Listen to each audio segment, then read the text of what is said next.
Chapter 2701. Breakthrough.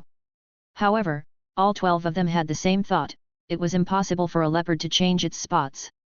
As long as they remained rulers of the Freedom Federation, their ruthless natures could resurface at any time. It was unlikely that the rest of the Freedom Federation's royalty would listen to the Mirror God and God of Fools now that their power did not threaten them. The Freedom Federation had planted the seed of its downfall long ago. It was hard to change its trajectory once the seed had been planted. The heads of the Azure Federation's 12 aristocratic families had another reason for gathering in the Radiance Federation aside from showing their respect to the Moon Empress. Now that the Freedom Federation was under the Radiance Federation's control, there was no question that the Radiance Federation would supply more resources to the Freedom Federation. This was understandable. If they were the ones calling the shots, they would also divert more resources to the factions under their control. The Azure Federation had no means of resisting the Dead Spirits crisis. Given that they needed to be fully reliant on the Radiance Federation, the best course of action would be to submit. The heads of the Azure Federation's 12 aristocratic families were prepared to offer their loyalty to the Radiance Federation. After the second major Federation Union meeting ended, the 12 of them sought a private audience with the Moon Empress. The Moon Empress was not at all surprised by this. Frankly, she had been waiting a month for them to do this. They were offering their loyalty later than she had expected. It was not just the Azure Federation. Many Federation leaders who were part of the major Federation Union decided to ally with the Radiance Federation by becoming its subsidiaries. The Radiance Federation had become the heart of the human territories and strategies. The Moon Empress did not have a lot of time to facilitate the Radiance Federation's adjustment of these federations' mindsets. However, now that they were in the midst of the disaster that was the Dead Spirits crisis, the Radiance Federation maintained this model of interaction with the other federations. This would ensure that after receiving resources, these federations would do their best to work with the Radiance Federation to tackle the Dead Spirits crisis. The Radiance 100 sequence selection was still ongoing. None of the teams had reached the main area and joined a leader. However, almost a day had passed. According to the schedule of the test, the Dead Spirits crisis had officially begun. One after another, Dead Spirits wells popped up in the test ground. An ocean of dead spirits burst out from the Dead Spirits wells and began spreading out in all directions. Among their ranks were dead dimensional life forms that injected death aura into the ground and contaminated the earth. The concentration of death aura in the air was so high that it almost seemed as though the air had solidified. The vast ocean of dead spirits stunned the Star Web audience. Both low-rank spirit chi professionals and regular people did not have the chance to witness such a sight in their daily lives. During the Dead Spirits crisis, they could only stock up on resources and seek protection from stronger experts. The setting of this Radiance 100 sequence selection allowed those who did not have the opportunity to interact with the Dead Spirits directly to understand the true horrors of the Dead Spirits crisis.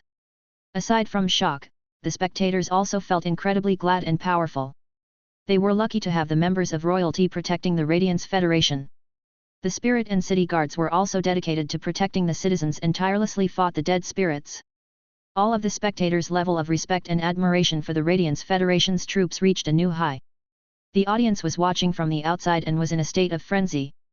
However, those in the midst of the Dead Spirits crisis had been negatively affected by the explosion of dead spirits, regardless of whether they had directly encountered the dead spirits. The explosive wave of dead spirits caused the participants to be submerged in death aura. Due to the difference in each person's physiques, the members of Yang Nuangzhen's team all had different resistance to death aura. Previously, those with weaker resistances were still able to barely hold on. But now, all of them were showing clear signs of deterioration. Their faces were pale, and blood seeped out of their eyes, noses, and ears. Yang Nuangzhen was extremely resistant to the death aura because of the cleansing rain sky crane. Although the concentration of death aura was higher than before, she could endure because the cleansing rain sky crane cleansed the air around her. The other two spirit chi professionals who were slightly capable of cleaning death aura from the environment were unquestionably outdone by Yang Nuangzhen. The area covered by the rain summoned by the cleansing rain sky crane was completely clean. This resulted in competition arising in the team of more than 1,000 people. Every single one of them hoped to be nearer to Yang Nuangzhen. The area covered by the cleansing rain sky crane became a resource that the people on the team needed to fight over. Previously, Yang Wenpeng saw Yang Nuangzhen as nothing more than a brat from a collateral branch of his family that he could dictate as he pleased. Yang Wenpeng gathered all of his close comrades in the team before instructing Yang Nuangzhen and the cleansing rain sky crane to stick with him. Yang Nuangzhen was extremely unwilling to do that. There was no doubt that she preferred her friends over Yang Wenpeng and his close subordinates. They took care of her when she was still in school, and she received significant help from them. Now that she was capable, she definitely preferred to help them. At first, Yang Wenpeng only wanted her to join his team. The two teams only united because Du Xing made a concession. The people from Du Xing's team were already extremely upset with Yang Wenpeng's actions. In the half a day that he had been leading them, he had forced all of the work of doing combat and clearing the dead spirits out of their path to the people who were originally from the other team. He would only continue doing the same during the latter portion of the dead spirits crisis. All of them were members of the younger generation who were participating in the Radiance 100 sequence selection. The level of their power did not differ greatly. Yang Wenpeng's actions incited the rage of many members of the team. The strapping young man next to Du Xing roared, "Yang Wenpeng, just how shameless are you? Is this how you are going to lead the team? The cleansing rain sky crane can lower the concentration of death aura in the environment by bringing forth a shower of rain. But you are only keeping the rain over yourself. The death aura is harming the other members of the team. There are many members from your team who are going to collapse at any time. Can't you see them?" Yu Rui abhorred wickedness. There was nothing he detested more than injustice. Yu Rui was Yang Nuangzhen's teammate, and he felt uncomfortable seeing her being forced into a corner. He knew that saying something now would lead to conflict blooming within the team. There was also a high possibility that the spectators would think of him as short-sighted and narrow-minded. However, he could not hold on any more. Immediately after Yu Rui spoke, 10 more members echoed their own displeasure. Once unhappiness was triggered, it would grow and spread swiftly. Du Xing was also displeased with Yang Wenpeng's actions. He resented Yang Wenpeng with his entire being. Still, it could be said that compared to Yu Rui, Du Xing had a better sight of the big picture. Du Xing knew that this test involved all of them doing their best to battle the dead spirits. Any infighting in a team would lead to horrible effects. There was a high chance that this would result in the complete destruction of the team. Du Xing was about to say something to stop the storm from brewing when he heard a voice with an instigating tone say, "It's true that the cleansing rain sky crane is not spreading road over the entire team but only the few hundred people at the center. I agree that the Yang team is being selfish. But we have to understand where they are coming from. They have also made significant contributions in order to lead us. Otherwise, we wouldn't have been able to kill all the dead spirits from the second group we encountered." Wei Hedong was the one who had spoken. He sounded as though he was trying to play the role of the peacemaker, but he was essentially speaking nonsense. It was easy to ask them to understand where Yang Wenpeng was coming from. But how were they actually supposed to do that? All of them were competitors. They were rushing to the key areas together so they could look out for each other. It was not truly because they wanted to be led by someone. The first few statements were not sufficient to cause widespread discontent. But what Wei Hedong said made Yang Wenpeng into enemy number one. The second wave of dead spirits had been ferocious, and there were far more dead spirits than in the previous wave. Frankly, battling the waves of dead spirits did not necessarily have to lead to such a result. There were a few Spirit Chi professionals in the team who were skilled at scouting. All of them had already used their feys to clearly investigate the environment. They had discovered the presence of dead spirits and reported this to Yang Wenpeng. He could have instructed the team to avoid the dead spirits. However, Yang Wenpeng wanted to exhibit his heroism and insisted on leading his team into the fray of dead spirits. This had caused more than 400 members to lose their lives and be eliminated from the selection. Yang Wenpeng's authority was thereby shaken. This was fine when there was no internal conflict. However, once conflict arose, it would cause Yang Wenpeng to run up against resistance. "Yang Wenpeng, you only managed to become the leader because you are one of the older people on the team. When the team was formed, you were part of it and fought for the leadership position. This is not because of your strength but because of the trust that others put in you. However, you have let us down. Since you don't care whether we live or die, we should just get rid of you." As more and more voices of disgruntlement rose, Wei Hedong's lips curled, and he remained silent. Since he had already stirred up the winds of discontent, saying something else now would make him as stupid as Yang Wenpeng. Du Xing frowned at Wei Hedong. This was the second time that Du Xing was seeing Wei Hedong drive a wedge between members of the team. Although Wei Hedong's action seemed smart, it could not be any dumber. He was even a larger cancerous tumor to the team than Yang Wenpeng was. Moreover, Wei Hedong could only play tricks and was not actually intelligent. Since Du Xing was able to see through Wei Hedong's actions, the Star Web audience had an even better view. Even if there was only a small group of people watching his team and who had noticed Wei Hedong, news of what he did would spread quickly. Du Xing really wanted to know how Wei Hedong felt when he found out that his careful scheming had entrapped himself and caused his rating on Star Web to be tanked. Wei Hedong had accurately grasped Yang Wenpeng's bad-tempered personality. After being publicly challenged by so many people, he would definitely blow his top. It was just as Wei Hedong expected. Yang Wenpeng immediately summoned his two main feys. Two black and muscular leopards with sleek bodies appeared in front of him before releasing two ear-splitting roars. The two leopard species feys released the aura of platinum/fantasy feys. Yang Wenpeng's power could be considered top-notch amongst the participants of the Radiance 100 sequence. He was also naturally gifted. Otherwise, he would not have been able to comprehend two willpower runes despite only being a little over 20 years old. However, this did not give any advantage to him during this test. Night Leaning Moon just happened to be watching Yang Wenpeng's team. When she saw that he, as the team's leader, had summoned his feys to threaten his team members, Night Leaning Moon said seriously, "Go and check how this person managed to gain eligibility to participate in the selection. How could he fill a spot in the Radiance 100 sequence with such a character? Go and check on the one who started the commotion as well. It looks like we need to tighten our restrictions on the Radiance 100 sequence's eligibility criteria." The people in this team were weak and exhausted. Many of them were covered with injuries. All of them were in a lone wolf state. In such a state, their mental conditions were very sensitive, and they lost a lot of confidence in the test. Many of them were not threatened by Yang Wenpeng. Instead, they summoned their own main feys in order to protect themselves. The members of the teams who benefited from sticking with Yang Wenpeng had no choice but to help him and ensure that he remained the leader after this conflict ended. Wei Hedong, the instigator, blended into the crowd. Du Xing let out a sigh. The waves of dead spirits had already popped up all over the test ground. The best evidence of this was the rising concentration of death aura in the air. This was the worst time for such conflict to break out. Du Xing said reproachfully, "The waves of dead spirits have already appeared. We are joining forces to look out for each other during the journey and give each other the best chances of surviving until we make it as the final candidates. Don't lose sight of our initial goal. This conflict is getting in the way of our journey. The wave of dead spirits could drown us at any time." Chapter 2702 Surging Dead Spirits. One of the main motivations for Du Xing's action was his sense of responsibility. He had been the leader of the team that later joined forces with Yang Wenpeng's team. There was not much that Du Xing's team could have done, given the strength in numbers that Yang Wenpeng's team had. But now, Du Xing needed to take responsibility for the team that he had decided would join Yang Wenpeng's team. Otherwise, he would never be sticking his neck out at such a moment. Yang Wenpeng was fuming. His rage had been mostly directed at the group of people who had challenged him. But now, they had blended into the crowd. Yang Wenpeng's fury had yet to be satiated, and what Du Xing said caused him to fly off the handle. "Du Xing, don't forget what you promised when you joined the team.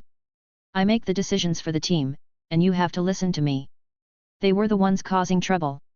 But instead of helping me to quell them, you are trying to tell me what to do. Who gave you the right to do such a thing?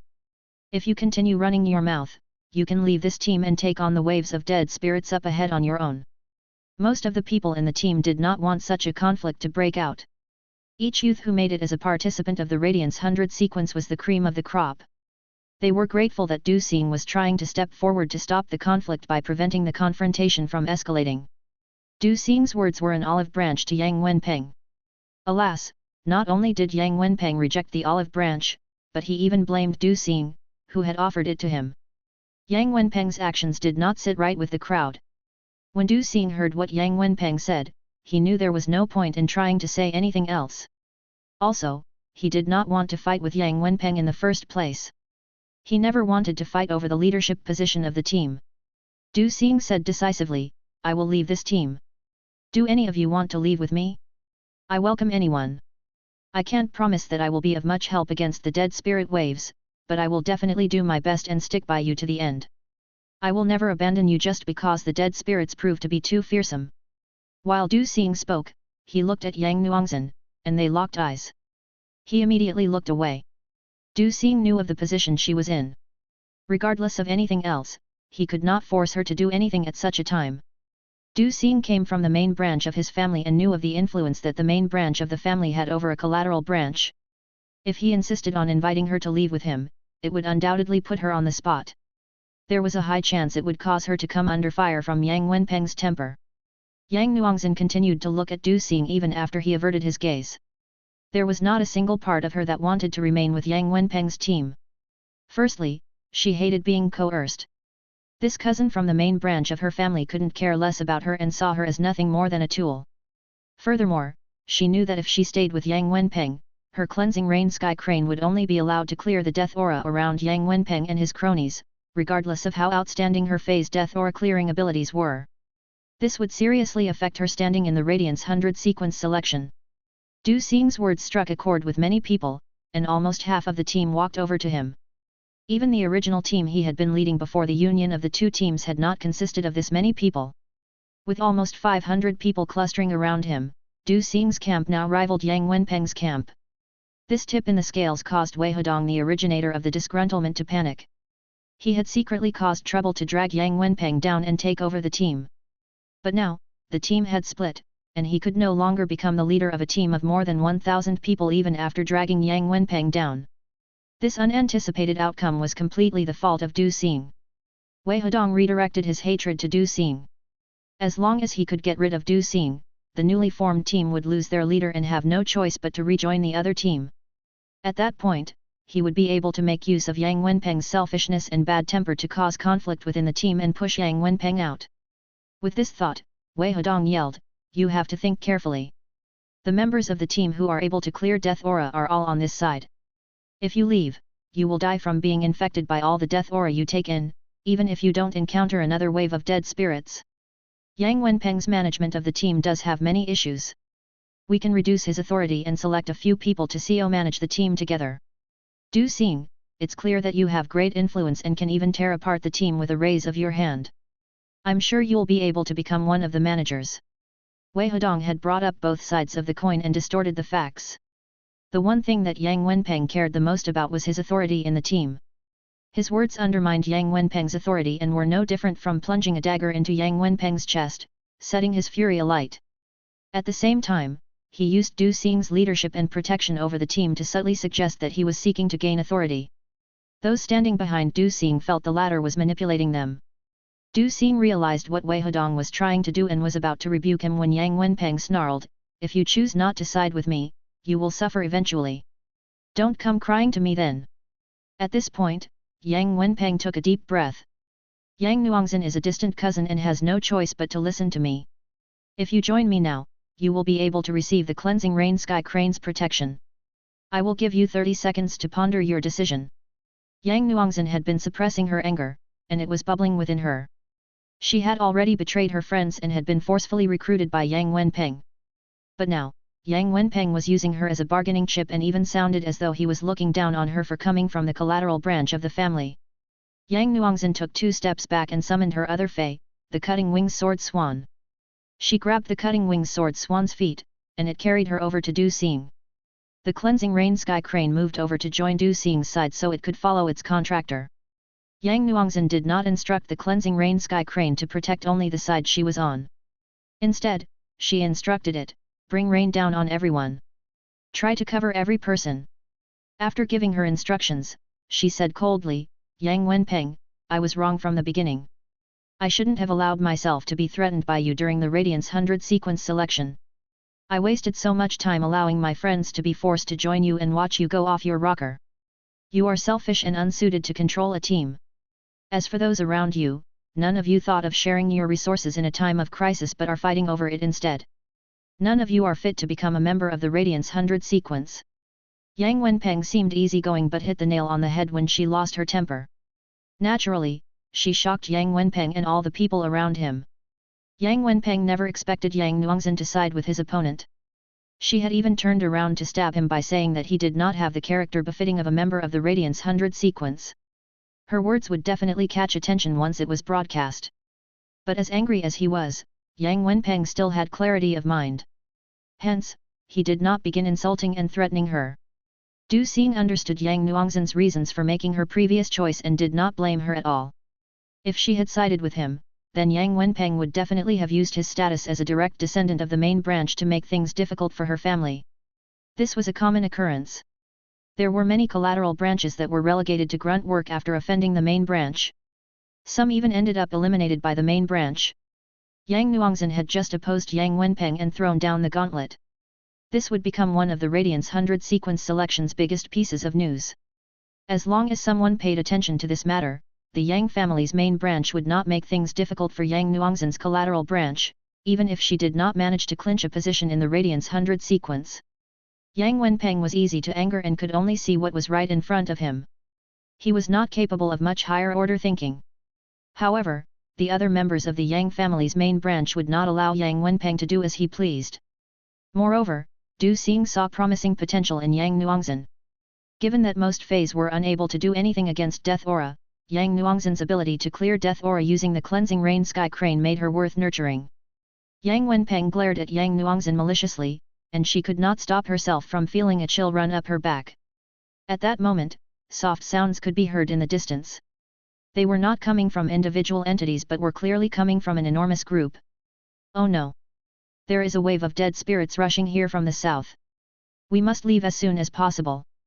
There are millions of dead spirits in this wave, and there's no way that our team will be able to handle such an army. Why is luck so bad? Why did we have to encounter such a giant wave of dead spirits? The scouts' shrieks immediately halted the internal conflict in the team. The millions of dead spirits would easily swallow a team of more than 3,000 people. Only teams that consisted of more than 5,000 people would be able to stand a chance. However, trying to take them on by force would not lead to a positive result. They were initially unaware of whether they were going in the right direction. Now, they had no choice but to go in the opposite direction from the wave of dead spirits. Since this sudden disaster outbreak had stopped the conflict, Yang Wenpeng was still the team leader and had yet to be replaced. However, those who chose to side with Du Xing would no longer listen to Yang Wenpeng's instructions. They were only going to listen to Du Xing. The team was only maintained because Du Xing took the high road and invited Yang Wenpeng to issue instructions. Previously, Yang Nuangzhen was helping Yang Wenpeng, and his main group of subordinates did not have to face the threat of the Death Aura. But now that Yang Nuangzhen was siding with Du Xing, the faces of Yang Wenpeng's close subordinates were slowly becoming paler, and blood began oozing out of their eyes and noses. All of them were participants of the Radiance 100 sequence selection. The people around Yang Wenpeng were willing to bootlick him when he was able to provide them with benefits. But now that he could no longer do so, all of them began thinking of betraying him. Yang Nuangzhen's importance to the team heightened when they directly took on dead spirits. Du Xing was well aware of this. He did not ask Yang Nuangzhen to protect him exclusively. Instead, he saw her as an important combat resource for the team. Thus, he assigned 10 support-type spirit chi professionals to her to help her recover her energy.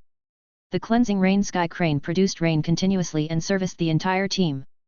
This not only referred to the 500 people around Du Crossing but even those who had not decided to join him received Yang Nuangzhen's protection. Regardless of how strong the cleansing rain sky crane's cleansing abilities were, it was only a platinum fey. With the inclusion of Yang Nuangzhen, many of the participants were affected by the Death Aura. But with the cleansing rain sky crane around, the group could continue moving forward. Du Xing led the group in assigning their positions. They managed to avoid the wave of dead spirits by moving in AC formation. Given that the dead spirits were currently exploding out of the dead spirits wells continuously, a wave of millions of dead spirits was insignificant. The scouts in the team sent their avian-type phase further and discovered a few groups of millions of dead spirits. Once those groups of dead spirits encountered each other, they would fuse after a small scuffle. After the scouts discovered the tens of millions of dead spirits, they immediately lost the courage to continue moving forward. The team could already sense the violent tremors even before hearing the scouts' reports. When Yang Wenpeng said that he would do the same as Du Xing did to avoid the tens of millions of dead spirits, Du Xing suddenly felt the urge to leave the team. Any person who had been part of an adventurer group knew how to use the C formation to avoid an enemy. When an adventurer group was trying to avoid small groups of dimensional life forms, they often employed the C formation. However, the C formation was only suitable for avoiding such small to medium enemy groups. There was no way they could form a diameter large enough to cover a wave of tens of millions of dead spirits.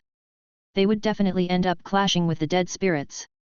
The only way they could survive now was to try and charge directly through and pray that one of the leaders was nearby.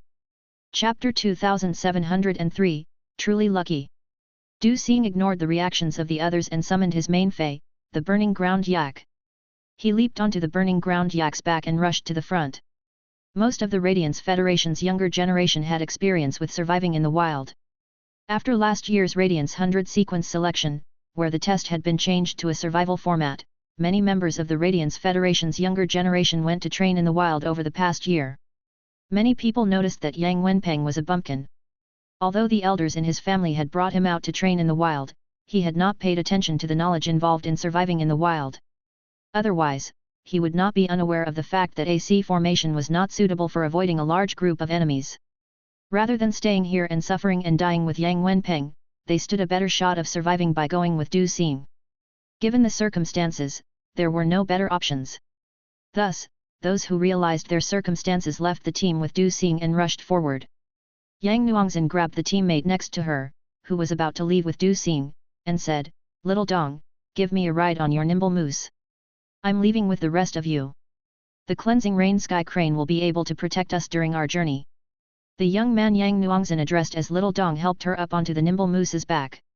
He also intentionally sat behind her to prevent her from slipping off. Qin Dong and Yang Nuangzhen were good friends, and he could understand that she was in a difficult position.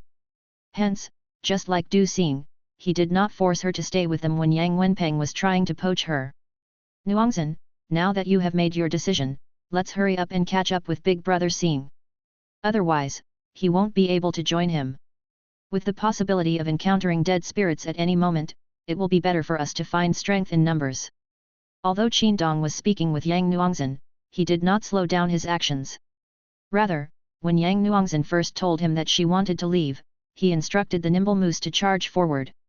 He was afraid that Yang Wenpeng would try to stop her and prevent her from leaving. Qin Dong was not making a mountain out of a molehill. He knew how important Yang Nuangzhen was to the team. The best way for Yang Wenpeng to secure his control over the team would be to control Yang Nuangzhen and utilize the cleansing rain sky crane as his signature. It was true that this was how Yang Wenpeng felt, but he had acted too slowly. By the time he instructed his Fei to get close to Yang Nuangzhen, she was already seated on the nimble moose and had dashed far away. There was no question that the people who left his team to join Du Xing felt hostility towards him. Yang Wenpeng dared not send his Fei too far.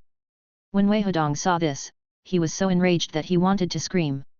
He had sowed discord in the team to take over the leadership position. But now, the team had separated, and there was no meaning in becoming the leader of Yang Wenpeng and these few hundred people. While Wei Hedong was in the midst of disappointment, a black figure flew toward him and slammed into his back. Two giant forces also immobilized his Fei. When Wei Hedong recovered from the impact, he saw Yang Wenpeng staring at him coldly and with menace. Wei Hedong shouted, "Yang Wenpeng, why did you attack me? The dead spirits are about to reach us. Why aren't you instructing your men to flee? We are a team of comrades. Don't you care about the consequences of attacking me?" Wei Hedong assumed that because they were all here to participate in the Radiance 100 sequence selection, they would never do anything that clearly harmed their image unless they were lunatics. Yang Wenpeng was not a lunatic. But he had just suffered a chain of blows. At first, he was in the glorious position of leading a team of more than 1,000 people. But now, that large team had broken apart. He had also lost Yang Nuangzhen's cleansing rain sky crane, which caused his authoritative aura to suffer further.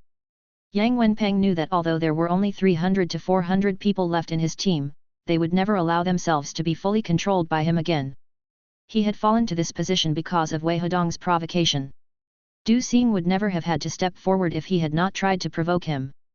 Yang Wenpeng could never sit by and watch Wei Hedong take over as leader of the team. "Of course, I am going to lead us away from the sea of dead spirits. Don't forget that I was the one who suggested we hide from the dead spirits. You have been continuously stirring discontent in the team and pulling us down. I must teach you a lesson. You can stay at the back of the group and use your face to clean up after us."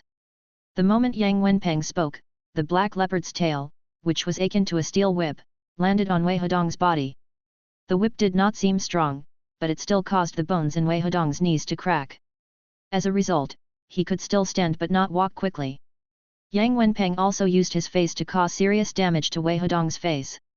Wei Hedong's chest tightened. He knew that Yang Wenpeng could not kill him directly out of consideration of his own image. He was trying to use this method to eliminate Wei Hedong by leaving him to die at the hands of the waves of dead spirits. The immense rage caused Wei Hedong to glare at Yang Wenpeng with bloodshot eyes. "Yang Wenpeng, aside from the slight amount of power you possess, you are nothing but a jerk. A hopeless jerk.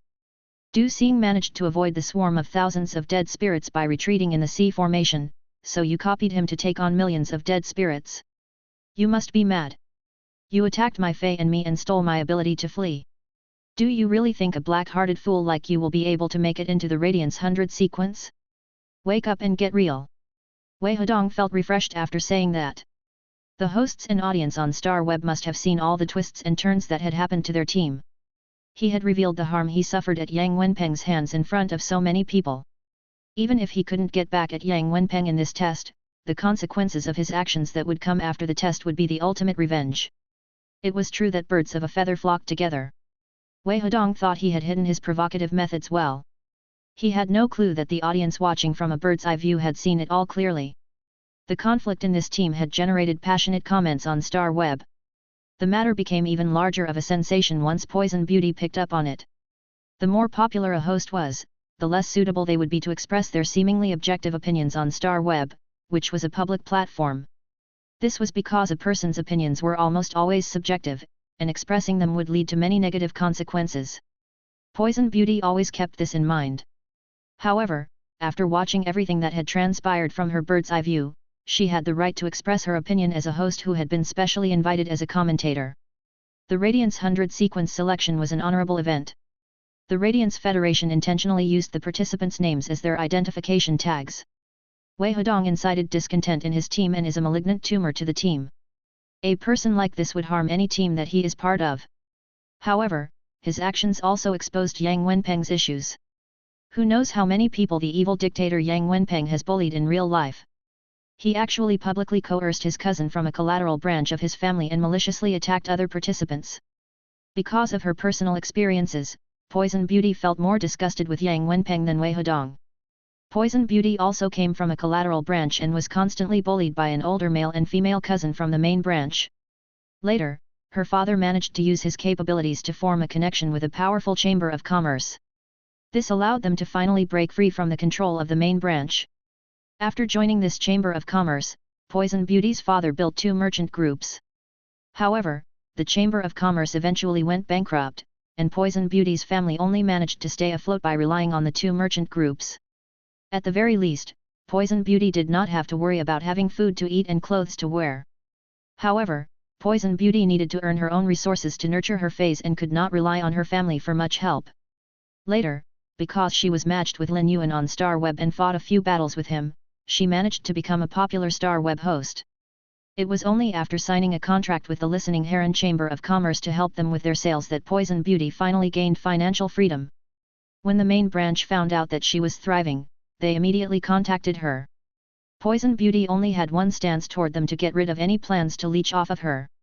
After Yang Nuangzhen was overwhelmed by Yang Wenpeng's status as a direct descendant of the main branch, Poison Beauty felt a sense of relatability to her. This was why Poison Beauty intentionally mentioned the part about the main branch of the family coercing the collateral branch. She hoped she could use her influence to help Yang Nuangzhen avoid any negative repercussions from Yang Wenpeng. Liu Shuang was partnering with Poison Beauty for this live stream. She also shared her thoughts about this matter. Her words were full of harsh judgment toward Yang Wenpeng and Wei Hedong. Liu Shuang had been part of an adventurer team in the past. She left the team after 6 months because there were people in the team who were constantly stirring trouble. By that time, Liu Shuang could already support herself through her channel. She did not want to be forced to participate in unnecessary socializing and become embroiled in negativity. Hence, she decided to leave the team. Liu Shuang and Poison Beauty's judgments of Yang Wenpeng and Wei Hedong were met with boisterous agreement. Returning on wind, people like that are disgusting. Who hasn't encountered dictators and trouble-stirring jerks in their own lives? People like that aren't fit to become part of the Radiance 100 sequence. Hopping tall mountain, I can't be bothered to waste my thoughts on such people. I would rather pay attention to Yang Nuangzhen's cleansing rain sky crane. Aren't the creation masters doing research into feys that can treat death aura? Why don't the creation masters focus their efforts on the cleansing rain sky crane? The cleansing rain sky crane's ability to cleanse death aura is amazing. To the Moon Empress and the entire Radiance Federation, Yang Nuangzhen's cleansing rain sky crane was the biggest surprise to come out of the Radiance 100 sequence selection. It was evident that the cleansing rain sky crane had mutated from another fey. There were many reasons for a fey to undergo a mutation. Unless the external factors were fully replicated, reproducing, or creating, the mutation was not guaranteed. The Moon Empress wanted to meet with Yang Nuangzan personally after the Radiance 100 sequence selection ended. She would ask Yang Nuangzan and the Cleansing Rain Sky Crane to stay with her for some time to examine her fey. If she could recreate the Cleansing Rain Sky Crane's mutation, she could keep one above each city. The regular people of the Radiance Federation would thus not have to worry about being killed by the Death Aura when Tower Cannon brought out even more moves. As the topic gained traction, Du Xing and Qin Dong were mentioned. Du Xing especially received significant praise. Not like the past, Du Xing is truly a good captain. He didn't want to engage in conflict while they were in the middle of the journey and chose to give up his authority. When his people were being disadvantaged, he stepped up to fight for them. I hope to be smoke. What does he mean by using AC formation to avoid the dead spirits? I think even I'm better than Yang Wenpeng when it comes to surviving in the wild. Du Xing made the right choice. Given the circumstances, charging forward is the only option. Love eating sweet beans. Luckily, Du Xing and the rest aren't too far from the main area. Judging by their current direction, they will be able to reach Lord Lin Yuan. Poison Beauty read many similar comments saying that Du Xing and the rest were very lucky. However, she did not share their sentiment. The audience felt that Du Xing was lucky because he could join Lin Yuan. Lin Yuan had become a symbol of faith in the Radiance Federation, so anyone who had the chance to make contact with him saw themselves as lucky. But in Poison Beauty's opinion, Du Xing's luck came from Yang Nuangzan's decision to join his team. In order to properly comment on the Radiance 100 sequence selection, she intentionally went to experience the dead spirits and stayed in an environment concentrated with Death Aura for some time. Thus, she was well aware of the impact that Death Aura had on the human body. As the dead spirits continued cropping up in the test ground, the concentration of Death Aura also rose. If Du Xing and the rest did not change their direction, they would be almost 500 kilometers away from Lin Yuan. However, they would be able to reach Lin Yuan's Sea of Flowers in another 300 kilometers. Without the Cleansing Rain Sky Crane to cleanse the Death Aura in the area, less than 1/10 of the almost 700 people in Du Xing's team would be able to make it to the Sea of Flowers. Poison Beauty did not think that Yang Nuangzan made her decision because of Du Xing's charisma. She believed that Yang Nuangzan did so because of how she felt toward her friends. Chapter 2704 Saved by the Sea of Sand.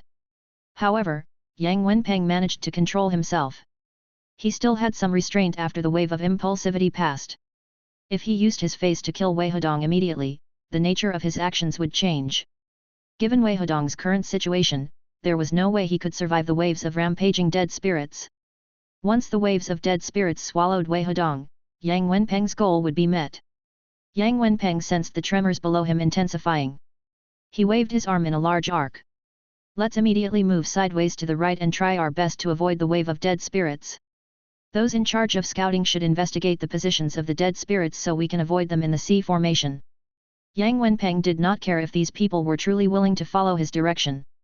There was no way they had chosen to stay because they wanted to steal the leadership position from him like Wei Hedong did. Yang Wenpeng believed that as long as he could lead the team to avoid this wave, his image as a leader would be boosted. At that moment, a hoarse voice coming not too far from Yang Wenpeng said, "Big Brother Peng, our team no longer has any scouts." The Spirit Chi professionals who were in charge of scouting all left with Du Xing. Yang Wenpeng froze. He understood the meaning behind the scouting Spirit Chi professionals leaving him. Originally, most of them had been following him. There was no reason to assume they were closer to Du Xing. This happened because those scouts did not think they could escape the wave using the C formation. But he was already stuck there. He could not change the plan now. Furthermore, even if he wanted to change the plan, he would not know what to change it to. Luckily for him, those who had not left had yet to lose all hope in him. They were also those who did not have many opinions on their own, as well as those who had yet to see the reality of the dead spirits wave. The team of more than 300 people truly intended on moving in AC formation and hoped that this would allow them to avoid the tens of millions of dead spirits. Liu Shuang sighed and told the audience in the live streaming room, "You will all soon see how a wave of dead spirits swallows a group of more than 300 people." I did not expect Yang Wenpeng to push on with the C formation to avoid the dead spirits. He didn't pick up his survival skills properly but wants to call the shots. He is not only harming himself but also the entire team. Even if these over 300 participants who chose to follow Yang Wenpeng managed to survive the wave of dead spirits, they would never be able to get a spot in the Radiance 100 sequence. A few of them did possess decent power, but they did not have much brains. Aside from exhibiting the outstanding capabilities of the younger generation, they wanted the regular people to understand the perils of the dead spirits. Poison Beauty said sternly, "We should be moving our view away, but I think we should all understand what a wave of dead spirits is like. We need to understand this disaster that affects our life and see the difference between the dead spirits and dead dimensional life forms." Liu Shuang could not help but compliment Poison Beauty when she heard that. Poison Beauty was becoming increasingly mature as a host. She was also more daring than Liu Shuang and said many things that Liu Shuang would never dare to say. Liu Shuang was afraid that saying something wrong would attract consequential trouble. But now, she had Poison Beauty to help her to say all that she held herself back from saying. This expanded the range of content of her broadcast. Liu Shuang could not help but think, I can work with Poison Beauty more in the future. Yang Wenpeng led his team and tried to avoid the dead spirits wave in AC formation. Technically, they had executed a textbook version. But regardless of how well they executed it, it was useless because the application was wrong. It was not long before Yang Wenpeng's team clashed against the surging wave of dead spirits. Every dead spirit moved at different speeds. Thus, the general shape of the wave changed every second. It was as though the wave of tens of millions of dead spirits had noticed a delectable meal. Yang Wenpeng felt his heart sink into despair. The closer his team got to the wave of dead spirits, the higher the concentration of death aura in the air around them. The team members' teeth, noses, ears, and eyes were all infected by death aura and began leaking blood. A few of their faces even ended up covered with bloody scabs. People became dizzy when they were both mentally and physically tired. Over 300 people lost their lives, just like a stone thrown into the sea, with no noticeable impact, among the tens of millions of departed spirits. Du Xing's team up ahead was not in any better state than Yang Wenpeng's team. It required energy to use their feys to charge forward at full speed. These feys would also be affected by the death aura. Du Xing and the rest slowed down continuously as their bodies and minds deteriorated. Yang Nuangzhen's cleansing rain sky crane flapped its wings gently and summoned a thin curtain of rain atop the group. However, Yang Nuangzhen persisted. Du Xing looked at the ghastly pale Yang Nuangzhen, who was still pushing forward and using the cleansing rain sky crane to summon rain. He then looked ahead at the desolate land and said, "Nuangzhen, because of your fey, you have the most potential out of all of us. Qindong's nimble moose is also the fastest of all our feys. It can also capture wind elements while running to reduce its energy depletion and raise its speed. So just take care of yourself and Qindong. Both of you should try your best to survive." Du Xing looked at the teammates around him, who were already showing signs of collapsing.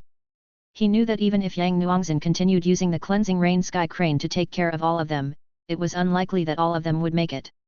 Aside from being infected by death aura and their health suffering, their awful conditions were the result of being completely drained of energy. Du Xing could sense that the vibrations under his feet were growing stronger. This meant that the dead spirits were getting closer. If Du Xing was more selfish, he could use Yang Nuangzhen to try to save himself. However, he did not do so. Meanwhile, an eyeball formed from sand watched all of this from nearby. After hearing what Du Xing said, the eye's gaze lingered on him. When Yang Nuangzhen heard that, she was about to shake her head, but he continued. "Nuangzhen, you should be aware that you have the greatest need to perform out of all of us. Your performance will save your family. Otherwise, Yang Wenpeng will definitely take action against you and your family. Qindong, I'm sorry things are hard for you too. If you didn't have to stick with the team, the nimble moose would already be another 100 kilometers ahead." Qindong pursed his lips tightly and looked deeply into Du Xing's eyes. "Big brother Xing, the slower the nimble moose runs, the less energy it uses." Qindong lowered his head and said, "Nuangzhen, you can make the decision. I'll stay with you if you choose to remain with the team. I wouldn't have lasted this long without your cleansing rain sky crane anyway." Qindong did not say that to console Yang Nuangzhen. He had laid out his circumstances reasonably. Because the nimble moose exchanged wind elements with the environment through its skin, the death aura had a more serious effect on it than on other feys. Qindong's body was not in good shape. His body was seriously affected when he first entered the test ground. When Yang Wenpeng forcefully pulled away Yang Nuangzhen, Qindong would intermittently cough up large amounts of blood. Since Yang Nuangzhen enabled him to make it this long, Qindong was willing to leave the decision to her. Du Xing knew that he had reached the end of the line and was willing to help others who actually stood a chance of surviving. However, the other participants did not want Yang Nuangzhen to leave until all hope was truly lost, regardless of how arduous their journey was. Du Xing, what are you doing? We were willing to follow you when you clashed against Yang Wenpeng. What gives you the right to send Yang Nuangzhen and Qin Dong off alone now? We know that you are on good terms with Qin Dong.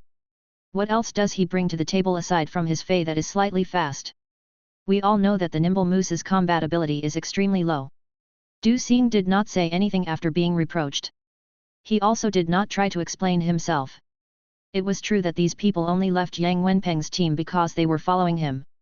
Regardless of whether it was because of his charisma or because they realized that Yang Wenpeng's proposed C formation was doomed for failure, Du Xing was grateful. However, he never tied himself to Yang Nuangzhen. When he charged ahead alone, he never took into consideration whether she would be able to catch up. It was Yang Nuangzhen who decided to ask Qin Dong to give her a ride. Du Xing was doing what he was doing because the team was about to fall. As the leader, this was the best decision for the team. If all of them died there, they would truly lose all hope. If he was really selfish, he would have tied himself to Yang Nuangzhen at the beginning and given her a ride on his own fei. Yang Nuangzhen knew that it would be difficult for the team to hold on. But she still did not want to abandon them. However, what Du Xing said at the end touched her. Even if she did not think for herself, she had to think for her family. Big brother Dong, my cleansing rain sky crane will cover your nimble moose. Order the nimble moose to rush ahead at full speed.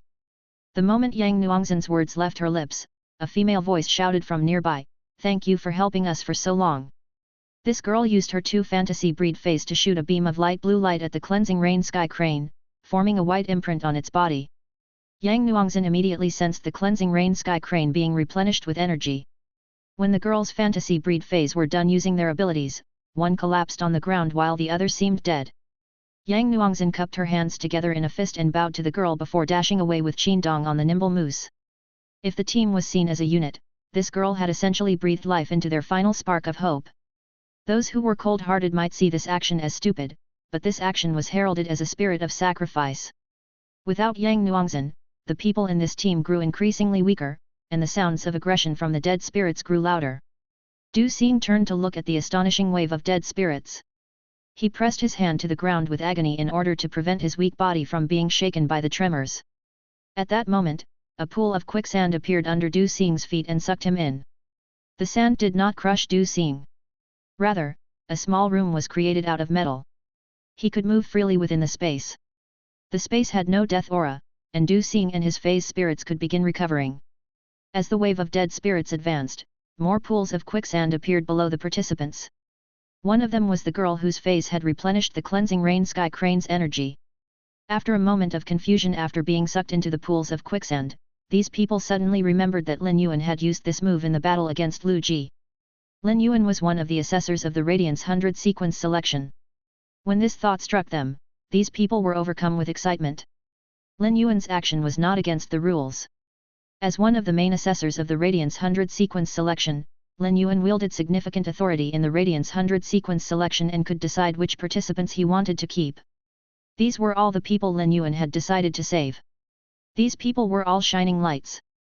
It would be a loss to the Radiance Federation if they were eliminated. This especially applied to Du Xing. Lin Yuan could see the makings of a leader in him. If Du Xing could not become a member of the Radiance 100 sequence, he would receive invitations to join organizations like the Spirit Guards. Lin Yuan was prepared to snatch Du Xing from the Spirit Guards and nurture him as a member of Sky City's reserve strategic team. Yang Nuangzhen's cleansing rain sky crane had recovered a significant amount of energy. With the nimble moose's support and speed, Yang Nuangzhen was relieved of significant pressure. The nimble moose was also able to take advantage of its speed. As a support type fei, the nimble moose was always raising its speed. When it ran at full force, it was much faster than a wave of dead spirits. Yang Nuangzhen could clearly tell that the sounds of the dead spirits behind her were growing softer. All of a sudden, she realized that the environment around her had a very low concentration of death aura. Chapter 2705, The Radiance 100 Sequences Final Trial. Yang Nuangzhen and Qin Dong instinctively rubbed their eyes when they glimpsed the ferocious yet beautiful sea of flowers.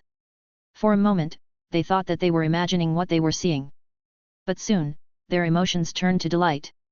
Yang Nuongzhen was Lin Yuan's fan. Although Qin Dong was not considered Lin Yuan's fan, he had always silently supported Lu Ji. He had also witnessed how Lin Yuan had stunningly used the Sea of Flowers to swallow the Sea of Dimensional Life Forms. Qin Dong had watched the recording of the previous year's Radiance 100 sequence selection numerous times. They were able to see the Sea of Flowers because they were not far from Lin Yuan. As long as they could make contact with it, it would mean that they were under Lin Yuan's protection. This Sea of Flowers was lethal for the dead spirits, but it was an umbrella of protection for the participants. As deadly as the Sea of Flowers was, it would never harm the participants. Although the support-type Spirit Chi professional had depleted her roots to help the cleansing rain sky crane, it had already run out of Spirit Chi. Yang Nuongzhen recalled the cleansing rain sky crane with damaged roots and said, "Big Brother Dong, Lord Lin Yuan's Sea of Flowers can clear death aura. The concentration of death aura is very low here.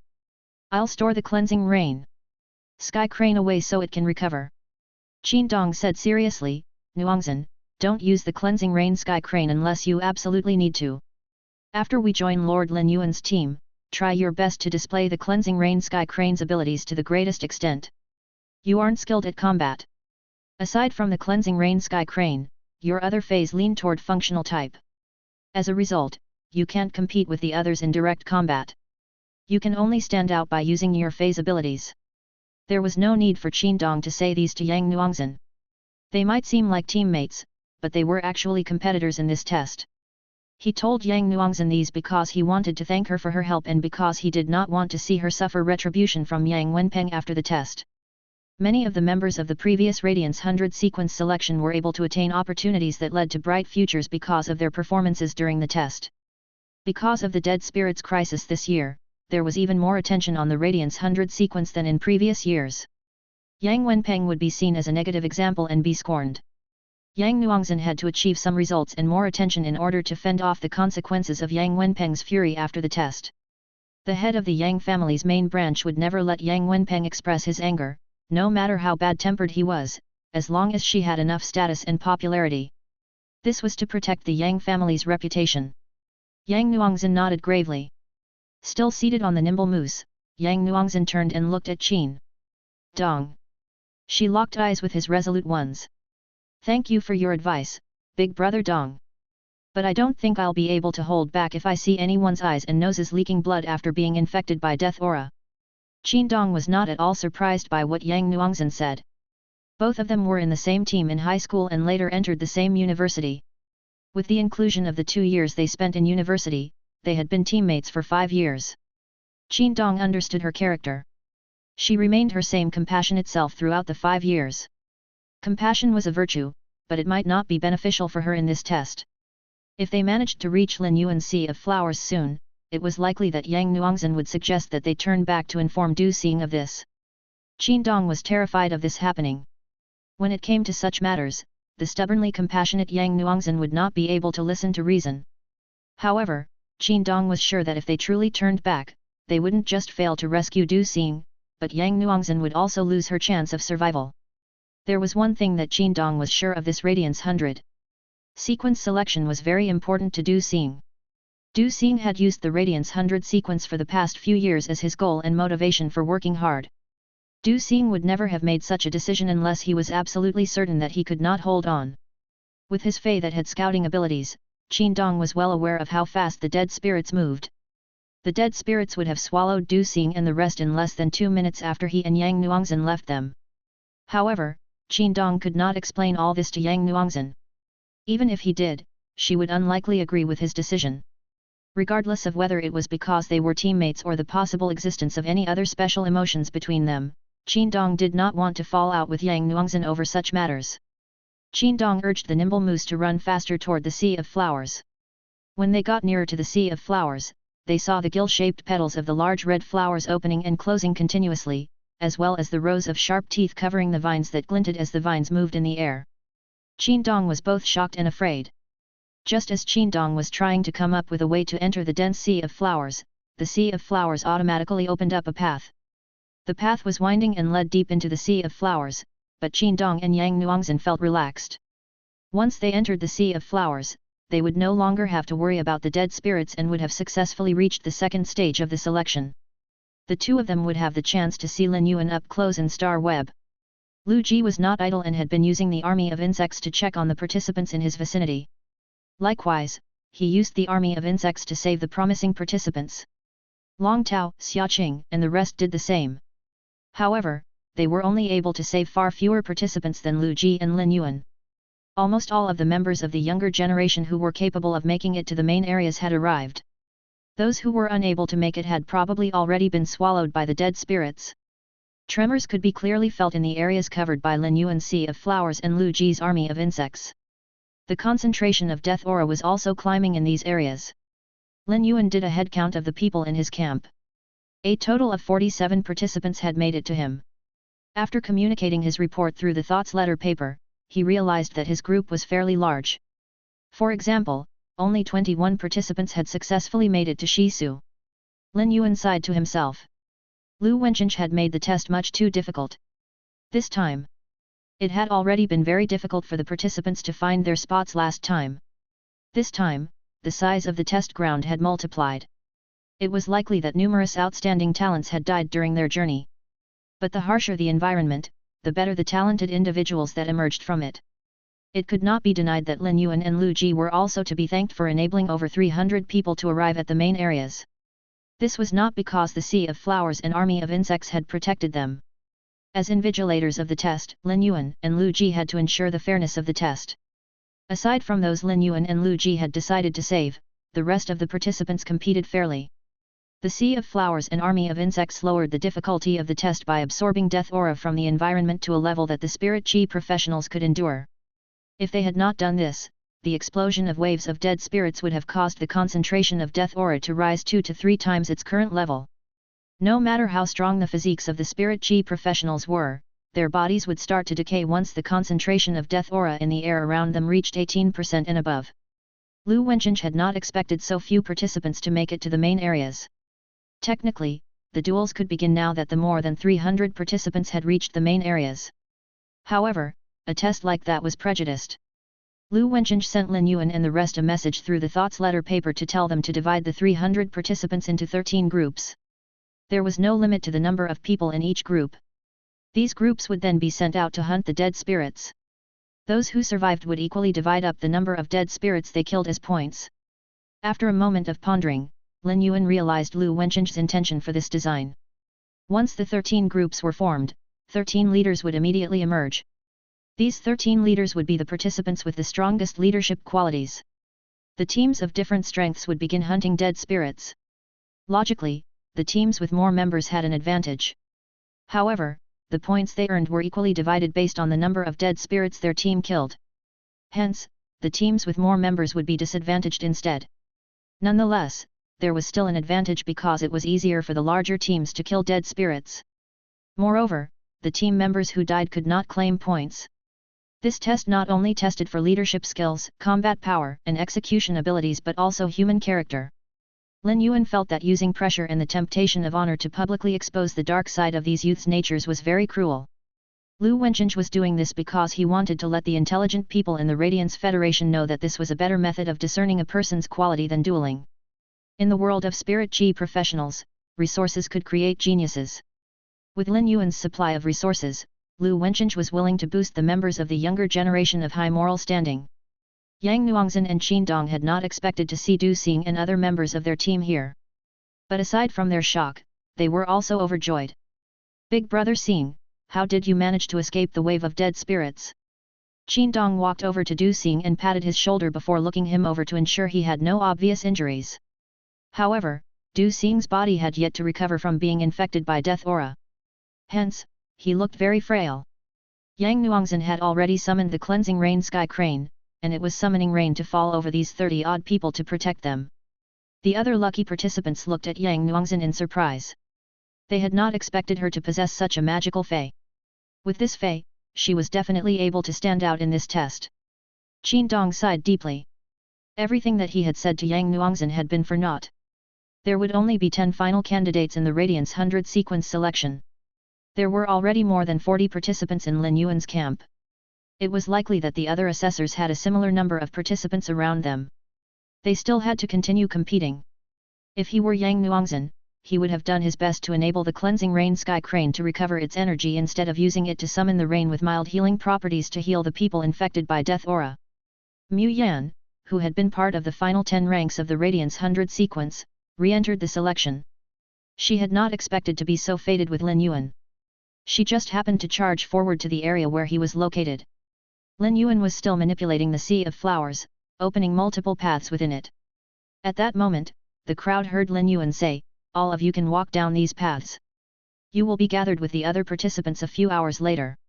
At that point, the final phase of the selection will begin, and the last 100 will engage in a round-robin duel. Out of the entire group, the one who was the most familiar with Lin Yuan was Mu Yan. She raised her hand and asked, "Lord Lin Yuan, can you give us some information about the final phase of the selection? We are so fated to have found you and will need to compete with the other participants to decide who the final 100 candidates are. It won't be a bad idea for us to band together to look out for each other." Lin Yuan had already witnessed Mu Yan's leadership qualities during the last Radiance 100 sequence selection. Both Mu Yan and Du Xing were capable of leading teams. According to the rules, he could give information on the test after Lu Wencheng decided on the contents of the test. After describing the final phase of the test, Lin Yuan thought, "I wonder who out of these 40 people will end up gathering together?" The few hours they spent walking down the paths would be enough for the potential leaders to compete with each other. Du Xing's advantage was that 4 to 5 of his original team, as well as Qin Dong and Yang Nuangzhen, would side with him. Mu Yan's advantage was that she had experience as a member of the previous Radiance 100 sequence and was far more reputable than Du Xing. It would thus be easier for her to attract the other participants. When the Star Web audience learned of the rules of the final stage of the selection, they immediately knew that it would be an exciting battle. However, this was not what the Star Web audience was focused on. Instead, they were fully focused on watching the Sea of Flowers and Sea of Insects clashing with the wave of dead spirits. When the Sea of Insects clashed with the wave of dead spirits, it seemed as though both sides were evenly matched. Chapter 2706, Clash of the Captains. The death-drawing bladderworm absorbed all of the death aura. When Lu Ji's death-drawing bladderworm encountered death aura, it could demonstrate its competence as an insect species carcinoma fey. Lin Yuan's Sea of Flowers and Lu Ji's Sea of Insects stretched out for hundreds of kilometers. Hence, the effects of the fighting taking place at the boundaries of the Sea of Flowers did not carry on to the main areas where the participants were located. As such, the participants had no idea that the dead spirits were locked in a fierce battle with the Seas of Flowers and Insects. The audience watching all of this with a bird-eyed perspective was essentially watching a 3D movie where 3 groups of species were battling it out for dominance. The 3 species were killing and consuming each other. The brutal vine ramets born from red thorn spores saw the dead spirits as a source of nourishment. In return, the dead spirits utilized their bodies to damage the outer layer of the Sea of Flowers, attempting to breach it. Red thorn's unique child ramets could disperse spores amid the mass of dead spirits. Once these dead spirits perished, the spores would sprout within their lifeless remains, taking over the territory once controlled by the dead spirits. The crimson, gill-shaped petals absorbed death aura, causing them to gradually turn purplish-red. The more the brutal vine ramets attacked the dead spirits, the higher the proportion of death energy in their digestive fluids. This death energy aided Redthorn in breaking down the dead spirits' corpses. As time passed, the flower sea and the camp of dead spirits dwindled rapidly. It was unclear which side had the upper hand, but the Sea of Flowers had not yet receded under the onslaught of the dead spirits.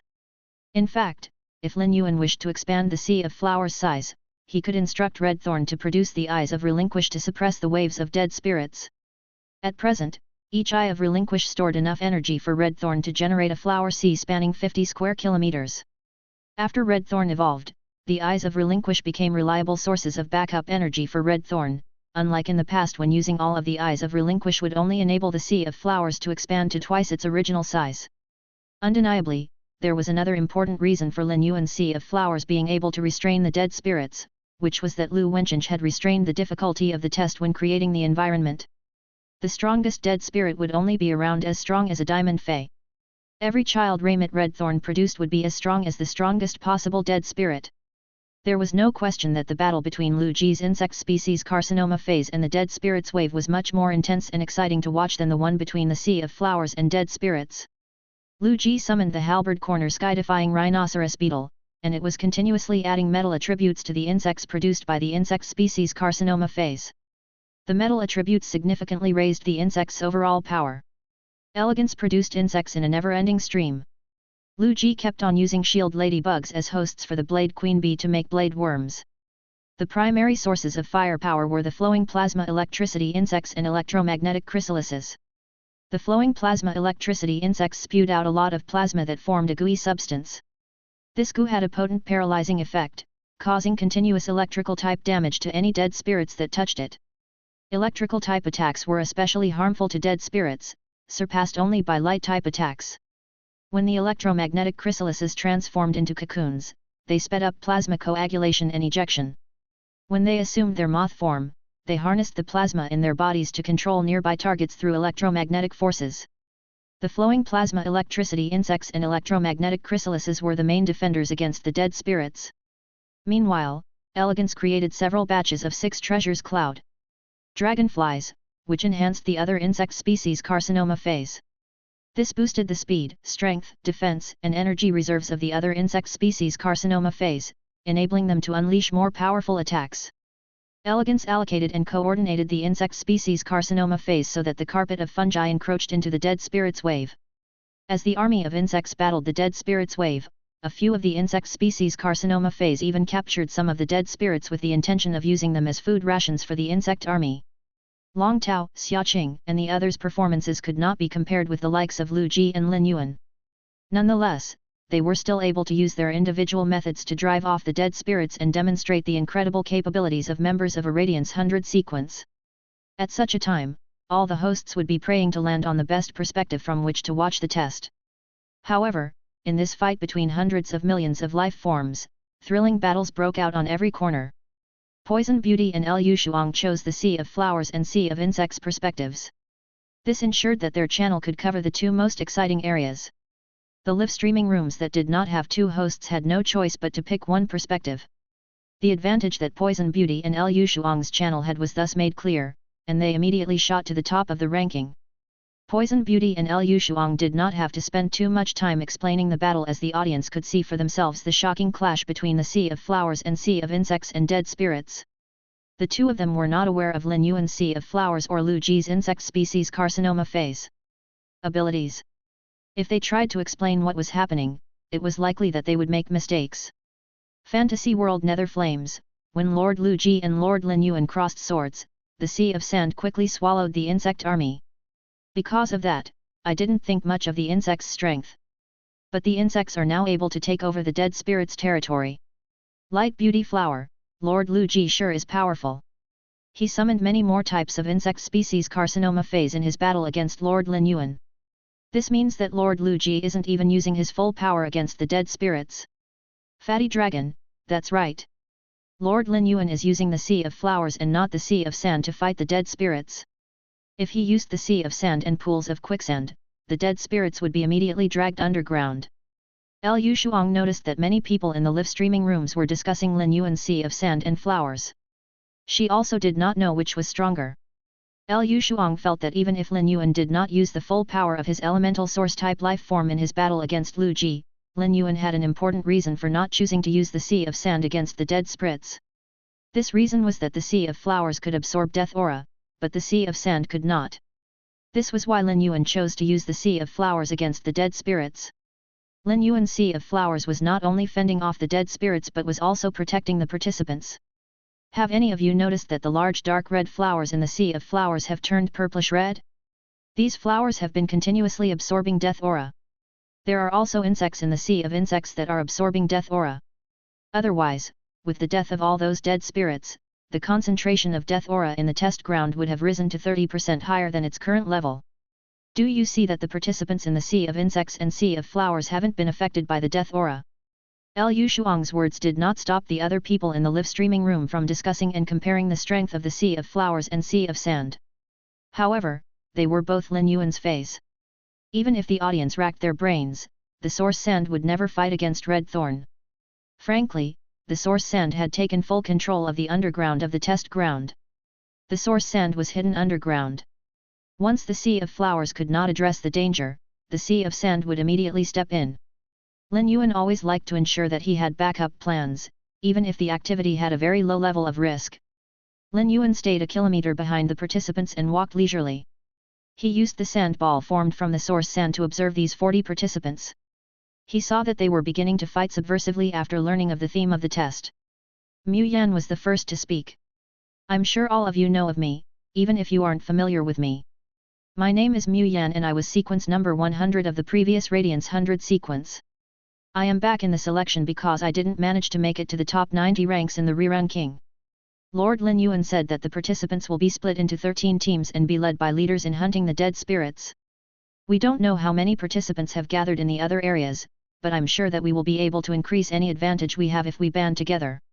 In my team, I will do my best to ensure the survival of every member while we're fighting the dead spirits, and I won't use any intentional methods to reduce the team's size or harm the team members' profits.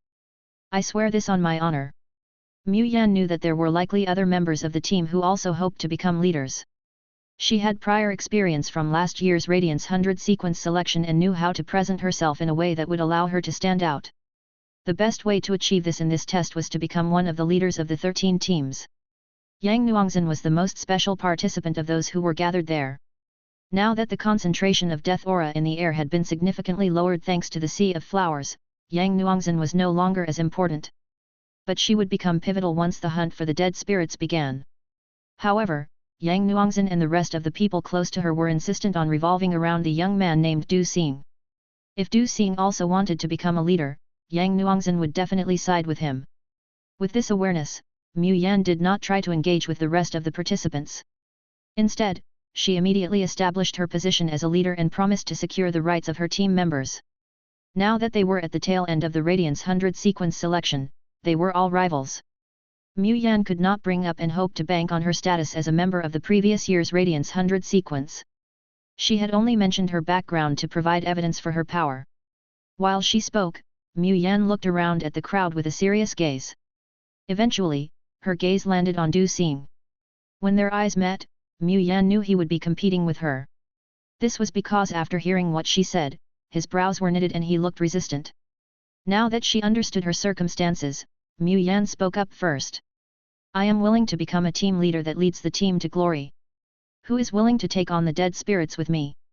The participants in the other invigilators' camps might not have asked about the contents of the test like I have.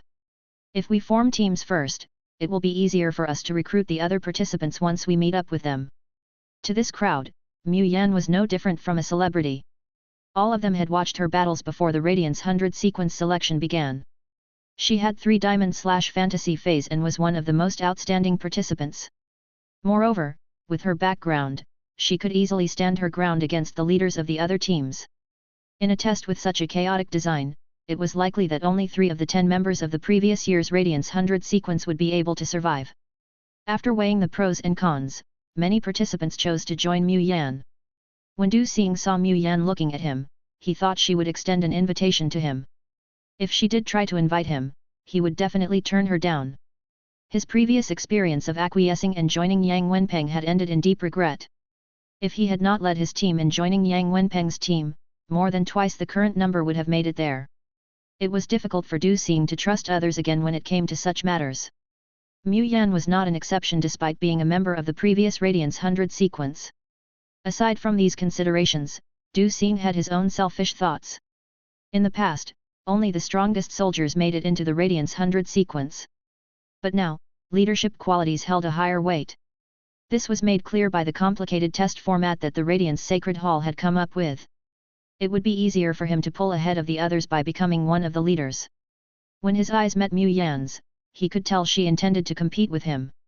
If he leveraged Yang Nuangzhen's phase abilities, he would stand a chance of winning. However, most of the people present had chosen to join Mu Yan, and it was difficult to sway them toward leaving her to join him now. If they left a team immediately after joining it, they would come across as lacking team spirit, and their points would be deducted. In this clash between him and Mu Yan, her clever move had allowed her to claim the upper hand. Du Xing did not immediately declare his wish to become a leader. Instead, he told Yang Nuangzhen, Qindong, and the others around him, all of you have been following me so far.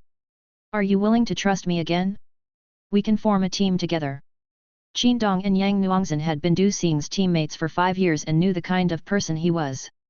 Big brother Xing, we would have already joined the other team if we weren't waiting for you to invite us. Yang Nuangzhen waved her small fists and said, Big brother Xing, let's create a team. My cleansing rain sky crane has been recovering.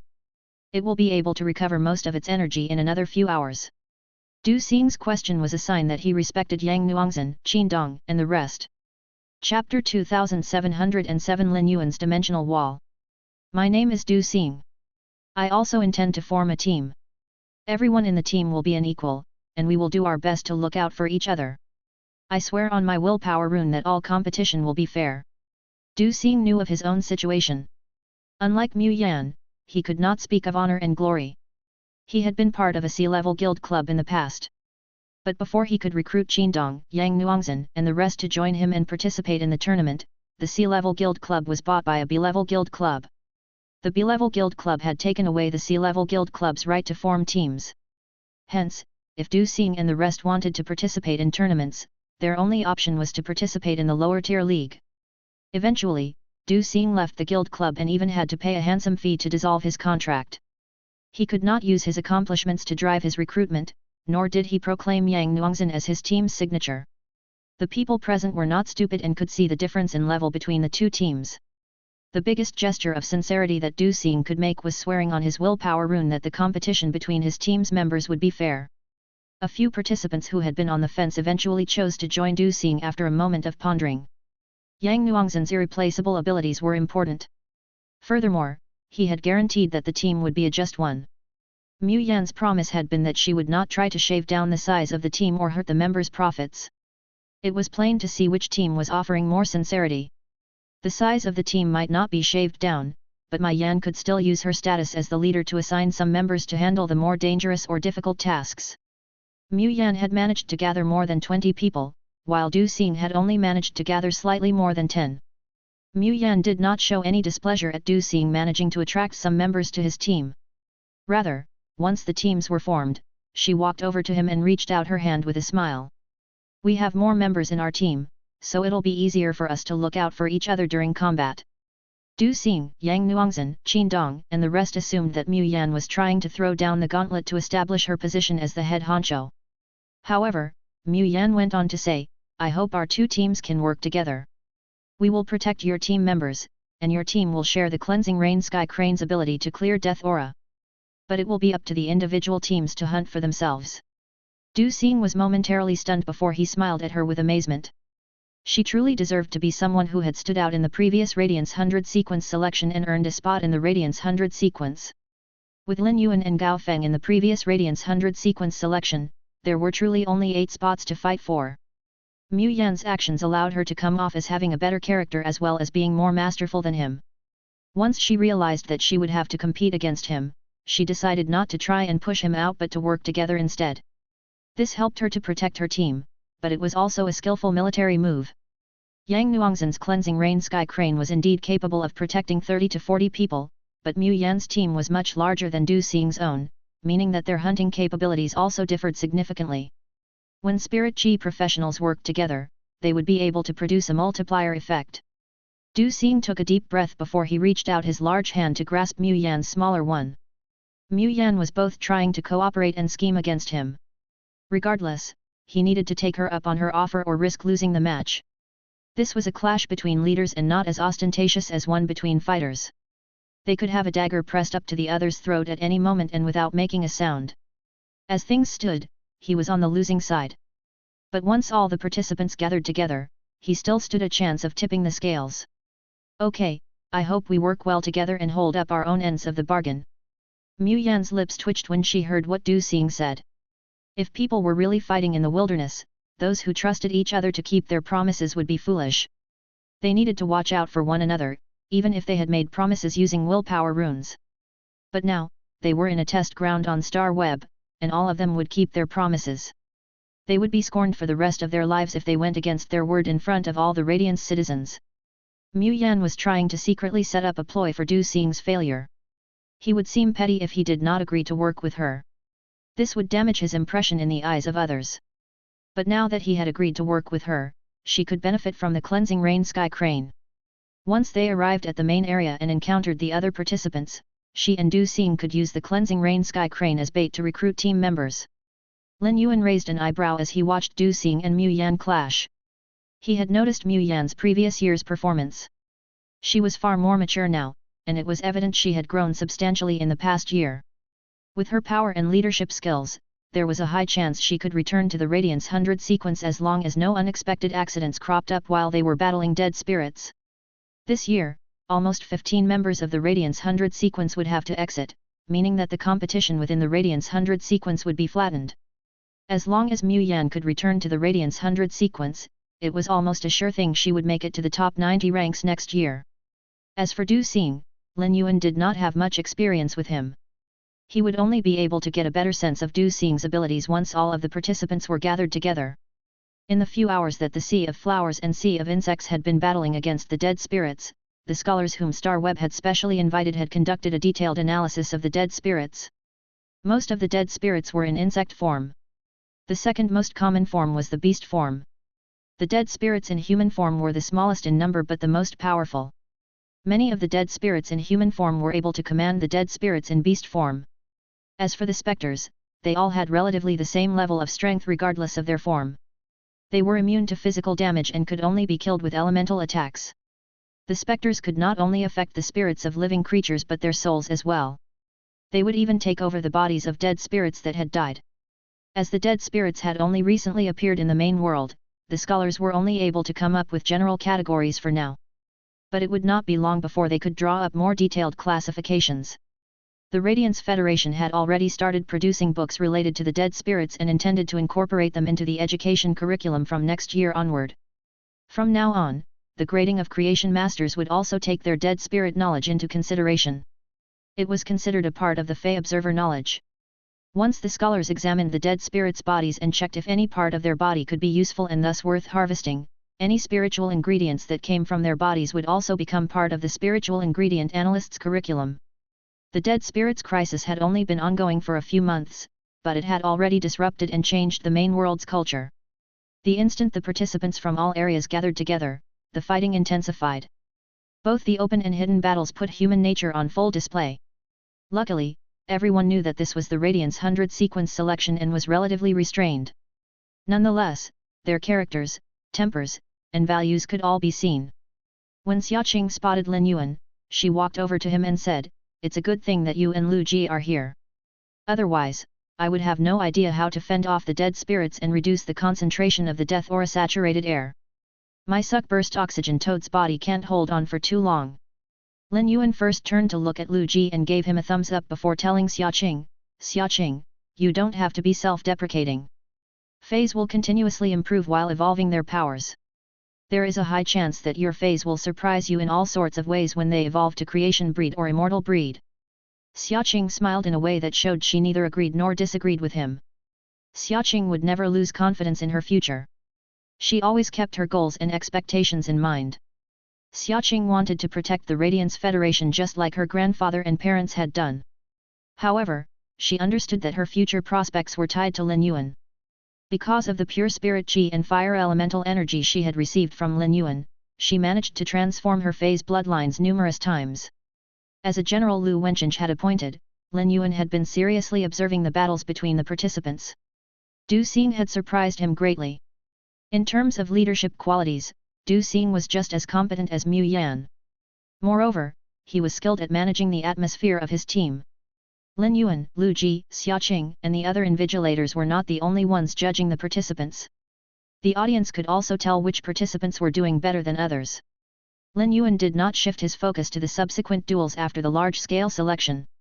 Instead, he was concentrating on building the bases in the dimensional world's territories.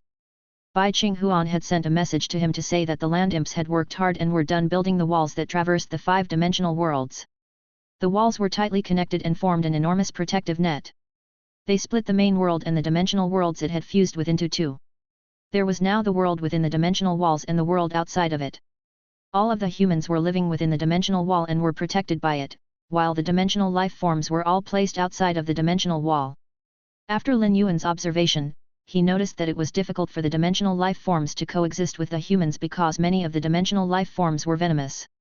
It would take a very long time before the dimensional life forms could acclimate to living in the main world and be transformed by the spirit chi.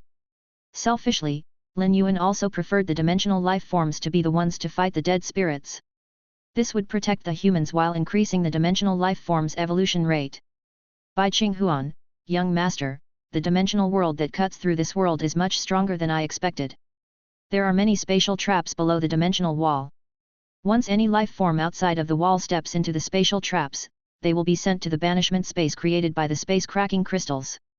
I have allocated 2 Samsara realm dictators to guard the banishment space. They will handle the life forms sent to the banishment space accordingly. Ever since Lin Yuan took control of the subterranean world and attained various high-grade metal spiritual ingredients, he used them to accomplish many tasks he could not achieve in the past. This dimensional wall would not have been built if he had not discovered the space-cracking crystal mineral veins. Lin Yuan, covering the ground with spatial traps will prevent the dead dimensional life forms and dead spirits from crossing over into the human world. But the spatial traps won't be able to stop them from going over the wall.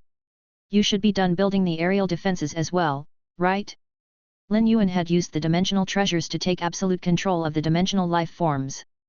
But after the dimensional worlds were fused with the main world, the dimensional treasures were joined with the main world.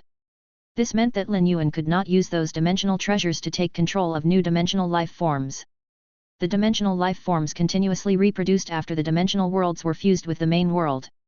As subsequent generations of dimensional life forms were born, Lin Yuan's control over them would diminish.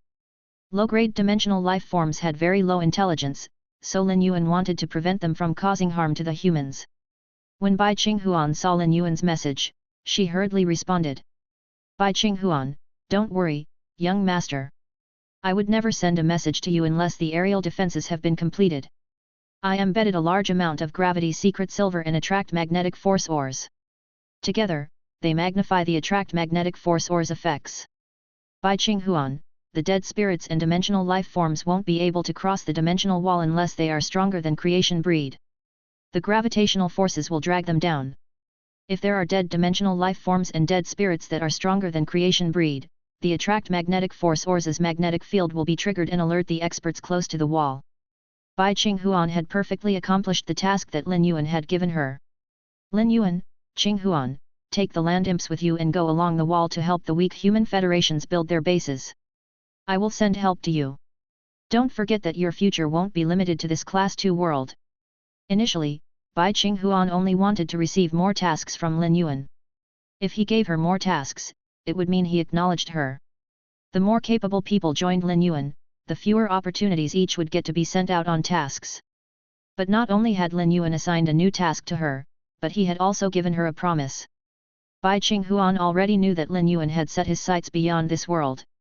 Given what he said, he would take her with him when he went to the other world. Chapter 2708 Tower Cannon's Misunderstanding. One of the figures was wearing a light green attire and wrapped out in a shawl with a faint tangerine tinge.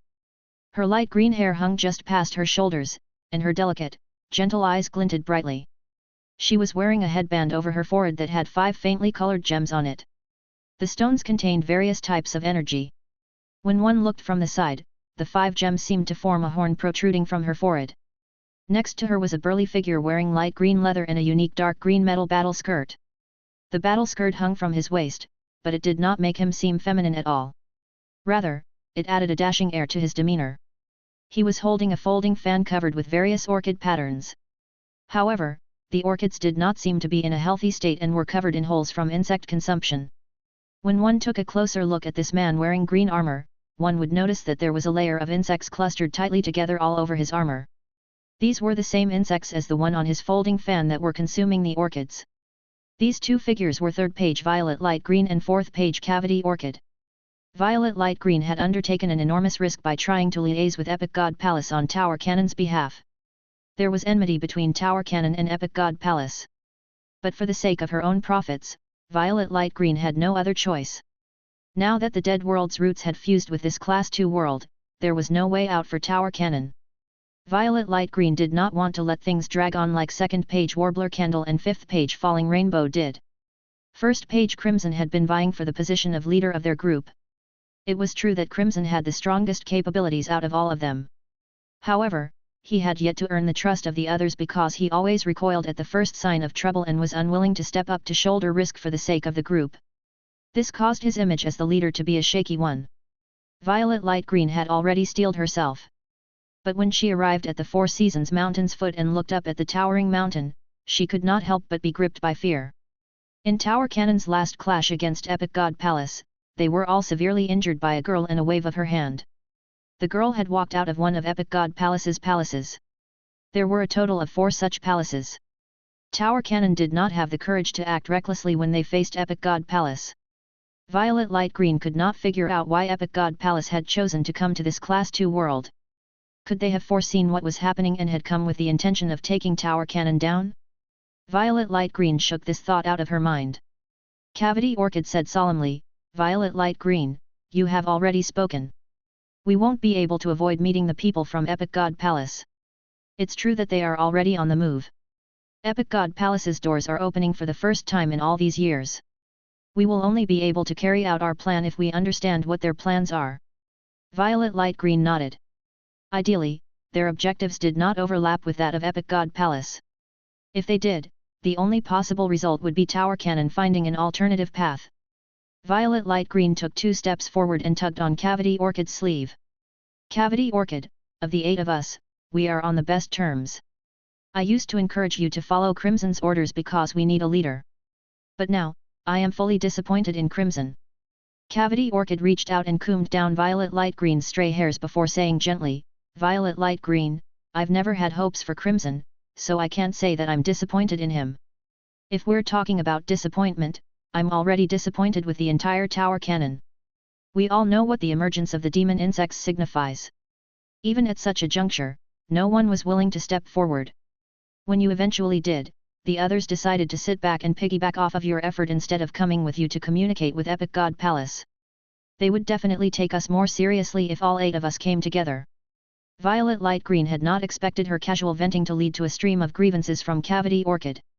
Alas, what could they do? Ever since they fused the Dead World's roots with this Class 2 world, all their fates were henceforth bound to this Class 2 world. If only they had not been so anxious, they could have returned to the sky beyond the clouds with the Dead World's roots. There was no need for Epic God Palace to release the demon insects in order to stop the dead spirits' disaster. The treasure that Epic God Palace held could separate ley lines. If Epic God Palace wanted to put an end to the dead spirits' crisis, they could extract this Class 2 world's ley lines before purifying it.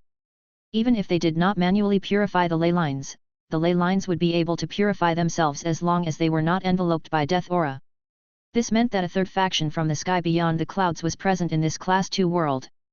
Optimistically, Epic God Palace might not be taking action because of Tower Cannon but this other faction. The dead spirits crisis had been progressing for some time. Epic God Palace had not taken action at the beginning. They only started to make a move when the demon insects appeared. At that moment, a powerful force pressed down on Violet Light Green and Cavity Orchid. A chilling voice echoed in their ears. "Tower Cannon, the insects that crawled out from dirt. You have been hovering around Epic God Palace for some time. Are you here to try and rob us again?" Under the crushing pressure, Violet Light Green and Cavity Orchid only managed to hold on by releasing their own auras. This gargantuan force was completely foreign to them. Clearly, it was not coming from the same expert who had injured them the last time. But it was likely that the source of this force and the expert who had injured them last time had similar levels of power. This expert had to be part of Epic God Palace's upper echelon. It was as though Violet Light Green had not heard the mocking edge in Autumn's tone and started to explain, "Tower Cannon made a mistake all those years ago. We have learned our lesson. This time, we come with sincerity and would like to have a chat with Epic God Palace. We hope that both sides will be able to work together to achieve a win-win situation." Cavity Orchid added, "That's right. That incident came about from one of our members making a decision on their own. The rest of us have no intention of making an enemy out of Epic God Palace." Autumn's figure appeared directly above Violet Light Green and Cavity Orchid. The pair of eyes that resembled that of a phoenix looked down at Violet Light Green and Cavity Orchid. Autumn could not touch Violet Light Green and Cavity Orchid until he was certain about whether the two of them had ties to Lord Saint. He also wanted to chat with them to find out more information. However, Autumn disliked what Cavity Orchid said about Tower Cannon trying to rob Epic God Palace because of the unauthorized decisions of one of its members. He also did not trust Cavity Orchid's explanation. Since only one of the members of Tower Cannon had decided to steal the epic clock, why had the rest of the 8 pages gotten involved? Epic God Palace had been waiting for Lord Saint's awakening. Autumn had never been concerned with Tower Cannon, the traitors from a Class 3 world. Lord Saint's awakening was not only related to this world that had recently been promoted to Class 2. Any factor could have contributed to his awakening. In Autumn's view, Tower Cannon's existence was an important factor in triggering Lord Saint's awakening. If Tower Cannon had not tried to steal the epic clock, Spring would not have lost control and stepped in. Spring had been extremely self-reproachful because of this. She feared that injuring Tower Cannon to the point of near death may have affected Lord Saint's awakening. Because he knew all of this, Cavity Orchid and Violet Light Green's words were meaningless to Autumn. Why does Tower Cannon want to work with us? We don't care about this Class 2 world, so there shouldn't be anything about our actions that is holding you back. Autumn's voice was full of derision. His revulsion of Tower Cannon was not because they were weaker than him. Power was not the yardstick of a life form's worth. Even ants served their own purpose. There were many ways to criticize Tower Cannon's existence. They did not try to prevent their dead world from fusing with the Class 3 world because they wanted to protect their home but because they coveted the Class 3 world's roots. They had failed to achieve this but still did not give up. Instead, they brought the dead world's roots with them and fled to this world. This Class 2 world was now being used as their incubator. Tower Cannon's goal was to sacrifice all of the life forms in this world and use the death aura already present to fuse the dead world with this world. Tower Cannon was an invader, a robber, and a destroyer. Even if this group was stronger than Autumn, it would be difficult for him to respect them. Even if Autumn believed Lord Saint had not awakened, he would not side with such a group. Violet Light Green and Cavity Orchid could hear the mocking and derision in Autumn's voice. However, they were struck by something that he said. Autumn had said that Epic God Palace was not focused on this Class 2 world. Did that mean that Tower Cannon would not earn Epic God Palace's fury by trying to take over this Class 2 world? If that were the case, they would not need to continue conversing with Epic God Palace. In truth, Violet Light Green was very against Tower Cannon working with Epic God Palace. If they worked with Epic God Palace, Tower Cannon would never have any say in decision-making. Autumn did not know that his words had caused Violet Light Green to land on such a big misunderstanding. Autumn's task was to interact with Tower Cannon. Now that Tower Cannon's members had initiated contact with him, his task was considered complete. Violet Light Green and Cavity Orchid looked at each other and saw delight in each other's eyes. Tower Cannon would really like to work with Epic God Palace. It's really a shame that we won't be able to. If Epic God Palace needs our help in the future, feel free to ask. After confirming that Epic God Palace was not interested in this Class 2 world, Tower Cannon was no longer afraid of them. Instead, they could try to form a connection with Epic God Palace. Once the dead world's roots were fused with this Class 2 world, Tower Cannon would do its best to promote it to Class 3. They might need Epic God Palace's help in the future. Autumn did not intend to hold the 2 members of Tower Cannon back. But just as they were about to leave, a thought struck him, and he stopped them. The 2 of them froze and turned around. They did not know why Autumn had stopped them. Could it be that he had said what he said to distract them? At that moment, Autumn asked gravely, "Is there a member of Tower Cannon who is rapidly transforming?" Violet Light Green and Cavity Orchid's expressions turned stony, and they began to ponder deeply. There were only 8 true members of Tower Cannon. The 8 pages that roamed the world were only their replacements that held their place while they slept. There were also the lead chanters and singers in every tower. Violet Light Green and Cavity Orchid had never paid attention to these lead chanters and singers. After the Class 2 world was fused with the dead world's roots, the lead chanters and singers were turned into dead dimensional life forms. Tower Cannon did not have a character that fit Autumn's description. The instant he saw Violet Light Green and Cavity Orchid's expressions, Autumn had his answer. It was likely that Lord Saint was not siding with them. However, Autumn could not be fully certain. Lord Saint's transformation might have been hidden extremely deeply. As Violet Light Green and Cavity Orchid left Four Seasons Mountain, they continued mulling over Autumn's question. Did this mean that Epic God Palace was looking for someone who was rapidly transforming? The youths in this world often encountered various opportunities, and there were many who were rapidly transforming. Why was Epic God Palace looking for someone like that? Violet Light Green and Cavity Orchid contemplated for a moment and discussed this matter but were unable to come up with a conclusion. Eventually, the 2 of them decided to stop focusing on this matter. Since Tower Cannon did not care about this Class 2 world, it was time for Tower Cannon to fight back against the demon insects. The demon insects were indeed a powerful species. Every demon insect empress in her prime had the power to ruin a Class 4 world. However, this was not the sky beyond the clouds, and there was no pure spirit chi for the demon insects to absorb. Hence, the demon insects' potential was severely limited. Relative to the potential of the demon insects, this demon insects colony was puny. The demon insects could indeed use death aura as fuel, but there were other dimensional life forms in the dead world aside from those that emanated death aura.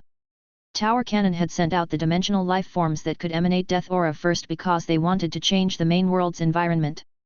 The hunters in the dead world were capable of consuming the demon insects. Chapter 2709, Myth Breed Golden Wings.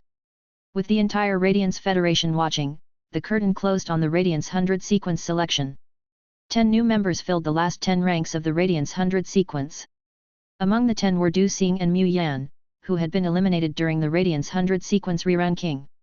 Yang Nuangzhen and the Cleansing Rain Sky Crane's ability to drive off death aura allowed her to perform well during the selection. But she did not manage to occupy one of the 10 spots. Nonetheless, after the Radiance 100 sequence selection ended, she received an invitation to join the Spirit Guards, and they offered her very generous terms. After joining the Spirit Guards, Yang Nuangzhen would become a specialized expert. Yang Nuangzhen enthusiastically accepted the Spirit Guards' offer immediately. Her biggest worry had been Yang Wenpeng seeking revenge on her after the selection ended. Given his temper, just seeking revenge on her would not be enough. He would involve her parents and the entire collateral branch as well. But now that she had accepted the Spirit Guards' invitation and was going to be a specialized expert, she had a position as a public official, and Yang Wenpeng could not cause trouble for her. As long as her family could securely latch themselves to the Spirit Guards, they would be able to break free from the main branch. At that point, they would no longer be under their thumb. Mu Yan was over the moon that she managed to return to the Radiance 100 sequence. She had taken stock of her own circumstances.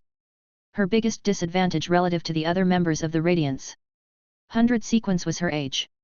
She was only 23 years old this year and could not be compared to abnormalities like Lin Yuan, but she was considered one of the youngest members of the Radiance 100 sequence.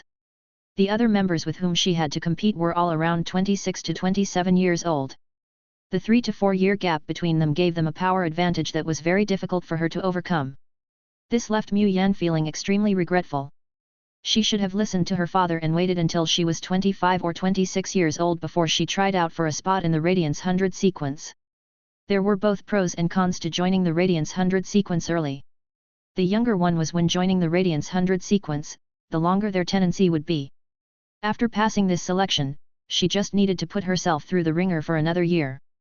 This year's worth of time would be sufficient to enable her to grow rapidly.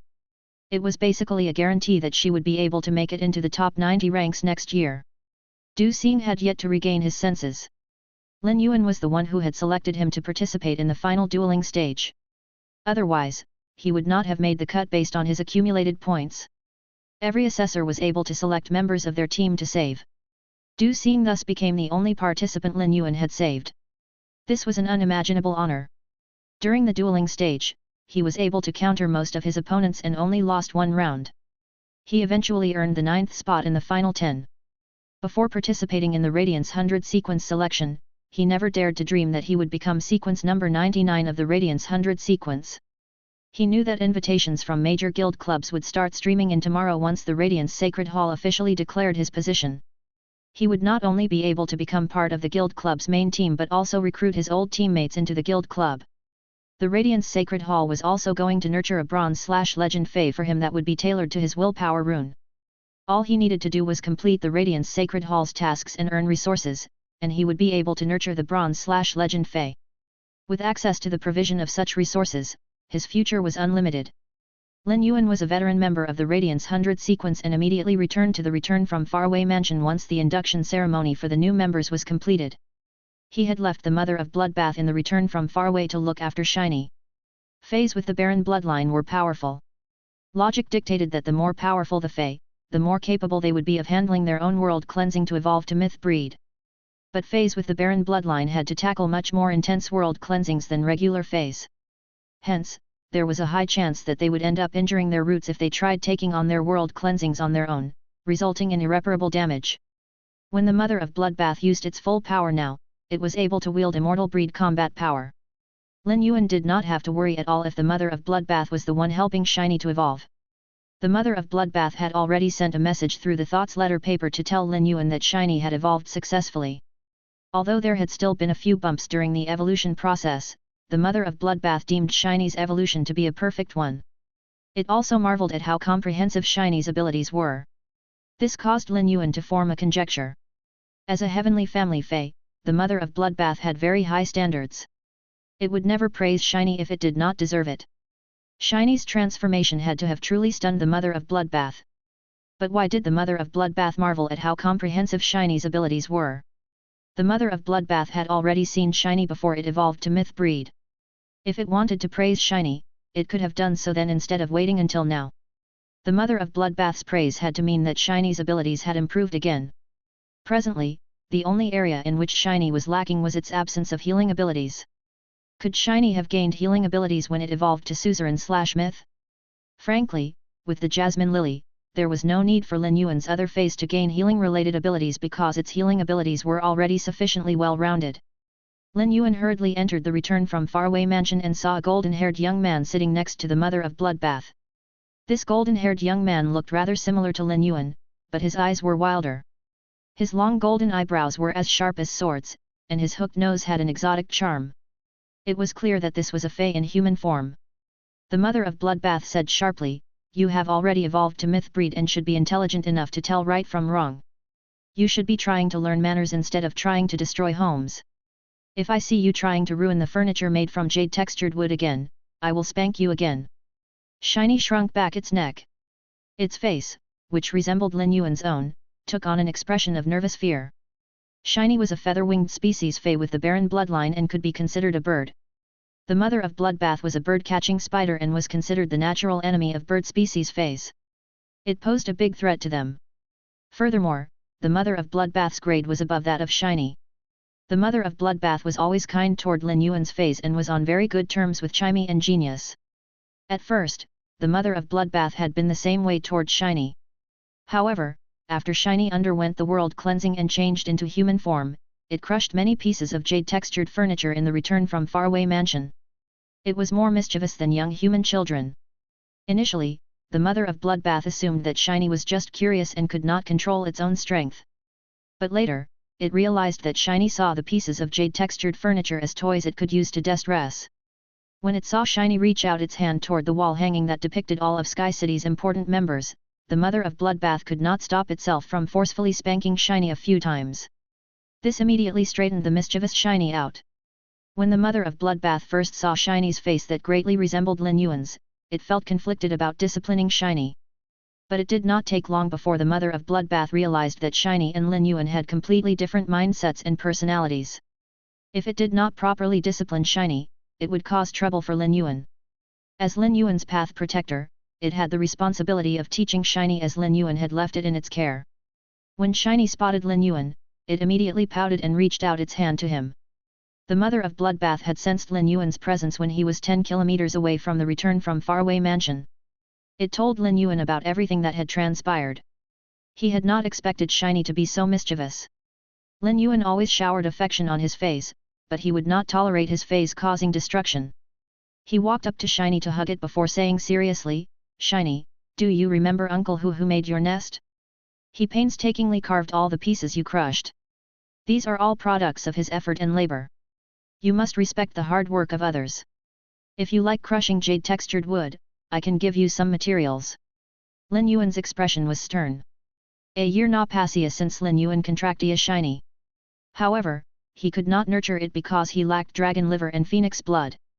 Shiny spent most of its time in the past year playing in the marsh world. It seemed that its carefree lifestyle of the past year had caused it to develop some bad habits. Lin Yuan intended to stay with Shiny for some time so he could properly educate it. Shiny hurriedly nodded its small head when it saw Lin Yuan's stern expression. Shiny did not want Lin Yuan to treat it the same way that the Mother of Bloodbath did.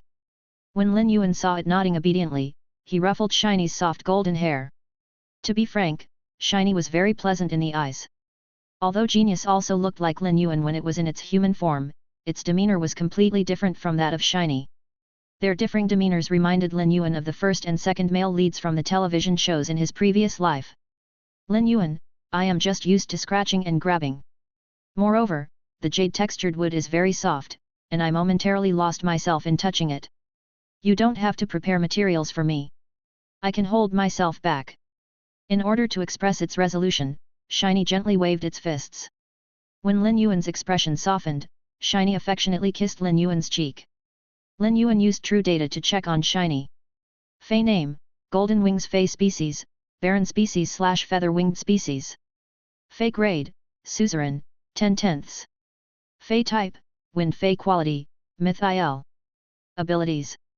Snapped neck falling death, when its sharp claws make contact with a target, the target's neck will be snapped. At the same moment, the golden wings will extract the target's soul and absorb the soul into its feathers. The soul will imbue the storm patterns on the feathers with intelligence. Flowing wind claws, when the wind elements in the golden wings feathers are released into the environment, it will be able to control the surrounding winds and manipulate it to attack its opponent. The attacked target will feel like it is being slashed by claws. After attacking a target, the golden wings will also be able to inject elements into its target through explosions and cause double the amount of damage. Rapid wind whistle, by flapping its wings to activate wind elemental energy, it will simultaneously let out a roar that causes both physical and elemental damage to a designated target. A headwind will also lower the target's speed. Each time a headwind is released, its own speed will be increased. Hurricane added protection, a vicious hurricane shield will be added to one's own body. Every time elemental damage is inflicted on it, the hurricane shield will absorb the damage before reflecting it. The hurricane shield can also absorb wind elemental energy from the surroundings to replenish the wind elemental energy in its body. Folded Wings Wind Valley, with the golden wings at the center, an environment charged with wind elemental energy will be formed. Wind elemental energy will be continuously produced in this environment. When it makes a sacrifice to this territory, the wind elemental energy will be absorbed into its bloodline and trigger a one-time explosion. Disappearing wind attack, its body will be combined with wind elements. Even a slight breeze will be enough for it to hide within. While it is hiding in the wind, it will be immune to damage as long as the wind remains. Revived seasonal winds, the wind element's state will be changed. The wind elements will gain powerful healing abilities. Targets will be healed wherever the winds exist. They will continue to heal as long as the wind does not stop moving. Exclusive skill. Unset state, when interacting with another Fey, the golden wings can copy the Fey's exclusive skill and triggered abilities. Unset state will then turn into the copied exclusive skill and triggered ability. The abilities can only be switched out once every lunar cycle. Wind's descendant, by placing itself as the heart of all wind elements, it will become the eye of a hurricane and control all of the surrounding wind elements. It will become the master while all other winds will become its disciple. Summoning Wind Changing Spirit, use wind elements to accommodate other elemental energy and turn them into vassals of the wind elements. In extreme environments, the accommodated elemental energy can change its own attributes and allow it to become better affiliated with the environment, as well as use elemental attacks of different elemental types. Chapter 2710 Tower Cannons Counterattack. The Jasmine Lily's healing abilities could be categorized into close-range and far-range individual entity healing, as well as close-range and far-range group healing. The Jasmine Lily was not very skilled at far-range group healing. But Shiny's revived seasonal winds would imbue the wind elements with healing abilities.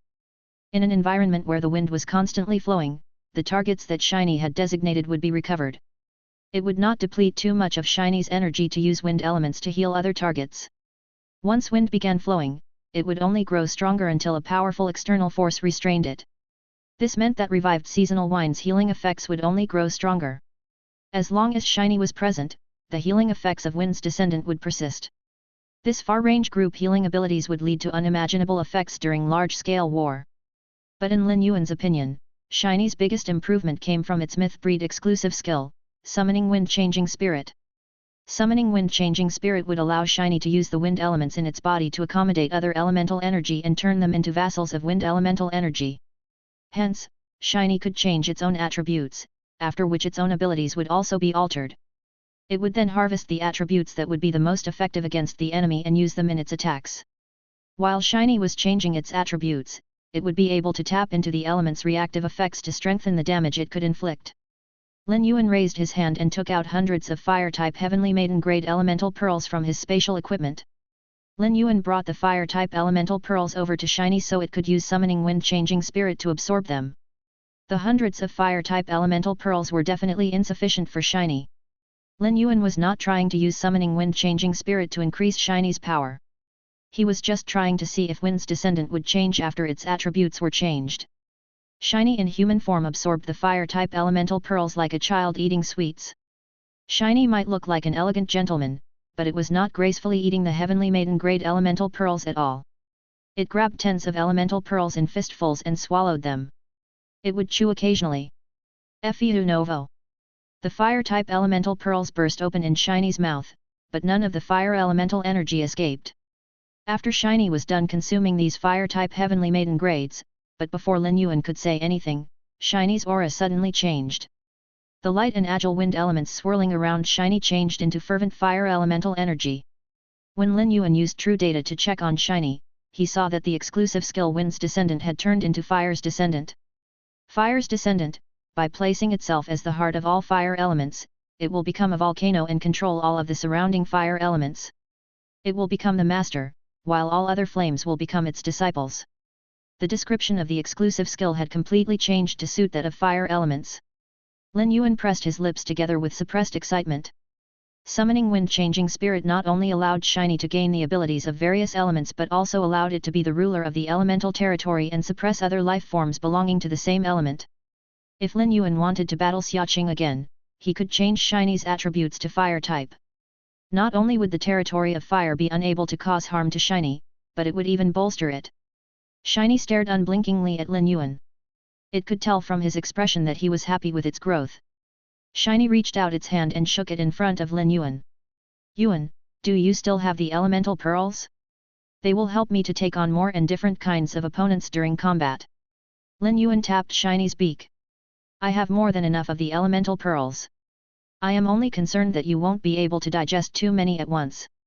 Lin Yuan took out large chests full of various types of elemental pearls that the Wind Speed Rapid Antelope had organized. There were around 3,000 elemental pearls in every chest. Lin Yuan said, Shiny, go ahead and eat your fill. There are only 4 types of elemental pearls now: wind, fire, earth, and water. I will provide you with rare elements in the future so you can increase your power. Because of summoning wind-changing spirit, Shiny was similar to the flower Calamity Beautiful Devil in that nurturing it involved absorbing various types of pure elemental energy. Although Lin Yuan did not use the flower Calamity Beautiful Devil and Frigid often during battle, they were extremely important to him, and he had not stopped supplying them with resources. The flower Calamity Beautiful Devil and Frigid were currently accumulating their power. After Lin Yuan was promoted to an A-rank Spirit Chi professional, he did not rush into evolving their grades and qualities because these were not vital to the two of them. The evolution of their bloodlines was the most important. Lin Yuan intended to wait until their bloodlines reached a certain point before he tried to evolve their grades and qualities. His aim was to use the evolution of their grades and qualities to enable their bloodlines to break through. The mother of Bloodbath could not stop the look of envy from spreading across its face when it saw Lin Yuan providing Shiny with resources. The mother of Bloodbath was not jealous that Lin Yuan was treating Shiny well. The mother of Bloodbath believed that it received even better treatment from Lin Yuan. Lin Yuan had even been ready to give up his life for the sake of helping it with its world cleansing. The mother of Bloodbath was jealous that Shiny had access to the best resources from the onset of its life. It thus had a perfect foundation that many other feys of the Baron bloodline did not have. It was truly born with a golden spoon in its mouth. The mother of Bloodbath had been watching over Shiny at home and experienced the life of a stay-at-home mother. Hence, it had been unable to watch the Radiance 100 sequence selection. Lin Yuan, did everything go well with the Radiance 100 sequence selection? Lin Yuan shook his head. Things didn't exactly go smoothly. It almost failed. Elder Lu was too anxious and set the difficulty of the test too high. Although Lin Yuan and Lu Ji's interference managed to allow the selection to end well, the high bar of difficulty of the test would inevitably have caused some excellent youths to drown in the wave of death spirits due to their bad luck. Lin Yuan felt that this was a pity. The mother of Bloodbath did not understand what Lin Yuan was trying to say. In its opinion, the harder the test, the more outstanding the survivors. The mother of Bloodbath was more interested in Lin Yuan rather than the Radiance 100 sequence selection. The Radiance Knight and Radiance Envoy selections would take place after the Radiance 100 sequence selection. As one of the contenders for the Radiance Envoys, he needed to head to the Radiance Sacred Hall to watch the Radiance Knight selection. It was clear that Lu Ji had the potential to be a Radiance envoy, but he still chose to join the Radiance Knights election instead. Just like Wen Yu, he would become Lin Yuan's aide. Long Tao, Gao Feng, and he were also participating in the Radiance Knights election. Lin Yuan was taken aback by He's participation but quickly figured out why he had made that decision. Lin Yuan, Zhong Ziyi, Gu Lang, and Xiaoqing were not the only ones participating in the Radiance Envoy selection. The previous generation of Radiance Envoys would also be participating. They had to knock the previous generation of Radiance Envoys out of their positions. Just like the Radiance 100 sequence selection, the format of the Radiance Envoy selection had also changed. After Lin Yuan and the rest became Radiance Envoys, they would have to accept challenges from subsequent generations every few years. The Dead Spirit crisis occurred after the major Federation Union was established. It became clear that there would be no major Federation meeting. Because the Federations now had different levels of power, they did not need to compete or be ranked during the meeting. The Federation envoys were iconic to their federations. And he struggled to compete with Lin Yuan, Zhong Ziyi, Xiaoqing, and the rest, much less try to take on the current Radiance envoys. After understanding this, he decided to give up on aspiring to become a Radiance envoy. Instead, he set his sights on the Radiance Knights election. He felt fully confident in passing. A day was enough time for Shiny to absorb these elemental pearls. Wen Yu and Lu Ji needed to stay the night in the Radiance Sacred Hall to take part in the oath-taking of the Radiance Knights election. In one of his rare periods of respite, Lin Yuan returned to his room and had a good sleep. This sleep could only be described as rejuvenating. The next day, just as Lin Yuan was about to head to the Radiance Sacred Hall, he saw that the Moon Empress had personally paid a visit to the return from faraway mansion. He was well aware of how busy she was. She had just finished presiding over the major Federation Union meeting and could not even watch the Radiance 100 sequence selection. She should be in the Radiance Sacred Hall now. The instant his eyes landed on the Moon Empress, alarm bells rang in Lin Yuan's head. It was likely that the Dead Spirits crisis had taken a turn. There was no other reason for the Moon Empress to appear here at such a time. Furthermore, this change had to compromise the demon insect's defense of the main world. Otherwise, regardless of what happened in the Dead Spirits crisis, the Moon Empress could have contacted him through the Thoughts letter paper or by phone call. When he saw the austere expression on her face, Lin Yuan asked, "Master, what happened over on the Dead Spirits side?" Lin Yuan's voice was full of suspicion. If the demon insects had encountered a powerful enemy, Kira should have sent him a message about it. But since she had not contacted him, it meant that she could address whatever was happening over on the Dead Spirits side. The Moon Empress solemnly said, "We intentionally retained 18 Dead Spirits wells to train our soldiers and didn't instruct the demon insects to defend these 18 Dead Spirits wells. Since yesterday, these 18 Dead Spirits wells have been producing dead spirits at accelerated rates. The numbers doubled within a mere 8 hours. Tower Cannon must be up to something." Lin Yuan immediately understood what was happening. The Moon Empress had come to see him because she was concerned that Kira would not be able to commandeer the demon insects to handle the expanding Dead Spirits wave. But the fact that Kira had not contacted him meant she could handle it. The Dead Spirits had to have been injected with an enormous amount of death aura in order to multiply in the short span of 8 hours. Tower Cannon would not use up such a large amount of death aura for no reason. This was a clear sign that Tower Cannon was launching their counterattack. The 8 pages of Tower Cannon had been planning for the revival of the Dead Spirits for a very long time and had to have discovered that the demon insects were fending off the Dead Spirits wave and protecting the main world. Lin Yuan would not optimistically assume that Tower Cannon could not tackle the demon insects. If Tower Cannon had been unable to handle the demon insects, they would not have begun their counterattack after a period of silence. "Master, I will begin setting up defenses now. I won't be able to head to the Radiance Sacred Hall to watch the Radiance Knights election." The Moon Empress sighed and reached out to help Lin Yuan adjust his collar. Lin Yuan still had to be the one to step forward to handle the situation at times like this. During the initial outbreak of the Dead Spirits wave, all the life forms in the main world, including the Radiance Federation, were unable to handle the disaster even if they joined forces. The sea clans led by the vast sea labyrinth fared even worse than the humans when it came to tackling the Dead Spirits. From the beginning, it was Lin Yuan who saved the main world time and time again. It was true then, and it was still true now. "I have informed the other members of royalty of the changes to the Dead Spirits wave. The Radiance Knight and Radiance Envoy selections will be postponed." The Moon Empress had not made this decision on her own but had come to this conclusion after a discussion with the other members of royalty. The Radiance 100 sequence selection and re-ranking had already bolstered the confidence of the Radiance citizens. If they went on to hold the Radiance Knight and Radiance Envoy selections when they were on the cusp of an unknown disaster, it would affect their ability to handle and prepare for the disaster. Lin Yuan did not say anything. He could not guarantee that he could use Kira to fend off Tower Cannon's counterattack. He instructed Redthorn to release the Abyss Great Emperor and stood on its palm. He then ordered it to take him to where the 5 female demon insects were hiding. Meanwhile, Kira was greedily absorbing pure spirit chi in the spirit lock spatial zone. She had never been in such a magical paradise before. With this environment, Kira felt that she no longer needed the gems that contained pure spirit chi. Lin Yuan had to have a powerful source of support in order to possess such a blissful haven. Once again, Kira reaffirmed that being accepted as Lin Yuan's servant was the biggest opportunity of her life. Chapter 2711, He is the Saint? Lin Yuan's voice was extremely stern. If Kira had informed him when the anomaly first arose, he could have made preparations sooner. He had slept soundly in the return from faraway mansion last night and had not wanted his body to be stressed by other matters. If he had known about the anomaly sooner, he could have instructed Kira to take him to investigate the situation and come up with a plan of action sooner. Lin Yuan knew that Kira was not using her full powers to tackle the dead spirits. She had only produced 5 demon insect eggs. This had displeased Lin Yuan from the beginning.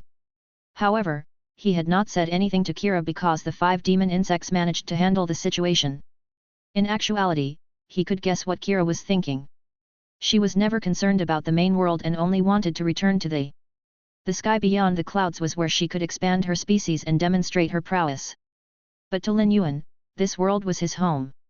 He also had the desire to venture into the sky beyond the clouds, but he had to ensure the safety of the main world first. Kira's expression froze when she heard what he said, and terror soon spread across her face. She could sense Lin Yuan's rage. It was true that she had found out early on about the change in the dead spirits wave. But at the time, she had been anxious to absorb the pure spirit chi from the spirit lock spatial zone to strengthen herself. She also assumed that the acceleration in the emergence of dead spirits would not be of any obstruction to the demon insects. After all, the demon insects could still consume the dead spirits. More food was beneficial for the demon insects. As a highly intelligent life form, Kira could stand in Lin Yuan's shoes and figure out the reason for his perspective. It was no wonder that Lin Yuan had placed emphasis on informing him when any changes arose. Now that she understood this, Kira's heart sank. This matter was indeed serious. After pondering further, Kira decided not to explain herself but directly admit her mistake. Master, I wasn't able to fully comprehend what you wanted. I lost myself absorbing pure spirit chi and forgot my responsibility. I will instruct the other demon insects to produce more female insects that can take on the dead spirits. Lin Yuan reached out and flicked Kira's head. Kira, I hope you won't disappoint me again. I see no need in nurturing a species that can't even carry out my directives. Redthorn was seated on Lin Yuan's shoulder and said, Yuan, now that I've evolved into an 8-winged fairy, I can take control of her and manipulate her abilities to nurture the species. It just so happens that a new tongue of relinquish is about to grow. A look of excited desire appeared on Redthorn's face while it spoke. Redthorn's power was increased when it used the tongue of relinquish to take control of powerful targets. Redthorn preferred to take control of Kira, who had powerful potential, rather than the tarot experts. Redthorn's words caused a chill of horror to run through Kira. This also allowed Kira to realize Lin Yuan was not reliant on her. He had the means to take control of her and utilize her abilities after her death. In their relationship, she was the one relying on him.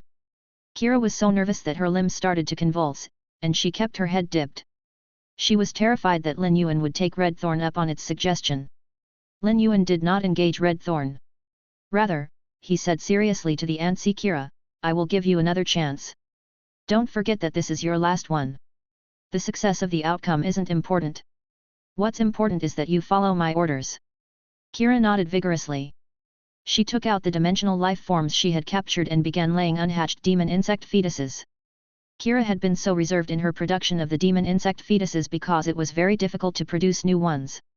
It required an enormous amount of energy. Each time she produced female insect fetuses, Kira needed to use a large portion of her roots. Luckily, after entering the spirit lock spatial zone, Kira realized that it was no longer difficult for her to produce the female insect fetuses. In the spirit lock spatial zone's pure spirit chi-filled environment, she could produce a batch of female insect fetuses every 2 to 3 years. This was much faster than the demon insect empresses in the sky beyond the clouds, who received resources from their demon insect citizens. If she was able to keep up this production rate in the sky beyond the clouds, her branch of the demon insects would be able to take control of the entire demon insects. She might even be able to become the thearch of the demon insect empresses. Because of Lin Yuan, Kira was able to see a beautiful future. But she was also fully shackled by him. She would never take his orders lightly again. Master, thank you for giving me another chance.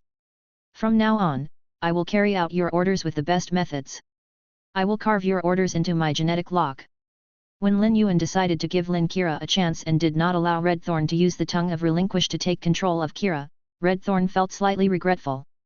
Kira was much better than the stupid acid corrosion queen bee. Apart from consuming acid and building messy nests in its mouths of relinquish, the acid corrosion queen bee was not good for anything else.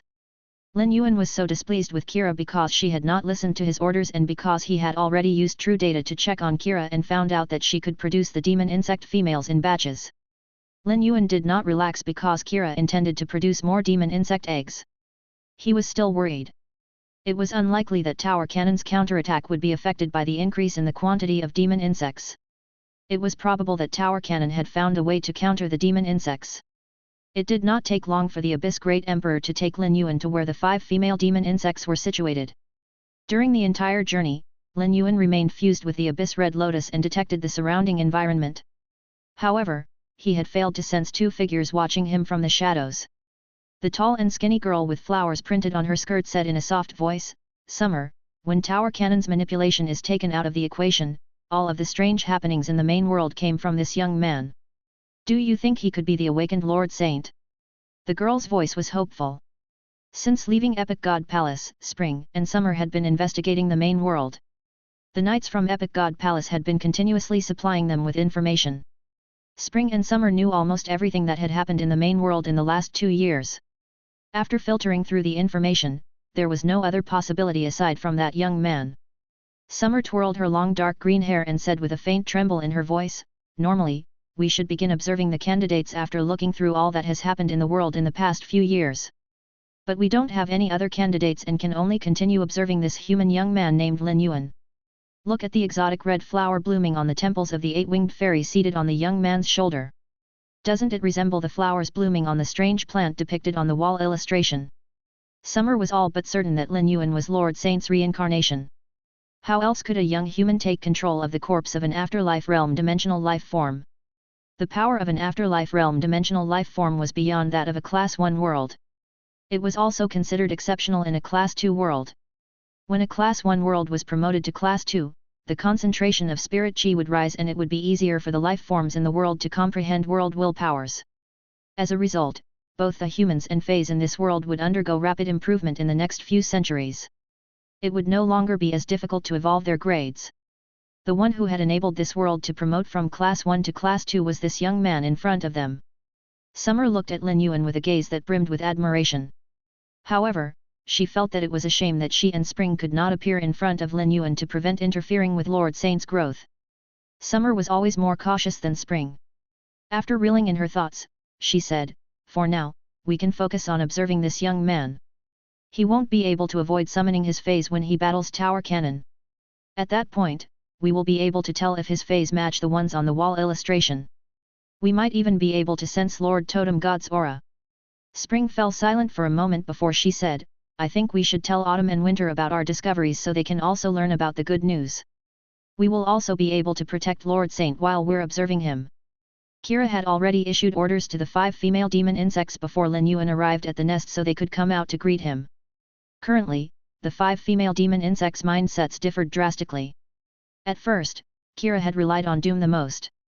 But Kira later abandoned Doom when she felt that Doom had failed to demonstrate the might of the demon insects to Lin Yuan.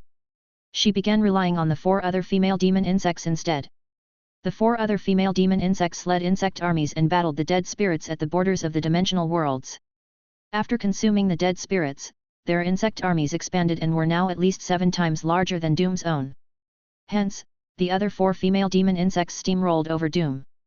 The 5 female demon insects had gathered there because they had received Kira's orders 3 days ago. Kira planned on using spirit chi crystals to strengthen the 5 female demon insects. Otherwise, the 5 female demon insects would take 2 to 3 days to travel and gather together. The female demon insects were all happily waiting for rewards from Kira. However, they noticed that Kira had produced more female demon insects. This made all of the female demon insects nervous. They were worried that Kira would replace them because she found their recent performances unsatisfactory. At first, Doom and the other 4 had other discoveries that they wanted to report to Kira. But now, they did not know how to broach the subject. These matters could be considered the first failures of the demon insects in their bid to fend off the dead spirits.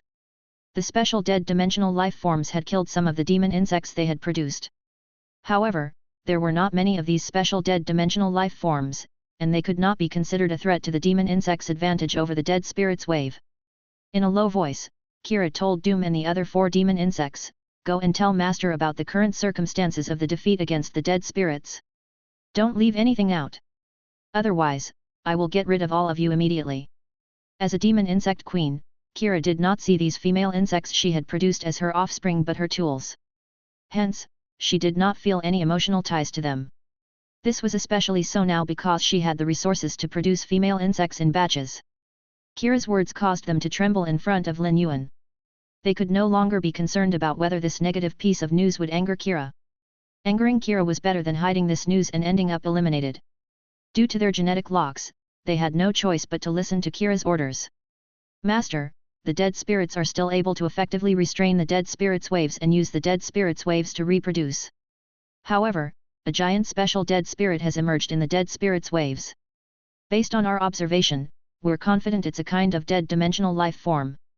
However, it differs from dead dimensional life forms that emit a significant death aura, as it releases only a small amount of death aura. Nonetheless, it can harness this death aura in its attacks.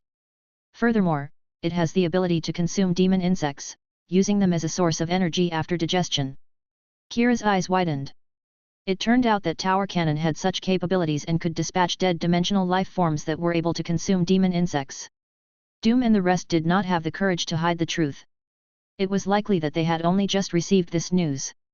The war between the demon insects and dead spirits was no longer about occupying territory.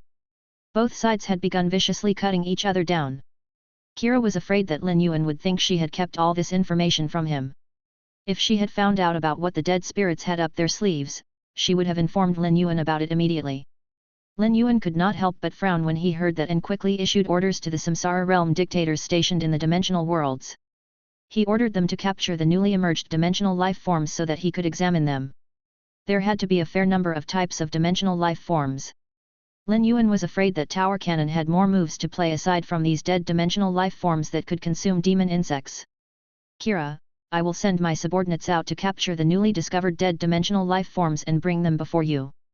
Instruct the dead dimensional life forms born from death aura to consume these new dead dimensional life forms genes. We must make a proper comparison of these dead dimensional life forms." The demon insects' biggest advantage was their ability to absorb the genes of other life forms.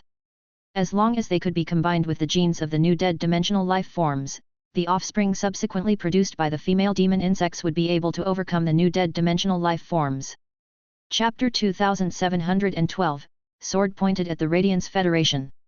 It was true that Lin Yuan could produce explosive combat power when he fused with the Abyss Red Lotus, but he could not handle the never-ending waves of dead spirits on his own.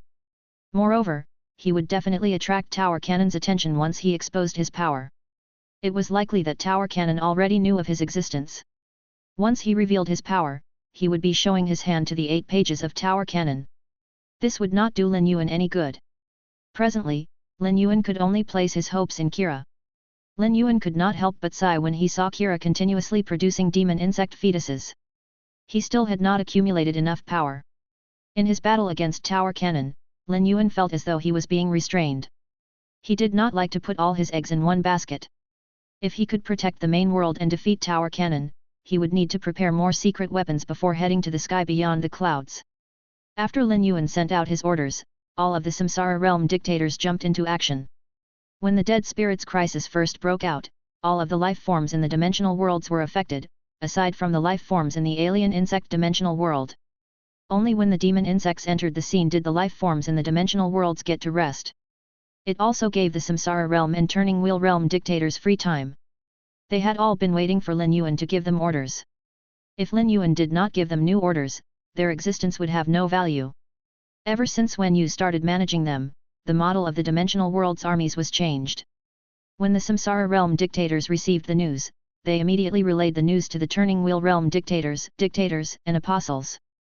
The powerful dictators and apostles could use their own source-type power to resist death aura. The real impact on the dimensional worlds was on the dimensional life forms that had yet to become apostles. The dictators and apostles worked together to capture dead dimensional life forms from the dead spirits' waves and delivered them to Lin Yuan's location. The war between the dead spirits and demon insects was only officially beginning now. Lin Yuan used true data to check on these new dead dimensional life forms. Lin Yuan saw that the disaster transcending deceased and saw-killing dead beasts were the best entities for killing the demon insects. When the disaster transcending deceased absorbed death aura, they would turn into fury spirits and enter the demon insects' bodies to destroy their souls. That method of combat allowed the disaster transcending deceased to kill the demon insects endlessly while absorbing their soul energy, thereby raising their own grades. This method of combat did not deplete any of their own resources and allowed the disaster transcending deceased to kill at least 60,000 demon insects in the short span of an hour. It could construct the reproductive abilities of 1,000 demon insects every minute. The saw-killing dead beasts used death aura in a similar way that Lin Yuan used spirit chi to use spirit essence explosion. When the saw-killing dead beasts activated death aura, sharp saw-like teeth were formed in their mouths. These teeth had the bite power to easily take the lives of the demon insects. The saw-killing dead beasts were not as competent as the disaster transcending deceased when it came to killing the demon insects, but there were many more of the saw-killing dead beasts. The demon insects were also able to injure the saw-killing dead beasts. However, the saw-killing dead beasts could recover their injuries by absorbing death aura. They could also consume the corpses of their comrades to reproduce. Hence, the saw-killing dead beasts' numbers did not fall even after being attacked by the demon insects for an extended period. Upon encountering these new dead dimensional life forms, Kira addressed Lin Yuan with a serious demeanor, saying, "Master, demon insects have boundless potential for evolution. If we can acquire the genes of these dead dimensional life forms, we can certainly create offspring capable of confronting them. However, generating targeted offspring is a time and energy-intensive process. Achieving this swiftly will necessitate a substantial energy investment. May I have your permission to transport these dead dimensional life forms and demon insect fetuses to the Blessed Territory to expedite the breeding process? I will produce 5 to 10 specialized demon insects designed to combat the dead dimensional life forms and then determine which ones perform most effectively against the disaster transcending deceased and saw-killing dead beasts. In the future, I intend to employ this approach each time a new kind of dead dimensional life form emerges." Kira spoke openly, with no hidden agenda. She wasn't seeking any personal gain from the spirit lock spatial zone, her motive was simply to assist Lin Yuan with his issue. She had already upset Lin Yuan and was now eager to make amends. Upon hearing Kira's words, Lin Yuan felt more at ease. Her confidence in making such bold claims reassured him. The spirit lock spatial zone had already grown to be half the size of the Xia region. While Hu Chuan had been working on infrastructure in the spirit lock spatial zone, it covered only a small portion of the zone's vast space. Lin Yuan could allocate an area within the spirit lock spatial zone for Kira to establish her nest and settle down. This would enable him to utilize the abundant and boundless supply of pure spirit chi within the spirit lock spatial zone to nurture the demon insects he needed for his purposes. "Kira, I know you desire the spirit chi in that space. I will allow you to build a nest according to your preferences in that space. You can stay there and focus on producing the demon insects for me. Feel free to let me know if you have any needs. Don't forget to try your best to ensure that the female insects aren't released. Tower Cannon has probably already gathered experts to search for the female insects." In Lin Yuan's opinion, the demon insects' method of growing their species was similar to the way that the insect species carcinoma phase produced their insect armies. The best way to handle the insect species carcinoma phase was to capture the mothers and take control of them before moving on to handle the nest. Otherwise, the nest would only become larger unless an enormous amount of power was used to destroy the entire nest. There was no way that Tower Cannon was unaware of how to take control of and eliminate the demon insects. Kira was overjoyed when she heard this. The biggest blessing she could receive from Lin Yuan was the creation of a nest for her in the spirit lock spatial zone. If she could freely absorb spirit chi of such purity, her branch of the demon insects would be limitless. There was nothing else that Kira could hope for after receiving this blessing. "Master, don't worry. I will only send out the female insects with class 2 and 3. genetic locks and keep the rest with me. I won't let you down this time. While Lin Yuan was preparing for battle, Tower Cannon was not idle either. First page Crimson, second page Warbler Candle, and the rest were anxiously waiting for news, while third page Violet Light Green and fourth page Cavity Orchid went to make contact with Epic God Palace. Crimson was even prepared to take the rest of Tower Cannon with him to hide again if Epic God Palace refused to give Violet Light Green and Cavity Orchid the chance to speak and killed them instantly. They would then slow down the rate at which the dead world absorbed this Class 2 world's roots so as to dodge Epic God Palace's attention while secretly investigating their objective. If they came back with good news, confirming that Tower Cannon and Epic God Palace had compatible goals, Tower Cannon would need to act swiftly. Their first task would be to eradicate the sudden emergence of demon insects, aiming to seize control of the main world as soon as possible.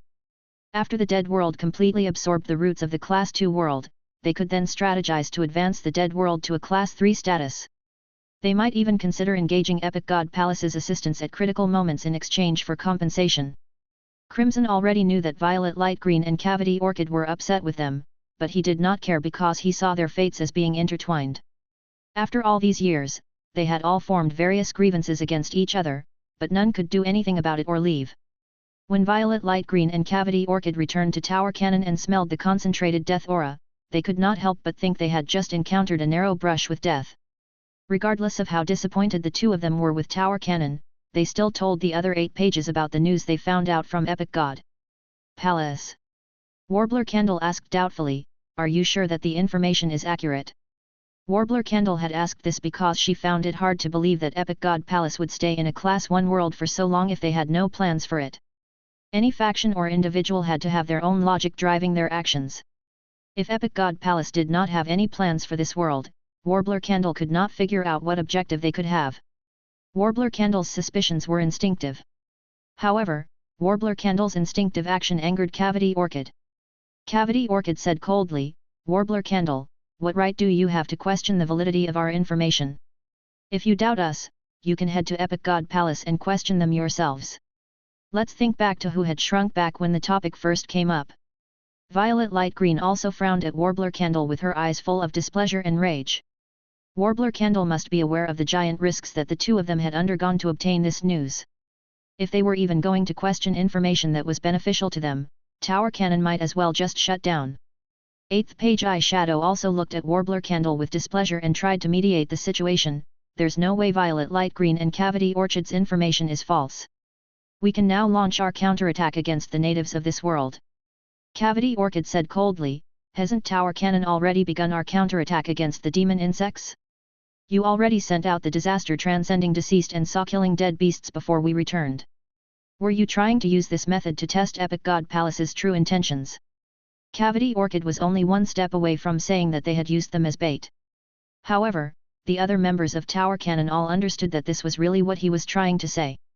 This made Eyeshadow, 6th page Wave Glow, and 7th page Concubine Winding all feel extremely awkward. 5th page Falling Rainbow had been the one who made this suggestion, and Crimson had decided on it. Although the two of them had not spoken clearly, Eyeshadow, Wave Glow, and Concubine Winding all knew that Crimson had such a goal in mind. The rest of them had silently agreed to let it happen. This was because they had desperately needed to find out what Epic God Palace's intentions were. Eyeshadow felt slightly apologetic toward Cavity Orchid and Violet Light Green. Now that Tower Cannon had already made their move but Violet Light Green and Cavity Orchid had still returned safely, this indicated many things. Warbler Candle had pointed out doubts despite having no moral high ground. She was essentially giving Violet Light Green and Cavity Orchid fodder to lose their tempers. They would likely have to give Violet Light Green and Cavity Orchid more advantages in their subsequent plans. Crimson did not respond to what Cavity Orchid said. After all, Eyeshadow had already acted as the mediator. Crimson changed the subject and said, "Since Epic God Palace isn't focused on this Class 2 world, let's try to fully fuse the dead world's roots with the Class 2 world within the next week. Then, we will all take part in eliminating the forces of this Class 2 world that have been obstructing the dead world from taking over this Class 2 world." Crimson paused for a moment before continuing. Violet Light Green and Cavity Orchid indeed had a hard time making contact with Epic God Palace. "The two of you can stay in the fortress." Crimson could not completely ignore the feelings of the other pages and had to compensate the two of them in some ways. This decision was his way of making it up to the two of them. Violet Light Green and Cavity Orchid scoffed. Crimson's arrangement did not appease them. Aside from Epic God Palace, what other danger could there be in this Class 2 world? Crimson was being thoughtless if he thought that this would be enough to compensate them. All of them had been asleep for over 6,000 years. Who didn't want to stretch their limbs after waking up? Moreover, they would be able to obtain a large amount of spoils by cleaning out this Class 2 world. If they stayed back to look after the fortress, they would lose the chance to gain these spoils. Cavity Orchid said through his clenched jaw, Violet Light Green and I will join this plan. The Radiance Federation is now the core of this Class 2 world. I suggest that all 8 of us head to the Radiance Federation and conquer that first. This will allow us to save the most time and energy, as well as strike a blow to the rest of the factions. After we take control of the Radiance Federation, Violet Light Green and I will each receive 2 units of the profits, while the rest of you will receive 1 unit. Rather than coming up with a plan, Cavity Orchid was stating his conditions. Cavity Orchid's words caused the other pages to frown. Warbler Candle was about to speak when she was interrupted by Crimson. Chapter 2713, Everything to Ashes. First page Crimson had just finished speaking when 5th page Falling Rainbow could not help but say, almost all of this Class 2 and Dimensional Worlds resources are consolidated in the Radiance Federation. Another unit of resources is worth immense wealth. Violet Light Green and Cavity Orchid, the 2 of you are being too greedy. Is it possible that the 2 of you have formed an alliance and are trying to claim profits from our group? Among the 8 pages of Tower Cannon, 3rd page Violet Light Green's temper was one of the milder ones. But after hearing what Falling Rainbow said, she almost struck her. Everyone knew that Falling Rainbow and 2nd page Warbler Candle had formed an alliance and were in opposition with the other pages. How dare she say such a thing? Crimson said in a low voice, enough. Stop fighting. After we take over this Class 2 world, we will need to work together to promote it to a Class 3 world in order to return to the sky beyond the clouds to take our revenge and quench our hatred. I hope that moving forward, we will act without animosity. Cavity Orchid snorted when he heard what Crimson said. Without animosity? How could the animosity left over from thousands of years be removed so easily? Crimson was just trying to smooth things over with pleasant but insincere words. It was hard not to be disappointed that such words had fallen from his lips. Violet Light Green did not know what Cavity Orchid was thinking. She did not think that Tower Cannon currently had the power to promote this Class 2 world to Class 3. It was not easy to promote a Class 2 world to Class 3. Once this Class 2 world was stabilized, associating dimensional worlds would be derived. Tower Cannon did not possess sufficient combat power to take on a Class 2 world and its dimensional worlds. The dimensional worlds of a Class 2 world had afterlife realm dictators. It was also possible for even more powerful experts to appear. It was improbable that they would be able to promote this Class 2 world to Class 3, much less return to the sky beyond the clouds to seek their revenge. Back then, they had to flee their homes like mournful dogs. Crimson had to be aware of how powerful their enemy was. It would be better to harvest more benefits from this Class 2 world rather than buy into the rosy picture that Crimson was trying to paint. It was likely that cracks would appear among Tower Cannon's members once they conquered this Class 2 world. Eventually, each of the 8 pages would claim their own territory and situate themselves as the ruler. 8th page Eyeshadow might seem non-materialistic, but she had actually already formed an alliance with 6th page Wave Glow and 7th page Concubine Winding. The bond between the 3 of them was even stronger than that of Cavity Orchid and Violet Light Green. Regardless, the 8 pages of Tower Cannon were currently partners. Before taking over this Class 2 world, they would stick together even if the harmony was superficial. Regardless of what Epic God Palace's goal was, or whether it was in opposition with Tower Cannon's own goal, Tower Cannon had no choice but to remain fearful of Epic God Palace as long as they existed. Wave Glow waited for the atmosphere to calm before saying, let's not waste any more time here. We should be focusing on fusing the dead world's roots with the main world. Crimson, you and Warbler Candle woke up first. Eyeshadow was forcefully awakened and is in the weakest state of us all. You and Warbler Candle will be the leaders of this operation while 5 of us will assist you. Eyeshadow shall be left out for now. Crimson and Warbler Candle frowned when they heard what Wave Glow said.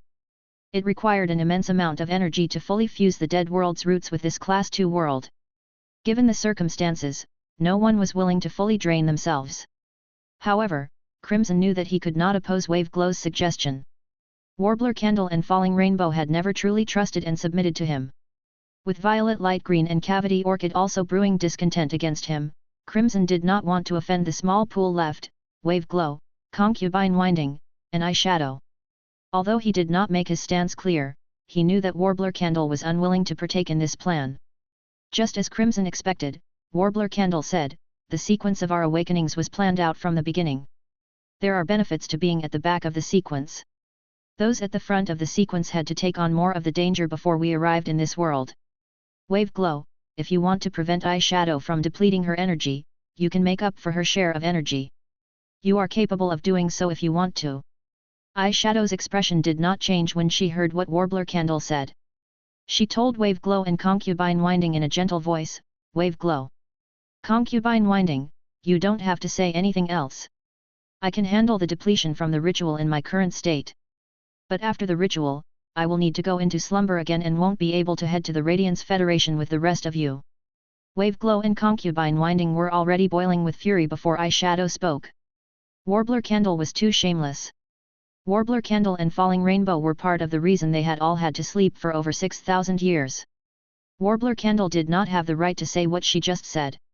Concubine Winding said with false insecurity, "Since we know that Epic God Palace isn't focused on this Class 2 world, we should all continue waiting if the rest of you can't bring yourselves to agree with Wave Glow's suggestion. We will begin the ritual once Eyeshadow is fully recovered.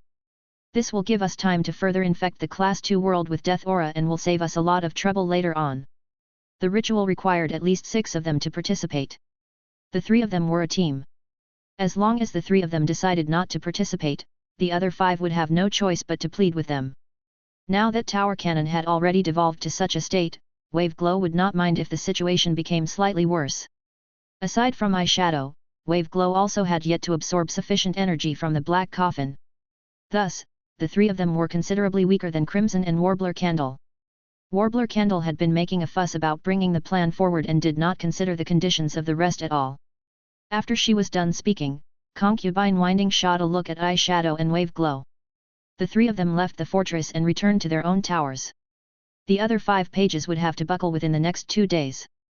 Even if they did not agree to the conditions that the 3 of them had, they would have to provide them with a resolution that they were satisfied with. After Wave Glow and the rest left, the hall in the fortress was chillingly quiet.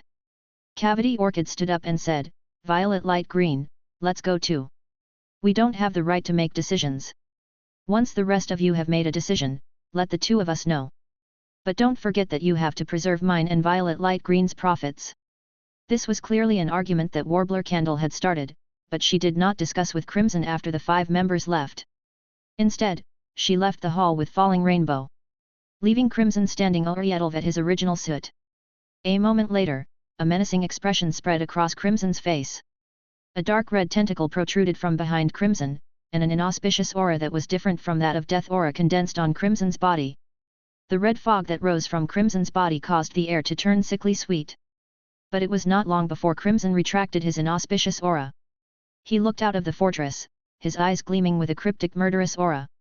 Lin Yuan had been worried about the state of the dead spirits wave. Kira dared not hide anything and told him everything she discovered. The current ferocity of the dead spirits wave astonished Lin Yuan. When the Moon Empress first came to see and inform him of the situation, the dead spirits wave could be classified as Class 1. But now, given the number of dead spirits that was flowing out, the dead spirits wave could be classified as Class 4. Luckily, Kira and the other demon insects were continuing to reproduce. When the female demon insects consumed the first wave of new dead spirits, which consisted of the disaster transcending deceased and saw-killing dead beasts, they produced a large number of specialized demon insects that enabled the demon insects to fight back against the dead spirits. At first, Lin Yuan had been feeling fretful. He worried that given the wave's ferocity, Kira would be unable to produce specialized demon insects quick enough to handle the wave. But it did not take long before Lin Yuan realized that he was being overly worried. After the female demon insects that Kira produced in the Spirit Lock spatial zone consumed the dead dimensional life forms' bodies and gained their genes, they produced specialized demon insects within 2 short hours. Currently, the biggest issue was delivering the specialized demon insects. Aside from instructing Wen Yu to deliver the specialized demon insects with Class 2 and 3 genetic locks, he also activated the apostles and dictators who were delivering the dead dimensional life forms. After delivering the dead dimensional life forms, the apostles and dictators would take a batch of specialized demon insects with them. The battle between the demon insects and dead spirits could be described as fueling war with warfare. The dead spirits relied on the death aura in the ley lines to emerge, while the demon insects relied on the dead spirits' bodies to be born. In the past few days, there was even the intermittent emergence of powerful dead dimensional life forms. However, they were quickly dealt with in various ways. Lin Yuan believed that if this situation continued and Tower Cannon saw that they were unable to crush the humans, they would lose their patience and step in. Lin Yuan didn't appear busy and wasn't trying to boost his power. However, the Abyss Red Lotus, which he had connected to Morbius through a spirit lock, had been quite active. After taking control of the 5-dimensional worlds, the Abyss Red Lotus had been using Lotus Locks the world to take control of the main world's continent vein cores. As Morbius grades increased, the originally Diamond X/Fantasy V Abyss Red Lotus was now Suzerain X/Myth IL. Fey name, Abyss Red Lotus. Fey species, Abyss Red Lotus species/Abyss Red Lotus genus. Fey grade, Suzerain, 10/10. Fey type, Fire. Fey quality, Myth IL. Abilities. Lotus Nirvana. After making a decision to self-destruct, all the energy in its body will be gathered inside the seed. When the seed sprouts, the life and bloodline will be passed on. Splendor of Fire. Fill the area with fire elemental energy. All other energies besides fire elemental energy will be eliminated, and the ability of other life forms to control fire elemental energy will be removed. Hellfire Lotus Imprint. The Lotus Imprint will place a lock on the target and prevent it from gaining energy. Every layer of Lotus Imprint added will strengthen the lock on the target's energy and bloodline. Cleansing Aura Lotus Flames. The flames will transform into a lotus coffin. Choose a space, and the flames will preserve it. Time and fixed entities will be preserved in their current condition. Lotus World Law. Control the core of the world and issue orders to the life forms in the world. Those who were defiant would be blocked from receiving energy from that world. Hellfire Application. Combine with other life forms and combine the energy of the world controlled by Lotus Locks the world with its own to boost itself. Burning Lotus Cleansing Dance. The body will be burned up into nutrients and turned into a lotus. The lotus will be in a cleansing state. Burning the main body will increase the effects of Hellfire Application and protect the worlds linked to Lotus Locks the world. Exclusive skill. Red Lotus Hellfire. A target's karma, bloodline, and energy will be burned up. The flames will add the Hellfire Lotus imprint on the target's body. Lotus Locks the world. When contact is made with the core of a world, the lotus roots will wrap around the world's core. The core of the world will become an energy source for the lotus while the lotus takes over the world. Everything to ashes. Fire elemental energy will nourish the body. All entities and energy can be burned and inject increasingly pure fire elemental energy into itself. The higher the level of the burned entities and energy, the greater the impact on the roots if internal energy is lacking. If the impact on the roots is too severe, the utilization of cleansing lotus might be affected. Lin Yuan was pleasantly surprised by the ability and exclusive skill the Abyss Red Lotus gained. They also gave him more confidence to take on Tower Cannon when he fused with the Abyss Red Lotus. When Lin Yuan used Hellfire Application, the power of the 5-dimensional worlds would be applied to his body. This was already one of his secret weapons. But Burning Lotus Cleansing Dance could multiply the combat power of Hellfire Application. Although this would cause the Abyss Red Lotus to enter the Cleansing Lotus state and lower its grade, Lin Yuan believed that this was worth it as it would significantly raise the upper bound limits of his power. Everything to ashes would allow Lin Yuan to use fire elemental energy to burn all other entities and energies. Lin Yuan was not lacking in fire elemental energy at all.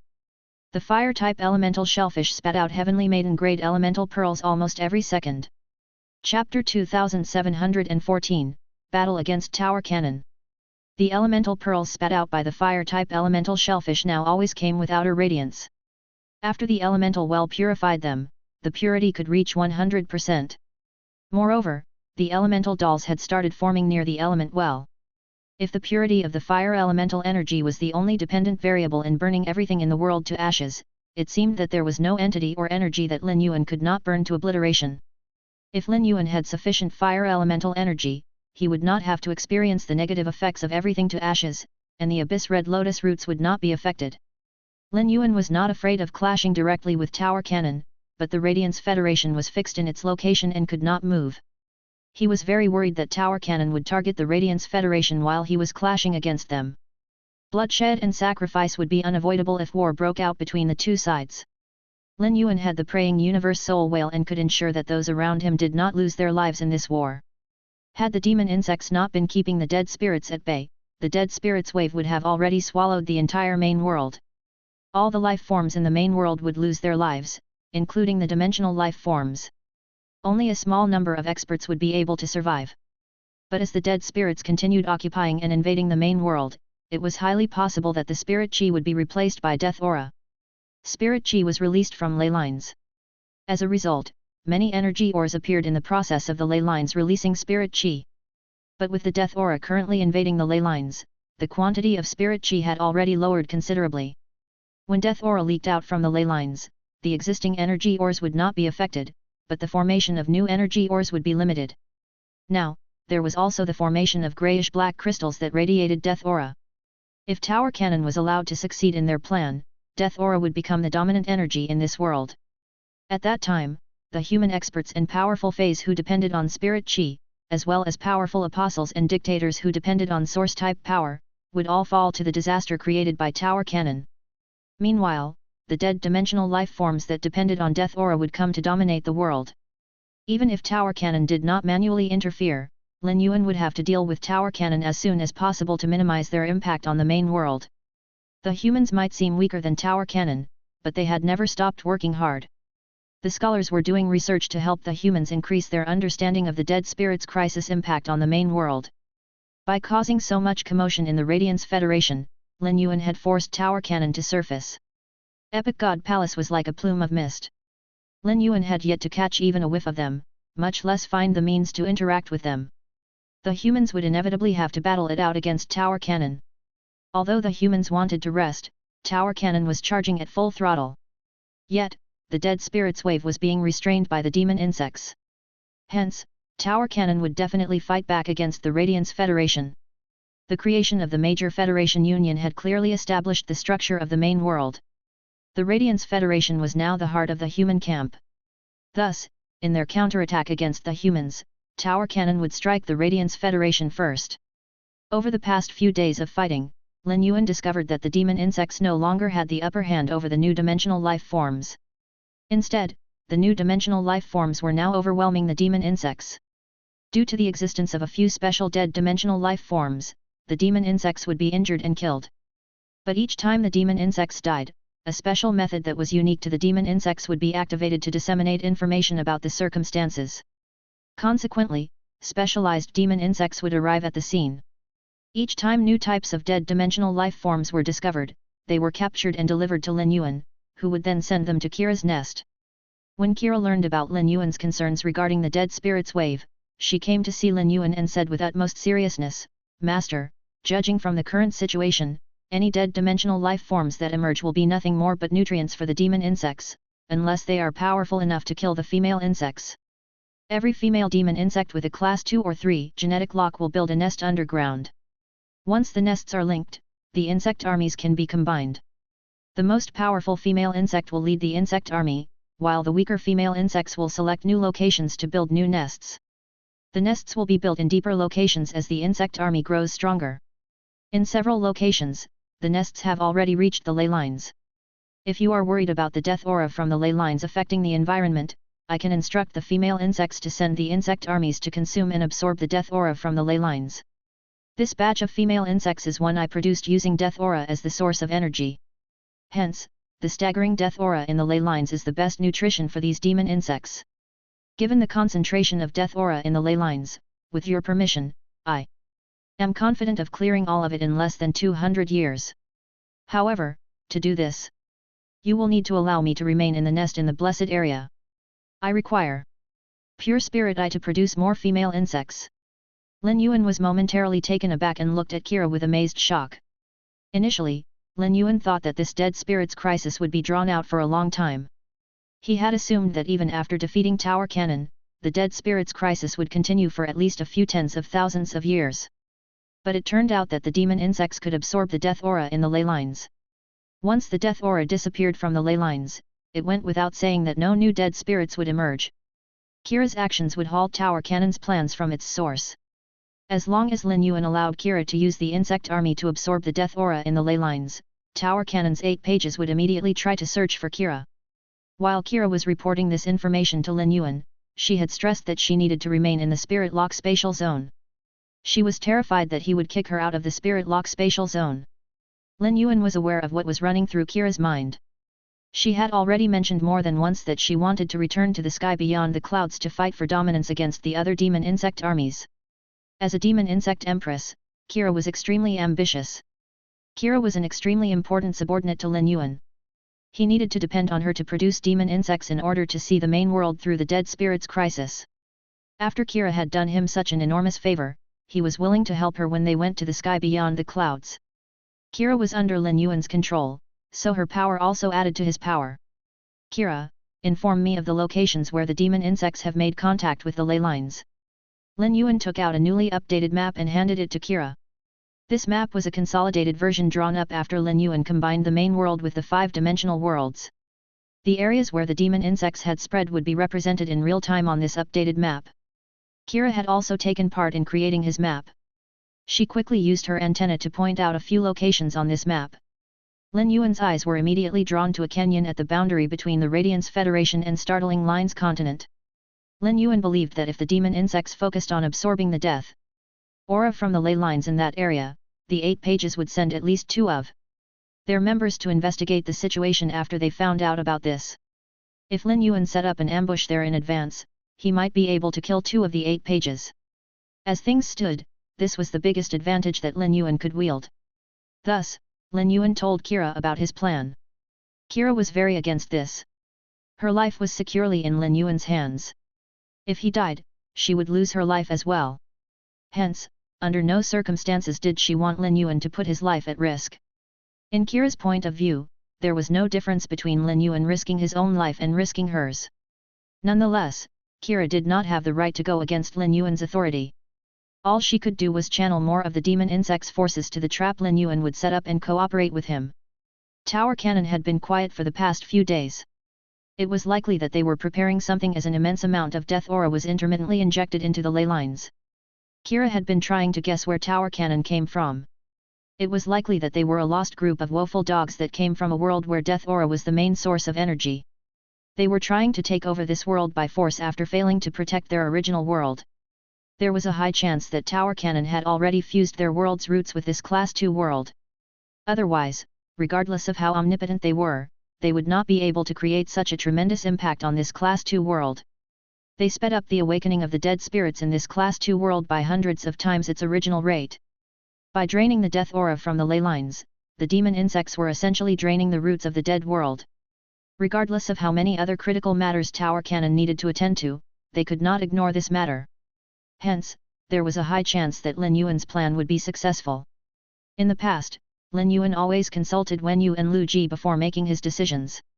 Occasionally, he also sought the Moon Empress' opinion. But this time, he made the decision on his own. This was because the 3 of them would definitely prefer it if he did not put himself in danger. Additionally, they did not understand the current circumstances. A wise person avoided perilous situations, and Lin Yuan was not the type of person who liked to put himself in said situations. However, he could not be overly concerned now. Once Kira confirmed Lin Yuan's decision, the people living at the border between the Radiance Federation and Startling Lines continent felt the ground beginning to tremble. It was as though there was a vast number of life forms crawling underground. Once the sea of demon insects entered the canyon, they began building nests in the direction of the ley line. Lin Yuan also headed to the canyon with the Abyss Great Emperor. Lin Yuan was in no rush to dispatch the Turning Wheel and Samsara Realm dictators. Sending so many dictators to the canyon would be too ostentatious and would likely set out Tower Cannon's alarm bells. When Lin Yuan fused with the Abyss Red Lotus and reached that level, he could clearly sense that the Turning Wheel and Samsara Realm dictators were far weaker than him. If he brought the Turning Wheel and Samsara Realm dictators with him, not only would they be unable to help him, but they would even end up losing their lives. This would lower the potential strength of the main world. The source sand formed a sea of sand beneath the canyon, and Lin Yuan hid himself within it. While hidden in the sea of sand, Lin Yuan could still receive information through the thoughts letter paper. At that moment, there were 2 figures directly above the canyon. The long-haired girl with cold features said softly, "Summer, it looks like Lord Saint is enemies with Tower Cannon. The demon insects shouldn't be a species that can be found in this world. They are under Lord Saint's control." While she spoke, Spring watched the demon insect wave that was rapidly gathering at the canyon. A look of envy appeared on her countenance. Spring never anticipated that the day would come when she was jealous of the pathetic demon insects. Lord Saint was utilizing these demon insects while all she could do was watch silently. When Summer heard what Spring said, she clutched Spring's hand. Spring, even after all these years, you still haven't learned to properly compose yourself. I expect that we'll be able to stand before Lord Saint soon. Not only does first page Crimson from Tower Cannon have the blood consumption seeds bloodline, but also the partial bloodline of the blood species. The blood consumption seeds bloodline has mutated under the influence of the blood disease. First page Crimson must have a fair number of secret weapons. Although our presence is like that of ashes floating among the falling leaves, we will cause substantial issues for Lord Saint. If Lord Saint can't defeat first page Crimson, we will have a reason to appear in front of him. Spring and Summer had all but confirmed Lin Yuan's identity. This was because Lin Yuan had summoned Genius and Shiny in the past few days, both of which were depicted on the wall illustration next to Lord Totem God.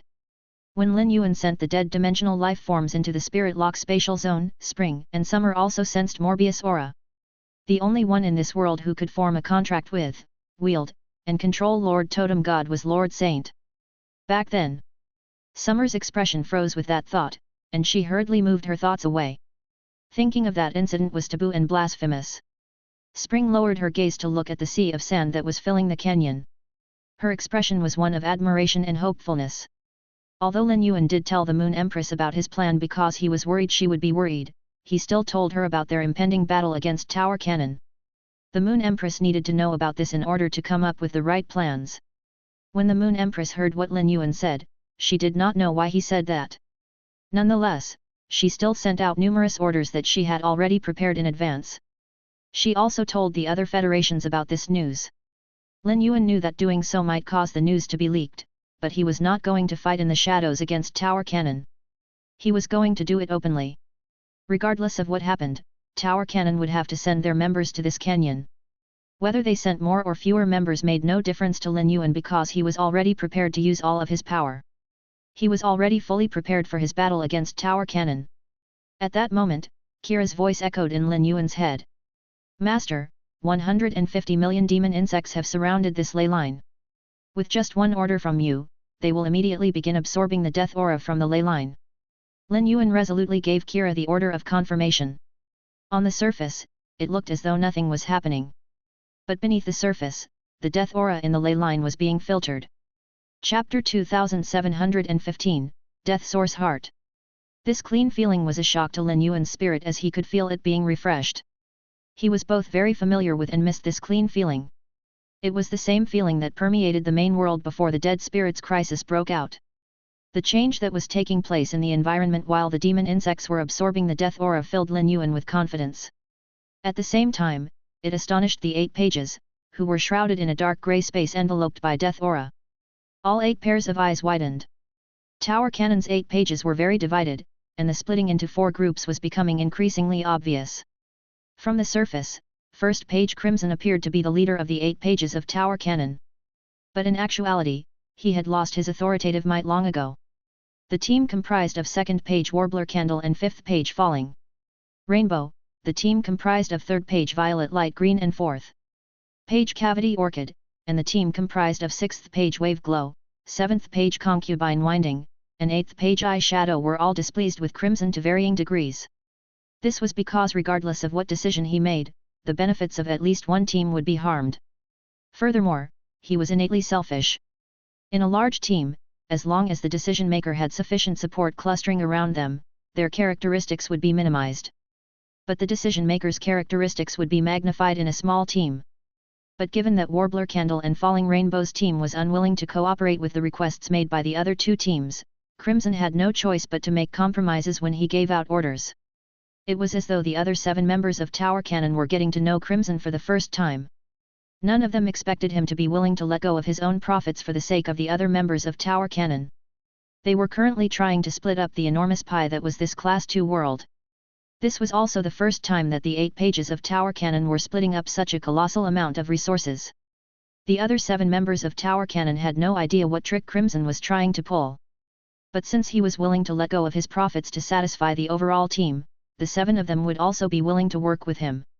Only 4 days had passed since the members of Tower Cannon, with the exception of Eyeshadow, had begun the ritual of fusing the dead world's roots with this Class 2 world.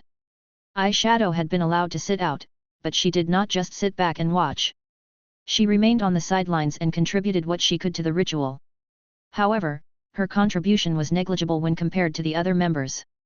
Waveglow and Concubine Winding were slightly displeased by Eyeshadow's actions. In their opinion, she was forsaking their bid for benefits. Violet Light Green and Cavity Orchid did not express any opinions. However, clear derision appeared on Warbler Candle and Falling Rainbow's faces. All Eyeshadow ever did were these superficial displays of benevolence. But in actuality, she was never willing to be the one to take the loss. She came across as non-materialistic because she was able to benefit from whatever Waveglow and Concubine Winding fought for. Eyeshadow had clung tightly to Concubine Winding and Waveglow even when they were still living in the dead world. However, her contribution was negligible when compared to the other members. The way they treated her just did not make sense. Falling Rainbow felt that they treated Eyeshadow even better than Warbler Candle treated her. During the ritual, all of them were thinking about how to use the resources from this Class 2 world to strengthen themselves. Most of the 8 pages preferred to use the Class 2 world's resources to strengthen themselves rather than promote it into a Class 3 world. But while they were fusing the dead world's roots with this Class 2 world, Tower Cannon's 8 pages realized that the extremely high concentration of death aura in the ley lines was slowly flowing toward one direction. This indicated that a part of the ley lines was rapidly losing death aura. Otherwise, it was impossible for there to be such a large impact. Crimson instinctively looked at Violet Light Green and Cavity Orchid questioningly. Violet Light Green and Cavity Orchid immediately knew what Crimson was thinking. He suspected that this was the work of Epic God Palace and that the two of them had brought back false information. Violet Light Green hissed. Cavity Orchid and I went to Four Seasons Mountain and met with one of the rulers of Epic God Palace. He said himself that Epic God Palace isn't interested in this Class 2 world. There's no way our information could be fake. Concubine Winding said in a low voice, if that's the case, is it possible that Epic God Palace is tricking us? Cavity Orchid was already harboring intense rage. But now that the information that he and Violet Light Green had risked their lives to obtain was being doubted again, he could no longer bear it. You should all be well aware that Tower Cannon has neither the ability nor right to take on Epic God Palace. Violet Light Green and I wouldn't have had to make the trip if we did. If Epic God Palace is truly interested in this Class 2 world, are all of you brave enough to continue coveting it? It's more likely that Tower Cannon will slink away again and let Epic God Palace take over. Is it even necessary for Epic God Palace to try and trick us? There has to be another reason. We are already mostly done with the ritual to fuse the dead world's roots with this Class 2 world. 6 of us will be sufficient to handle the rest of the ritual. I suggest that the 2 of us head to the location that's losing death aura to investigate the situation. We will know the reason after the investigation. If my guess is right, the demon insects are the ones to blame. The demon insects have been locked in a stalemate with the dead spirits. They must be trying to use this in their counterattack. The other members of Tower Cannon found Cavity Orchid's analysis to be reasonable. At that moment, they all felt the tugs of their selfish urges. Fusing the dead world's roots with this Class 2 world required a lot of energy. Meanwhile, investigating the source of the death aura leak sounded like a leisure trip. Even if the demon insects attained power that was beyond this Class 2 world, they couldn't defeat the members of Tower Cannon. If the demon insects were truly the cause of the death aura leak, those who went on the investigative trip would be able to capture numerous female insects with Class 1 genetic locks. They might even be able to find the main mother. The main mother would belong to whoever found her. None of the members of Tower Cannon could see a reason to pass up on such an opportunity. It was just as Cavity Orchid had said. There was no need for Epic God Palace to play dirty tricks if they wanted to target Tower Cannon. Eyeshadow never preferred direct confrontations and could not help but say, I have the least energy out of everyone here. I can't participate in the ritual. I think I'm the best candidate to be one of the 2 to go on the investigative trip. Eyeshadow paused for a moment before she looked at Falling Rainbow and said, Falling Rainbow's Tower of Falling Rainbow hasn't been found. Why doesn't she come with me? We'll also be able to search for the Tower of Falling Rainbow. On the other hand, Falling Rainbow's brows were relaxed, and she said, the secret of the dead is in the Tower of Falling Rainbow. It must be found. Without my secret of the dead world's roots will still be able to be fused with the Class 2 world, but we won't be able to fully tap into the dead world's roots and speed up the absorption of this Class 2 world's roots.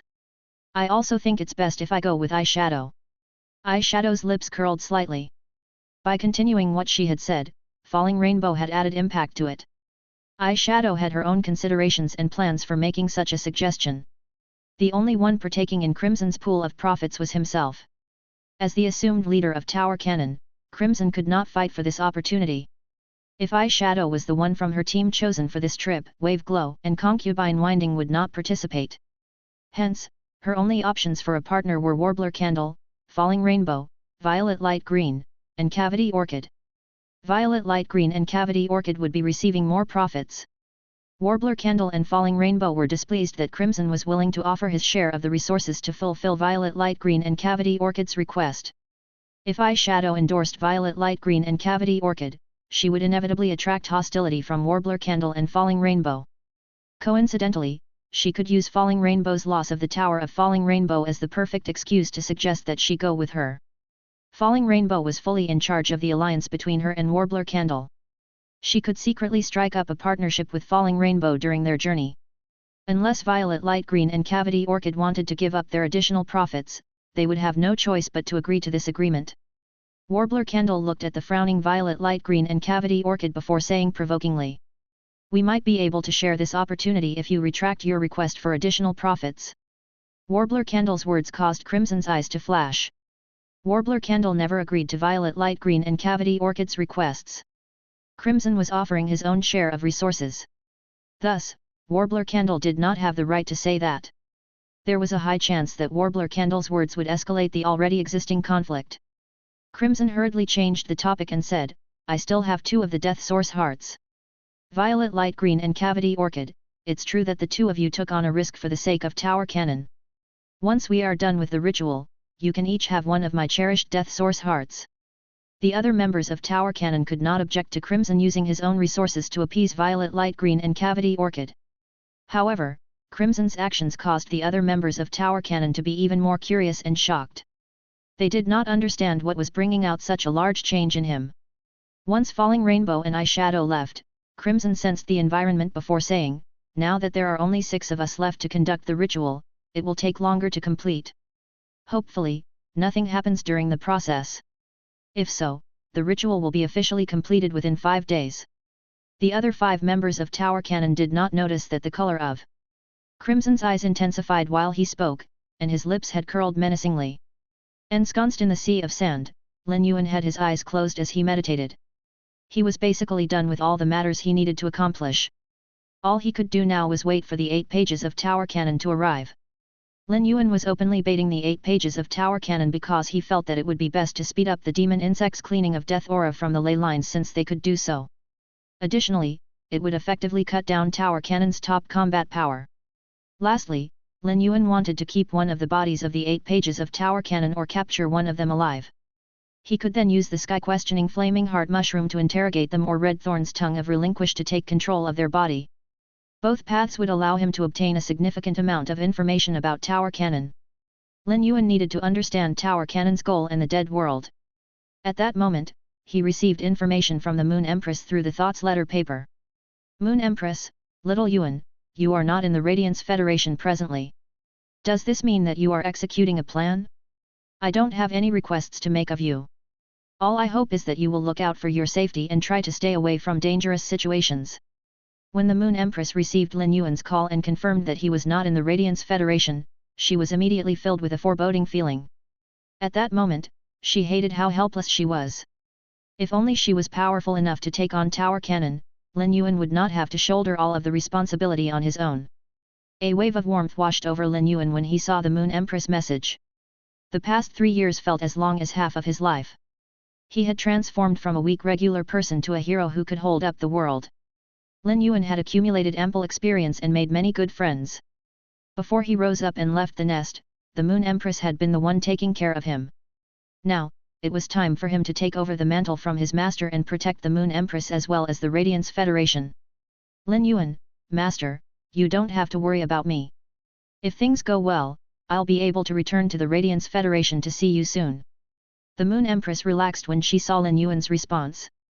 But soon, her chest tightened, and her heart started to hammer. If things went well, Lin Yuan would be able to return to the Radiance Federation soon. But what if things didn't go well? What would happen then? The Moon Empress was intelligent and knew that things not going well in a battle against Tower Cannon could only result in death. If Tower Cannon captured Lin Yuan, his life would be worse than death. As worried as the Moon Empress was, her fist slowly relaxed. If Tower Cannon killed Lin Yuan, it would not be long before the rest of the life forms in the main world followed.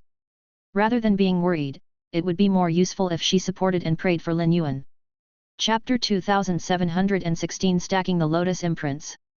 The Moon Empress was Lin Yuan's master and a member of the Radiance Federation's royalty. She needed to take responsibility for every citizen in the Radiance Federation. If Lin Yuan died at the hands of Tower Cannon, the Moon Empress would use her actual body to fend off the dead spirit's wave when it closed in on the Radiance Federation.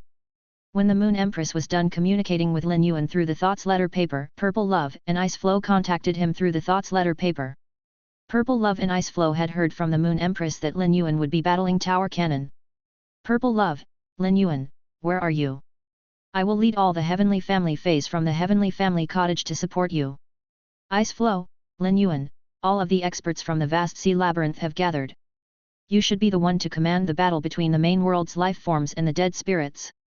Please give us your orders.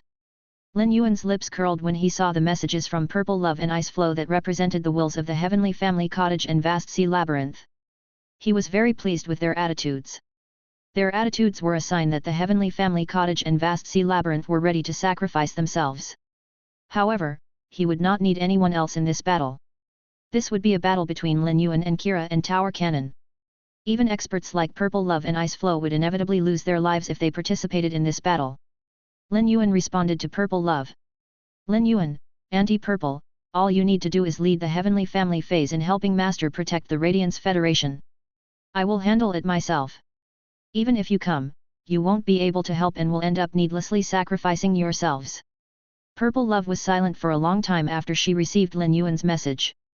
She later looked into the distance and clasped her hands together as she started to pray. Blood New Moon and White Phoenix looked at Purple Love curiously. They did not understand why she was acting in such a manner. Wasn't she communicating with Lin Yuan about how they would be fighting back against Tower Cannon? Blue Lotus was the most sensitive and thoughtful of the group. If Lin Yuan had given the Heavenly Family Cottage an order, Purple Love would have informed them of it. When Blue Lotus saw how formidable Lin Yuan was when he fused the main world with the five-dimensional worlds, she knew that there was an uncrossable chasm between him and everyone else. She had given Lin Yuan her blessing. If something happened to him, she would be alerted immediately through it. As such, Blue Lotus also placed her hands together and began to pray for Lin Yuan. A moment later, Blue Lotus heard Purple Love say while choking back tears, "We will remain in the Radiance Federation alongside the Moon Empress to await the return of the hero." Purple Love did not know if Lin Yuan would be able to protect the main world from Tower Cannon. Nonetheless, waiting for him to return was her way of sending her best wishes. After praying for Lin Yuan, she led the other Heavenly Family Phase and headed to the Leaning Moon Mountain. When Ice Flow saw Lin Yuan's message, a flurry of emotions exploded within him. Lin Yuan, all you need to do is look after the sea clans. Leave everything else to the demon insects battling the dead spirits at the bottom of the sea. I will do my best to make everything better. The sea clans always viewed themselves as above the humans. The vast sea labyrinth never cared about the human factions in the past. But now, the human factions had saved the vast sea labyrinth. Ice Flow did not know how to express his gratitude. He could only imagine the weight of the burden that Lin Yuan had to carry in order to make everything better. He was taking it upon himself to try to restore peace to the main world. Lin Yuan had not given the vast sea labyrinth any orders, but Ice Flow could not sit by and do nothing. Since Lin Yuan had sent the demon insects to protect the sea clans, they would protect the humans. After discussing the matter with his two brothers, Ice Flow led the experts from the vast sea labyrinth to the sea neighboring the Radiance Federation. Since Lin Yuan was protecting the sea clans, they would safeguard Lin Yuan's homeland. After 8th page Eye Shadow and 5th page Falling Rainbow left Tower Cannon's fortress, they did not immediately head to the location that was losing death aura. Eye Shadow looked at Falling Rainbow, who was releasing her spiritual energy and trying to pick up a sense of the Tower of Falling Rainbow, and said, "Falling Rainbow, you need to know your priorities. I don't think you should head to the Startling Lines continent now to search for the Tower of Falling Rainbow. Your book is a treasure from a Class 3 world's dimensional world. Aside from Epic God Palace, no other entity in this world can steal such a treasure. Even if an entity from this world stumbles on the book will suck out its soul. Falling Rainbow raised her pretty seven-colored eyes and looked at Eyeshadow with irritation. Eyeshadow, there isn't anyone else here but us. You don't have to put on an act in front of me. You definitely aren't as simple as you seem. If your treasure was lost, you would probably be more frantic than I am now. Eyeshadow's gaze changed, and she smirked mockingly. Falling Rainbow, how simple or otherwise my thoughts are doesn't have anything to do with you. You couldn't even look after your treasure properly and left it in your tower. I won't stop you if you insist on going to the Startling Lines continent. I can go and clear out the demon insects on my own. I might not be full power, but I won't have any trouble eliminating the demon insects. Crimson, violet light green, and the rest can also sense the death aura being sucked out from the ley lines. I can't see them being as lenient with you as Warbler Candle is.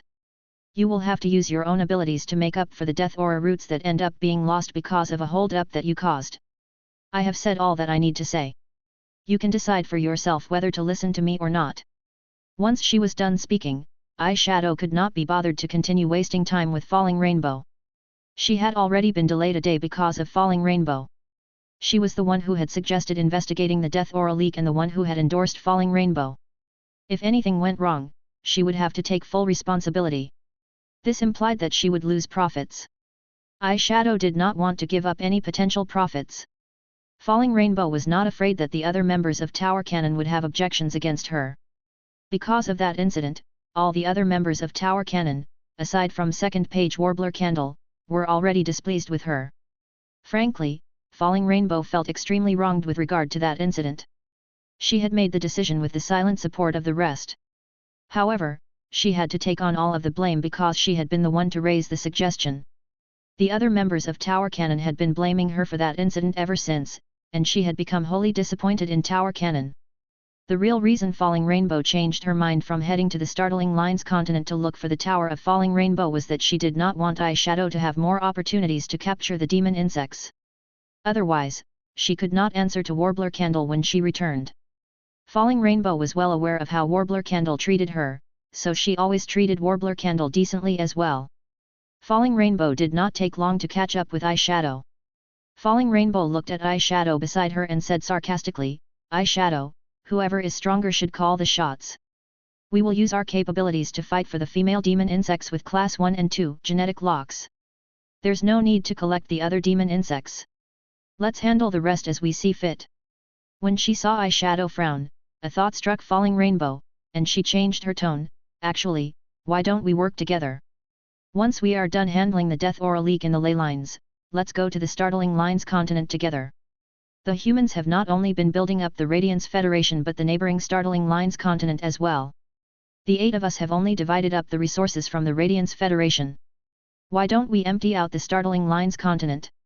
Crimson, Violet Light Green, and Cavity Orchid won't be able to protest. What do you think?" If Falling Rainbow had come out on her own, she would have never dared to do such a thing. 6 of the members of Tower Cannon were displeased with her, and her only ally was Warbler Candle. Even if she emptied out the Startling Lines continent, she could not hold on to the resources.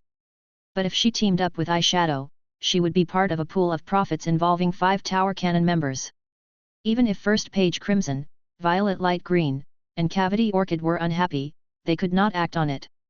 Eyeshadow was intrinsically greedy. Falling Rainbow was certain that Eyeshadow would not turn her down. Falling Rainbow silently watched Eyeshadow's expression change. Eventually, Eyeshadow said firmly, "Since that's the case, why don't we split both the work of handling the death aura leak and the resources from the Startling Lines continent equally? If you agree to this, I will work with you." Falling Rainbow's eyes glinted when she heard that. She was silent for a moment before saying, "This should be the first time we'll be working together in almost 10,000 years. I hope we will work well together." Given that she was stronger than Eyeshadow, Falling Rainbow did not want to agree to Eyeshadow's request. But if she turned her down, it was highly probable that Eyeshadow would oppose her. Eyeshadow had 6th page Wave Glow and 7th page Concubine Winding on her side, while she only had Warbler Candle. If she occupied more of Eyeshadow's resources, Eyeshadow could sell her out when they returned and end up receiving 3/8 of the resources from the Startling Lines continent.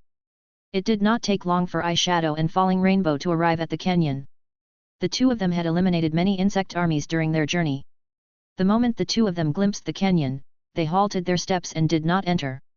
They could sense billions of demon insects underground, absorbing the ley line's death aura. This was the source of the ley line leak. However, the two of them felt disturbed. Experts always trusted their sixth sense. Their sixth sense was the instinctual culmination of their soul and spirit.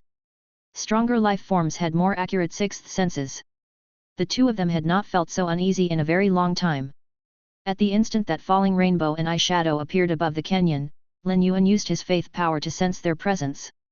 Aside from strengthening his divine kingdom, Lin Yuan did not have many other uses for his faith power. However, Lin Yuan realized not long ago that if he was in the vicinity of a large number of life forms that contributed faith power to him, he could use his faith power to detect his surroundings. The demon insects that Kira produced were all Lin Yuan's believers. Lin Yuan could even use his faith power to sense the emotions of these two members of Tower Cannon. It was clear that the two of them had noticed something was off about the environment under them and had hence yet to take action. One of them was even already thinking about retreating. After sensing this intention to retreat, Lin Yuan used the Abyss Red Lotus ability, Hellfire Application. In an instant, the energy of the five-dimensional worlds and the main world that the Abyss Red Lotus controlled was pumped into Lin Yuan's body. 4 black roots emerged from the ground and shot toward Falling Rainbow and Eyeshadow. Falling Rainbow and Eyeshadow could sense that something was wrong, but neither of them had expected to be ambushed. After Lin Yuan ascertained that there were only 2 of them, he made his plans. He would kill one while leaving the other alive.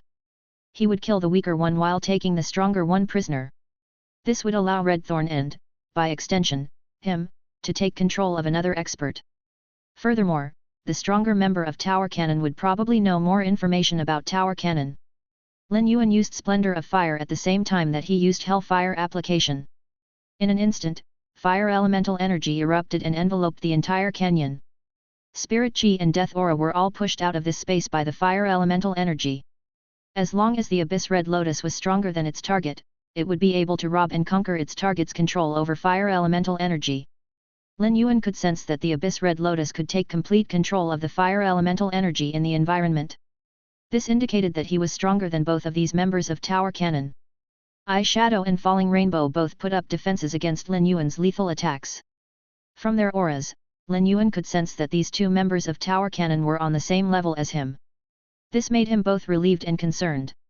He was glad that he had discovered the Abyss Red Lotus in the abyssal world and used it to help him gain power from the 5-dimensional world's energies. Otherwise, with just Eternal Source, who was an afterlife realm dictator, he would not be able to truly take on the 8 pages of Tower Cannon. It was no wonder that Crimson had not been bothered when he discovered Ancient Ocean and Ink Ocean's presence. Dictators with such power were of no threat to him.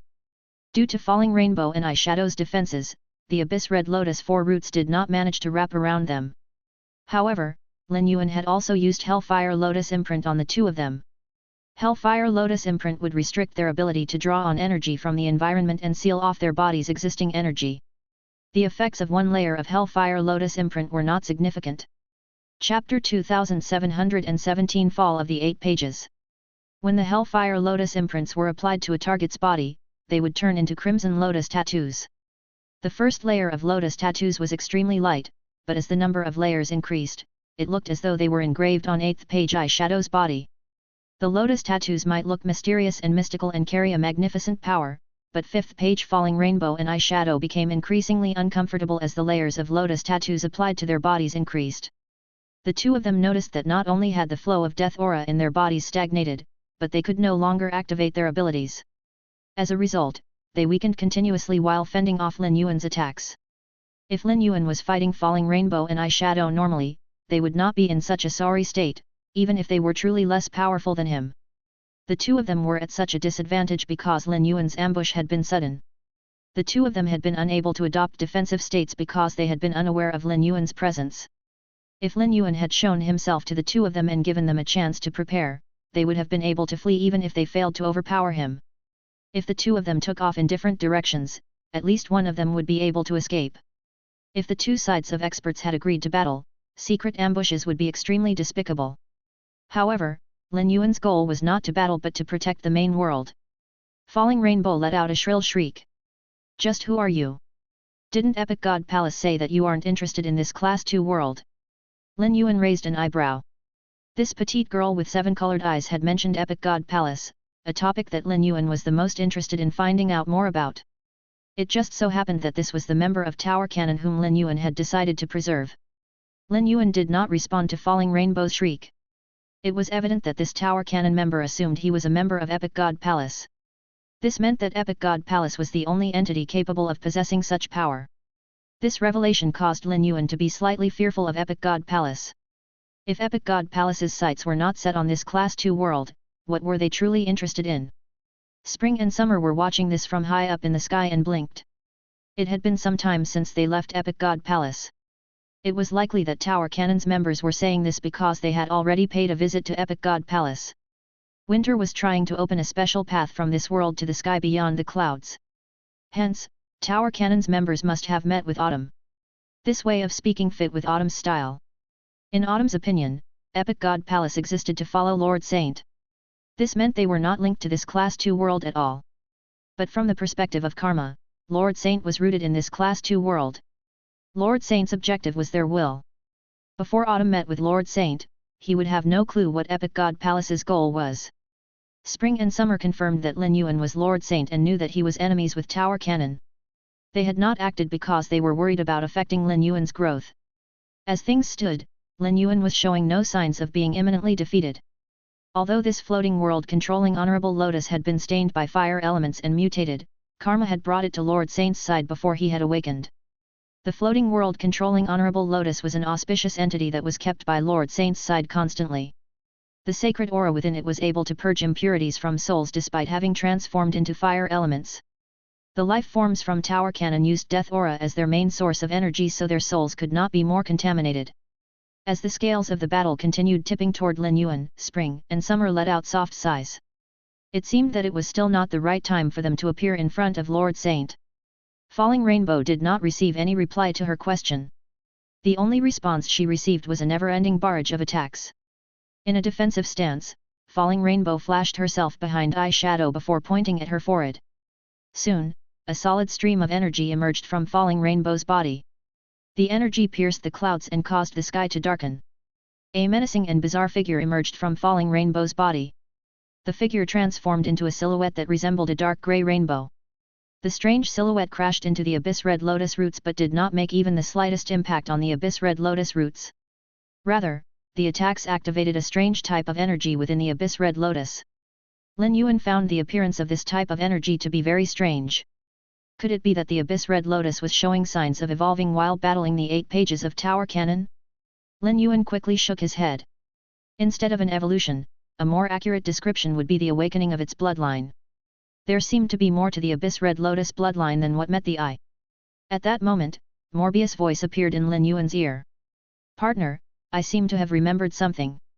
I think I can guess why Tower Cannon is carrying out the Sleeper's revival plan. I also know the secret behind the world classes. Partner, it's likely that Tower Cannon is a marauder from the dimensional world of a Class 3 world. When worlds are being promoted, the main worlds usually win out, and they absorb the dimensional worlds. However, there are always a few resistant fellows from dimensional worlds who not only want to break free from their main world but also rob the main world of its place. They refuse to give up even after their failure and have brought their dimensional world's roots with them to try to make a comeback." When Lin Yuan heard Morbius' voice in his head, he began conversing with Morbius. "Partner, if that's true, what will happen to the Class 3 world?" Morbius replied in a conclusive tone, "The Class 3 world will forever lose the opportunity to be promoted to a Class 4 world.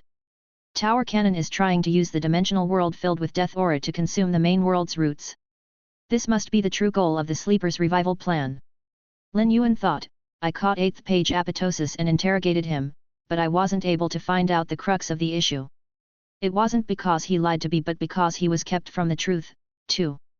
Otherwise, he would not have escaped the sky questioning Flaming Heart Mushroom's detection. As for whether Morbius' conjecture is fact, I will be able to find this out once I capture the true 8 pages of Tower Cannon. Partner, for the good of the main world, this calamity must come to an end as soon as possible. Otherwise, not only will the ley lines be damaged beyond repair, but the tampering with this world's energy might also cause the appearance of inappropriate dimensional worlds." Lin Yuan did not stop his attacks while he was conversing with Morbius. Rather, the attacks became even more ferocious. Lin Yuan focused more of his attacks on eyeshadow. He used the Abyss Red Lotus exclusive skill, Red Lotus Hellfire. The Red Lotus Hellfire burned to life on eyeshadow's body. It was not eyeshadow's flesh that was being burned, but her karma, bloodline, and energy. This burning was one that led to the utter obliteration of a life form's existence. As the burning continued, more layers of Hellfire Lotus imprints were applied to eyeshadow's body. The Hellfire Lotus imprints sealed her body, rendering her no different from an pill furnace. At that moment, eyeshadow was still wielding her own energy but was finding it an immense struggle to use the death energy to break through the increasing layers of Hellfire Lotus imprints. This was because the Hellfire Lotus imprints could seal the target's abilities, making it difficult for eyeshadow to even employ her life-preserving methods. Lin Yuan only used Red Lotus Hellfire to burn eyeshadow. He did not use lethal methods against Falling Rainbow. Falling Rainbow had been battling the Black Lotus roots as layers of Hellfire Lotus imprints were intermittently applied to her body. But at the same time, she watched as the Red Lotus Hellfire burned eyeshadow. Falling Rainbow could sense that eyeshadow's roots were being rapidly damaged. Eyeshadow was in a worse state than at the beginning of their slumber. Falling Rainbow could sense that the person attacking them was going easy on her. Otherwise, her body would not have fewer lotus imprints than eyeshadow. Why was she not being burned by the crimson flames? The gears in Falling Rainbow's mind turned, and she hypothesized the reason for the enemy's actions. They likely wanted to use her to gain information on Tower Cannon. Since Falling Rainbow's life hung in the balance, she had no qualms about betraying Tower Cannon. But if she did end up selling out Tower Cannon, would that be enough to guarantee her survival? At that moment, Falling Rainbow knew that whoever was attacking her and eyeshadow could not be from Epic God Palace because the latter already knew everything about Tower Cannon. It seemed that they had underestimated the natives from this Class 2 world. As she looked at eyeshadow, who was slowly dying, Falling Rainbow did not feel a shred of sympathy. Instead, she felt strong resentment for eyeshadow bubbling within her. If eyeshadow had not endorsed her for this investigative trip, she would not have been here suffering such fierce attacks and on the brink of becoming a prisoner. Lin Yuan was reaching near the bottom of the barrel of his store of energy. Suddenly, a dragon roar reverberated throughout the canyon. Lin Yuan summoned Blackie and used spirit injection to recover his energy. Since everything was going well, Lin Yuan decided not to use the spirit chi imprint. He also did not instruct the Abyss Red Lotus to use Burning Lotus cleansing dance and everything to ashes. Once he used his secret weapons, they would need to enter a long recovery period. Lin Yuan intended to use his limited resources in the most optimal manner, which meant using them on the other 6 members of Tower Cannon. Lin Yuan recovered his energy while maintaining his stalemate with eyeshadow and Falling Rainbow. Hard work never betrayed the determined. Soon, eyeshadow's soul was burned to ruin. On the other hand, after being burned by the Red Lotus Hellfire, eyeshadow's body had been tempered and was much tougher than it had originally been. A light emerged from eyeshadow's body and took the form of a book. There was a spectral illusion behind the book. Lin Yuan immediately recognized this as a secret of the dead from the dead world. The treasure from the dimensional world of a Class 3 was definitely of a higher level than the treasure of a dimensional world of a Class 1 world. Lin Yuan had accidentally absorbed the treasure from the dead world because he had bumped into it. As a result, he had been in a coma for almost a month. Although the coma would not cause significant harm to his body, he would be using the fountain of faith in his divine kingdom to take control of and subsume the secret of the dead. But with all that was going on, how could Lin Yuan take the time to go into a sleep state in order to absorb the dead world's secret of the dead? Lin Yuan used the Abyss Red Lotus roots to grab the book before carefully sealing it up. Once he defeated Tower Cannon, he would collect all of their secrets of the dead. Now, he needed to deal with this member of Tower Cannon with 7 colored eyes. Lin Yuan knew that it was time for him to show himself. The sand rapidly roiled in the canyon. Lin Yuan's body rose into the air, and he faced Falling Rainbow directly. He asked Falling Rainbow calmly, "I think it's time for us to have a good talk. Which page of Tower Cannon are you? How should I address you?" Lin Yuan's serene tone caused a chill to run up Falling Rainbow's spine. This young human had to be brimming with hatred toward her. Tower Cannon saw the life forms of this Class 2 world as the fertilizer to spur the growth of the dead spirits. To this Class 2 world, Tower Cannon were invaders who had been plotting against them for a long time. When Falling Rainbow felt the lotus imprints sealing her, she knew that if this young man didn't like her answer, he would set the crimson flames that burned eyeshadow on her, too. "My name is Falling Rainbow. I am the fifth page. Falling Rainbow did not say anything else after answering Lin Yuan's questions. She began examining him seriously. From Falling Rainbow's actions, Lin Yuan could tell that she was intelligent. Making an enemy of an intelligent being would lead to painful costs. However, Lin Yuan did like smart prisoners. Smart prisoners were more aware of how to act appropriately given their circumstances. He would also be able to find more answers to the questions that he had. You should be aware of why I let you live instead of destroying your soul. I will give you the chance to say 3 lines. I hope the 3 lines will be enough for you to move me. While he spoke, fiery red lotus hellfire appeared in his palm. At first, Lin Yuan had many questions for Falling Rainbow. But after Morbius regained the most recent portion of its memories, Lin Yuan now had a clear understanding of Tower Cannon's objective. If Falling Rainbow was sufficiently intelligent, she would be able to pique his interest with the 3 lines. It would also allow Lin Yuan to find out the direction that would be the best for him to take in order to glean the most information from Falling Rainbow. Tower Cannon could even sense the loss of death aura from the ley lines and had sent experts to investigate it. They had to be aware that the death aura leak had yet to be addressed and was worsening. They might even be aware that one of the 8 pages had already died. Chapter 2718 Illegitimate Spawn of the Blood Species. Cold beads of sweat began dripping down 5th page Falling Rainbow's back when she heard what Lin Yuan said.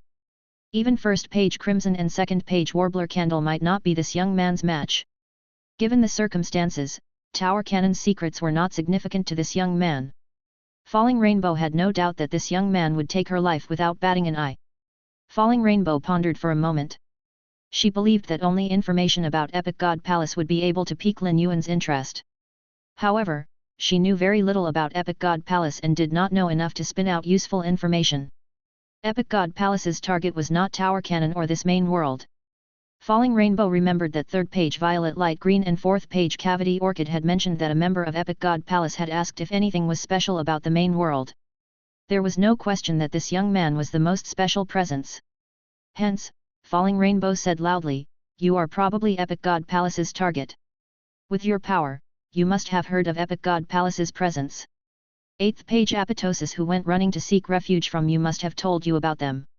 Warbler Candle had intentionally allowed Apoptosis to learn of Epic God Palace's presence. Warbler Candle had told Apoptosis about Epic God Palace exactly because she hoped he would tell the news to the humans and bait them into investigating Epic God Palace and find out their objective. Lin Yuan's eyes widened when he heard what Falling Rainbow said. Since he was Epic God Palace's target, did that mean that they had found out about Morbius? A chill washed over Lin Yuan's heart.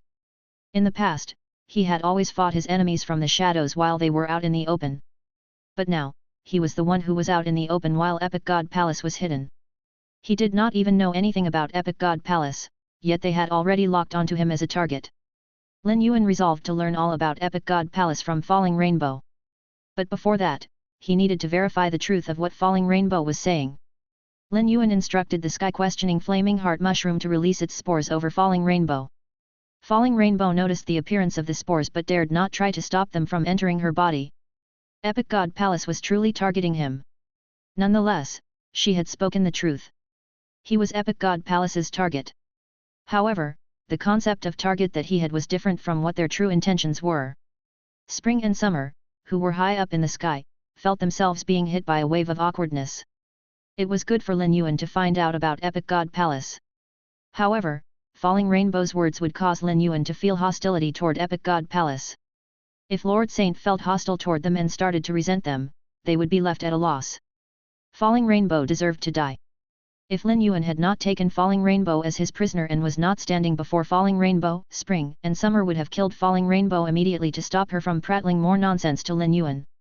Given Tower Cannon's level, they did not have the right to learn of Epic God Palace's true purpose. Very good. Your words have temporarily preserved your life. You will now share all the information you possess about Epic God Palace. Falling Rainbow hurriedly asked, "If I tell you everything that I know about Epic God Palace, will you spare my life?"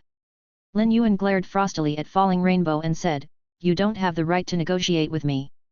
I will end your life now if you are unwilling to comply." When he was done speaking, the red lotus hellfire lit up on Falling Rainbow's body, and her agonized howls filled the air above the canyon. There was no way that Lin Yuan was going to let Falling Rainbow keep her life. Falling Rainbow was one of the perpetrators behind the dead spirits crisis that had caused the death of millions of life forms in the main world. A being like that did not deserve to be spared.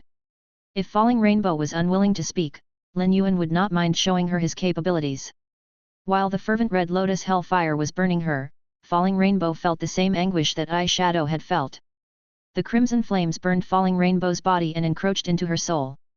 Previously, Falling Rainbow was trying to set up insurance for herself. But now, she was trying to keep herself alive. If she revealed all that she knew, she would have a higher chance of surviving. I can't say that I'm familiar with Epic God Palace. All I know is that they have been searching for special entities. Both you and your feys fit the profile of what Epic God Palace is searching for. They have already begun taking action. Lin Yuan waved his hand and extinguished the flames on Falling Rainbow's body. Let me ask you. Just how powerful is Epic God Palace? This was the question that Lin Yuan most badly wanted an answer to. Alas, Falling Rainbow did not give him the answer that he was seeking. Epic God Palace's power can only be described as unfathomable. It's a level that is even beyond my imagination. 6,000 years ago, one of the rulers of Epic God Palace injured all 8 pages of Tower Cannon grievously with just one attack, leaving us with no choice but to hibernate for the past 6,000 years. Otherwise, we would already have died alongside the dead world. It turned out that Epic God Palace was that powerful. One of their members was already more powerful than Falling Rainbow could comprehend. If that was the case, he would not be able to take on Epic God Palace even if he fused with the Abyss Red Lotus. It would be extremely easy for the rulers of Epic God Palace to kill him if they wanted to. Although he could take Falling Rainbow prisoner, the fact remained that they were actually on the same level. This filled Lin Yuan with great perturbance. But it did not take long for him to compose himself. The most important matter at hand was to deal with Tower Cannon. Thus, Lin Yuan asked Falling Rainbow in a low voice, "Do the other members of Tower Cannon know that one of the 8 pages has died?" Falling Rainbow had already decided to answer all of Lin Yuan's questions honestly. She did not know what had just entered her body. But after she gave her reply, white fungal strains grew out of whatever entered her body. Lin Yuan had not done anything to verify what she said after he saw the white fungal strains. It was likely that they had the ability to ascertain the truth. Her response would lead to her betraying Tower Cannon. Nonetheless, she had already grown disillusioned with Tower Cannon and had no qualms about turning against them. Even if the remaining 8 pages were aware of her difficult situation, they wouldn't offer assistance. It's unlikely that First Page Crimson and the rest are aware that Eyeshadow is already dead. However, they do know that the death aura leak hasn't been addressed. Falling Rainbow had been trying to find a way to save her life ever since she answered Lin Yuan's question. She was well aware of how much this human hated her. Tower Cannon was trying to destroy all the life forms in this Class 2 world, making them sworn enemies of all these life forms. If she wanted to ameliorate the hatred in this young man's eyes, she would have to earn it by contributing value. The best way to do so would be to help this young man eliminate the other members of Tower Cannon. If you are willing to let me keep my life, I can help you to sow discord within Tower Cannon. The 8 pages are always locked in an intense fight over resources. I will follow your orders, and this will save you a lot of trouble in your endeavor to take down Tower Cannon. What do you think of this? This was the most attractive bait that Falling Rainbow could think of offering Lin Yuan. Falling Rainbow did not know what to do in case he did not accept her proposal. Lin Yuan raised an eyebrow and asked, "How will you sow discord among the members of Tower Cannon? Is Tower Cannon so ununited? You must be aware that my goal is to kill all the members of Tower Cannon. If you help me to reach my goal, you will have proven your value, and I will give you the chance to continue living. I will also take you with me when I eventually go to the sky beyond the clouds." Falling Rainbow was overjoyed when she heard that. She finally found a way to keep herself alive. However, it would not be easy to help Lin Yuan eliminate the other 6 members of Tower Cannon. She had left for this trip with Eyeshadow. When she returned without Eyeshadow, she could not provide the others with an acceptable explanation. Once Crimson and the others were done with the ritual to fuse the dead world's roots with this main world, she would have to answer for Eyeshadow's absence after 3 days passed. Hence, she would have to act before Crimson and the others became suspicious of her in order for her to cooperate with Lin Yuan. After Falling Rainbow told Lin Yuan about the situation, she said sincerely, "For now, I can't come up with a plan. But I must return as soon as possible. I will come up with a plan on the way back. You should have the means to place shackles within me. The other members of Tower Cannon will not tolerate traitors. The only way I can save myself is to help you. Lin Yuan said doubtfully, it goes without saying that I will take control of you before I let you go. You don't have to concern yourself with this. If you can't cooperate with my plan, I will also use my methods to take your life. So don't think of trying any tricks. One of the abyss red lotus roots wrapped around Falling Rainbow, and the tip of the root pierced Falling Rainbow's soul, leaving a black imprint. Once Falling Rainbow broke free from Lin Yuan's control, the imprint would instantly begin burning with the abyss red lotus and destroy Falling Rainbow's soul. When he was doing this, Lin Yuan waved at Falling Rainbow, indicating that she could leave at any time. Falling Rainbow did not feel happy in the least as she was about to depart from Lin Yuan's side. Rather, her heart could not be heavier. Her brain was filled with thoughts about how she could fulfill his orders. Falling Rainbow always abided by the principle that it was better to cling to a difficult life than to choose death. If she could go with Lin Yuan to the sky beyond the clouds in the future, she would be able to lead a better life in that wider world than she could being stuck in this Class 2 world. Before Falling Rainbow left, she told Lin Yuan in a low voice, I hope that you will instruct the demon insects to stop absorbing the death aura from the ley lines. Otherwise, I won't be able to answer for my failure when I return. Naturally, I won't be able to cooperate with your plan either. Lin Yuan immediately sent an order to Kira. Kira relayed the orders to the female insects with Class 1 genetic locks who transmitted it to the rest of the insect army. The death aura only took a moment to burgeon in the cleaned-up ley line. You said that the death of a member of Tower Cannon will draw suspicion to you. So I will give you 5 days. If you can't be of any help to me after the 5 days have passed, the black imprint in your soul will begin to burn. Lin Yuan took out a thoughts letter paper and tossed it to the Falling Rainbow. If you have any information that you want to share with me, you can write it on this paper. I will also communicate my orders through this paper. Your survival depends on whether you can be of value to me. Once Lin Yuan was done speaking, he did not continue interacting with Falling Rainbow and left the canyon. The instant Lin Yuan left the canyon, the insect army under the canyon began to move. They shifted according to Lin Yuan's movements. Lin Yuan's open operation was very successful. Not only had he killed one of the 8 pages of Tower Cannon, but he had also taken control of another. This was much more useful than killing Falling Rainbow directly. It was unlikely that Tower Cannon could have ever anticipated such a result. From the attitudes that Falling Rainbow and Eyeshadow had displayed when they arrived at the canyon, Tower Cannon could not be less concerned about the human factions. Otherwise, they would have sent more than just 2 members to investigate the death aura leak. Lin Yuan had agreed to Falling Rainbow's suggestion because he wanted the members of Tower Cannon to continue maintaining such a mindset. Even if Falling Rainbow failed to come up with a plan, having a mole in Tower Cannon would make it easier for Lin Yuan to learn about their movements. As Spring watched Lin Yuan departing, she said solemnly, Summer, Lord Saint has probably misunderstood Epic God Palace. He really thinks of us as enemies now.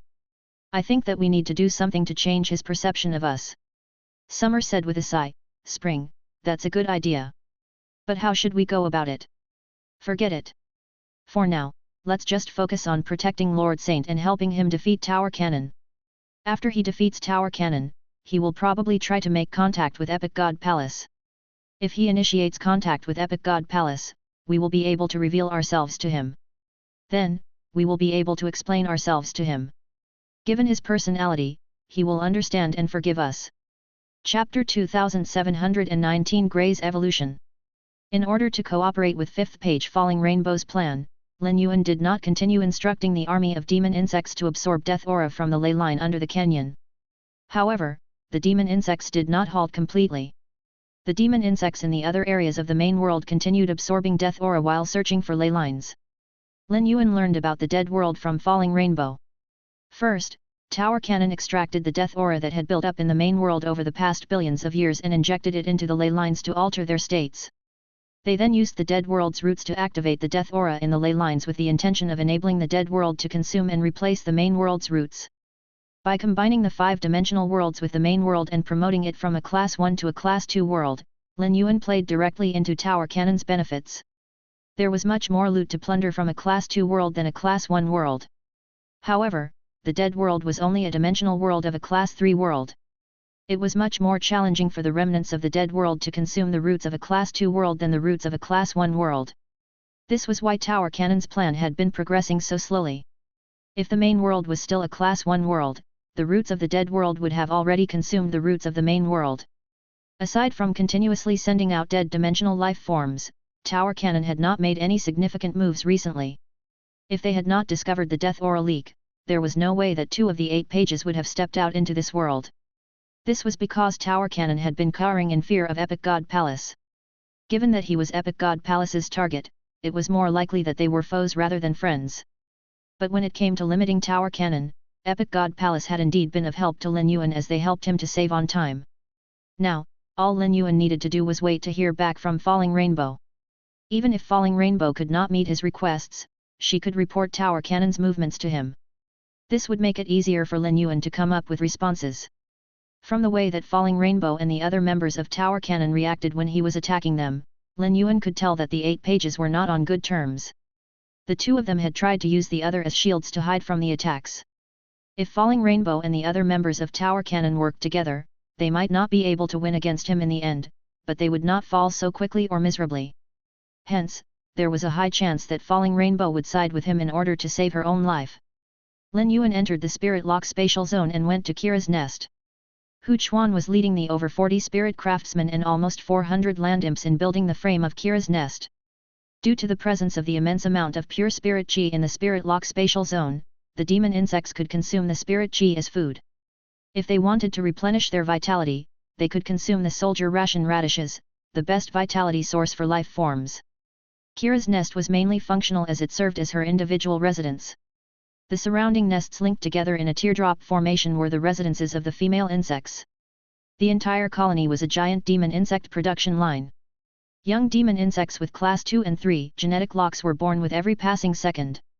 Once these young demon insects were produced, Lin Yuan would immediately transport them to various parts of the main world to help with the dead spirits crisis.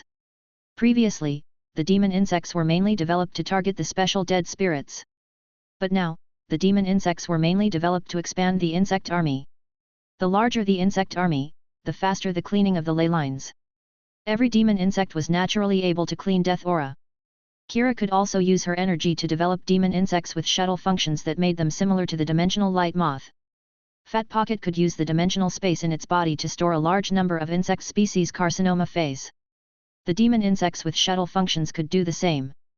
However, these demon insects could carry out coordinated transfers while Fat Pocket could not. This significantly raised the maneuverability of the enormous army. It was because of this that the demon insects could thrive in the sky beyond the clouds.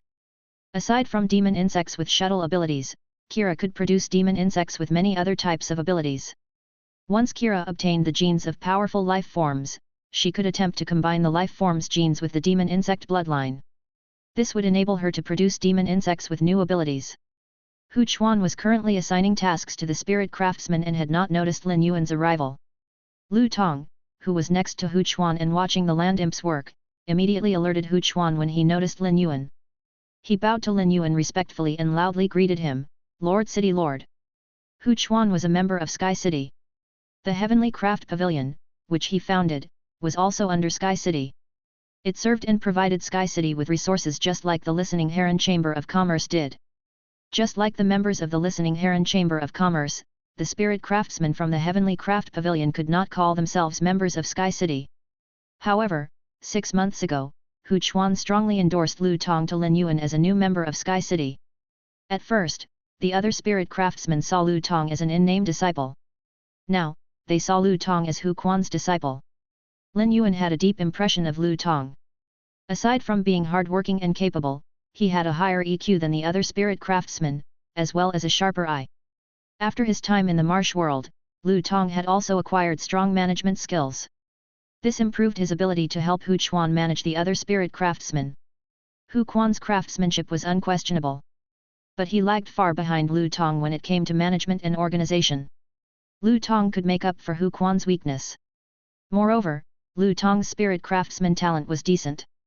The more time they spent together, the more Hu Chuan came to adore Lu Tong. Lin Yuan smiled and nodded at Lu Tong. Lin Yuan knew that Lu Tong wanted to express his gratitude. Lu Tong's set of feys was the best among the Federation's spirit craftsmen. Lin Yuan was the only one in the entire main world that could supply functional type bronze/legend feys suited for spirit craftsmen. The time the spirit craftsmen spent in the marsh world had been exhausting, but they had enjoyed a very high quality of life. Most importantly, they had attained substantial hope. When Hu Chuan walked over to Lin Yuan, Kira also left her nest and made a beeline for Lin Yuan. Hu Quan's face fell when he saw Kira. Lin Yuan knew that Hu Chuan and Kira did not get along. Hu Chuan had already complained to him about Kira multiple times in the short span of a few days.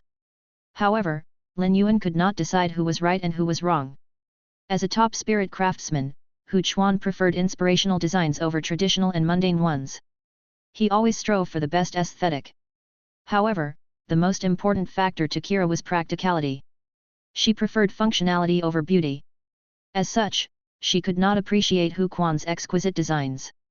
Kira would rather do away with unnecessary touches of beauty that served no purpose and have a wide environment that was conducive to the demon insect's growth. The demon insects had night vision, so Kira had rejected the light installations that Hu Chuan wanted to build into the roof. This caused Hu Chuan to feel that he was not being included in the construction of the nest. However, Lin Yuan had tasked him with building the nest. Hu Chuan was afraid Lin Yuan would think he lacked taste and competency once he saw this nest. "Uncle Hu, Kira's nest should be almost complete.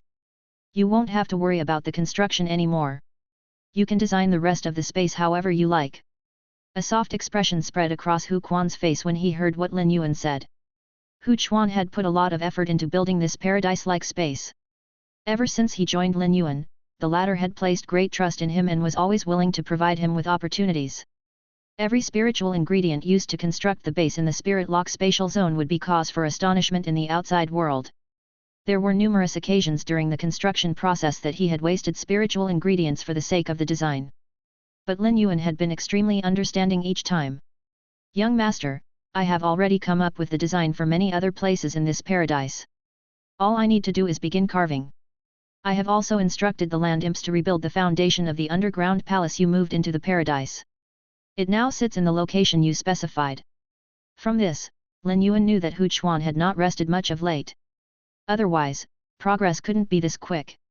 Not only had Hu Chuan kept himself from resting, but he had overworked the other spirit craftsmen as well.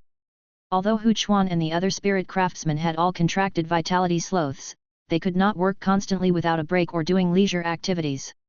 "Uncle Hu, it will take more than a few days to complete the construction of this space. I'm not in a rush. Art comes from life. The best inspiration will only arise from the united efforts of the entire team." After speaking to Hu Chuan, Lin Yuan accompanied Kira to the insect colony. The interior of the nest was bare and resembled a thatched house that had never been renovated. There was a layer of the soldier ration radishes on the ground from which Kira could pick and eat whenever she wanted.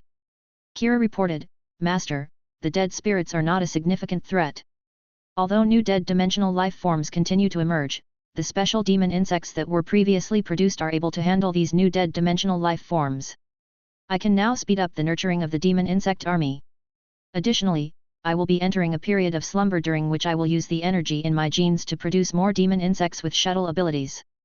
Lin Yuan nodded in agreement with Kira's plans. Firstly, Kira needed to nurture the demon insects with shuttle abilities as quickly as possible to speed up removing death aura from the ley lines and return the main world to its original state. Secondly, Kira could not be of much help in taking on the other 6 members of Tower Cannon. The demon insects existed only to fend off the endless waves of dead spirits and dimensional life forms. Lastly, Kira did not have to be left in an undisturbed state while she was slumbering and nurturing the demon insects with shuttle abilities. If she was truly needed, Lin Yuan could awaken her. Although this would waste a significant amount of her energy, the energy could be replenished by pure spirit qi. In other words, it would only be a waste of some spirit qi. The spirit pool in the spirit lock spatial zone released a large amount of pure spirit qi every second. After getting Lin Yuan's approval, Kira wrapped her arms around herself. Soon, a special type of vitality began flowing out from her body and formed a convulsing cocoon around her. At first, Lin Yuan intended to watch the demon insect species reproduction process. But at that moment, a tuft of cloud gathered around Lin Yuan's body, and he heard Gray's voice say, "Yuan, I really want to comprehend willpower runes." Lin Yuan used true data to check on Gray. Fey name, Sky Clouded Crane. Fey species, Crane species / Red Crane species. Fey grade, Diamond, 10/10. Fey type, Natural.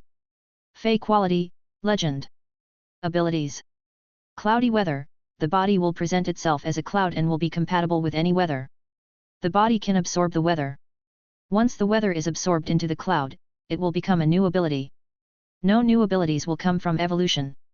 Radiance of a clear day, in an area covered by clouds or after changing the weather to that of clear skies, all the life forms in the area will be stamped with a clear weather imprint.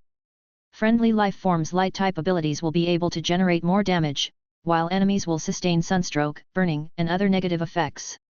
Darkness of a cloudy day, in an area covered by clouds or after changing the weather to that of a cloudy day, all life forms in the area will be stamped with a cloudy weather imprint. Friendly life forms' dark type abilities will be able to generate more damage, while enemies will suffer confusion, fear, and other negative effects. Frozen snowy day, in an area covered by clouds or after the weather has been changed to become snowy, all life forms will be branded with the snowy weather imprint. Friendly life forms will be able to produce more powerful ice-type attacks, and water-type abilities can also become ice-type. Enemies will be frozen, numbed, and experience other negative effects. Fire-type effects will also become less effective. Roar of a windy day, in an area covered by clouds or after changing the weather to windy weather, all the life forms in the area will be stamped with a windy weather imprint. Friendly life forms' wind-type abilities will be able to generate more damage, while enemies will experience reverse currents, wind pressure, and other negative effects. Judgment of thunder weather, an area covered by clouds or has been transformed into cloudy weather will be branded with a thunder weather imprint. When the thunder hits friendly life forms, their ability to cause damage will be increased. When the thunder hits enemies, they will feel numbness and other related negative effects. Fusion of rainbow weather, cloudy weather will turn to rainbow weather. The rainbow weather can promote the fusion of other weather and allow them to coexist. Exclusive skill. Jade contract, condense every type of weather absorbed into a jade. The jade will adorn the feathers. Once the weather turns into the jade decoration, the cloud will no longer carry the aura of that weather. But when the jade decoration is activated, every type of weather will turn into a jade beast. Chapter 2720 Body of Weather. Grey had remained in the spirit lock spatial zone and absorbed weather from the various plant type feys that could produce weather. Moreover, the nourishment from the pure spirit chi allowed Grey to build an exceptional foundation. Lin Yuan had never felt anxious about evolving Grey's quality and grade. If Grey could naturally comprehend willpower runes and evolve to fantasy breed, it would be very close to myth breed. Lin Yuan had been painstakingly nurturing the floating island whale. Lin Yuan saw Grey as being linked to Sky Sea. Grey was also a heavenly family fey with an extremely fearsome bloodline. Sky Sea was not of much help in taking on the dead spirits crisis caused by Tower Cannon. Grey could not be of much help, either. But it could not be denied that Sky Sea was stronger than Grey. Due to the exclusive skill Sky Sea gained when it evolved to suzerain/myth, Sky Sea had become one of Lin Yuan's most important foundational feys. Not even genius strategic significance could compare to that of Sky Sea. It seemed that Sky Sea and Grey would only be able to truly shine once they went to the sky beyond the clouds. Grey, the spirit lock spatial zone isn't conducive for you to comprehend willpower runes. I will take you outside. Lin Yuan took Grey out of the spirit lock spatial zone. In the endless wilderness, the sand formed a seat behind Lin Yuan. Lin Yuan reclined in the chair and looked expectantly at the tuft of cloud that was Grey. He had accompanied Grey just like this when it transformed into a heavenly family fey. The weather was clear today, while that night had been snowing. Many experts in the royal capital sensed Grey's aura and wanted to investigate but were all blocked by the mother of bloodbath. Lin Yuan could even kill the true 8 pages of Tower Cannon and was confident that he would be able to ensure Grey's safety. If there was truly an accident, the only possible culprit would be Epic God Palace. Lin Yuan was increasingly fearful of Epic God Palace. After his interaction with 5th page Falling Rainbow, he became aware of how strong Epic God Palace was. If they attacked him before he initiated contact with them, he would have no choice but to fight with his life on the line. Grey used cloudy weather and turned its entire body into thin wisps of clouds that enveloped the area. It did not take long for the willpowers that corresponded to the weather to respond to Grey. While it was comprehending the willpower runes, Grey let out a symphonious cry in harmony with nature. 7 to 8 types of weather phenomena appeared in succession and formed a perfect cohesion that painted a captivating scene. Grey was not satisfied with taking control of one of the willpowers. Rather, it continuously compressed and tempered the willpowers of all of the weather phenomena so it could absorb all of them. As Grey's power grew, it became increasingly greedy during its transformations. But it could not be denied that it would be intrinsically transformed if it succeeded. This would improve Grey's original foundation. Grey had been working hard, building up its foundation for this moment. Grey was not naturally greedy. It used to be content and happy for an entire day by just having the opportunity to fill its belly. When Lin Yuan discovered Gray, it had been in the worst state out of all of his feys. Lin Yuan was the one who had brought out this greedy trait in Gray.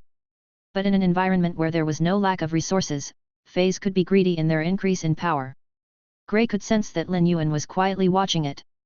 It intended to give this its best shot for both its own sake and so it would not disappoint Lin Yuan. Gray activated the bloodline in its body and used it as a medium to absorb all the willpowers associated with weather. When Heavenly Family feys activated their bloodlines, there was a high chance that their bloodlines would end up damaged. Gray was being serious. Pure spirit chi was beneficial to the evolution of any fey. Lin Yuan raised his hand and summoned a chest of spirit chi crystals.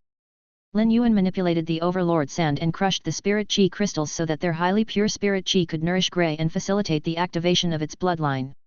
To win or die trying. It was a fact that feys needed to accept the possibility of undergoing various risks when they evolved their grades and qualities. As the willpowers in the weather battled each other, Gray would be extremely uncomfortable. However, there was little that Lin Yuan could do to help with this. He would only step in to help once he was certain Gray could not comprehend the willpower runes and risked hurting its roots. If Gray's roots were damaged in the process of comprehending willpower runes, it would not be able to continue evolving anytime soon. Luckily, Gray's foundation was solid, and it was reasonable and would never do anything that overextended itself. Gray managed to successfully condense its willpower rune. This willpower rune contained the radiant light of a clear day, darkness of a cloudy day, iciness of snow, roaring of wind, violence of lightning, and beauty of rainbows. When these various natural phenomena fused together, the resultant willpower rune seemed to be able to represent nature itself. At the instant that the willpower rune was produced, Gray's grade was successfully evolved. When Lin Yuan used true data to check on Gray, he saw that Gray's quality had changed from its original legend to fantasy eye. Gray had gained the exclusive skill called Body of Weather. Body of Weather, the body will comprehend the construction of natural phenomena it controls and produce them accordingly. These natural phenomena can be used to aid other targets so they will receive double empowerment regardless of the weather they are experiencing. Not only could Body of Weather replenish Gray, but it also had strong support effects that could influence a certain area. Gray could produce weather at will in an area covered by its clouds. Even if an environment lacked weather, Gray could use its own body to produce the weather and continue increasing its power. Body of Weather could use natural phenomena to support itself and other targets and provide them with double the empowerment. It could be linked with and be effective in all the weather territories that Gray could produce. Gray's territorial abilities could affect a large number of targets. Lin Yuan gave an order to the recently evolved Gray. He instructed it to use Body of Weather to support the plants in its surroundings. Lin Yuan realized that Body of Weather could easily support a large number of targets. This would make Gray instrumental in large-scale battles. Now that Gray had evolved, Lin Yuan did not remain on this grassland with Gray. Instead, he went to the boundary between the Radiance Federation and Startling Lines continent. Before Falling Rainbow left, Lin Yuan told her that he wanted her to lure the other 6 members of Tower Cannon to the Startling Lines continent. Lin Yuan would be able to minimize the damage to the main world to the greatest extent by battling with Tower Cannon at that boundary. Lin Yuan had set up special infrastructure all over the Startling Lines continent. It could be said that the Startling Lines continent's defense was just as strong as that of the Radiance Federation. Since the infrastructure did not have to take the survival of the citizens into consideration, there were areas in the Startling Lines continent that had stronger defenses than the Radiance Federation. Tower Cannon had their sights set on the Radiance Federation. Falling Rainbow had emphasized this when replying to Lin Yuan's questions. The 8 pages of Tower Cannon had already divided up the potential spoils from the Radiance Federation. They were fully confident that they would be able to take over the Radiance Federation. The impression was that the Radiance Federation was leading the Startling Lines continent. When the other members of Tower Cannon went to the Radiance Federation, they would immediately be lured to the Startling Lines continent once sufficient commotion was caused in the Startling Lines continent. Lin Yuan would take the next few days to set up the Startling Lines continent. In order to create a large enough commotion to lure the other members of Tower Cannon to the Startling Lines continent from the Radiance Federation, the best plan would be to use Kira, the Demon Insect Queen, as bait. Falling Rainbow had yet to tell Lin Yuan about her plan. Once Falling Rainbow told Lin Yuan about her plan, he could come up with preparations according to her plan. With a mole that was also able to influence the decision-making, it would be much easier to carry out tasks. Kira was in the midst of producing demon insects with special shuttle abilities. She needed to be in a slumber state now, and Lin Yuan would never send her out at such a time. However, if the information came from Falling Rainbow, it was unlikely that the other members of Tower Cannon would suspect her. As Kira's contractor, Lin Yuan could issue orders to all the demon insects while she was slumbering. The startling lines continent was the place where the demon insect species first started reproducing, so Lin Yuan instructed the demon insects to speed up their digging and search for the ley lines in the hopes of finding the exact locations of the ley lines. Aside from Kira's information, instructing the demon insects to absorb death aura from the startling lines continent would also attract Tower Cannon's attention. The stronger the insects from the startling lines continent, the better he would be able to prove to the other members of Tower Cannon that there was indeed a demon insect queen in the startling lines continent.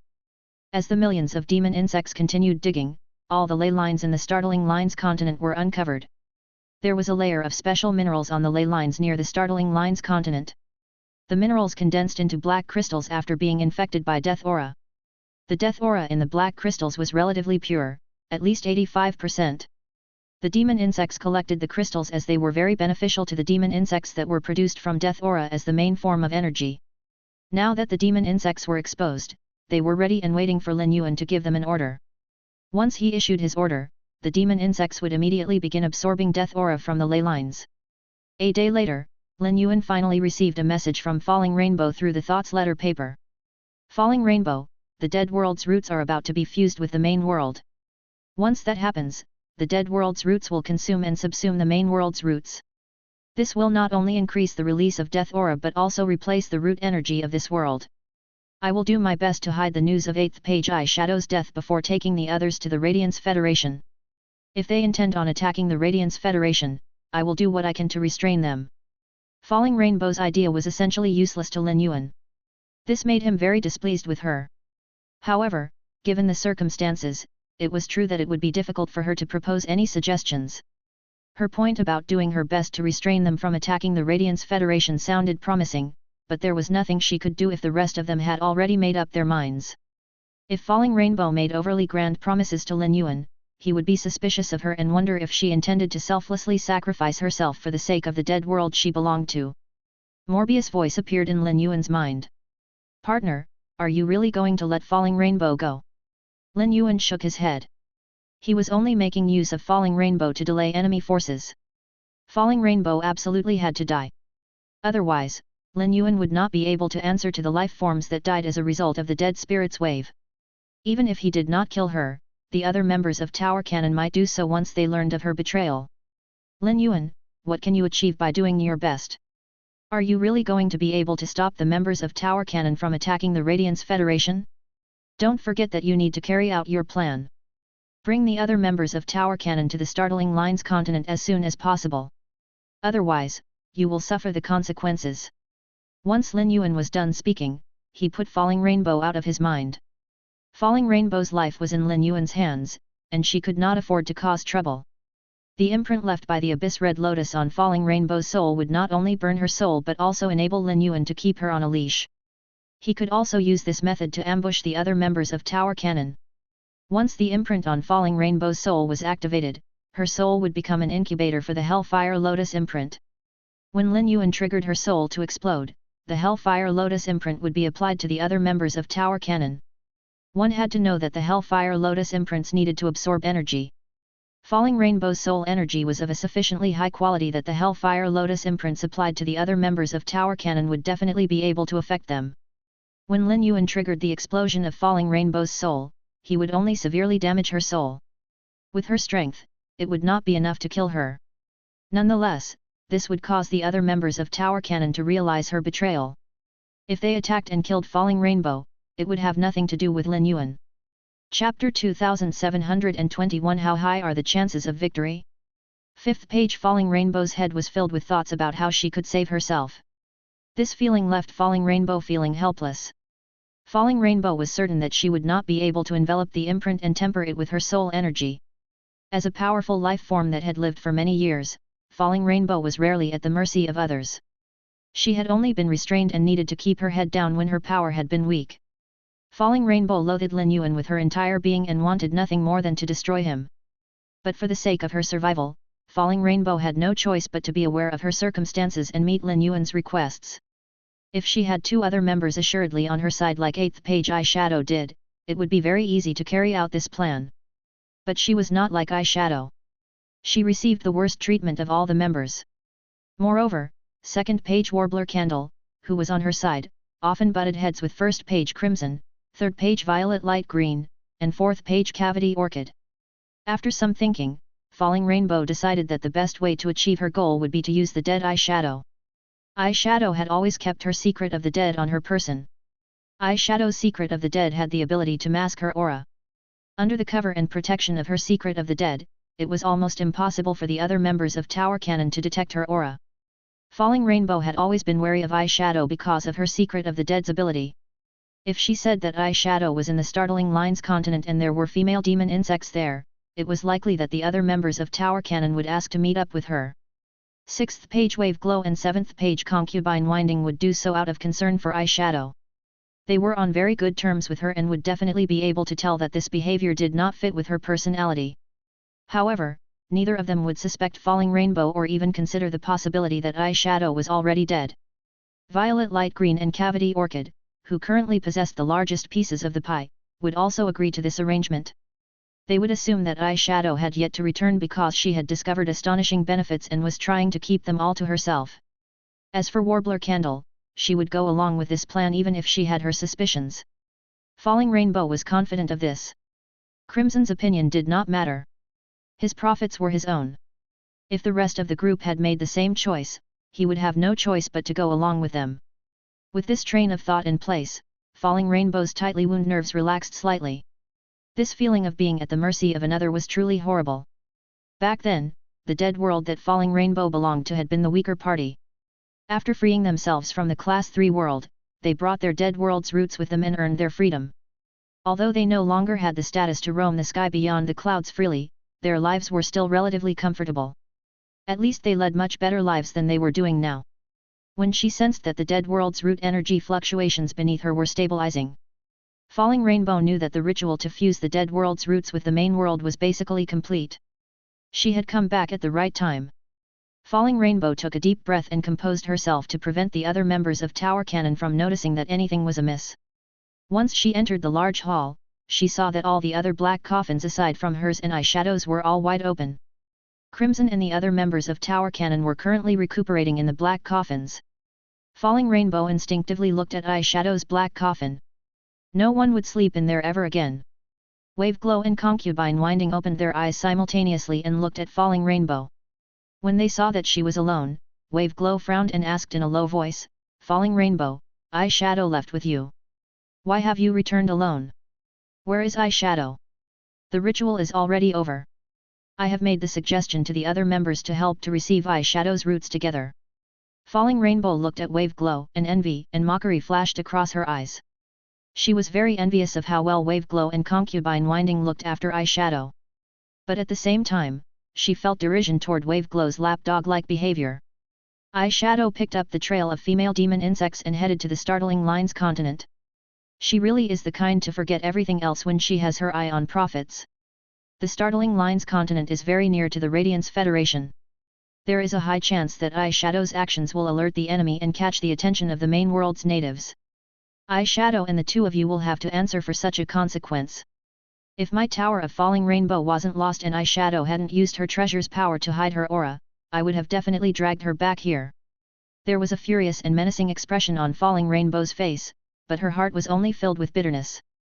Falling Rainbow had already guessed why she was unable to sense the Tower of Falling Rainbow and Secret of the Dead, Volume 5, Sinking Song. Lin Yuan must have already gained possession of them. After all, Lin Yuan had easily claimed Eyeshadow's Secret of the Dead. Falling Rainbow's words caused the other 8 pages of Tower Cannon to frown. However, they were all frowning for different reasons. Wave Glow and Concubine Winding were suspicious of this story. The Eyeshadow that they knew would never act so unreasonably.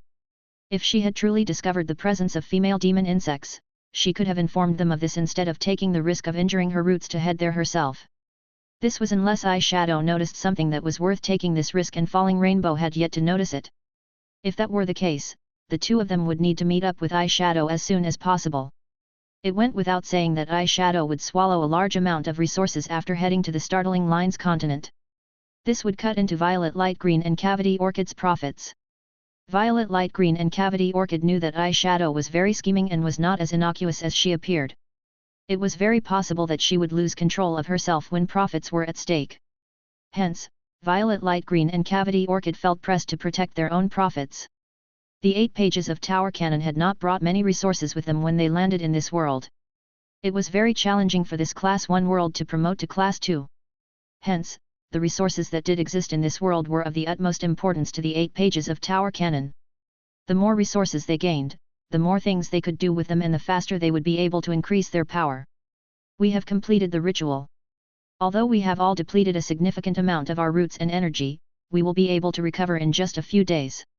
I suggest that we head to the Startling Lines continent now. We will be able to meet up with Eyeshadow, capture the female demon insects, and destroy the Radiance Federation before divvying up the Radiance Federation's resources.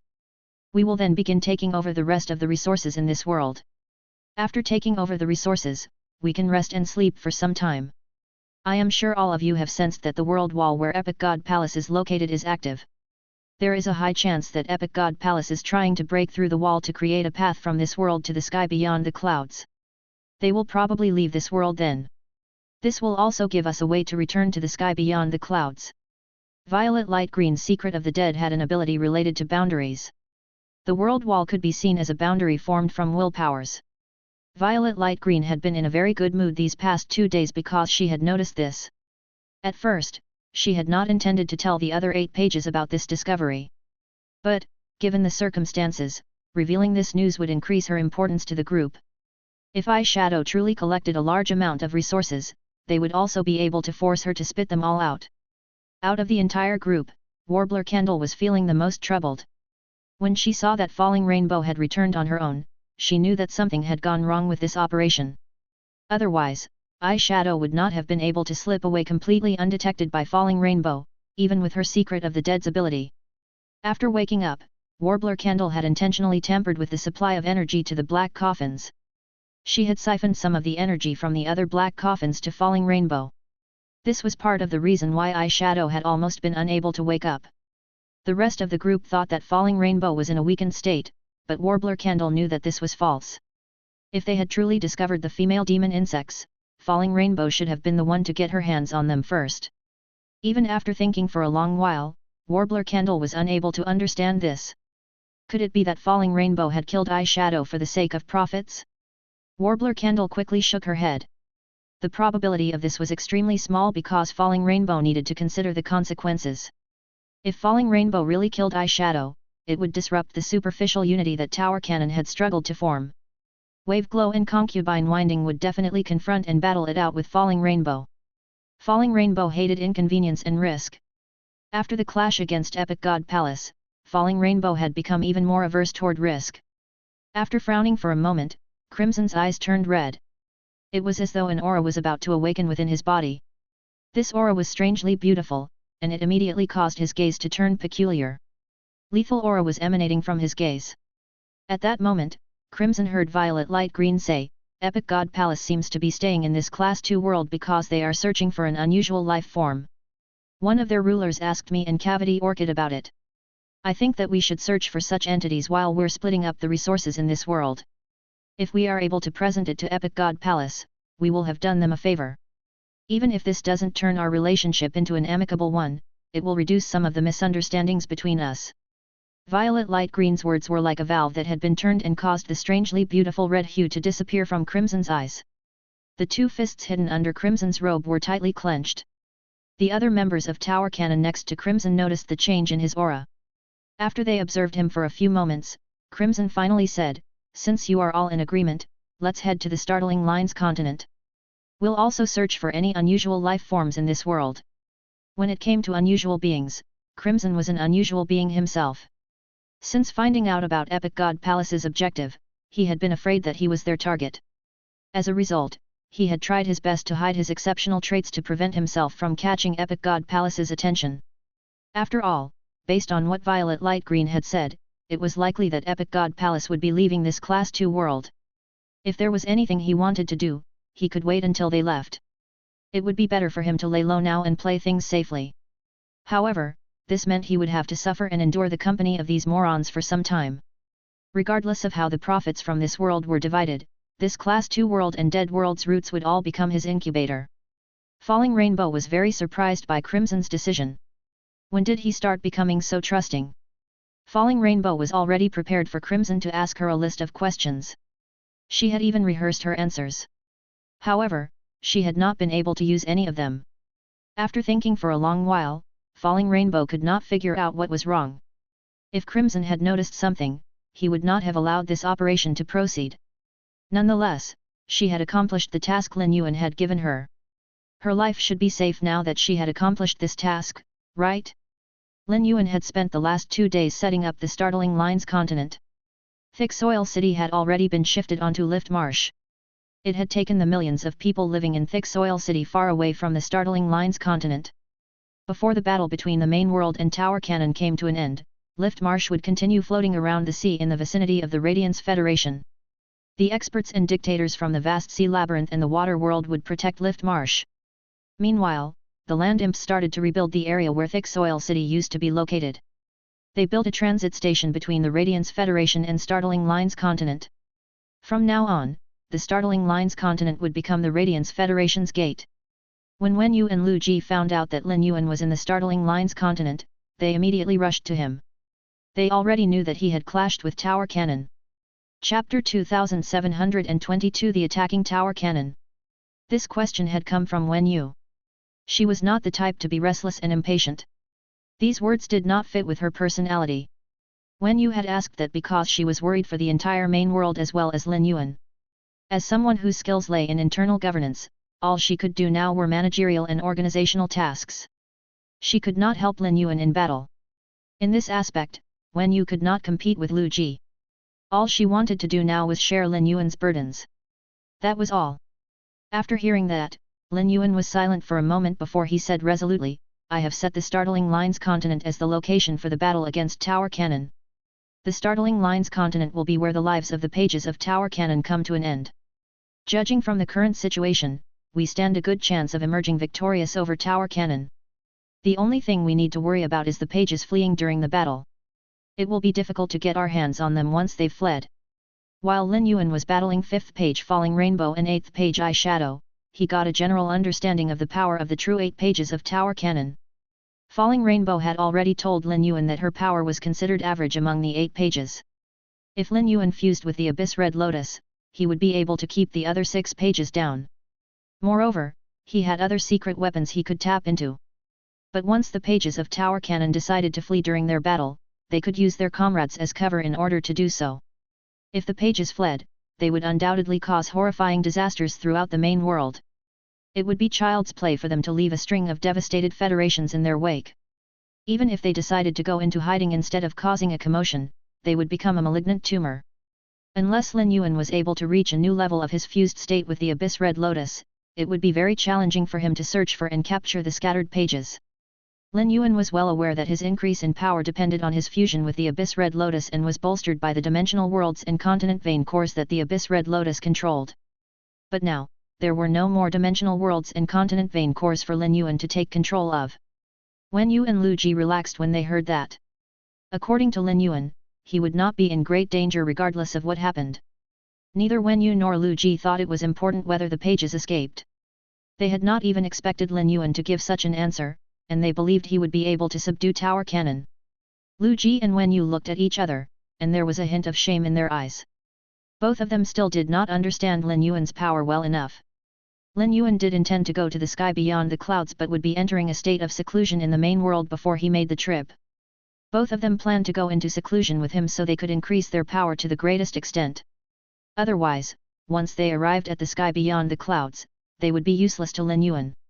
If the pages truly escaped while battling Lin Yuan, the demon insects that were constantly reproducing could be sent out to search and capture them. Lin Yuan would be able to receive information regardless of whether the demon insects discovered where the pages were or if they killed the demon insects. Even if he could not capture the pages quickly, it would only be a matter of time.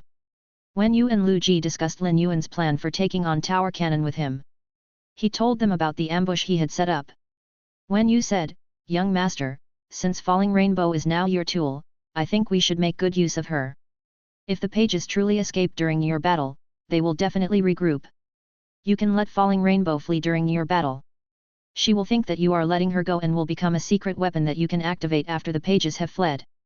Aside from Falling Rainbow, there are only 6 other official pages of Tower Cannon. Due to their differing personalities, they will definitely make different decisions when battling you.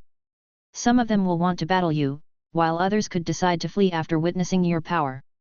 If Falling Rainbow flees first, it is highly likely she will leave with her allies with whom she shares profits.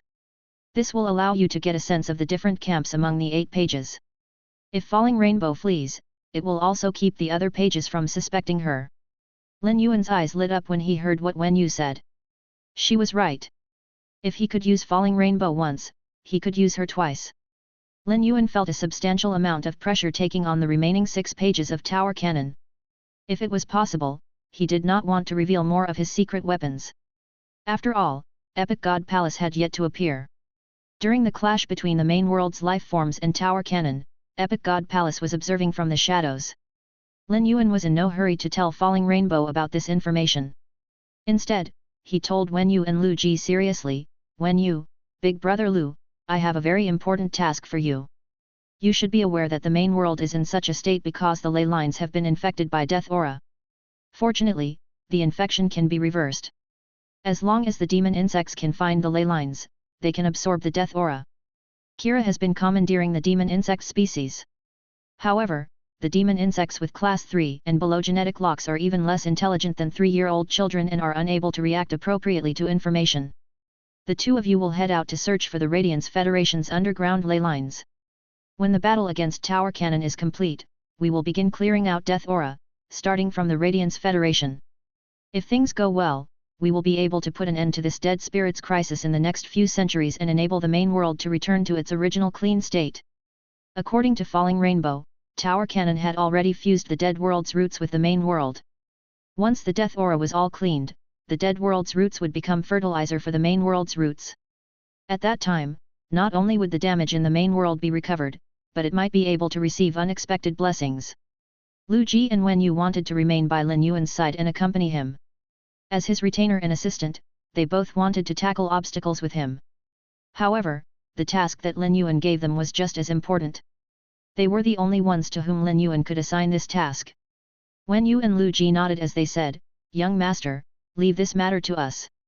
We will definitely do our best to work with the demon insects to search for the location of the ley lines in the Radiance Federation." Wen Yu and Lu Ji had interacted with numerous dimensional life forms and knew that the land imps could not only sense mineral veins but were able to detect ley lines as well. If they brought the land imps with them to search for the ley lines, they would be able to save a significant amount of time. When he saw that Wen Yu and Lu Ji's expressions were not as austere as they had been, Lin Yuan said in a low voice, "Aside from Tower Cannon, there is another group called Epic God Palace. I don't know much about Epic God Palace. I don't know if they are friends or foes. Before we learn what Epic God Palace's true intentions are, we need to be on our toes and stay on guard." Lin Yuan's expression was very serious while he spoke. He learned from Falling Rainbow that it was highly likely that he was Epic God Palace's target. Lin Yuan had no way of verifying if what she had said was true because she also did not know much about Epic God Palace. Tower Cannon and Epic God Palace's interactions were limited to the singular clash that had taken place more than 6,000 years ago. Lin Yuan only learned the reason for Tower Cannon going into hiding after Falling Rainbow's explanation. Given that they had forced Tower Cannon to go into hiding, Epic God Palace had, in a way, protected the main world. Otherwise, the main world would have been conquered by the 8 pages of Tower Cannon long ago. If he was not Epic God Palace's target, Lin Yuan would feel no animosity toward them. Nonetheless, once Lin Yuan eliminated Tower Cannon, he would focus on searching for Epic God Palace before initiating contact with them. After Wen Yu and Lu Ji left, Lin Yuan went to the Startling Lines continent. He took out the Thoughts letter paper and told the Moon Empress about his situation. Given that he had almost 100% confidence in defeating Tower Cannon, Lin Yuan wanted to give the Moon Empress peace of mind. Spring and Summer had been watching and protecting Lin Yuan from afar. When they heard what he said, they felt afraid and uncomfortable. At the same time, their resentment for Falling Rainbow deepened. Ever since Epic God Palace landed in this Class 1 world, they had been hiding in order to minimize their impact on it. They had ignored all the ups and downs that the main world had undergone. If Tower Cannon had not sought them out and disturbed them, thereby affecting Lord Saint's awakening and triggering Epic God Palace's wrath, they would have only emerged from the mountain for the first time a few days ago. It was true that Falling Rainbow was fearful of spring. She was the one who had slapped Falling Rainbow and crushed half of her body. What right did Falling Rainbow have to say that Epic God Palace was targeting Lord Saint? Even if Epic God Palace was truly targeting Lord Saint, their meaning of target was different from how it was currently being interpreted. It was all Autumn's fault for blabbing in response to 3rd page Violet Light Green and 4th page Cavity Orchid's question.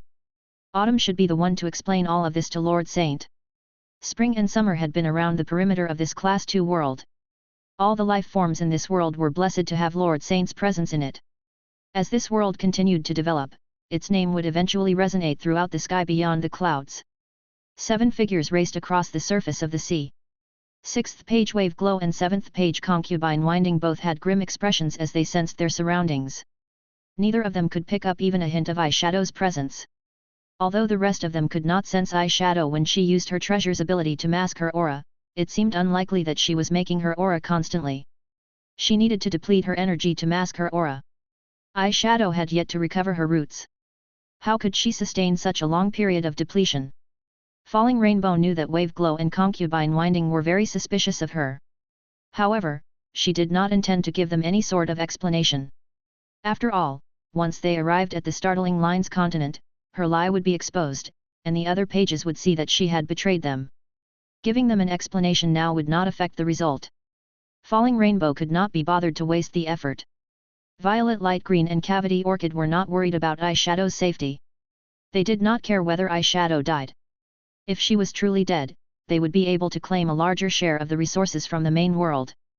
This would be extremely beneficial for them. The two of them were very concerned that Eyeshadow had hidden some previous resources. This would prevent them from claiming their full share. Regardless, once they found Eyeshadow, Violet Light Green and Cavity Orchid would insist on inspecting her to ensure that she had not hidden precious resources. 2nd page Warbler Candle had remained by Falling Rainbow's side. When she saw Falling Rainbow's frown deepening, Warbler Candle said, "I need Falling Rainbow to accompany me to retrieve something. We will meet up with the rest of you on the outskirts of the startling Lines continent, at the boundary of the marsh world and this world. Violet Light Green and Cavity Orchid, the two of you can go first to investigate if you are in a hurry. Regardless of what Eyeshadow has collected, we will support you in forcing her to spit it all out." Warbler Candle grabbed Falling Rainbow's wrist. Falling Rainbow sighed. Warbler Candle knew her too well. She had to have noticed something off about her actions. She needed to put more effort into thinking of how she should respond to Warbler Candle's questions in order to appease her. With her life currently in Lin Yuan's hands, Falling Rainbow could not be bothered to consider Warbler Candle's feelings. After all, Warbler Candle would die eventually while she would be heading to the sky beyond the clouds. Violet Light Green, Cavity Orchid, Wave Glow, and Concubine Winding did not try to restrain Warbler Candle and Falling Rainbow. Warbler Candle commonly called Falling Rainbow away when such things happened. However, they were all working together now, and Warbler Candle's action seemed rather divisive. On the other hand, Warbler Candle's action could be understood. 1st page Crimson looked up and down at Falling Rainbow and Warbler Candle before saying, "If you are going to leave, hurry up and go. We will wait here for you to return. If you haven't returned after a day has passed, we will assume you have given up your share of this Class 2 world's resources." Chapter 2723 Evolving Silver Corona's Bloodline. 1st page Crimson stated his opinion and decision. But this time, no one opposed him. This was not because they were now willing to submit to him but because he had offered benefits that satisfied most of them without cutting into the profits of the minority. As such, all of them were willing to offer him some courtesy. They could also use his words to maintain the peace. 2nd page Warbler Candle silently agreed to what Crimson said and pulled 5th page Falling Rainbow with her in the direction of the fortress. Warbler Candle had questions for Falling Rainbow. She did not actually need to retrieve anything. Hence, the two of them did not need a full day's worth of time. Warbler Candle also did not try to pick up something she could use to keep up pretenses with the other pages of Tower Cannon. Warbler Candle had yet to find the opportunity to speak privately to Falling Rainbow. The other pages of Tower Cannon could also guess Warbler Candle's reason for leaving with Falling Rainbow. 3rd page Violet Light Green and 4th page Cavity Orchid looked at each other. Both of them felt that there was a high chance that the alliance between Warbler Candle and Falling Rainbow would crack. Warbler Candle was going to stop being a lapdog and stand on her own 2 feet. After moving sufficiently far away from the other pages of Tower Cannon, Warbler Candle stopped, and her grip tightened around Falling Rainbow's wrist. Falling Rainbow, we have known each other for millennia. You know full well how I feel about you. I hope you won't lie to me. I am going to ask you now. Where has eyeshadow gone? Falling Rainbow's expression did not change when she heard what Warbler Candle said. However, her heart wavered. It was true that Warbler Candle had taken good care of her all this time. She had stuck by her even when the other pages of Tower Cannon had ganged up on her. As cold-hearted as she was, Falling Rainbow did have genuine feelings toward Warbler Candle. It could be said that Warbler Candle was the only member she cared for and hoped would survive. But so what if she cared? Lin Yuan's goal was to use her to destroy all the pages of Tower Cannon. If Lin Yuan refused to let Warbler Candle live, she would have no choice but to relinquish her life. Falling Rainbow could not do anything about Warbler Candle's death. There was no need for her to be overly concerned about someone who was already marked for death. As such, Falling Rainbow said, "Warbler Candle, why are you asking me this? Do you think I'm lying to you? Do you think I killed Eyeshadow? I don't have my dimensional treasure, but Eyeshadow has hers. If we really ended up fighting and she used her treasure against me, I would not have had much of an advantage. Don't you have even this much trust in me after the millennia we've spent together? You know even better than me the kind of person Eyeshadow is. I suffered considerably on this trip with her. Once we find her, I will definitely make her pay." For her own sake, Falling Rainbow did not tell Warbler Candle the truth. She knew that once Warbler Candle found out the truth, she would abandon her immediately, regardless of how good of a relationship they had. After all, she was about to trade the entire Tower Cannon for her own life. To put it simply, she had turned her back on Tower Cannon and Warbler Candle. Although Warbler Candle was suspicious of her, she would not lose trust in her. As long as she put on an act, she would be able to deceive Warbler Candle. She needed to take Warbler Candle back with her as soon as possible to prevent any unexpected outcomes. Presently, there was something that bothered Falling Rainbow. It bothered her that Crimson had requested all of them to act together. It seemed as though he wanted to keep them all bound together. This thought did not sit right with Falling Rainbow. Warbler Candle stared at Falling Rainbow for a moment without saying anything. She eventually decided to place her trust in Falling Rainbow. Aside from asking Falling Rainbow exactly what had happened, Warbler Candle had called Falling Rainbow out because she had something she wanted to say to her. "Falling Rainbow, you interacted a fair amount with Crimson after awakening. Have you noticed that he seems different from before?" Falling Rainbow's expression froze. She had noticed this some time ago. However, she had not told anyone else about this and brushed it aside as unnecessary worrying. But when they were conducting the ritual, Falling Rainbow noticed that Crimson's dead dimensional life form roots had changed. As a result, his power composition was no longer cohesive with the rest of them. Crimson had to have noticed this as well.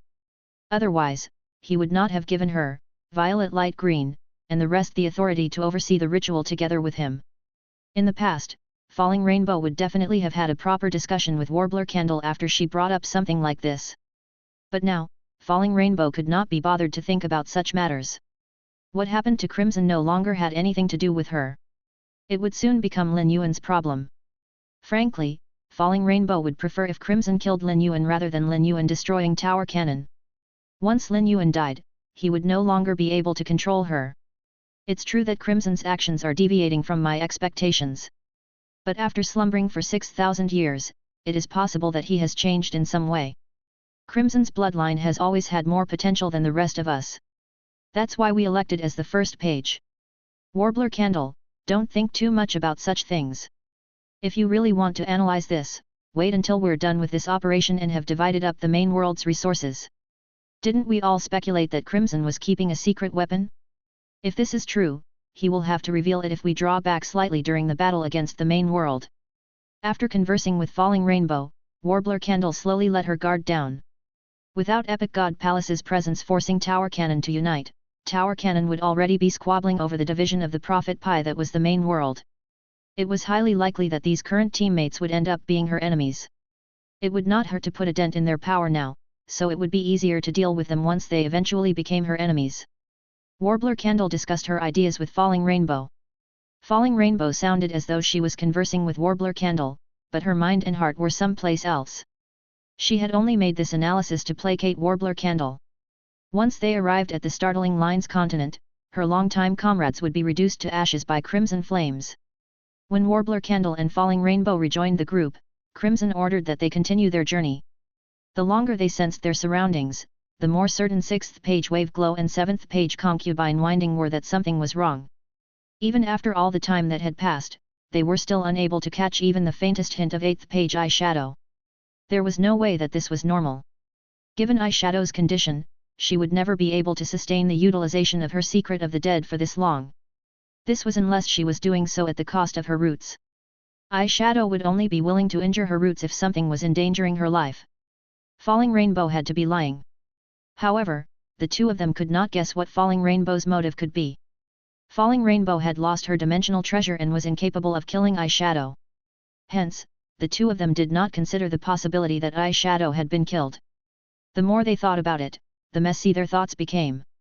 All they wanted to do was rush to the startling Lines continent as soon as possible to meet up with Eyeshadow. The two of them had voiced their opinions and made their requests to Crimson multiple times. However, he had turned them down every time. This made Wave Glow and Concubine Winding increasingly upset with Crimson.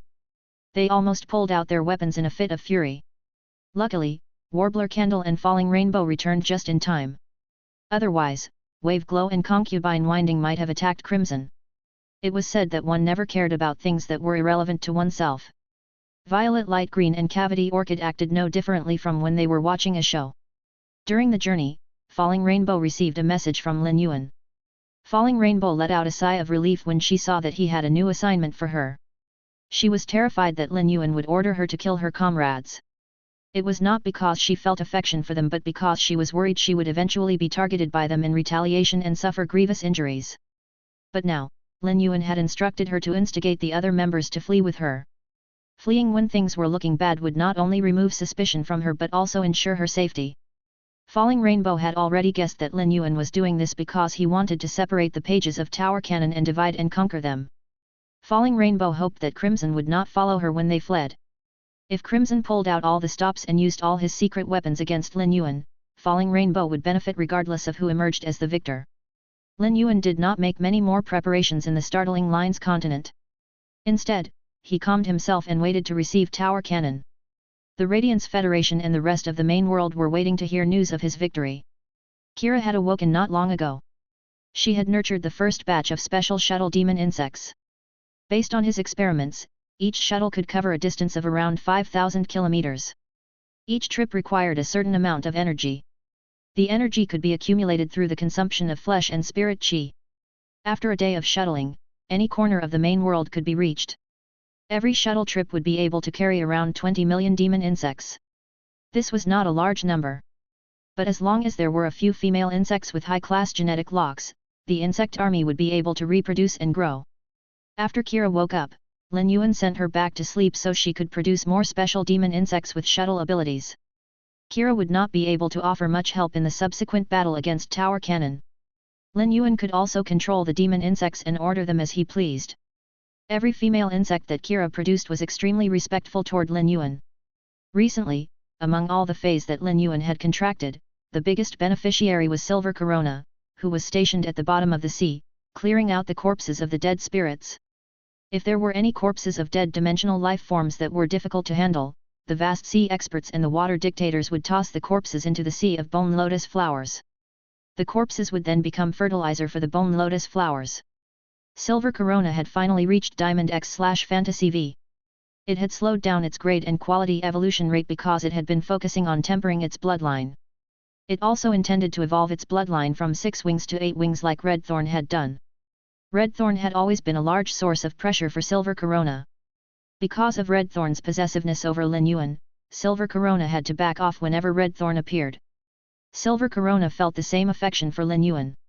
Although Silver Corona and Redthorn appeared to get along well, Silver Corona did not like Redthorn's possessiveness.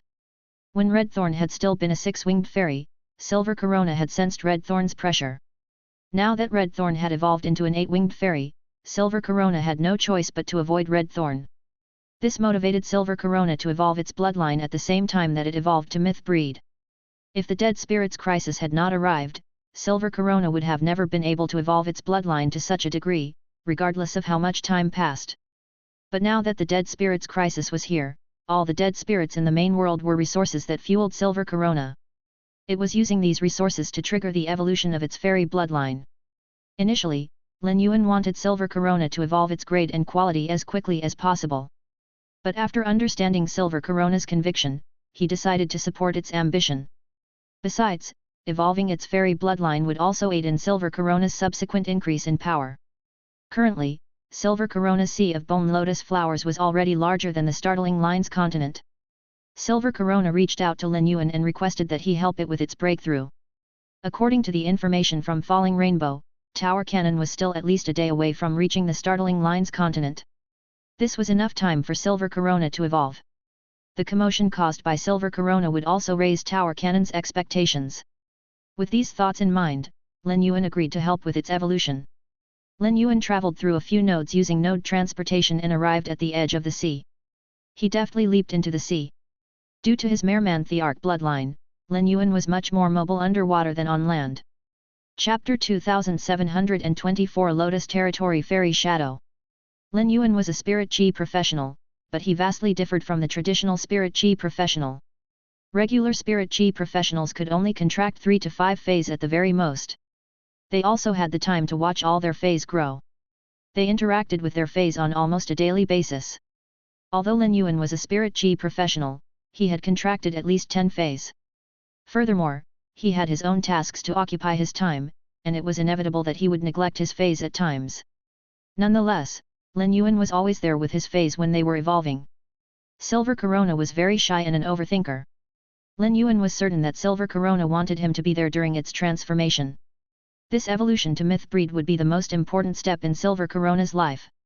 Once it evolved into an 8-winged fairy, Silver Corona's future would be limitless. The water current clustered around Lin Yuan as though he was a magnificent thearch. Lin Yuan could sense the control he wielded over the sea. Because of the demon insects nurtured by Kira to be suitable for clearing out death aura and dead spirit corpses from the sea was much cleaner than before. The life forms from the sea clans could return to swimming freely like they used to. As Lin Yuan looked around at the life forms from the sea clans, he realized that almost all of them were contributing faith power to him. This meant that the sea clans had developed faith in him after he rescued them. Many of these life forms had low intelligence and were unable to volunteer the contribution of their faith power. This indicated that the vast sea labyrinth had fulfilled their promise to him. The fountain of faith in Lin Yuan's divine kingdom was full and showed signs of transformation. Lin Yuan could also sense that his divine kingdom was on the cusp of a change. The mist surrounding the divine kingdom had become thinner, and the silhouettes of new sights could be seen past the mist. It did not take long for Lin Yuan to reach Silver Corona. The seemingly endless sea of bone lotus flowers dancing in the water had a cold beauty about it. The sea of bone lotus flowers did not have any life of their own. But once they sensed Lin Yuan's arrival, they all began stretching out towards him. Silver Corona appeared next to Lin Yuan and flapped its 3 pairs of wings. Unlike their usual interactions, Lin Yuan did not touch Silver Corona or hold it in his hand. He could sense the exquisite power in Silver Corona's body. If this power strengthened any further, Silver Corona's body would crumple under the burden. At that moment, Silver Corona was in extreme agony. Silver Corona silently fixed its resolute eyes on Lin Yuan. At the same time, it smiled with elation over his arrival. Silver Corona activated the energy in its body, and the energy that it unleashed stimulated its surroundings. A terrifying black vortex appeared on the surface of the sea. There were silver flashes in the black vortex, and it was very different from the world cleansings of other fantasy breed feys. Silver Corona was a water-type carcinoma fey and only became a fairy after the fairy's heart transformed it. It could be said that Silver Corona was a life form that never should have appeared in this world. When a life form like this evolved, the willpower of nature would do its best to eliminate such a life form. The world cleansings from a Class 2 world were stronger than that of a Class 1 world. However, despite the increased strength, world cleansings were no big deal to Lin Yuan. He released the Abyss Great Emperor, which stood on the surface of the sea and was ready to block the world cleansing's attacks on Silver Corona's behalf. Without interference from the world cleansing, Silver Corona could concentrate on using its weak fairy body to complete its bloodline transformation. After around 5 to 6 hours passed, Lin Yuan noticed that all the energy in Silver Corona's body had been tempered. The sea clans had been constantly tossing the corpses of the dead dimensional life forms into the sea of bone lotus flowers. Yet, it was insufficient for Silver Corona. Lin Yuan took out spirit chi crystals and water-type heavenly maiden-grade elemental pearls. He had no lack of elemental pearls as they were produced in an endless stream. However, he was almost running out of spirit chi crystals. Lin Yuan did not have the time now to help the spirit chi professionals to evolve their phase grades and qualities. But once he had settled Tower Cannon, he would be able to obtain spirit chi crystals in one gargantuan net. After Silver Corona received the pure spirit chi and water elemental energy from Lin Yuan, the aura in its body began showing more signs of transformation. Lin Yuan did not mind expending more resources for the sake of Silver Corona's evolution. After almost 12 hours passed, Lin Yuan sensed that Silver Corona's aura had changed. Presently, Silver Corona's aura was on the same level as that of Red Thorn. But if they were compared in detail, Silver Corona was still slightly weaker than Red Thorn. Silver Corona's bloodline had transformed. Based on the communication he received from Silver Corona, the world cleansing was complete. The Abyss Great Emperor had perfectly defended against the world cleansing, and the world grace would soon land on Silver Corona's body. The instant the world grace landed on Silver Corona's body, Lin Yuan used True Data to check on Silver Corona. Fey name, Sea Burial Lotus Flower, Silver Corona. Fey species, Water Willow/Water Bone Lotus. Fey grade, Suzerain, 1/10. Fey type, Source/Fairy. Fey quality, Mythi. Abilities. Spotted Coral, when trained according to the spots on the coral jade, different effects are generated. 1. Nurture spot style, nurture the spots that were absorbed from the spotted coral jade in the bone lotus flowers. The bone lotus flowers will use a living being's life and soul to nurture the spots and give them vitality. The spots with vitality can use the living being's original strength to increase the strength and stamina of the bone lotus flowers. 2. Burial spot style, place the spots in between the bone lotus flowers. The spots will eat the bone lotus flowers and become bone insects. The bone insects will retain the spots' abilities and can deal with attacks on the bone lotus flowers according to the abilities. The external life force will be absorbed, and when the external life force is still weak, their soul can also be absorbed. Bone powder mist, the bone lotus flowers will vomit out the living being's bones that could not be digested. The bone powder will fly up into the sky and stay in the coral spots once it reaches a set thickness of layer. Blood bone insect drunk, while the bone insects are eating, they will enter a drunken state. When they're in a drunken state, they will not feel any pain. The circulation of their root power will also slow down. Blooming lotus, the bone lotus flower's structure will change and split into main lotuses and branch lotuses. The branch lotuses will strengthen combat power, while the main lotuses will lose all combat power. Every time the main lotuses bloom, the spots will use the vitality they absorb to produce a skeletal insect. The skeletal insect can consume them to repair the damage done to the body. Arrival of Grant of Death, when the hermit's dead servants cannot stand up against the enemies, they will change into the grants of deaths that place death penalties on the target's souls. Soul Parasite Rebirth, the soul will be hosted in the main lotus. The main lotus will make a copy of the aura of the life form soul and vitality. When the target's body and soul are damaged, the main lotus can be sacrificed while absorbing vitality and soul power to enable the target to be reborn. Once reborn, the target will be in a very weak state, and its soul and roots will also be diminished. Lotus Territory Fairy Shadow, the fairy bloodline in its body will be used to nurture lotus fairies in the sea of bone lotus flowers. When the lotus fairies attack targets, there is a chance that the target will die instantly. The life forms killed by the lotus fairies will be turned into lotus puppets, and they will retain a portion of the target's abilities from when they were alive. Exclusive skill. Hermit's Dead Servant, the bone lotus flower will absorb the target's body when attacking it. 1% of the target's power will be injected into the target's soul to cause the target to be pregnant with its dead soul. The dead soul will consume itself, and when the bone lotus flowers gain 36 hermit dead servants, every hermit dead servant will be able to create a layer of mist over the bone lotus flowers. Rotted bones into fireflies, both vitality and death aura will be absorbed simultaneously. The vitality will turn into fireflies that will mend the sea of bone lotus flowers. The death aura will increase the strength of every bone lotus flower. If there is a pile of rotting bones below the bone lotus flowers to supply nutrients to them, as long as the main lotus is alive, rotting lotuses will be produced from the rotting bones, and energy will be saved. Lotus Territory Symbiosis, all of the life forms in the territory will be classified as one entity, and their lives will be linked together. When individual targets are attacked, the Lotus Territory will take on some of the damage. Before the Lotus Territory is destroyed, the individual targets will continue to live. Silver Corona had indeed become a suzerain I/myth I 8-winged fairy and became part of the new history of the fairy bloodline. However, because Red Thorn had evolved before Silver Corona, the creator of this new history was Red Thorn and not Silver Corona. Lin Yuan had already carefully analyzed the Diamond Silver Corona's abilities. It could be described as well-rounded. Soul Parasite Rebirth was a functional type ability with revival effects. The suzerain ability, Lotus Territory Fairy Shadow, allowed Silver Corona to use its bloodline to produce lotus fairies that could cause instantaneous death, and it could be linked with Hermit's dead servant.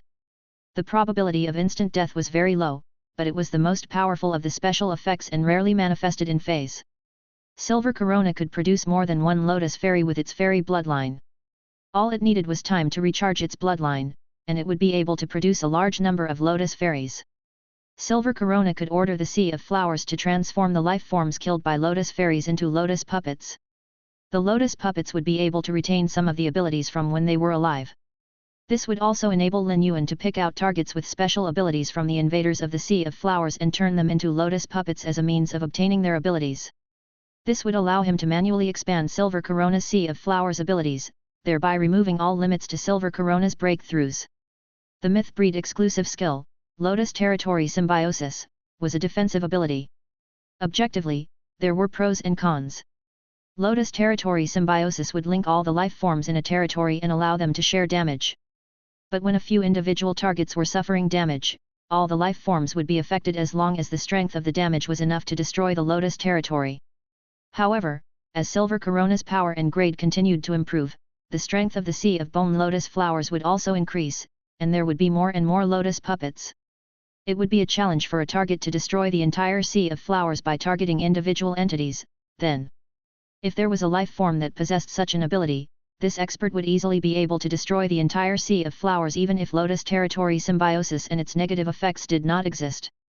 When objective factors were excluded, Silver Corona's Lotus Territory Symbiosis was a benefit. Silver Corona opened its eyes while Lin Yuan was browsing through its data. Previously, Silver Corona had 7 colored eyes. But now, its eyes were as white as the Sea of Flowers. However, its pupils were still 7-colored. This not only allowed Silver Corona to retain its charm but also made them more hypnotic than before. The horns on Silver Corona's head that were in the shape of a crown had morphed into the shape of a lotus. A part of it also curved downward and formed 7-colored bone lotuses on Silver Corona's back. White lotus petals enveloped Silver Corona's body and eventually formed a white lotus dress that draped over its body. After evolving, Silver Corona's attire became exceptionally beautiful.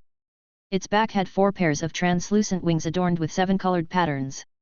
These patterns gave the illusion of 4 pairs of 7-colored eyes when viewed from behind. Silver Corona excitedly examined its body and sensed its transformed bloodline. Now that it was an 8-winged fairy, it did not have to back off when Red Thorn was around Lin Yuan. Silver Corona used to get along well with Red Thorn. It only stopped contacting Red Thorn after the latter evolved into an 8-winged fairy. After all, the dominance of the fairy bloodline intrinsically dictated that only fairies of the same bloodline level could become friends. From now on, Silver Corona could continue being friends with Red Thorn. Lin Yuan left Silver Corona at the bottom of the sea so it could continue absorbing death aura and consuming the corpses of dead dimensional life forms. Lin Yuan returned to the Startling Lines continent to await Tower Cannon. At that moment, Kira's voice appeared in Lin Yuan's head, "Master, it will be easy for you to use death aura to nurture this fairy. All you need to do is situate this fairy's Sea of Flowers on the ley lines, and a few special demon insects will push out death aura from the ley lines. All the death aura can go toward nurturing this fairy." Chapter 2725 Facing Tower Cannon Head-On. If this fairy absorbs all the death aura from this Class 2 world, its bloodline will be able to reach 10 wings at the very least. In the sky beyond the clouds, 10-winged fairies are also considered to be elites. Delight spread across Lin Yuan's face. He never expected the demon insects produced by Kira to be able to manipulate death aura. If that were the case, the death aura harming the main world could be channeled toward defending the main world. This main world was where the roots of Lin Yuan's current life lay. If the main world was in danger, he would definitely do all he could to protect it. Silver Corona was not the only fairy Lin Yuan had that could absorb death aura. Red Thorn could also consume death aura and use it to strengthen its own energy. There was an immense amount of death aura in the ley lines. It would not be difficult to evolve an 8-winged fairy to a 10-winged one. However, it would be tough to evolve it into a 12-winged fairy. He might still fall short even after using all the death aura in the ley lines. Hence, Lin Yuan could attempt to use the death aura to evolve Silver Corona and Red Thorn to 10 wings instead. Lin Yuan treated all his contracted feys equally and did not show favoritism towards any of them. But in truth, Red Thorn's abilities trumped Silver Corona's. Ever since Red Thorn gained the Tongue of Relinquish, its place in Lin Yuan's arsenal became irreplaceable. The entity that enabled Red Thorn to produce the Tongue of Relinquish was a dead dimensional life form from the dead world. The same dead dimensional life form had yet to appear again. Lin Yuan intended to search for it once he defeated Tower Cannon. He wanted to try using it to enable Red Thorn's Tongue of Relinquish to evolve again. Although Lin Yuan did not know what secrets the hidden Epic God Palace had up their sleeve, he would not stop moving just because there was a powerful enemy in the shadows. He still had to make preparations for the future. Previously, Lin Yuan was very displeased by Kira's arrogance and focus on increasing her own power. But ever since he expressed his displeasure to her, she had been doing her best to make amends. Kira now invested her entire being into carrying out Lin Yuan's orders. Kira, all you need to do now is produce the shuttle demon insects as quickly as possible. It will take at least 20 shuttle demon insects to transport the other demon insects and clear the death aura from the main world. In the past, you lacked resources. But now, I am here to supply you with resources. Do not waste my investment. When we get to the sky beyond the clouds, there will be many species like the demon insects who need spirit chi. Your performance in this task will determine if I will continue nurturing you, as well as my subsequent opinion of you. You should know what to do. It sounded as though Lin Yuan was threatening Kira. But this was how he genuinely felt. Lin Yuan would only spend his resources nurturing subordinates who could be of help to him. Once he arrived at the sky beyond the clouds, he would have plenty of choices of species to channel his resources into. Even if Lin Yuan did not make this explicit to Kira, she was fully aware of this. Master, don't worry. All you need to do is give me 2 weeks, and I'll be able to produce at least 25 shuttle demon insects. Each of the 25 shuttle demon insects will be able to transport at least 200 million demon insects and temper death aura rapidly. When clearing an environment of death aura and funneling death aura out of the ley lines, the demon insects can also discreetly clear out the life forms from this world who have been infected by death aura and are now releasing death aura of their own. Master, are you aware that Class 3 worlds will be classified based on the different attributes of their roots? Let's take this Class 2 world as an example. It will develop into a world composed of spirit chi, vitality, and elemental energy. When a world like this consumes the dead world's roots, it only needs to consume the world root power. The dead root power that proliferates death aura will need to be eliminated. Otherwise, the death aura will clash with the vitality. I suggest that you pick a dead dimensional life form with potential and nurture it with the dead root power. After being nourished by the dead root power, the dead dimensional life form will be able to mobilize the power of a Class 3 dimensional world. After that, it won't be long before you gain a powerful soldier. Many factions in the sky beyond the clouds use this method of utilizing a dimensional world's root power to create servants. Being a demon insect from the sky beyond the clouds, Kira possessed a lot more information than Lin Yuan. Her worlds opened new horizons for him and gave him a general understanding of the sky beyond the clouds. It turned out that there were distinctions between a world's roots. Based on Kira's behavior, Lin Yuan could be certain that pure spirit chi was also a very precious resource in the sky beyond the clouds. The dead world was a Class 3 dimensional world, but it did not contain spirit chi. It was unlikely that there were many worlds in the sky beyond the clouds that contained spirit chi. It went without saying that he did not have verification for these conjectures. These were nothing more than his guesses. With Kira under his control, Lin Yuan could ask her anything he was unsure of. Kira, give me more details about the distinctions in world energy. I am very interested in this. Kira was stunned when she heard what Lin Yuan said. She did not understand why he was asking her for such basic knowledge. Lin Yuan possessed far too many resources. Kira would never expect him to be a native of this world because his resources excelled past the level of a Class 1 world that had only recently been promoted to Class 2. Kira saw Lin Yuan's question as a type of test. Master, if your world evolves into a Class 3 world, its Class 3 world energy system will be considered level 1. There are very few worlds with such energy systems, and real experts usually protect them. These worlds will usually supply resources to these true experts. Class 3 worlds will automatically be linked to the sky beyond the clouds, so you should come up with a way to protect this world before it is promoted to Class 3. Otherwise, this Class 3 world will definitely be targeted, and someone will try to rob it from you. Level 1 worlds are given this classification because they contain spirit chi. The higher the concentration of spirit chi, the higher the ranking of this level 1 energy system. Level 2 worlds do not have spirit chi, but their life forms must be able to supply a large amount of faith power.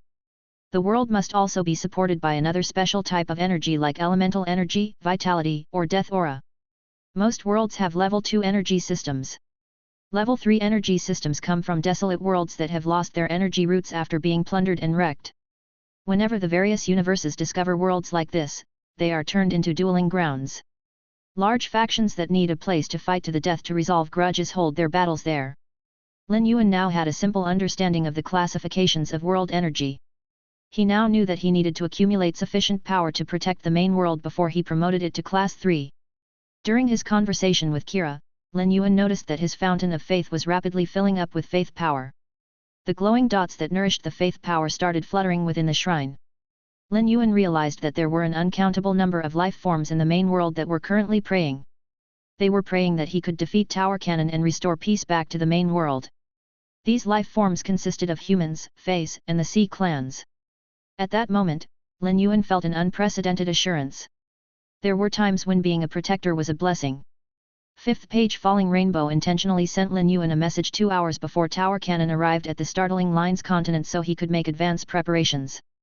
Rather than Tower Cannon defeating Lin Yuan, Falling Rainbow hoped that Lin Yuan would be able to finish off Tower Cannon. Before Tower Cannon defeated Lin Yuan, he would definitely detonate the imprint on her soul and end her life along with his. But if Lin Yuan defeated Tower Cannon, she would stand a chance of survival.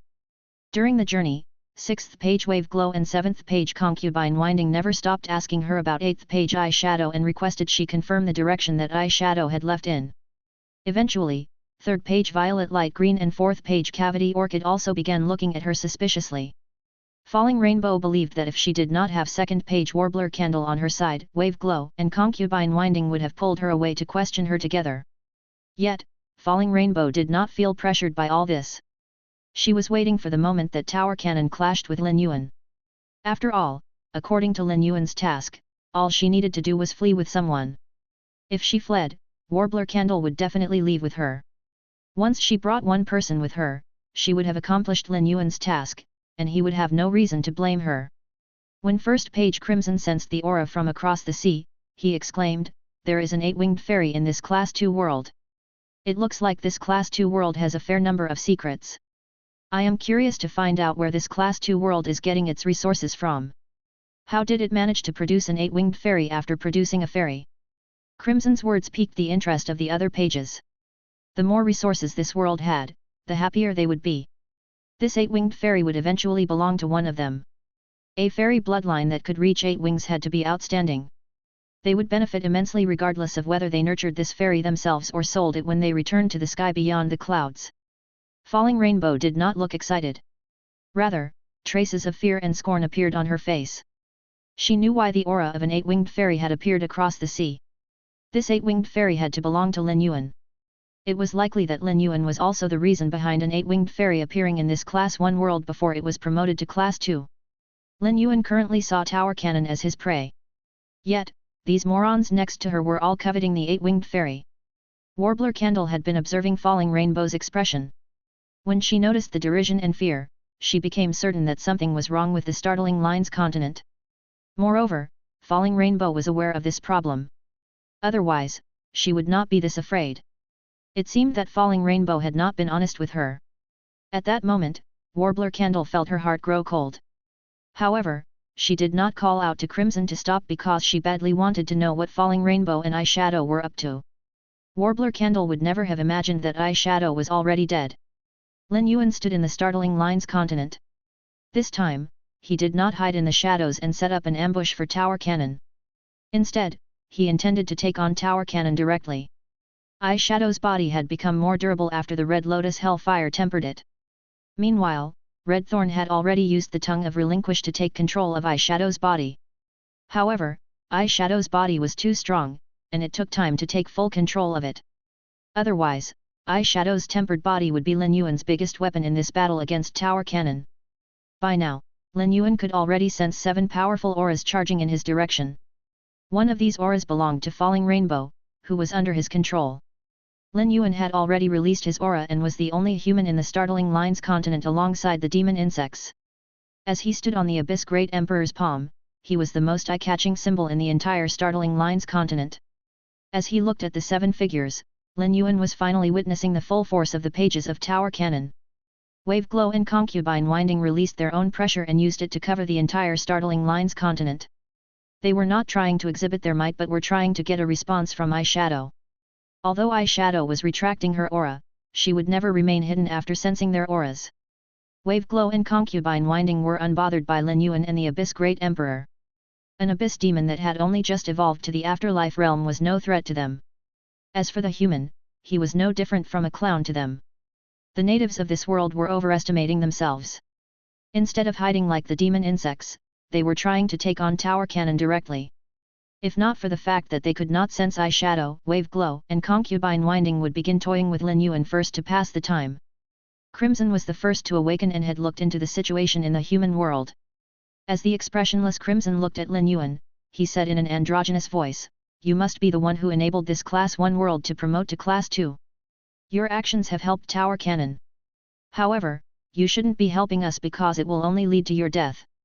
Chapter 2726. Fighting with Tower Cannon. Lin Yuan looked at first page Crimson, and his gaze swept across the other pages of Tower Cannon. Lin Yuan hated Tower Cannon because they wanted to destroy the world he had been born into. Unlike Tower Cannon, he did not need to communicate with them. But since Crimson had expressed his stance, Lin Yuan needed to do the same on behalf of all the life forms in the main world. Tower Cannon represents the dead dimensional spirits. If the life forms oppose Tower Cannon, won't you be surrounded by enemies when you go to the sky beyond the clouds? The world promotion is the result of the main world's life forms' hard work. How is it related to Tower Cannon? Crimson's expression did not change, but fourth page Cavity Orchid said mockingly, "At the end of the day, the result of your hard work will be collected by Tower Cannon. It looks like you have some power. Why don't you join us?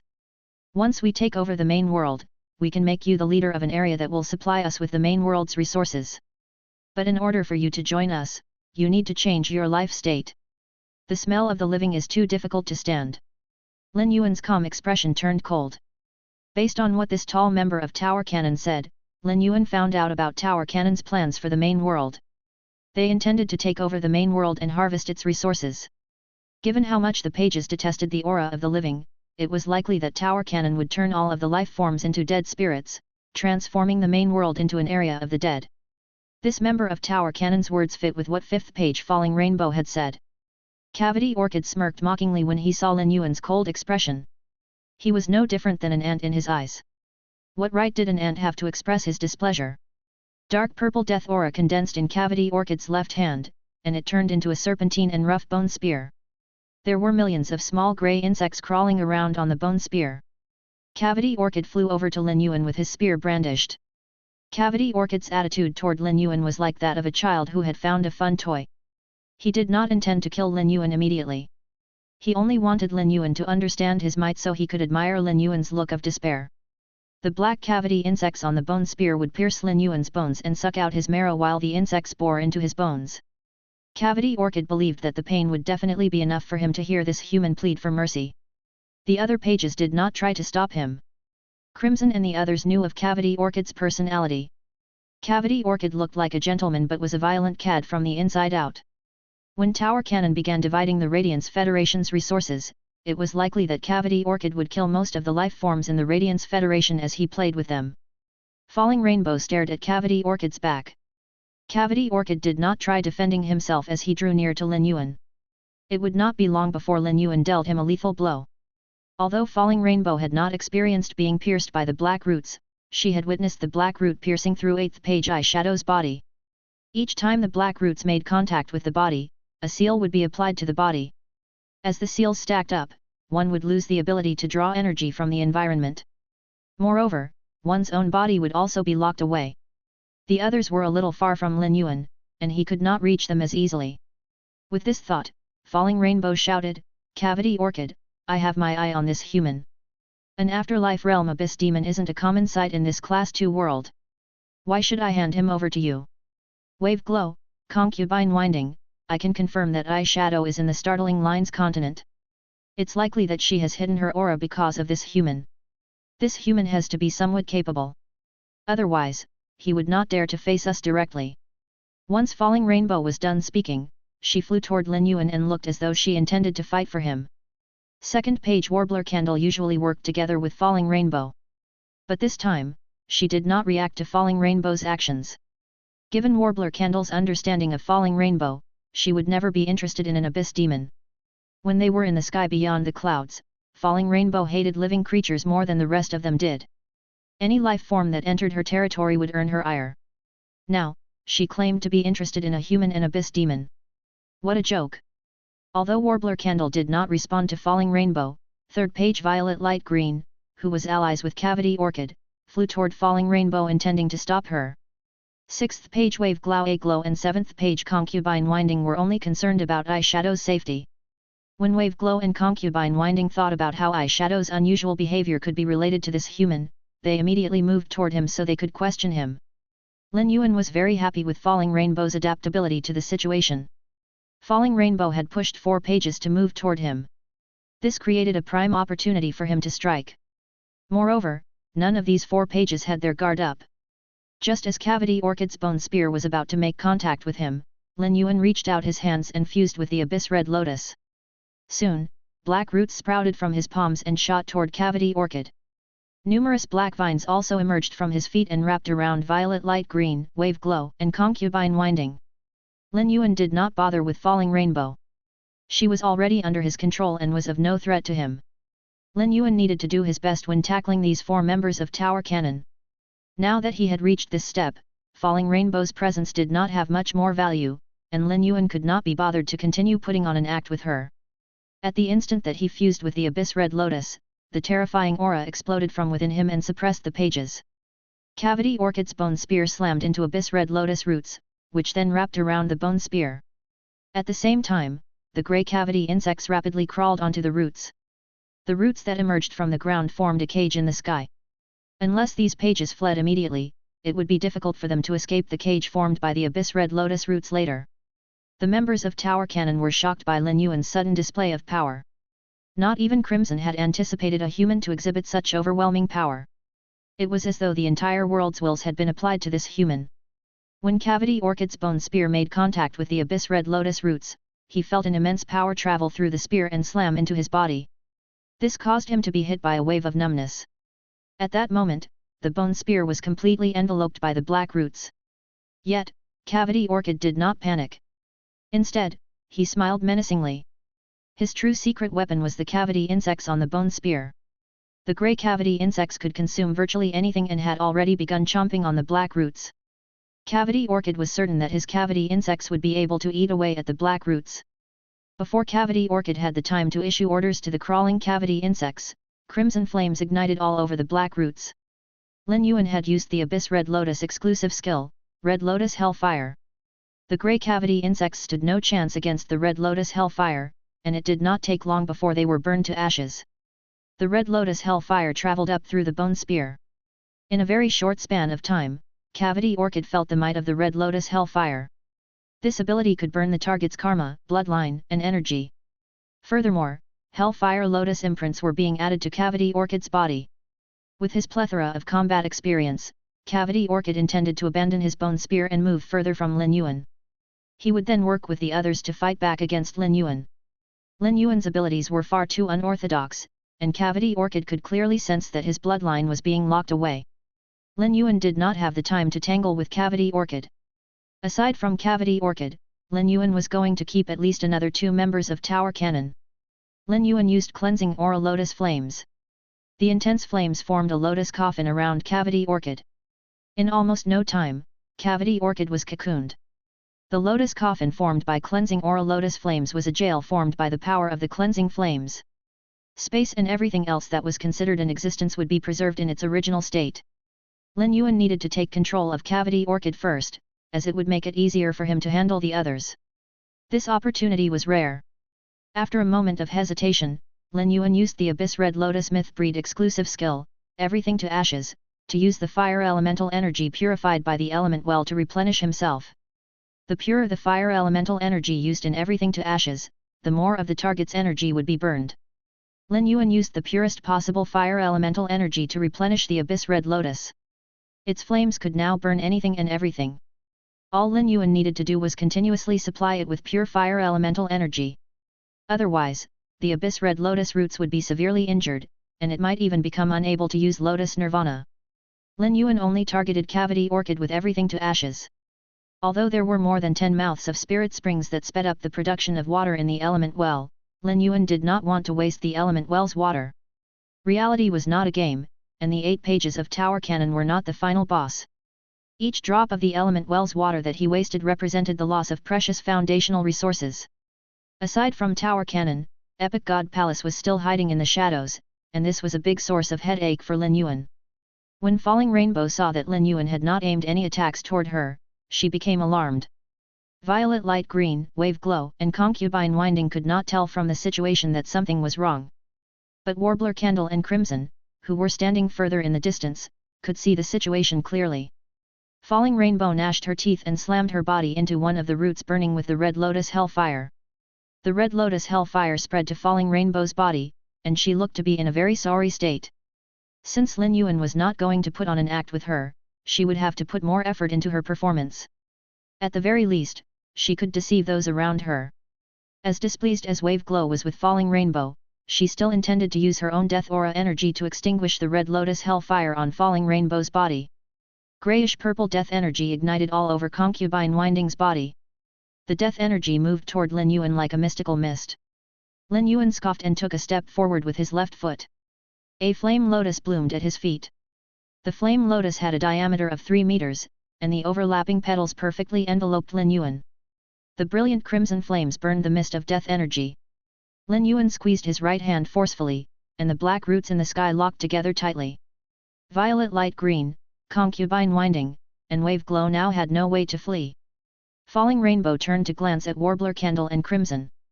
Warbler Candle's eyes were full of shock and disappointment, while Falling Rainbow was unable to discern the meaning behind Crimson's gaze. It was clear that both of them had noticed that something was off about her. Since she could not deceive them, Falling Rainbow intended to earn Lin Yuan's favor. Falling Rainbow screamed, "I might have lost my secret of the dead, but my death energy still has safeguarding effects. I can help you to endure the flames by burning my roots. Hurry up and kill this human. I won't be able to fend off the flames for too long." At this juncture, no one would turn down the offer from someone who was willing to deplete their own roots to protect them. There were already Hellfire Lotus imprints on Violet Light Green, Wave Glow, and Concubine Winding's bodies. The one who took up the responsibility of defending them would have to endure the application of many Lotus imprints. The special energy that formed the Lotus imprints might not disappear after this human was killed, so the 3 of them surrounded Falling Rainbow in a triangular formation. Lin Yuan knew that this was Falling Rainbow's way of sending him a signal. During his battle against Tower Cannon, Lin Yuan realized that they had very special abilities. Moreover, they could complement each other, unlike Falling Rainbow and Eyeshadow, who schemed against each other when he ambushed them. If this persisted, it would be difficult for Lin Yuan to capture them even if he did manage to attain victory by using his secret weapons. Lin Yuan intended to make good use of this opportunity that Falling Rainbow had created. The black roots spiraled down from the sky and sailed toward Falling Rainbow. All of this happened in the blink of an eye. Warbler Candle yelled, "Disperse quickly." Chapter 2727 Mutated First Page Crimson. One could not be distracted in a battle of this caliber. Any distraction would result in irreparable consequences. Warbler Candle reassessed Falling Rainbow's strange behavior. Falling Rainbow only began acting strangely after her trip with Eyeshadow. Falling Rainbow had said that Eyeshadow had gone to the Startling Lines continent. It was clear that she had lied to lure all of them here. It was likely that Falling Rainbow was being forced against her will by this human. Warbler Candle did not know what method this human was using to keep her under his thumb. Otherwise, Falling Rainbow would have never decided to betray Tower Cannon. This was because Falling Rainbow represented Tower Cannon's profits and was a beneficiary of their vested interests. The instant Lin Yuan displayed his power, Warbler Candle guessed that Shadow was already dead. She had done so much for Falling Rainbow, yet the latter had betrayed her. She had sought out Falling Rainbow during their journey. Falling Rainbow had not been honest with her, even in a private conversation with only the 2 of them. This meant that Falling Rainbow wanted to work together with this human to kill her. After this became clear to her, Warbler Candle made a painful decision. Warbler Candle turned and told Crimson, "Crimson, judging from the current situation, we must join the battle. Otherwise, Violet Light Green and the rest will be in serious danger." Once Warbler Candle was done speaking, she intended to strike. She thought that Crimson would step in to stabilize the situation. It was true that Crimson was the strongest out of the 8 of them. Moreover, his Secret of the Dead was very skilled at fending off elemental energy. However, Warbler Candle did not expect Crimson to not only not take action but also stop her. "Warbler Candle, don't be impulsive. You should be aware that Falling Rainbow has betrayed us. After this storm settles, I will personally kill this traitor. I hope you won't stop me then." As for Violet Light Green, Cavity Orchid, Wave Glow, and Winding Concubine, 2 of them are blinded by prophets while the other 2 are led by their emotions. They must learn a lesson from this fight. When Warbler Candle heard what Crimson said, Warbler Candle felt her heart being overcome by a chill. She instinctively looked away from Crimson. When she looked back at him, she found his gaze to be foreign. It was as though this was the first time she was seeing him. As Tower Cannon's leader in name, Crimson's actions did not align with Tower Cannon's prophets. They also did not fit with his usual style of actions. This human had already demonstrated his power. The black roots could wrap around 4th page Cavity Orchid's arm and even leave cracks in the bone. This meant that the black roots would also be able to ruin the bodies of Violet Light Green and the rest. The crimson flames could burn the insects on Cavity Orchid's body to ashes. Violet Light Green, Wave Glow, and Concubine Winding were now being attacked by the sky-covering roots because Falling Rainbow conned them. They were not going to end up in any better of a state than Cavity Orchid. Yet, Crimson was calling all this a lesson. Could Crimson be planning on sleeping for another 6,000 years after their 4 comrades battled against this human? Crimson had to have a reason behind this decision. Regardless of what the specific reason was, it was fundamentally no different from that of Falling Rainbow. If a difference had to be found, it would be that Falling Rainbow had no choice because she was under duress. On the other hand, Crimson was doing this only for himself. With this thought, Warbler Candle suddenly realized why Crimson had calmly shared his profits with Violet Light Green and Cavity Orchid. He must have already intended on getting rid of a few members of Tower Cannon. Perhaps Crimson never had any plans to evolve this Class 2 world to Class 3 and return to the sky beyond the clouds. When Warbler Candle pulled Crimson away, she saw him glance at her with amusement. But he did not do anything else. Warbler Candle did not understand where Crimson's confidence was coming from. Why did he believe that he could defeat this human? This human had to have secret weapons prepared in order to have the courage to take on Tower Cannon. This was the first time that the humans were initiating an attack on Tower Cannon. Although Warbler Candle had some substantial conflicts with the other pages, she did not want these companions with whom she had spent thousands of years to die. With this thought, Warbler Candle sacrificed her Secret of the Dead, and a candle burning with a black flame appeared in her hand before beginning to attack the roots. Since Falling Rainbow wanted to cause trouble, she would protect Wave Glow, Concubine Winding, and Violet Light Green on Falling Rainbow's behalf. At the very least, she would be able to take on this attack. Wave Glow, Concubine Winding, and Violet Light Green were accumulating energy in preparation to launch a lethal attack at this human. The 3 of them were unable to defend themselves while they were stocking up on energy.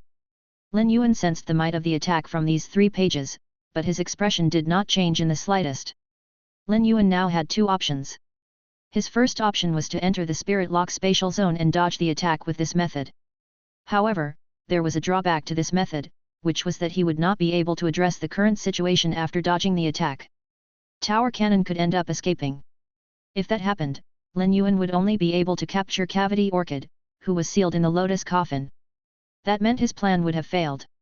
If the other 5 pages, aside from Falling Rainbow, fled, it would be difficult for Lin Yuan to search for and capture them. Hence, Lin Yuan was not going to hide in the Spirit Lock spatial zone. He was going to face the attacks from these 3 members of Tower Cannon. Another page had joined the battle. Lin Yuan felt that he needed to use Burning Lotus Cleansing Dance to magnify the effects of Hellfire application. He also instructed the Abyss Red Lotus to protect this world's root energy. In an instant, Lin Yuan's aura amplified and reached a new level. At that moment, Crimson's expression changed. He began looking at Lin Yuan with fear as he put up his guard. His eyes started to flash with red light. Falling Rainbow did not anticipate Lin Yuan to have more power to exhibit. Based on the power that Lin Yuan was currently demonstrating, Violet Light Green, Cavity Orchid, Concubine Winding, Wave Glow, and Warbler Candle would definitely die at Lin Yuan's hands. She could use this opportunity to leave a good impression on Lin Yuan. Falling Rainbow's body flashed, and she pressed her palm forcefully on the back of Violet Light Green, Wave Glow, and Concubine Winding's heads to vibrate their soul fires. As a dead-dimensional life form, Falling Rainbow knew where her companion's weaknesses were. Falling Rainbow's attacks caused the three of them to stop stockpiling energy. The three of them shot out their attacks of less than full energy, and their souls entered a dizzy and sluggish state. This dizzy and sluggish state would not last for too long, but it would still prevent the three of them from fending off Lin Yuan's attacks. After doing that, Falling Rainbow gnashed her teeth and tapped into the last vestiges of her roots before moving toward Warbler Candle to stop her from saving the three of them. Warbler Candle's attacks were being directed at the black roots in the sky. If she ambushed Warbler Candle, she would definitely be able to cause serious injury to Warbler Candle's roots. This would help Lin Yuan to capture Warbler Candle as well. Lin Yuan would definitely remember her actions. If Warbler Candle was allowed to save Violet Light Green, Wave Glow, and Concubine Winding, it would not be easy for Lin Yuan to handle the four of them. Lin Yuan would be in danger if the three of them worked together to attack him. In the meantime, 3 lotus coffins appeared in front of Lin Yuan. The 3 lotus coffins moved toward Violet Light Green, Wave Glow, and Concubine Winding's attacks, sealing the attacks within the lotus coffins. At that moment, Lin Yuan used Blackie's Spirit Chi imprint, which he had not used in some time. In an instant, half of the sea of Spirit Chi had been used up. The Spirit Chi maintained the lotus coffin's cleansing of the 3 attacks. Lin Yuan had not used Spirit Chi imprint in almost a year. Blackie had also been storing up Spirit Chi in the Spirit Lock spatial zone. Falling Rainbow's actions went beyond Lin Yuan's expectations. Not only did she create an advantageous situation for him, but she also injured 3 members of Tower Cannon. She had even been willing to attack Candle. It could be said that if Lin Yuan truly managed to kill these 4 pages, half of the credit would go to Falling Rainbow. Warbler Candle watched Falling Rainbow's attack heading toward her and screamed, "Falling Rainbow, you've gone mad. Regardless of what this human has on you, you still have the chance to turn back now." Falling Rainbow looked at Warbler Candle with a complicated gaze. A bitter, apologetic smile appeared on her face. If there was any other way, Falling Rainbow would not have wanted to attack Warbler Candle. However, she did not have any other choice. Lin Yuan had placed an imprint on her soul that could explode with the crimson flames and burn her soul to nothing. Once she stepped out of line, Lin Yuan would not hesitate to end her life. There was no turning back for her now. When Falling Rainbow's attack hit Warbler Candle and dissolved her Warbler Candle protection over Violet Light Green and the rest, Falling Rainbow did not continue fighting Warbler Candle. Instead, she took a large step backward for fear of causing Lin Yuan to misunderstand. She was nothing to him. If she was within the attacking vicinity of the Black Roots, Lin Yuan might take the opportunity to kill her. Falling Rainbow did not trust Lin Yuan, but she did not resist.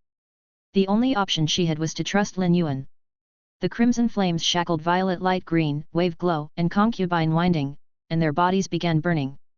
Layers of Hellfire Lotus imprints appeared on the 3 of their bodies.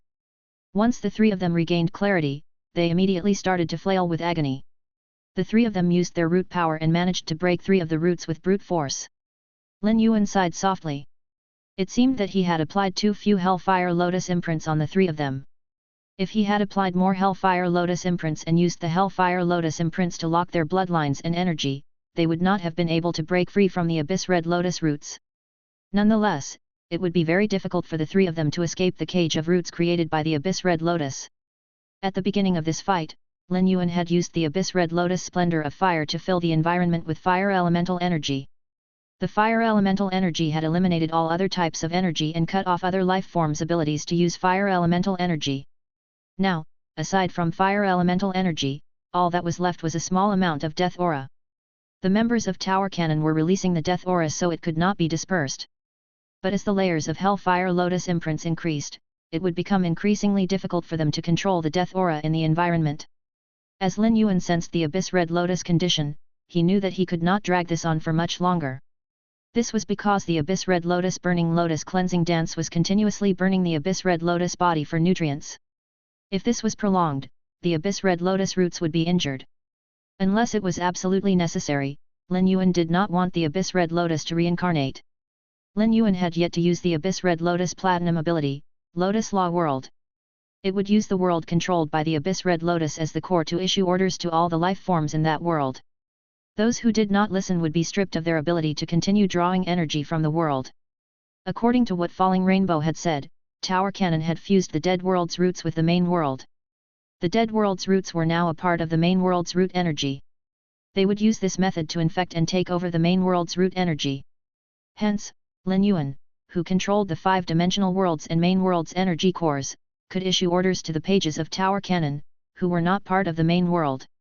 He could then use Lotus Law World to take away the page's ability to draw energy from the main world.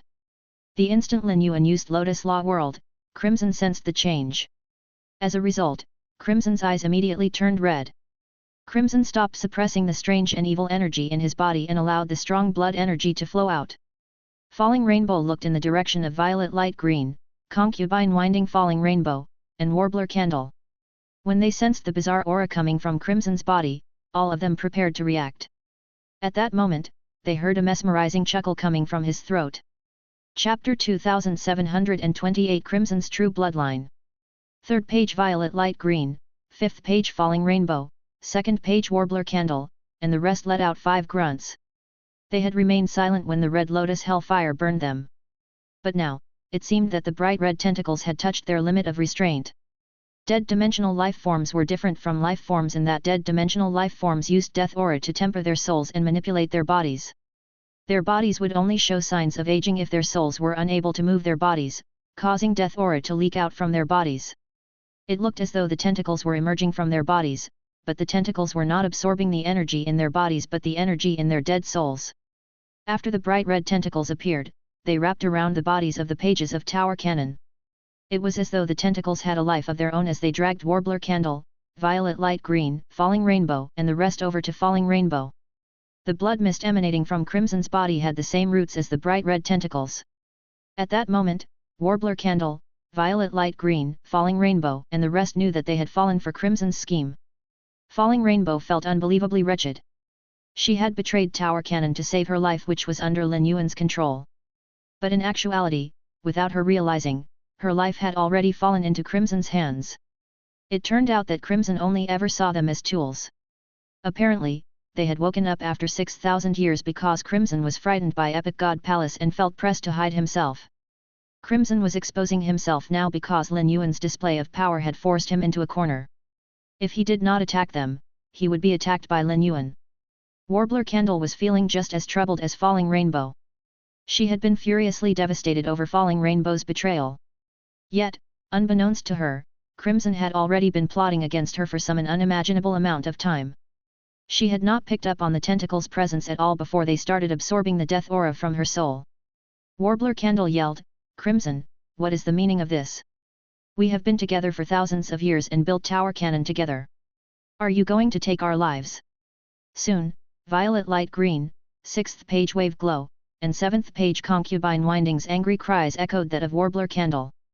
Falling Rainbow had already lost all hope. If Lin Yuan ignited the imprint on her soul, he could help her to tackle the tentacles. Yet, he did not do so. This meant that he had no intention of letting her go free. There was no reason for Crimson to be bothered by the screams and questions of his previous companions. Instead, he looked at Warbler Candle and the rest mockingly. Soon, the blood mist that had emerged from Crimson's body completely swallowed Warbler Candle, Falling Rainbow, Violet Light Green, and the rest. When Crimson acted, Lin Yuan suddenly sensed Eyeshadow and 4th page Cavity Orchid's bodies changing. It was as though something had come alive in Eyeshadow's body. However, she had lost her soul, and the Red Lotus Hellfire had fully tempered it. Moreover, there were many layers of Hellfire Lotus imprints on her body. Hence, whatever had come alive did not manage to exit her body and remain stuck even after struggling intensely for some time. Lin Yuan sensed a strange bloodline power from the entity within Eyeshadow's body. The bloodline power had a very similar level to the mermaid bloodline, meaning that it belonged to a powerful species. This bloodline also had a powerful persistence. Lin Yuan hurriedly summoned Eyeshadow and replaced the Red Lotus Hellfire in her body before adding more layers of the Hellfire Lotus imprints to strengthen his seal on Eyeshadow's body. Cavity Orchid, who was stuck inside the Lotus coffin, was reacting much more violently. The bright red tentacles had protruded from his body and restrained him. The red lotus hellfire was already burning his soul, and it was eventually destroyed as the struggle continued. Normally, once a dead dimensional life form's soul was destroyed, it would no longer be able to move. But at that moment, a bright red tentacle took hold of Cavity Orchid's body and began using bloodline energy to sustain movement in Cavity Orchid's limbs. Cavity Orchid's body started to flail violently. Luckily, the Hellfire Lotus imprint could also seal away bloodlines. As the layers of Hellfire Lotus imprints sealed away this bloodline power, Cavity Orchid's body could not break out of the lotus coffin. When Lin Yuan saw this, he gained an understanding of the strength of the bright red tentacles. As long as there were enough Hellfire Lotus imprints, they would be able to lock the bloodline power. This meant that the Abyss Red Lotus bloodline was on the same level of Crimson's bloodline. This gave Lin Yuan confidence. Lin Yuan poured a bottle of fire elemental energy that had been purified in the element well on the Abyss Red Lotus flower core. The Abyss Red Lotus activated everything to ashes and used it to burn the bright red tentacle manipulating Cavity Orchid's body. Lin Yuan would eventually have to burn up this bright red tentacle. He thought, 800 ml of fluid fire elemental energy that has been purified in the element well should be enough to remove the bloodline power in Cavity Orchid's body. This bloodline power was of a relatively high level, and Lin Yuan could not assuredly allow Red Thorn to come into contact with it. Control and cooperation were interlinked. Red Thorn used its own bloodline to cooperate with and control the bodies of other life forms. Once this bloodline's controlling abilities were stronger than that of Red Thorn, the latter might end up as the one being controlled instead. Once the Hellfire Lotus imprint was placed on a target, it was very difficult to remove. The only way to remove it was to use energy to dissolve the seal. Given that the Abyss Red Lotus bloodline was more elite than that of Crimson, it would be extremely difficult for Crimson to remove the Lotus imprint. Lin Yuan, who was controlling the Lotus imprint, could sense that Crimson was absorbing the energy of the other members of Tower Cannon. Due to the bright red tentacles, Crimson was able to directly fuse with the flesh of the other members of Tower Cannon, and he began rapidly absorbing their energy. As he continued to absorb their flesh, his body underwent accelerated transformations. This could only be bad news for Lin Yuan. Once Crimson absorbed the bodies of the other pages, along with the energy in their souls, his power would undoubtedly evolve. This transformation could become a threat to Lin Yuan. But luckily, Lin Yuan had his own secret weapons. Although Crimson could become a threat to Lin Yuan after consuming the other pages, Lin Yuan did not try to stop Crimson's actions. This was because after absorbing them, all the Hellfire Lotus imprints on their bodies would be transferred to Crimson. Even if Crimson was able to sense the presence of the Hellfire Lotus imprints, he would not consider them too much of a threat before Lin Yuan instructed the Abyss Red Lotus to activate them. Crimson used his soul to envelop the souls of the other pages and forcefully combined them. The seal that Lin Yuan placed on Falling Rainbow's soul would also be absorbed into Crimson's soul. Once he confirmed that all the Hellfire Lotus imprints had been transferred, Lin Yuan used the energy in his body and used Lotus World Law again to steal some of the energy that Crimson had extracted from the main world. Next, he used cleansing aura lotus flames to form more than 20 lotus coffins, forming a circular shape around Crimson. The crimson flames in the lotus coffins ferociously burned the blood mist. The red lotus hellfire and blood mist crashed together, resulting in an ear-splitting explosion. Meanwhile, the red lotus hellfire depleted most of Lin Yuan's energy. The blood mist was able to resist the red lotus hellfire. However, the blood mist also depleted faster than the red lotus hellfire did. Since Lin Yuan's only remaining opponent was Crimson, this would be his final battle against Tower Cannon. He needed to attack his opponent while ensuring his own survival. At that moment, Lin Yuan entered combat mode and put all thoughts of Epic God Palace out of his mind. Even if he was truly Epic God Palace's target, he did not care if this battle allowed them to see through his methods. In truth, the members of Epic God Palace were watching his battle against Crimson. However, their mindsets were completely different from what he was thinking. Spring and Summer's eyes twinkled with amazement. Both of them knew that Lin Yuan had risen up within the short span of 3 years. For him to grow from a regular person to the person he was today in just 3 years, he truly lived up to being Lord Saint. The two of them felt extremely disdainful toward Crimson's bloodline. Summer, this illegitimate seed of the blood species, actually has the opportunity to meet with Lord Saint face to face. This is truly the highest honor he could ever receive. I never expected the illegitimate seed of the blood species to be able to fuse so perfectly with the dead dimensional life form bloodline. Summer said softly, aren't the people from Supreme Heavenly Abode always saying that the blood species should be relegated to the same category as death energy? When the blood species bloodline is fused with death aura, the bloodline level is not only maintained but will even be nourished by the death aura. Aside from the blood species bloodline, that member of Tower Canon also possesses a hint of the abyssal beast bloodline. The blood species on its own could never have such parasitical abilities. At that point, Summer's voice turned stern and serious. Spring, regardless of what happens, I am always ready to step in to help Lord Saint. Aside from parasitical abilities, the abyssal Biasi bloodline probably also allows Crimson to use void teleportation. I don't want Lord Saint to suffer or be injured. As Lord Saint's followers, how can we watch him become injured? When she saw that Spring was about to speak, Summer continued with her serious tone. Spring, I know what you want to say. You have your considerations, but I also have my own determination.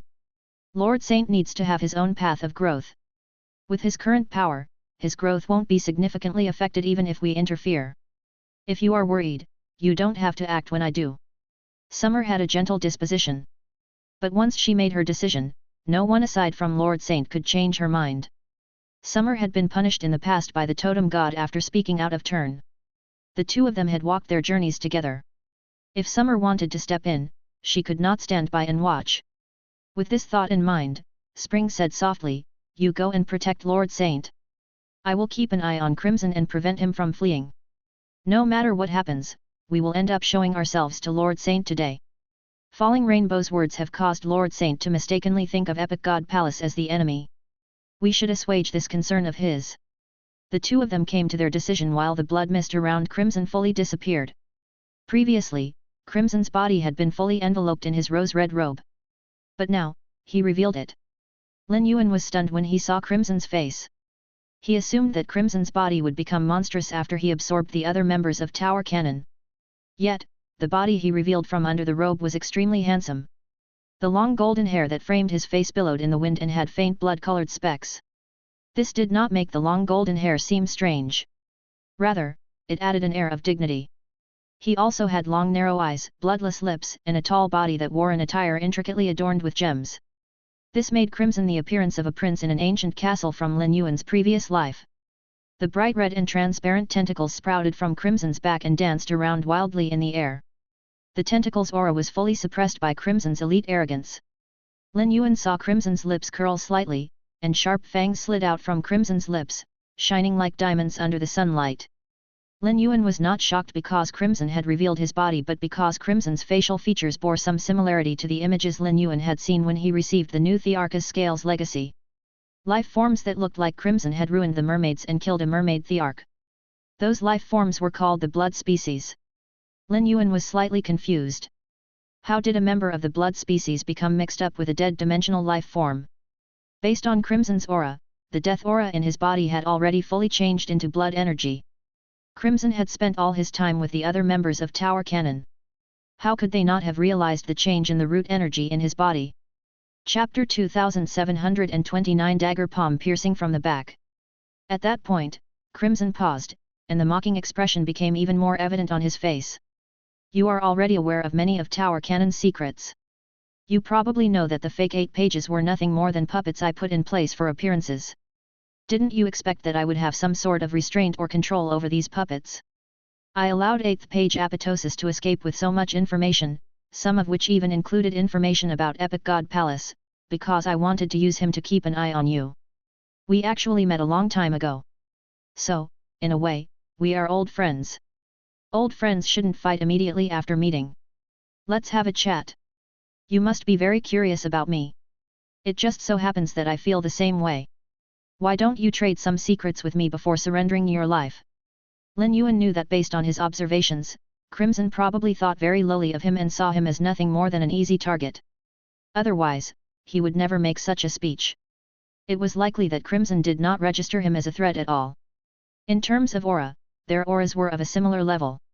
Crimson's certainty that he could defeat Lin Yuan had to mean that he was hiding an extremely powerful secret weapon. This worried Lin Yuan. However, he also had secret weapons that he had yet to use. It was true that there were many things that he wanted to find out about. Although killing Crimson and destroying Tower Canon would reduce it to nothing more than a piece of the main world's history, Lin Yuan did want to learn more about who was truly pulling the strings. Crimson had been watching him through the blood-colored tentacles he had planted in the other members of Tower Cannon. This meant that there had to be a blood-colored tentacle in Apoptosis' body. Luckily, 3 months ago, Lin Yuan had killed Apoptosis after discovering that he was causing widespread harm by consuming the vitality of living people in order to enable his sacred source life form stars to break through. Otherwise, if Apoptosis was still in the Radiance Federation now and under the control of the bright red tentacle, he would definitely wreak havoc in the Radiance Federation. Lin Yuan did not know if the bright red tentacle had benefited Apoptosis' body in any way. If it enabled Apoptosis' body to reach a new level, there were very few people in the Radiance Federation with the power to take him on. You're right. Regardless of who ends up dead, I need to obtain information on Tower Cannon. Crimson let out a low throttle of laughter. Tower Cannon? That's me. I am the only member of Tower Cannon left. While he spoke, Crimson looked at the ground around his feet. You probably want to know why Tower Cannon wants to take over this Class 2 world. Lin Yuan snarled, weren't you watching me through Falling Rainbow and Eyeshadow? You should already be aware that Falling Rainbow has told me everything. Crimson extended a slender finger and wagged it at Lin Yuan. I told you. I am Tower Cannon now. If their thoughts aligned with mine, how could they end up as fodder for my bloodline awakening? I see no value in the dead world's roots. Now that my bloodline has been activated, I would rather absorb spirit chi than the dirty death aura. Spirit chi truly has a splendid taste. I now know why the sky beyond the clouds universes are ruled by those fellows who use spirit chi as their roots. Lin Yuan frowned when he heard what Crimson said. Crimson's goal was completely different from what Falling Rainbow had claimed it to be. Falling Rainbow had said that they were trying to use the dead world's roots to occupy this Class 2 world's roots so they could recover their home.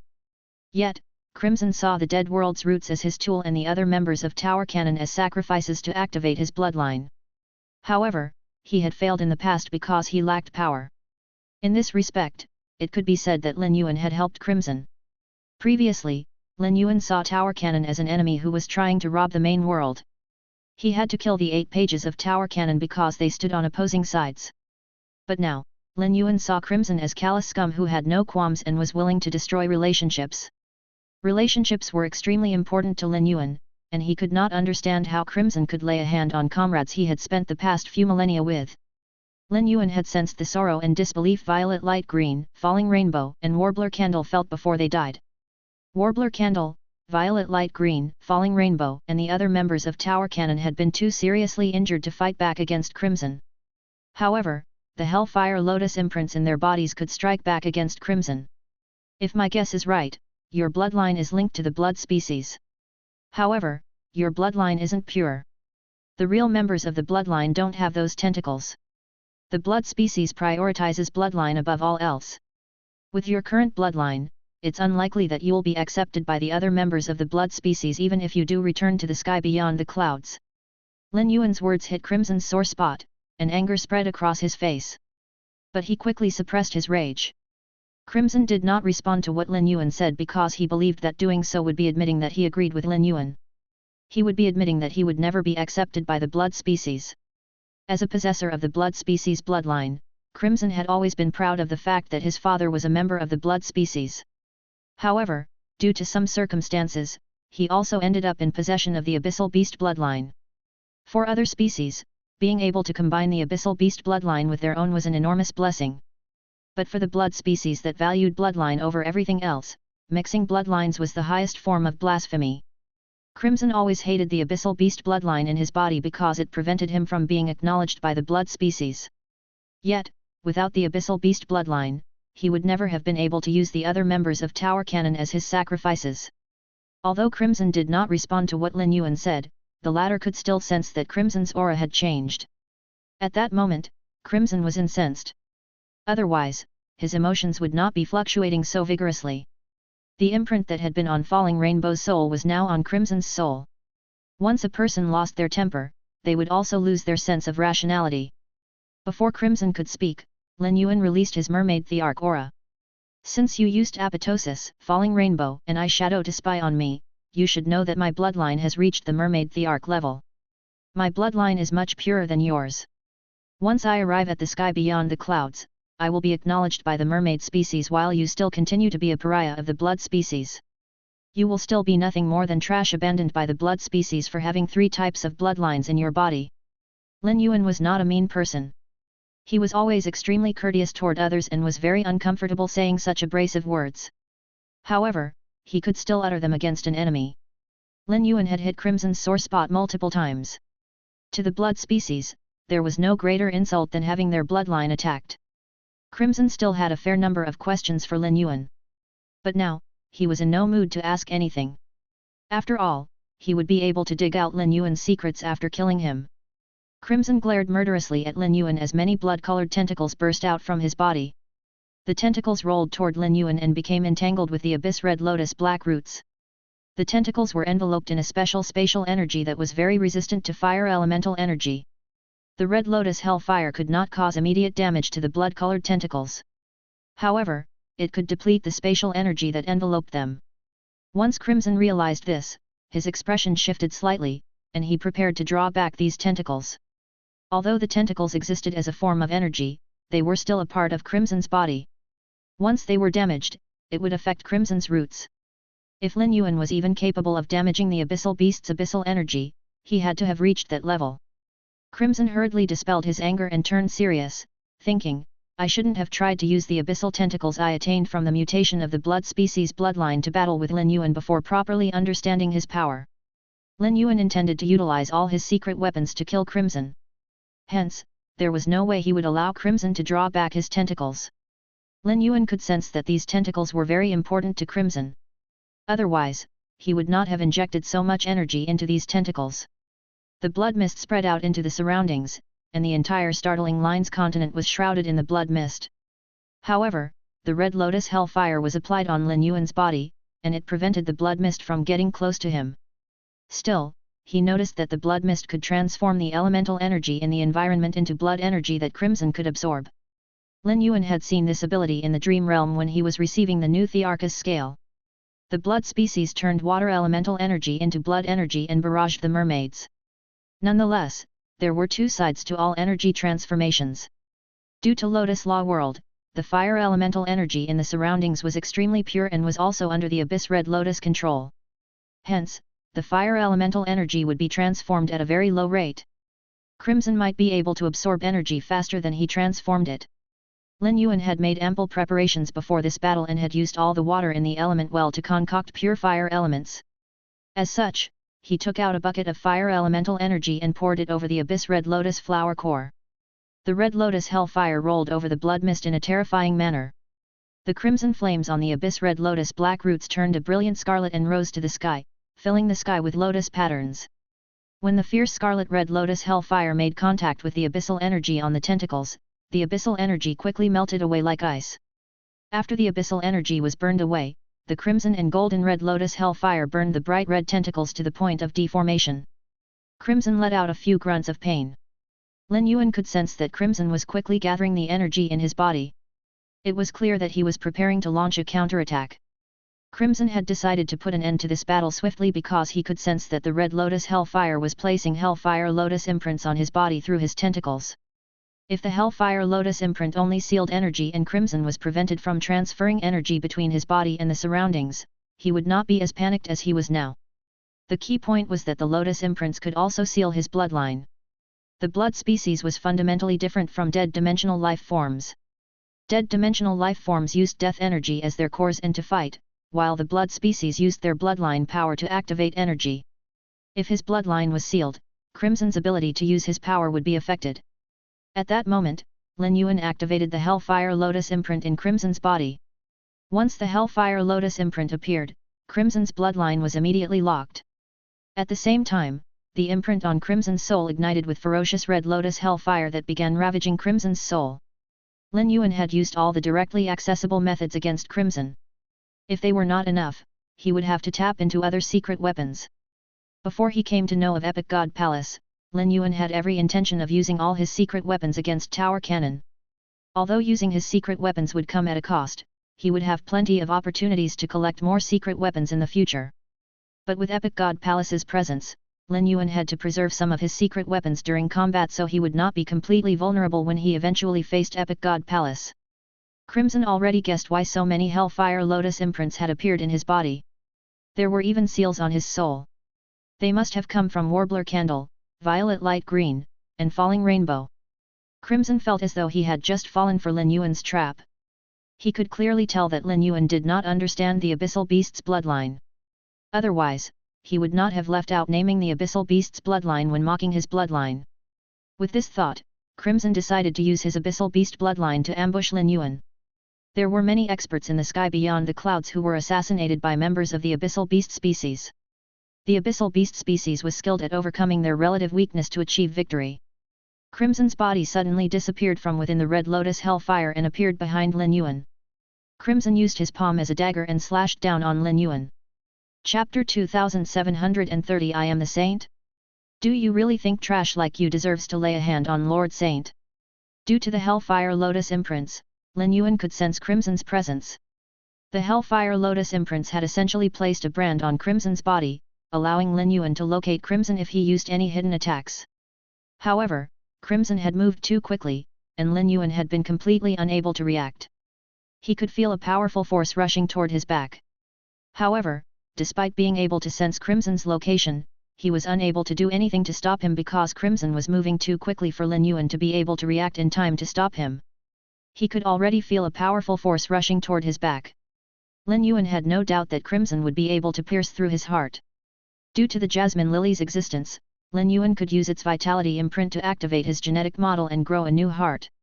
However, Lin Yuan was afraid that Crimson would plant the disgusting tentacle in his body.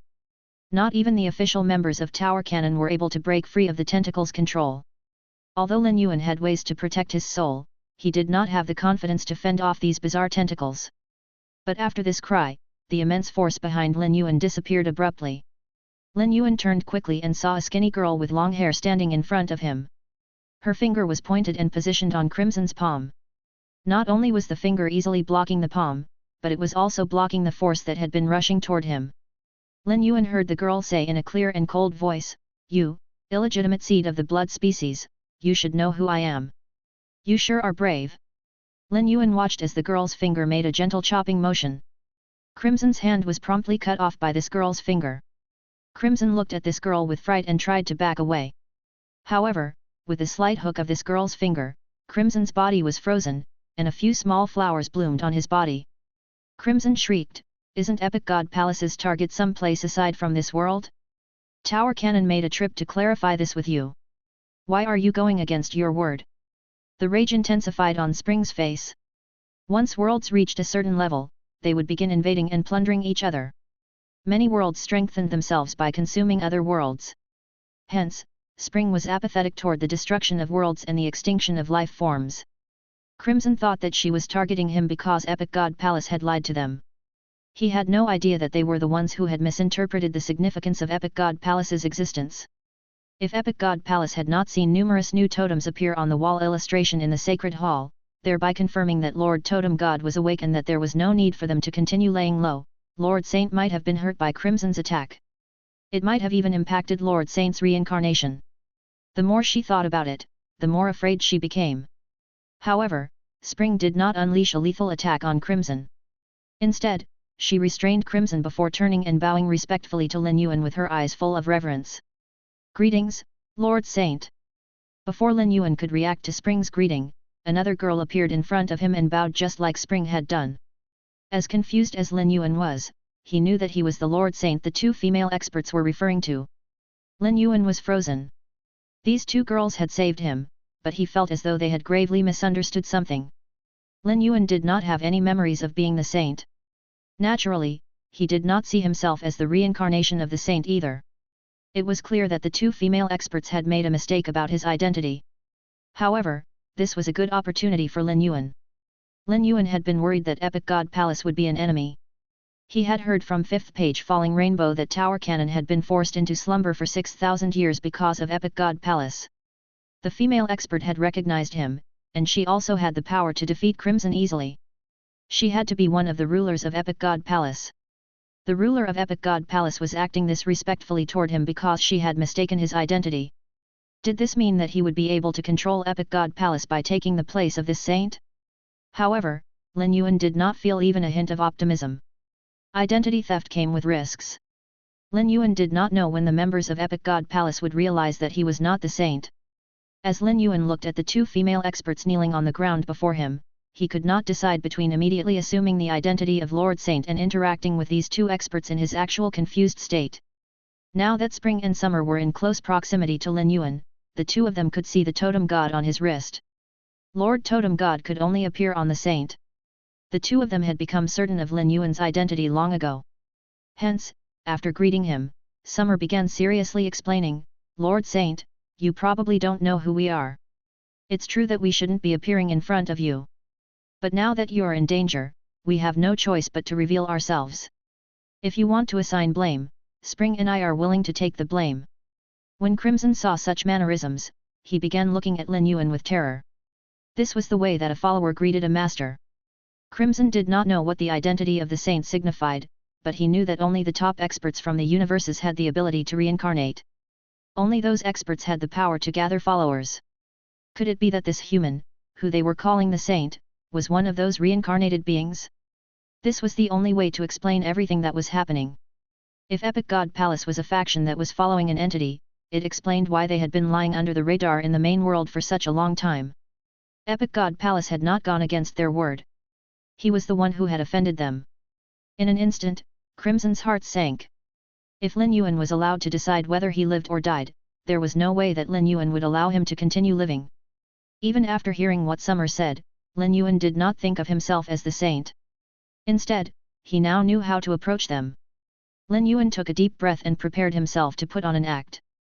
This was when he heard the female expert who had protected him say in a gentle voice, "Lord Saint, do you have any doubts about your identity? You are wearing Lord Totem God. We confirmed your identity based on Lord Totem God's aura.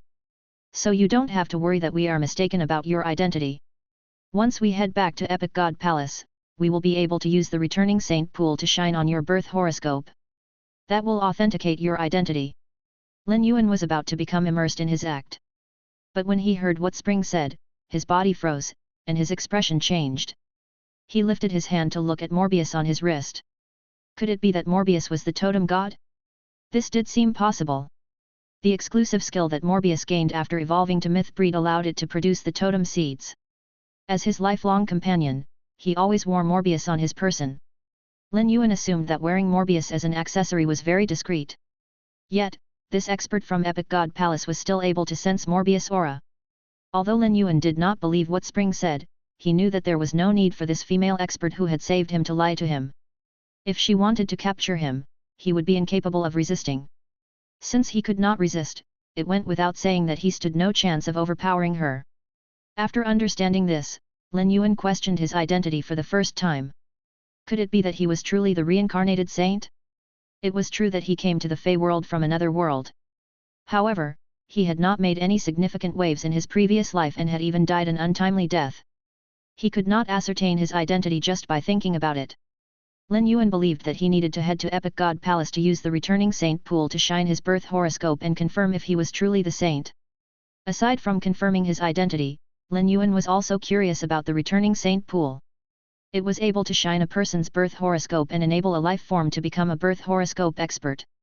Currently, Lin Yuan was only an A-rank spirit chi professional. After the returning saint pool shined on his birth horoscope, his and all his phase powers would increase.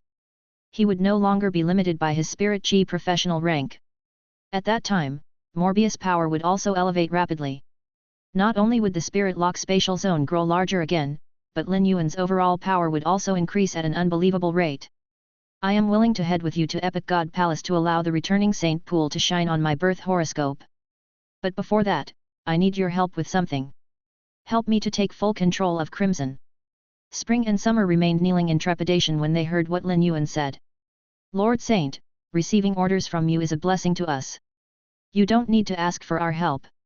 Working for you is only right."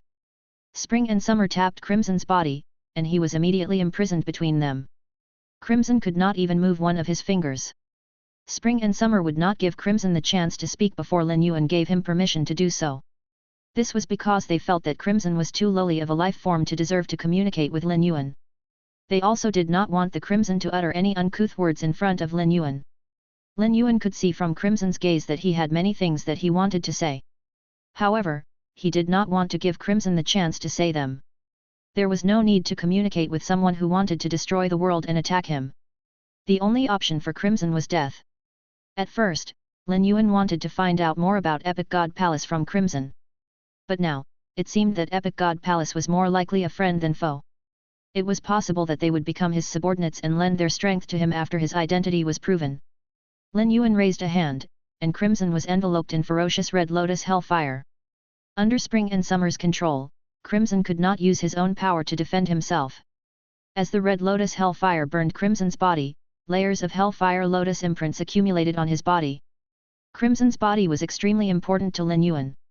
After tempering Crimson's body and destroying his soul, he would use Redthorn's tongue of relinquish to take control of Crimson's body. At that point, Crimson would become his strongest general. He would be better off obtaining Crimson's body and using it to strengthen himself rather than allowing Spring and Summer to eradicate him. Although it seemed that the experts from Epic God Palace would protect him, Lin Yuan would rather increase his own power than be protected by others. Increasing his own power was fundamental. Lin Yuan tempered Crimson for 3 days before he finally managed to destroy Crimson's soul. Spring and Summer helped Lin Yuan significantly in the past 3 days. A life form that used its bloodline as its energy source could host a portion of its soul in its bloodline. It would then be able to use its bloodline to revive itself after its souls were destroyed. Spring and Summer yanked out the soul that Crimson had hidden in his bloodline. Otherwise, even if Lin Yuan killed Crimson's soul, the remnant of his soul energy in his bloodline would reject Redthorn when it tried to take control of him. Lin Yuan felt satisfied as he stored Crimson's body. He turned and said, "I need you to give me 2 days to prepare. 2 days later, I will go with you to Epic God Palace."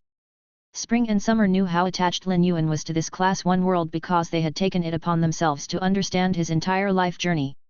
It was obvious that he was going to use these 2 days to tend to this attachment. Chapter 2731 Master, everything is going well. Lin Yuan's eyes lit up. This expert from Epic God Palace had the means to help him clear out all the death aura in the ley lines. He could not ask for anything better. Given their capabilities, they would be able to do a much better job of clearing death aura from the ley lines than the demon insects. The faster death aura was cleared from the ley lines in the main world, the better it would be for the life forms in the main world. However, rather than just getting rid of the death aura, Lin Yuan would rather divert the death aura to Silver Corona and Red Thorn so they could consume it to evolve their bloodlines. If that is true, I shall thank the 2 of you in advance now. Is it possible for you to funnel the death aura in the ley lines to a specific location? I would like to use the death aura to evolve 2 of my feys. Spring hurriedly replied, "Your request can be met easily. All we need to do is inject and direct some of our own energy into the ley lines to manipulate the direction of the death aura while we're clearing it. Do you plan on using the death aura to strengthen the fairy beneath this continent?" Lin Yuan nodded. These 2 girls from Epic God Palace came across as thoughtful and competent individuals. They were able to understand his intentions without him needing to provide much explanation.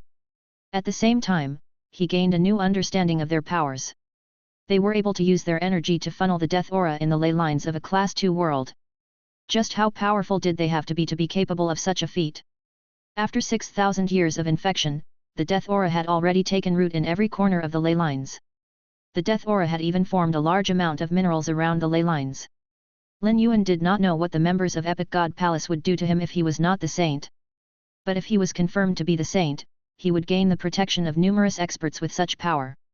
This would make him much more confident in both protecting the main world and when he went to the sky beyond the clouds. You're right. The fairy beneath this continent is indeed one of the targets for strengthening that I have in mind. How long will it take you to direct all the death aura in the main world to that location? Spring and Summer fell silent when they heard Lin Yuan's question.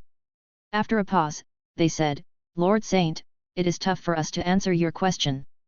We will definitely be able to funnel the death aura faster than the 8-winged fairy's rate of absorption. So the exact time depends on your 8-winged fairy's rate of absorption. If you're willing to give us time, we can compress the death aura in the ley lines into crystals. Then, you can collect the crystals and feed them to the fairy whenever you wish. Your demon insects can absorb death aura, but they are far too slow. Furthermore, while they are absorbing the death aura, they will inadvertently affect the ley lines. The roots of this Class 2 world will have to be significantly depleted in order to recover damaged roots." Once they were done speaking, power rose from Spring and Summer. At that moment, Lin Yuan was still fused with the Abyss Red Lotus. The auras emanating from spring and summer were not targeted at Lin Yuan, but he could still feel enormous pressure from them. He could even feel the effects of the pressure on his divine kingdom. Lin Yuan had never felt this feeling before. Spring and summer injected this solid power into the ley lines, and it rapidly began flowing through the ley lines. While it flowed, the energy extracted death aura and gathered it toward the startling lines continent. When Lin Yuan saw this, he summoned Red Thorn. Once Red Thorn appeared, it began flying around Lin Yuan while sniffing him. It could pick up Silver Corona's scent clearly. On the one hand, Red Thorn was happy for Silver Corona that it managed to successfully evolve its bloodline. However, it was also irked that Silver Corona had the audacity to become more intimate with Lin Yuan after its evolution and even left its scent on him. Red Thorn had already used its fairy bloodline to issue a warning to Silver Corona. However, Silver Corona had bypassed its warning after its evolution. Since they were both Lin Yuan's feys, Red Thorn would not be so reckless as to engage in conflict with another one of his feys. But this did not mean that Red Thorn could condone Silver Corona's actions. Red Thorn knew that Lin Yuan had summoned it because he wanted them to absorb the death aura together. Since they had this setting of fair competition, Red Thorn intended to compete with Silver Corona. It wanted to see which one of their bloodlines transformed first after absorbing death aura. Lin Yuan was unaware of all these thoughts running through Red Thorn's mind. He had no idea that Red Thorn was always secretly comparing itself to Silver Corona. Lin Yuan handed first page Crimson, 8th page Eyeshadow, and 4th page Cavity Orchid's bodies to Red Thorn before saying seriously, "Red Thorn, when you begin absorbing the death aura, use the death aura to first speed up the time taken to take control of these bodies." Red Thorn nodded earnestly. It had a great interest in taking control of the bodies of the 8 pages of Tower Cannon. A thought suddenly struck Red Thorn. "Yuan, when you go to search through Tower Cannon's nest and take possession of their resources, I hope that you'll help me to search for the Gardener Konjac that you previously fed me. The Gardener Konjac is very beneficial in enabling my tongue of relinquish abilities to evolve. If it's possible, it will be best if we can get our hands on the Gardener Konjac's seeds so we can try cultivating it ourselves." Lin Yuan nodded solemnly. Lin Yuan already intended to ask Tower Cannon about the Gardener Konjac. 5th page Truth had mentioned that the Gardener Konjac was a kind of konjac that 2nd page Warbler Candle had nurtured. It was a dead plant-type fey that was very rare in the dead world. Even while she had been sleeping for 6,000 years, Warbler Candle had used her puppetry abilities to manipulate her puppets to look after the Gardener Konjac. She had even contributed a portion of her root energy. As a result, the Gardener Konjac had to be thriving. Now that all the members of Tower Cannon were dead and Warbler Candle had been absorbed by Crimson, Lin Yuan had no one he could ask about where the Gardener Konjac was planted. Regardless, Warbler Candle and the other members of Tower Cannon had no reason to destroy the Gardener Konjac before they left. Hence, the Gardener Konjac had to still be growing somewhere in the main world. The 2 female experts from Epic God Palace had to know where Tower Cannon's nest was located. If Lin Yuan searched Tower Cannon's old residence, he would undoubtedly be able to find the Gardener Konjac that Warbler Candle had painstakingly nurtured. Lin Yuan could set aside a sealed-off space in the Spirit Lock spatial zone dedicated to nurturing the Gardener Konjac. He would then be able to use it to strengthen Red Thorn's Tongue of Relinquish. Out of all of Red Thorn's abilities, its Tongue of Relinquish was the most helpful to Lin Yuan as his power increased at an accelerated rate. After Red Thorn was done speaking with Lin Yuan, it left and headed to the bottom of the sea. It summoned its main body from the Spirit Lock spatial zone and produced a sea of flowers at the bottom of the sea. Red Thorn and Silver Corona then began absorbing death aura from the bottom of the sea. After Summer observed the rate at which Red Thorn and Silver Corona were absorbing the death aura, she said, "Spring, I can direct the death aura on my own. If you stay here and use your energy to direct the death aura with me, there will be no one to stay with Lord Saint to protect him. Lord Saint is probably going to head to the Radiance Federation." Spring slowly dispersed her energy and left Summer to funnel the death aura in the ley lines on her own. Before they found Lin Yuan, everyone in Epic God Palace spent all their time thinking about and missing the saint. But now that they had found Lin Yuan, Spring and Summer had the same thought, which was to ensure Lin Yuan's safety. This was in spite of the fact that there was no other life form in the main world that could threaten Lin Yuan. Lin Yuan told Summer with a smile, "Summer, sorry to trouble you. It's true that I am going to the Radiance Federation." Lin Yuan previously asked Spring and Summer to give him 2 days because he did not know that they had already confirmed that he was the saint. He was going to use the 2 days to explain his situation to the Moon Empress. Although the Dead Spirits crisis had yet to come to an end, no more changes were going to crop up, and it had entered its ending stage. Just like how the Radiance Federation and the rest of the main world had to make extensive preparations before the Dead Spirits crisis began, they would also have many tasks to attend to after the Dead Spirits crisis ended. As the core of the main world, it would be best if the Radiance Federation could begin its preparations first. Aside from telling the Moon Empress about his news, he was going to inform the Heavenly Family Cottage and Vast Sea Labyrinth about this. Lin Yuan was also going to awaken Kira and issue new orders to her. Now that Summer could allocate the death aura in the ley lines while clearing out the death aura, Kira no longer had to rush to produce the demon insects with shuttle abilities. Just as Summer had said, the demon insects would definitely impact the ley lines to a certain extent while clearing the death aura. Kira had informed Lin Yuan of this in advance. But at the time, Lin Yuan did not have any other options aside from using Kira to clear out the death aura in the ley lines. However, now that he had a method to clear out death aura from the ley lines without causing any damage to them, Lin Yuan would prefer to preserve the main world's ley lines. Due to the change in plans, Lin Yuan had to assign new tasks to Kira. Currently, Kira's main job was to use the demon insects she produced to eliminate the dead dimensional life forms. With the demon insects' combat capabilities, the current volume of demon insects was already sufficient. Lin Yuan could do his best to remove all signs of any dead dimensional life forms from the surface of the main world. If he achieved this, both the human world and the dimensional worlds would be able to regain peace. 2 days was enough for Lin Yuan to accomplish these 2 tasks. However, Spring and Summer were in no rush and were willing to give him however much time he needed to do the tasks he needed to finish. Thus, Lin Yuan would definitely be returning to the Radiance Federation. Lin Yuan knew the Moon Empress well. She would only be able to lay her worries to rest when she saw him in the flesh. Recently, Lin Yuan had been busy fighting the Dead Spirits crisis and had not had the time to help the Spirit Chi professionals whose feys were stuck at their current grades to break through. He did not know how long it would take for him to head to the Epic God Palace and use the returning Saint Pool to light up his birth horoscope. Lin Yuan could not hold back these experts from increasing their power and keep them waiting for him. Hence, he needed to help them break through their feys grades before he went to Epic God Palace. This would also allow Lin Yuan to collect a large quantity of Spirit Chi crystals and golden ley line pearls. Once his birth horoscope was awakened, Lin Yuan's feys would need to break through as well. Stocking up on the Spirit Chi crystals would definitely be helpful. After he harvested the Spirit Chi crystals and golden ley line pearls, Lin Yuan could give a portion of them to the Moon Empress so she could continue increasing the Radiance Federation's overall power. Increasing the Radiance Federation's power was not only to enable the Radiance Federation to take on the Dead Spirits crisis. After the 6th epoch would be the 7th epoch, then the 8th and the 9th epoch. No one knew when the next calamity would descend. In the face of uncertain catastrophes, the only thing they could do was increase their power. As the Radiance Federation and the main world grew stronger, their ability to resist risks would also rise. Lin Yuan was never the type to let down his guard. However, he did not feel much suspicion toward Epic God Palace, Spring and Summer. He had already experienced Spring and Summer's powers. Both of them were more powerful than he had imagined. Either of them could kill him easily. They could even destroy the entire main world without leaving any survivors. Experts like this did not need to use any underhanded tricks against him. Spring stood half a meter behind Lin Yuan. Lord Saint, when you leave for the Radiance Federation, I will hide by your side to protect you. Don't worry. My presence won't cause any inconvenience to you. After she spoke, Spring's figure disappeared.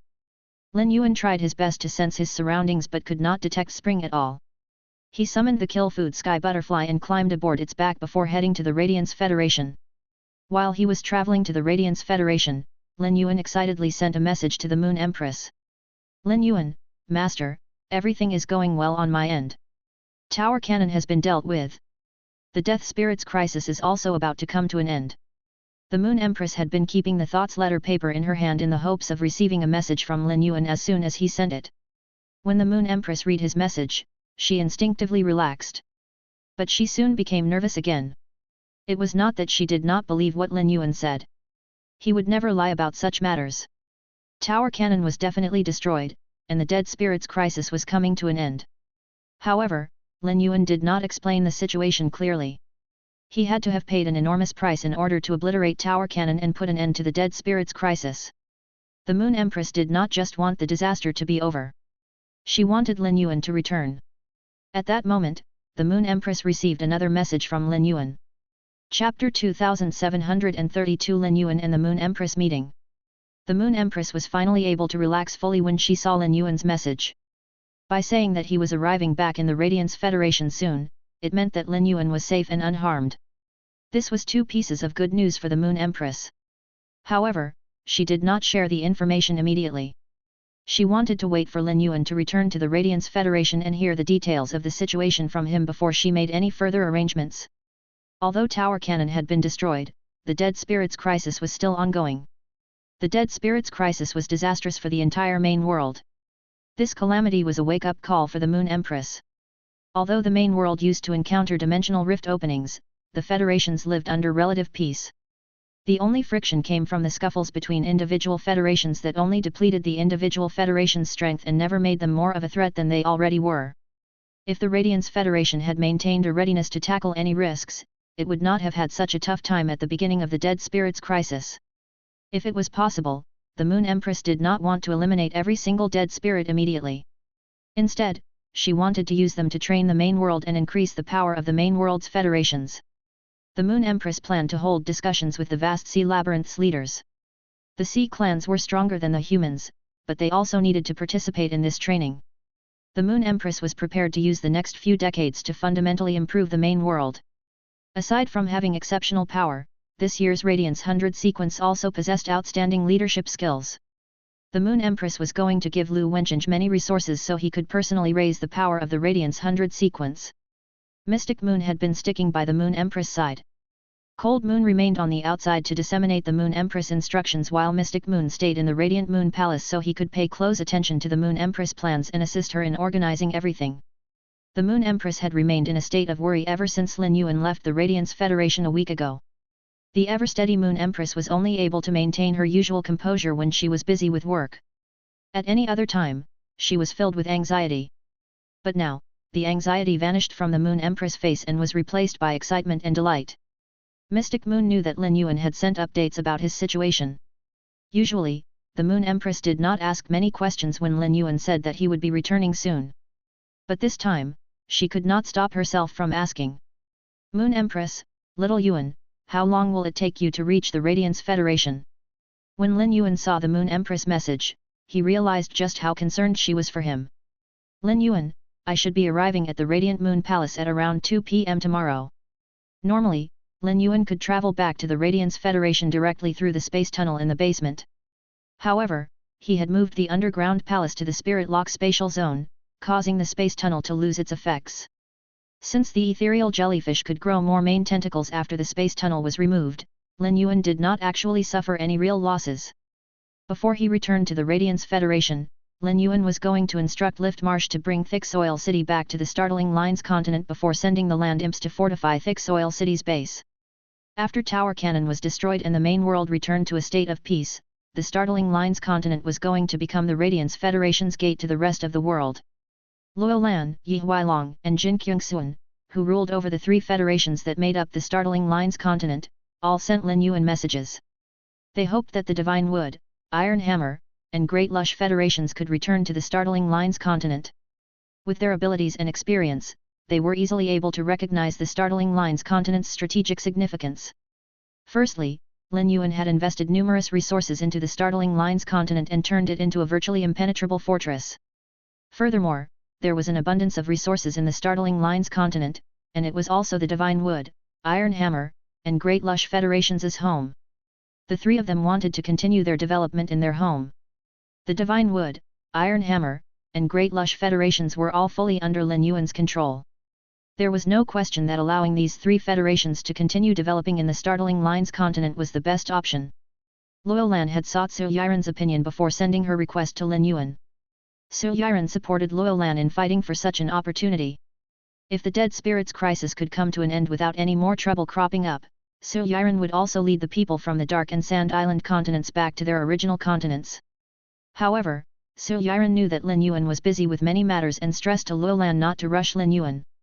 Since they could not offer him any help now, they should not be adding to his burden either. It was true that Lin Yuan was very busy of late and did not have time to attend to these trivial matters. Wen Yu was also busy. Thus, Lin Yuan could not assign her to take care of these trivial tasks. Lin Yuan had already issued orders to Lift Marsh. When Lift Marsh brought Thick Soil City back to the Startling Lines continent, Lin Yuan would instruct it to deliver the demon insects to the boundaries between the main world and the various dimensional worlds. Lin Yuan did not rest while he was riding on the Kill Food Sky Butterfly. Instead, he took out the Thoughts letter paper so he could attend to all the tasks that had piled up of late. It did not take long for him to see the requests sent by Luo Lan, Yi Huailong, and Jin Kyungsun. After a moment of silence, Lin Yuan decided to agree to allow the three of them to take the Divine Wood, Iron Hammer, and Great Lush Federations back to the Startling Lines continent so they could continue their development. The Startling Lines continent was not small. The three federations continuing their development there would not prevent the Radiance Federation from using the Startling Lines continent as its gate. Rather, the three federations' presence would help to save the Radiance Federation a lot of trouble. Lin Yuan had already overhauled these three federations, and they could be considered his direct subsidiaries. He did not have to worry when they were in charge of watching the Radiance Federation's gate. Moreover, aside from the Radiance Federation, Lin Yuan had given most of his resources to the Divine Wood, Iron Hammer, and Great Lush Federations. Hence, the three federations' overall power would only grow. Although they could not compete with the Freedom Federation and Azure Federation now, they had solid positions among the second-tier federations. These three federations were on close terms now because they were all under his control. Although they could not be considered united, they were able to carry out his strategies together. Lin Yuan sent replies to three of them. Yi Huailong relied on Yi Huailu, who was a Class 5 creation master, to rapidly increase his own power. Yi Huailong could clearly sense that as the Divine Wood Federation's overall power rose, he needed to increase his own power in order to secure his position as the ruler of the Divine Wood Federation. If his power could not match his position, naysayers would emerge to undermine him. Yi Huailong was worried that if these negative sentiments spread and reached Lin Yuan, the latter would swap him out. Jin Kyungsun also had the same thoughts. However, Jin Kyungsun did not have a Class 5 creation master by his side and did not have a convenient avenue he could use to increase his power like Yi Huailong did. It was true that Jin Kyungsun had ties to Wang Kueji, who was a Class 5 creation master. However, Wang Kueji only served Lin Yuan and did not cater to him. Hence, Jin Kyungsun could only do his best to develop the Great Lush Federation and demonstrate his value to Lin Yuan. Compared to Yi Huailong and Luo Lan, Jin Kyungsun lacked confidence. This was because he was acutely aware of how he had managed to take the seat of the ruler of the Great Lush Federation. Luo Lan had not done much to develop the Iron Hammer Federation recently. She had nurtured a few royal attendants who were capable of helping her handle appropriate tasks. Luo Lan had been focusing most of her energy on helping Su Yiren to manage the Sand Island citizens. After Su Yiren migrated, it was very difficult for her to manage the Sand Island citizens. After all, she did not have much time to spare after handling the tasks involved with managing the Dark Federation. Luo Lan's help took significant pressure off of Su Yiren. Naturally, Su Yiren was touched by Luo Lan's help. Su Yiren knew that Yi Huailong, Jin Kyungsun, and Luo Lan were secretly competing with each other. In spite of that, Luo Lan was willing to help her, which was enough to prove the genuity of their sisterly bond.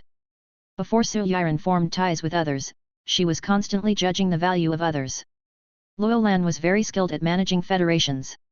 The Iron Hammer Federation's previous king had nurtured Luo Lan as his successor because he recognized her talent.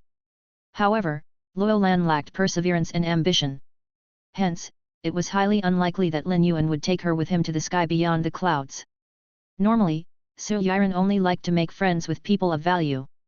However, regardless of what happened in the future, Luo Lan would always be her sister. Luo Lan and Jin Kyungsun had received Lin Yuan's response almost at the same time, and both of them were over the moon. After receiving Lin Yuan's message, Luo Lan relayed the news to Su Yiren. Su Yiren had already expected Lin Yuan to agree to her and the rest's requests. Su Yiren sent her reply to Luo Lan. Su Yiren, once I'm done with the tasks I have on hand, I will help you to develop the Iron Hammer Federation like I used to. Luo Lan, thank you for all the help you've given me. After Su Yiren understood Lin Yuan's goal, she stopped limiting her sights to the main world.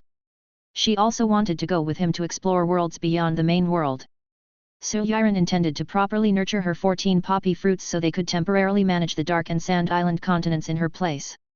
Eventually, she would have to nurture another group of talents. The 14 poppy fruits were part of the Absolute Love Poppy's abilities. If she left the main world, she would have to take the 14 poppy fruits with her. Wo Lun had also sent many messages to Lin Yuan. He had been extremely excited recently.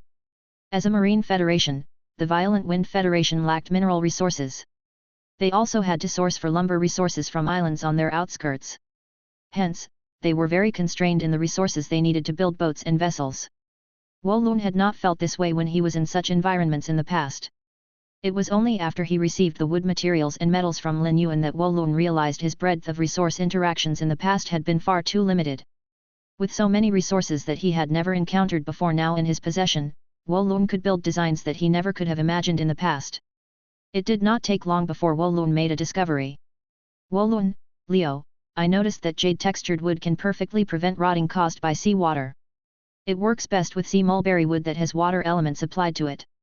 If jade-textured sea mulberry wood is used to cover the bottom of the boat and strong floating iron is used to build the frame, the boat will be able to travel to every corner of the seas in the main world. Feys storage boxes are also able to store living resources. As for a motor, feys that can release lava and tamed aquatic life forms are all good options. I believe that the main world will enter a great marine era once the dead spirits crisis is over. Wolun sent his message to Lin Yuan after serious thought. He did not casually relay his thoughts. The establishment of the major federation union made Wolun aware that it was now necessary for the federations to become united. The island whales could be used to form the links between the human federations. However, the island whales were much too rare. Hence, there were not enough of them to meet the needs of all the federations. If the boats and vessels could traverse the seas with ease, they could become the regular mode of marine transportation.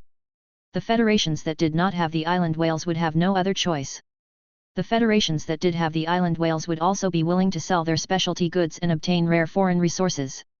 Lin Yuan controlled the water world dimensional life forms and was on good terms with the vast sea labyrinth. The water world dimensional life forms, sea clans, and humans were all on cooperative terms because of the dead spirits crisis. After the dead spirits crisis ended, it was unlikely that the sea beasts would attack the humans' boats. The only thing that the humans needed to tackle was the natural obstacles of the sea's environment. After some pondering, Wolun believed that he needed to share his thoughts with Lin Yuan. When Lin Yuan received the message from Wolun, he silently praised Wolun's foresight. In actuality, Lin Yuan had given the spiritual ingredients from the dimensional worlds and the jade-textured wood to Wolun because he wanted to enact such positive changes in the main world. Lin Yuan would definitely have detailed discussions with Wolun about this matter. Hence, he did not send a thorough reply to Wolun. As he looked out at the silhouette of the Radiance Federation in the distance, Lin Yuan was filled with an overwhelming sense of accomplishment and belonging. Lin Yuan instructed the Kill Food Sky Butterfly to land on the borders of the Radiance Federation.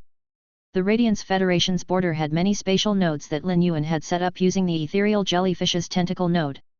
He could travel much faster using them than flying on the Kill Food Sky Butterfly. Lin Yuan did not return to the return from faraway mansion to clean up his body was immaculate. Even if he did not shower and wash himself, he would remain in an extremely clean state. Instead, he immediately went to the Radiant Moon Palace. From the moment he appeared in the Radiant Moon Palace's inner palace, he locked eyes with the Moon Empress. Mystic Moon was standing behind the Moon Empress. When Lin Yuan used the spatial nodes to travel, no obvious spatial fluctuations appeared in the locations he traveled to. Hence, it was likely that the Moon Empress and Mystic Moon had been waiting there for him. Chapter 2733 Four Beasts Territories Conflict. The moment Lin Yuan was done speaking, he saw the Moon Empress stride over to him before enveloping him in a bear hug. This was not to say that Lin Yuan and the Moon Empress were on bad terms, but the Moon Empress rarely showed her emotions so outwardly. Normally, she would just adjust his collar or pat his shoulder. From how unrestrained she was in expressing her emotions now, Lin Yuan knew that she had been worried sick about him. Lin Yuan gently reached his arm around her back and patted it. "Master, it's all over." The Moon Empress only released Lin Yuan after a beat had passed. She looked him up and down. It was only when she was certain that he was completely fine that she said solemnly, "Little Yuan, from now on, even if I can't be of help in whatever you're doing, you cannot wait until the last second to update me. Even if I can't help you, I can share your burden." The Moon Empress was being extremely sincere. When the dead spirits crisis began, the Moon Empress experienced helplessness for the first time. This helplessness made her aware that there was no end to increasing one's power. In her youth, she was accustomed to doing her best.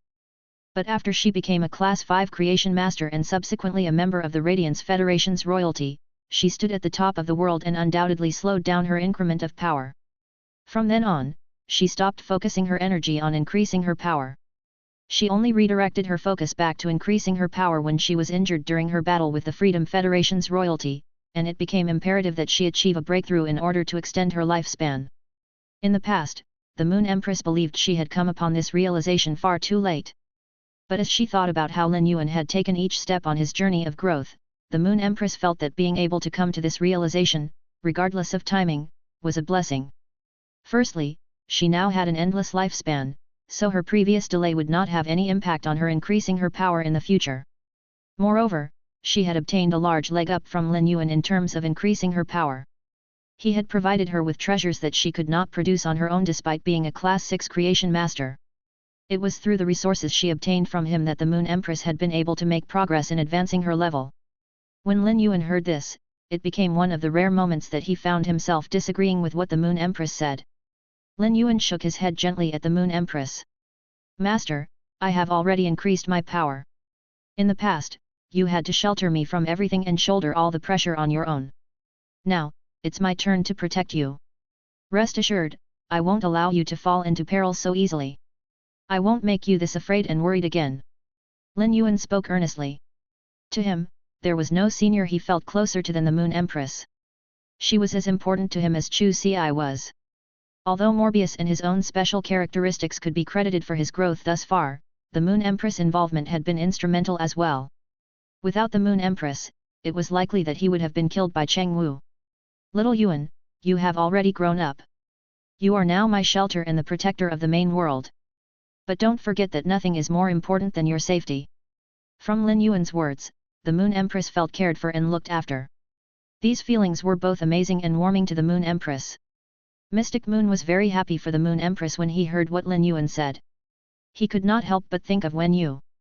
Wen Yu's growth had also far surpassed Mystic Moon's expectations. After thinking for a moment, Mystic Moon walked out of the inner palace so he could leave the space to Lin Yuan and the Moon Empress.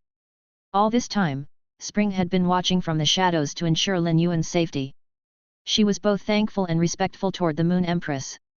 She was grateful for the help that the Moon Empress had given Lin Yuan. In a way, it could be said that the Moon Empress had sped up the Saint's awakening. Moreover, teachers were respected figures in both the main world and sky beyond the clouds. The Moon Empress would carry the title of Saint's teacher for the entire life. The title would make her the most venerated figure in the entire sky beyond the clouds. Once the Moon Empress was certain that Lin Yuan was in perfect health, she began to ask him for details. "Little Yuan, tell me about the current circumstances in detail. This will make it easier for me to issue orders accordingly." Lin Yuan said seriously, "Master, I have killed all the real 8 pages of Tower Cannon. I will be staying in the Radiance Federation for a few days before leaving on a long trip. When I next return to the Radiance Federation, I will organize and collect the resources left by Tower Cannon. We can safely say that the threat to the main world posed by the 8 pages of Tower Cannon has been fully eliminated. It's true that the Dead Spirits crisis persists, but I will send the demon insects to handle it. Once the demon insects are done, the Dead Spirits crisis will no longer have any impact on the life forms in the main world. Based on the current quantity of demon insects, there are enough of them to effectively stop the dead dimensional life forms from breaching the surface. Although there is still death aura in the ley lines, the humans living on the surface will be able to return to the lifestyle they led before the Dead Spirits crisis broke out." Lin Yuan's words allowed the Moon Empress to gain a complete understanding of the current situation. For the regular people, the Dead Spirits crisis had been concluded. The demon insects' handling and elimination of the dead spirits would be subsequently carried out in the depths of the underground. The shift in circumstances caused the Moon Empress to be hit by a wave of realization. From its onset until today, the dead spirits crisis had only been going on for 2 months. The Moon Empress had braced herself to lead the Radiance Federation in tackling the dead spirits for a few thousand years. She never expected the dead spirits crisis to be fully suppressed almost immediately after it began. The Moon Empress remained silent for a moment before asking, "How long will it take the demon insects to clear out the death aura from the ley lines?" There was no need for Lin Yuan to hide anything from the Moon Empress. His identity as the saint would not be confirmed beyond a shadow of a doubt until he went to Epic God Palace and the returning Saint Pool enlightened his birth horoscope. "Master, it will take the demon insects around 200 years to fully treat the environment underground. However, using the demon insects to clear out death aura from the ley lines will leave an impact on the ley lines. Any damage to the ley lines will also be damage to the main world's potential. Luckily, I have a way to clear out death aura from the ley lines without damaging it in any way. If everything goes well, my plan will be complete within 2 years. The Moon Empress was astonished to hear that. Clearing the death aura was no small feat. The Moon Empress could have never imagined that the death aura could be fully cleared out from the ley lines within 2 years. The Moon Empress did not ask Lin Yuan what his methods were. Since Lin Yuan had said it, it meant that his plan was definitely viable. The Moon Empress still wanted to use the dead dimensional world to train the humans and sea clans. She told Lin Yuan about her thoughts. Lin Yuan found her idea to be achievable. It was true that using the dead dimensional life forms to train the main world's life forms would substantially increase the combat power of the main world's life forms. At that moment, Spring's voice appeared in Lin Yuan's ear, "Lord Saint, Summer will direct the death aura to the vicinity of the startling lines continent. If the crystals formed from the death aura are buried, they will create an area conducive for the dead dimensional life form's survival. It will be easy to create such a training ground. You can extract a portion of the dead world's roots and inject it into this area to create a territory of death. With the support from the root power, various types of dead dimensional life forms can be produced. This territory of death can be created both on land and in water to suit your needs. If you intend to create this territory of death, I will send the servants from Epic God Palace's Spring Palace to handle this matter." Once again, Lin Yuan felt the deep respect and sincerity that Spring held for him. She was very willing to help him to solve all the problems he encountered. This behavior meant that Spring had no doubt that he was the saint. Since Spring had a very good method to solve his issue, Lin Yuan did not have to come up with a solution on his own. Instead, he shared Spring's plan with the Moon Empress. All the Moon Empress needed to do was to create the territory of death. Setting up territories of death around the main world would become prime training grounds for the humans, sea clans, and dimensional life forms. Lin Yuan's mind was not focused on the main world. The Heavenly Family Cottage and vast sea labyrinth represented the top power of feys. He needed to tell them that Tower Cannon had been destroyed. However, it would be better for the Moon Empress to handle the follow-up tasks. "Master, I have some things to do back in the Radiance Federation, but I won't be staying for too long. Before I leave, I will give you a large batch of resources that you can use to develop the Radiance Federation." The Moon Empress nodded. The Moon Empress really wanted Lin Yuan to stay in the Radiant Moon Palace so they could have dinner together. However, Lin Yuan was not the only one who did not have time. The Moon Empress also did not have time to spare. The Moon Empress was much busier than Lin Yuan. Half an hour later, she would have to head to the Radiance Federation's Imperial Court to deliver this good news. The main world had indeed entered the 6th epoch, but it was not as filled with hardship as they had anticipated. The initial struggles were about to be gone. In the future, the bitter struggles would turn into sweet fruits that would nourish the entire main world. During this half an hour, Lin Yuan told the Moon Empress in detail about what had happened in the past 2 days, as well as his plans for the main world. When the Moon Empress left for the Radiance Federation's Imperial Court, Lin Yuan went to a manor in the north district of the royal capital. This manor housed all the spirit chi professionals who were waiting for Lin Yuan to help them with their phase breakthroughs. When Lin Yuan arrived at the manor, he realized that there were far more spirit chi professionals than he had expected. When a large group of people gathered together, friction was inevitable. This was especially so because these people all came from different factions. The first thing to greet Lin Yuan was exactly a violent fight.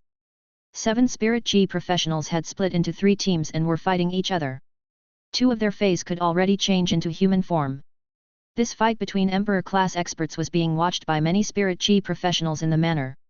One of them was a burly middle-aged man dressed lavishly, and he bellowed, "Spirit Snake Ravine has gone too far.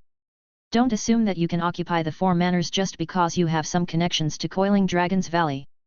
Those 4 manors have the best positions. Spirit Snake Ravine can only take 2 of them at the very most. You must hand over the rest." Once the burly man was done speaking, an elderly woman dressed in a purple robe said angrily, "Four Beasts' territory is much more overbearing. Not only have you taken over our residence, but you are also trying to steal Spirit Snake Ravine's residence. The residences were specially allocated when we first arrived here. You were given 4 rooms as well. Everyone knows that the resources are allocated based on the number of rooms. The person in charge of allocating the rooms didn't allow us to fight amongst each other. Today, we will take back the rooms you stole from us." Once this elderly lady was done speaking, the elderly man who represented Spirit Snake Ravine snapped, what do you mean Spirit Snake Ravine is being overbearing? You need to get one thing right. Four Beasts territory is the one who first started looking for trouble. Even if we end up brawling, we will never release even a single room to you. It's true that Spirit Snake Ravine works with Coiling Dragons Valley, but there are only business ties between us. We are not affiliated with Coiling Dragons Valley. Aside from Coiling Dragons Valley, we are working with other factions as well. Gao Huan, restrain yourself. Don't forget the reason that we're all gathered here. If Four Beasts territory continues to cause trouble, you will definitely be punished. The burly middle-aged man scoffed. Four Beasts territory isn't the only one fighting over the rooms. Don't you know that there are many factions fighting over the rooms as well? Shouldn't the factions who are most frequently fighting over the rooms be the ones who receive punishment instead? At first, Lin Yuan thought that Four Beasts territory had started the conflict. Four Beasts territory had almost been wiped out by Whale Ocean commerce and had been left with less than 1/5 of their initial number of experts. Although they had the help of allies, they had already fallen out of the ranks of the top factions. If Four Beasts territory was trying to fight for resources, they must want to restore their status as a top faction. However, if Four Beasts territory was the only faction that was causing trouble, Lin Yuan would definitely punish them harshly. But based on what the members of the other factions said, Lin Yuan realized that fighting over the rooms happened frequently in this manner. Anger bubbled within Lin Yuan. Chapter 2734 Coiling Dragons Valley to the rescue. Cultivated Garden was also in charge of distributing resources to all the factions. Lin Yuan intended to investigate what plans the manager from Cultivated Garden had. Why was he encouraging the factions to fight and steal rooms from each other? This was a negative competition that did not benefit the Radiance Federation at all. When the factions fought so viciously with each other, the Radiance Federation's internal unity was significantly lowered.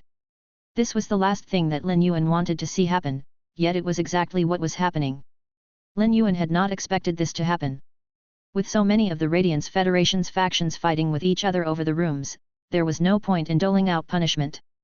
Instead of punishing the factions, it was more important that Lin Yuan eliminate the sources of the dispute. Hence, Lin Yuan took out the Thoughts letter paper and sent a message to Tianfeng, the member of royalty who managed Cultivated Garden. Lin Yuan invited Tianfeng to personally come down to the manor in the North District after the imperial meeting. Lin Yuan had interacted with Tianfeng a few times in the past and knew of his character. Tianfeng always put the Radiance Federation first. After the Dead Spirits crisis began, Tianfeng released a significant portion of his personal resources as part of the aid efforts. Lin Yuan greatly respected Tianfeng's actions. However, the fights in this manner were not a small matter. Rather than Lin Yuan handling the employees from Cultivated Garden, it would be much more appropriate for Tianfeng to handle this matter. Tianfeng was currently in the imperial meeting and would not be back anytime soon. Lin Yuan was in no rush about this matter. Lin Yuan decided to continue observing the situation in the manor so he could give Tianfeng a detailed explanation when he arrived, and so he could see how the fight over the rooms progressed. Since the resources were allocated based on the rooms, the employees from Cultivated Garden in charge of the manor were allowing the factions to fight over resources. Resources directly affected a faction's foundations. These factions were willing to spill blood for the sake of building up their foundations. Since he was going to watch how the fights progressed, Lin Yuan did not reveal himself. The tension between the people from Spirit Snake Ravine and Four Beasts territory magnified, and they were on the brink of drawing their swords. Based on their numbers, Four Beasts territory seemed stronger than Spirit Snake Ravine. However, Spirit Snake Ravine had allies. With help from their allies, they would be able to restrain the people from Four Beasts territory and cause them to lose manpower. There were many factions who were spectating the commotion. Four Beasts territory and Spirit Snake Ravine did not immediately begin brawling. But this was not just because they were measuring their potential losses but also because they were wary of the spectating factions. All of the factions were aware of the logic of becoming too preoccupied with a minor issue and failing to recognize a more significant hidden problem. None of them wanted to be taken over by other factions because they had become too severely injured in this fight over rooms. The middle-aged man named Gao Huan from Four Beasts territory cursed to himself when he saw the people from Spirit Snake Ravine resolve themselves to hold onto their rooms. Spirit Snake Ravine was hedging their bets on him not having the courage to make the move and blow up the matter. It was true that the experts from the various factions started out peaceful in the first 2 weeks that they arrived at this manor in the North District of the royal capital. There were very few members of each faction who had come to this manor because only the spirit chi professionals who needed help with their phase breakthrough needed to be there. At first, the members of the various factions all intended to network with each other. Although they were still able to receive resources daily and the experts from the factions were unwilling to cause trouble when they were unable to call for backup, the Moon Empress eventually started to distribute an abundance of resources to the factions. They were all resources that these factions had never dared to dream of in the past. These resources caused the spirit chi professionals whose phase grades had been restrained to attain breakthroughs. As a result, more and more experts arrived at the manor, and the experts from the same factions naturally banded together. When there was a power imbalance between the factions in the manor, the competition for resources emerged. At first, the factions had been very wary of each other. They were afraid that causing trouble in the manor would displease the manager and cause them to lose their supply of resources. Aside from power, factions needed craftiness in order to develop. The leaders of the factions in the manor directed all their craftiness toward the manager of the manor. As the resources were willingly being given up, the manager of the manor decided to turn a blind eye. It was because of this attitude that the competition gradually became more violent. Gao Huan had come with a mission. After Gao Huan told his family about this situation, they instructed him to secure 2 more rooms. It had not been long since Four Beasts territory started rebuilding. In the past, Four Beasts territory had been a top faction, but their power was now comparable to some veteran factions. There were even some top-ranked veteran factions who stopped expressing respect toward Four Beasts territory. Hence, Four Beasts territory felt a great urgency to increase their power and use this to prove their position in the Radiance Federation. With this thought, Gao Huan raised his hand and summoned his Fey. After Gao Huan summoned his Fey, the other experts from Four Beasts territory did the same. The weakest of these Feys were myth breed, and a number of them were fantasy breed. After Gao Huan instructed the other experts from Four Beasts territory to summon their Feys, the people from Spirit Snake Ravine became nervous and summoned their own Feys. The people who were spectating this commotion were stunned by this shift in events. If this conflict persisted, the scale would grow too large. The various factions knew that the Radiance Federation's royalty did not want the factions to fight each other in deadly brawls. Otherwise, they would not have distributed resources directly but encouraged the factions to compete for them instead. It was obvious that the members of royalty wanted to increase the overall power of all factions rather than just the power of the top factions. The manager of the manor was fully responsible for the conflict escalating to this extent. The manager was permitting such conflict because he wanted to receive a kickback from them. In the past few months, the manager had received at least tens of billions of radiance dollars worth of resources. This manager wanted to obtain a kickback but did not dare to allow the matter to blow up too much. Once it caught the attention of the members of the royalty, the nature of the situation would change. This manager could not afford to be on the receiving end of the members of royalty's fury. This manager was acting this courageously because he knew that the members of royalty were all focused on the dead spirits crisis. The dead spirits crisis would persist for thousands of years. As the dead spirits crisis carried on, the members of royalty did not have the bandwidth to pay attention to this matter. Otherwise, regardless of how brave this manager was, he would never dare to do such a thing. Tian Feng was always very strict when it came to managing cultivated garden. Once his actions were discovered, it was highly likely that this manager would be ousted by Tian Feng. A relatively young man in the crowd said loudly, "Are you really going to throw all caution into the wind to fight? If you anger Lord Mang Shui, both your families will have to pay the consequences. Those who are spectating should just continue watching. Don't join the fray and end up dragged into the consequences." The man's tone was very serious, and it was clear that he blamed the people from Four Beasts territory and Spirit Snake Ravine. He made it sound as though their fight would affect all of their profits. However, the conflict between Four Beasts territory and Spirit Snake Ravine had already reached a highly sensitive point. Neither side could appear weak now. At that moment, any side that backed down first would become a laughingstock. Gao Huan was silent for a moment, but he eventually decided to go ahead with the fight. This was not the first time that Four Beasts territory was fighting over the rooms. The one managing this manor was Mang Shui, one of the 4 envoys of Cultivated Garden. The previous head of Gao Huan's family had private ties with Mang Shui and had helped him in the past.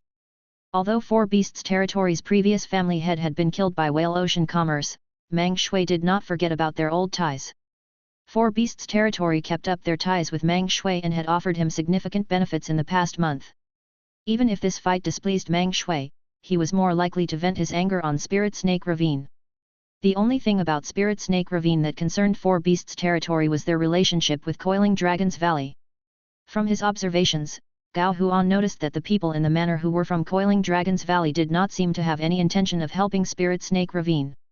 Coiling Dragon's Valley had not interfered during any of Spirit Snake Ravine's previous clashes against other factions. This had led Gao Huan to think that Coiling Dragon's Valley and Spirit Snake Ravine were not as close as he initially imagined. With this thought, Gao Huan decided to strike first. A battle broke out in the manor in the North District. The repercussions of conflict spread out in all directions. But luckily, the experts in the manor were all powerful and would not be overly impacted by the aftermath. Long Zhou stood in the crowd with his hands behind his back. His brow was knitted as he watched the confrontation between Four Beasts territory and Spirit Snake Ravine. An elderly man who stood by the side hurriedly said, "Young master, don't be impulsive. You don't need to get involved in this fight. You must be aware that this fight will only lead to terrible consequences. If the dead spirits crisis wasn't still ongoing in the main world and occupying the attention of the members of royalty, the manor would already have been tidied up by the authorities. Once this matter gets out, there will be nowhere for Mang Shui to turn. Even Lord Tianfeng will be implicated in Mang Shui's actions. Coiling Dragon's Valley is currently one of the top 3 factions in the Radiance Federation. We are standing toe-to-toe with the cage of Brahma insects. We have Lord Lin Yuan backing us, and our position is unshakable. We shouldn't be getting involved in unnecessary conflict. If you're going to act recklessly, I will have to report this to the first young master and the head elder of the family." This elderly man knew that this fight was akin to a beehive. Poking it would only result in one getting stung. There were no benefits to be reaped at all. In Coiling Dragon's Valley, Long Tao was destined to be the young leader from the moment he was born. There was no higher position in Coiling Dragon's Valley than the one he held. Meanwhile, in spite of his impressive talent, Long Zhou could not touch Long Tao's position in the family. There had been an incident in the past when Long Zhou tried to rise up and topple Long Tao and suffered because of this transgression. After his failure, Long Tao did not begrudge him. However, Long Zhou's position in Coiling Dragon's Valley was never what it once was or could have been. If Long Zhou joined the conflict and blemished Coiling Dragon's Valley's reputation, he would have an even tougher time in the Long family. It was possible that he might never be able to become an elder of the family even if he did manage to become an emperor-class expert. This elderly man was a direct senior of Long Zhou's branch of the family. Otherwise, he would never offer Long Zhou such advice at this moment. Ever since Coiling Dragon's Valley became one of the 3 major factions in the Radiance Federation, their share of the pie of benefits only grew. As the young leader of Coiling Dragon's Valley, Long Tao received the biggest share of the pie. However, there were enough resources left over to distribute to the other juniors in the family. There were a fair number of juniors in every branch of the Long family. Once one junior was relegated to being a pariah, the other juniors would be able to receive significantly more resources. Long Zhou was able to survive because of his extremely strong combat abilities. Because of this, the family continued to nurture him even after he failed to usurp Long Tao's position. The elderly man did not want Long Zhou to waste his talent, nor did he want his branch of the family to lose such an outstanding junior. Long Zhou ignored the elderly man's cautionary words and snarled, "I might not be the leader of the members of Coiling Dragon's Valley who have gathered in this manor, but all of you are aware of the goal of resource allocation here in the manor. I have told Big Brother Tao about the situation in the manor. He said that if serious conflict breaks out, I should lead the rest of you in putting a stop to it and preventing any further negative effects. Now, you will all go ahead and restrain the people from Four Beasts territory and Spirit Snake Ravine." If Long Zhou had issued the orders under his own name, those who were present would definitely have ignored him. But now that he had invoked Long Tao's name, the implications had changed completely. Since his birth, Long Tao was destined to be the young leader of Coiling Dragon's Valley. He had also taken on a large portion of the responsibilities of the head of the family. His will represented the will of the entire Coiling Dragon's Valley. They could not afford to get on the wrong side of Mang Shui, an envoy of cultivated garden, but Long Tao could. But when did Long Zhou and Long Tao get on such good terms? He had actually communicated with Long Tao privately. None of the elders from Coiling Dragon's Valley who were present believed that Long Zhou could be lying. If he was lying, he would not be able to shoulder the subsequent consequences. Chapter 2735 Mang Shui's Wrist. When Zhao Xiaochun and the other members of the Dragon Gate Guild Club's main team first encountered Long Tao, they all found him to be strict, cold, and unapproachable. But after spending more time with him, this impression was soon disproven. Long Tao was strict when it came to carrying out tasks, but he was a very sweet person who always thought about his friends outside of work. This made him seem as though he had a contrasting personality. Because of this reason, Fang Duoduo and Zhao Xiaochun, who were also members of the Radiance 100 sequence, felt great affection for their leader. Long Tao and Lin Yuan first met in the Radiant Moon Palace on Leaning Moon Mountain. At first, Long Tao had not thought much about Lin Yuan. The young were susceptible to hubris. This especially applied to Long Tao, who used to be sequence number 3 of the Radiance 100 sequence. But after meeting on Leaning Moon Mountain, the memory of Lin Yuan was seared into Long Tao's mind. Mystic Moon had acted far more familiar and favorable toward Lin Yuan than anyone else. He and Cheng Rui had been asked to spar with the tea attendants while Lin Yuan became the Moon Empress disciple without doing anything. From this, Long Tao had known that the Moon Empress had been leaning toward Lin Yuan from the start. He and Cheng Rui had just been there to go through the motions. Despite knowing that Lin Yuan had to be extraordinary to be picked by the Moon Empress, Long Tao still felt indignant and constantly sought out opportunities to compete with Lin Yuan. Long Tao only became friends with Lin Yuan through his second identity, Black. As a young and talented elite, it was difficult for Long Tao to feel respect and admiration for another. He had only started paying attention to and developing a positive impression of Black because he had saved Millstone Town, which was right outside of Ascending Dragon City. After Long Tao learned about Millstone Town's situation, he knew that the insect tide would have devoured the town if Lin Yuan had not been there to protect them. All the residents of the town would have ended up as food for the sea of insects. This young man had been clearly capable of fleeing but had stayed where he was. Hence, Long Tao had badly wanted the opportunity to get to know Black. Serendipitously, Chen Hongfeng from the Dragon Gate Guild Club's reserve team, whom Long Tao always had his eye on, had happened to be matched with Lin Yuan. It had just so happened that the Dragon Gate Guild Club's main team had one empty spot to fill, and Long Tao had decided to recruit Black. At that time, Black had only been beginning to make a name for himself on Star Web and had yet to exhibit any outstanding power. Long Tao had also invited Black with the intention of nurturing him. As the young leader of Coiling Dragons Valley and the Dragon Gate Guild Club being one of the top B-level guild clubs, he had many opportunities to join the ranks of A-level guild clubs. Hence, Long Tao had been filled with confidence. However, Black had turned him down. Later, Long Tao had led all the members of the Dragon Gate Guild Club to the outskirts of the royal capital, where the contained dimensional rifts were located, so they could train. They had happened to encounter that incident there, and he had also been able to meet Black in real life. From that battle, Long Tao had gained a full understanding of Black's power and begun viewing him as a friend. Otherwise, as one of the top-ranked members of the Radiance 100 sequence, Long Tao would never have allowed his dedicated reporter to work with Tian Ningning to hold a press conference to promote Black. Long Tao and Lin Yuan's friendship had started from Lin Yuan's identity as Black. Hence, his feelings toward Lin Yuan remained pure even after he learned of Lin Yuan's true identity. Subsequently, he received help from Lin Yuan time after time again. When Lin Yuan produced treasures like the Golden Lotus Brocade Pearls, he had been willing to trade them with Coiling Dragons Valley and had allowed Coiling Dragons Valley and Dark Cloud's Bird Shrine to be the first two factions to get their hands on these resources. From then on, Coiling Dragons Valley developed rapidly. Coiling Dragons Valley could be considered one of the top 3 factions in the Radiance Federation now because of the foundation they had created with those precious resources. Lin Yuan had also provided precious resources like the law crystals to help Long Tao's father and grandfather increase their powers.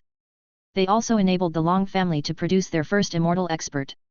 It could be said that Lin Yuan was the biggest reason Coiling Dragons Valley managed to become one of the top 3 factions in the Radiance Federation. Long Tao was well aware of how much Lin Yuan had done for him, and he had always been extremely grateful to Lin Yuan. But at the same time, he knew that he had no means of being of help to Lin Yuan. Everyone had friends who were doing better in life. Aside from transferring resources between each other, friends also offered each other genuine relationships. The members of Coiling Dragons Valley who had gone to the manor were reporting the situation in the manor to him. Long Tao knew that Lin Yuan was currently fully focused on dealing with the dead spirits crisis. The members of royalty's attention was also fixated on the dead spirits wave. The original plan was to hold the Radiance Knight and Radiance Envoy selections immediately after the Radiance 100 sequence selection. However, they had been postponed. This made Long Tao aware that something urgent had cropped up. It was because the members of royalty were not paying attention to the manor in the North District that people like Mang Shui were able to take advantage of the situation and have the audacity to do such things. There was no way for Long Tao to correct Mang Shui's way of thinking. Mang Shui was one of Cultivated Garden's envoys, and Cultivated Garden was under Tianfeng's jurisdiction. Hence, Mang Shui possessed a position of a similar level to Zhou and Yu Zhe of the Spirit Guards. As long as Mang Shui did not go overboard, Long Tao believed that it would be better to wait for Tianfeng to discover and handle Mang Shui on his own. This way, Tianfeng would not be humiliated, and Coiling Dragon's Valley would not be negatively implicated. Given Coiling Dragon's Valley's current status, targeting an envoy from Cultivated Garden openly in front of other factions would lead to significant repercussions. However, as per Lin Yuan's wishes, Long Tao had picked out one of the members from Coiling Dragon's Valley who was present in the manor. The person he had selected was Long Zhou. Long Tao stressed to Long Zhou that at the sign of any bloodshed in the manor, he had to step in immediately to put an end to it. The manor in the North District had been set up at Lin Yuan's request. Although Cultivated Garden was the one in charge of managing the manor, any incidents would be traced back to Lin Yuan. As Lin Yuan's friend, Long Tao did not want Lin Yuan's reputation to be damaged. As for his reason for picking Long Zhou, who had tried to take over his position in the past, it was because Long Tao had decided to concentrate on increasing his own power.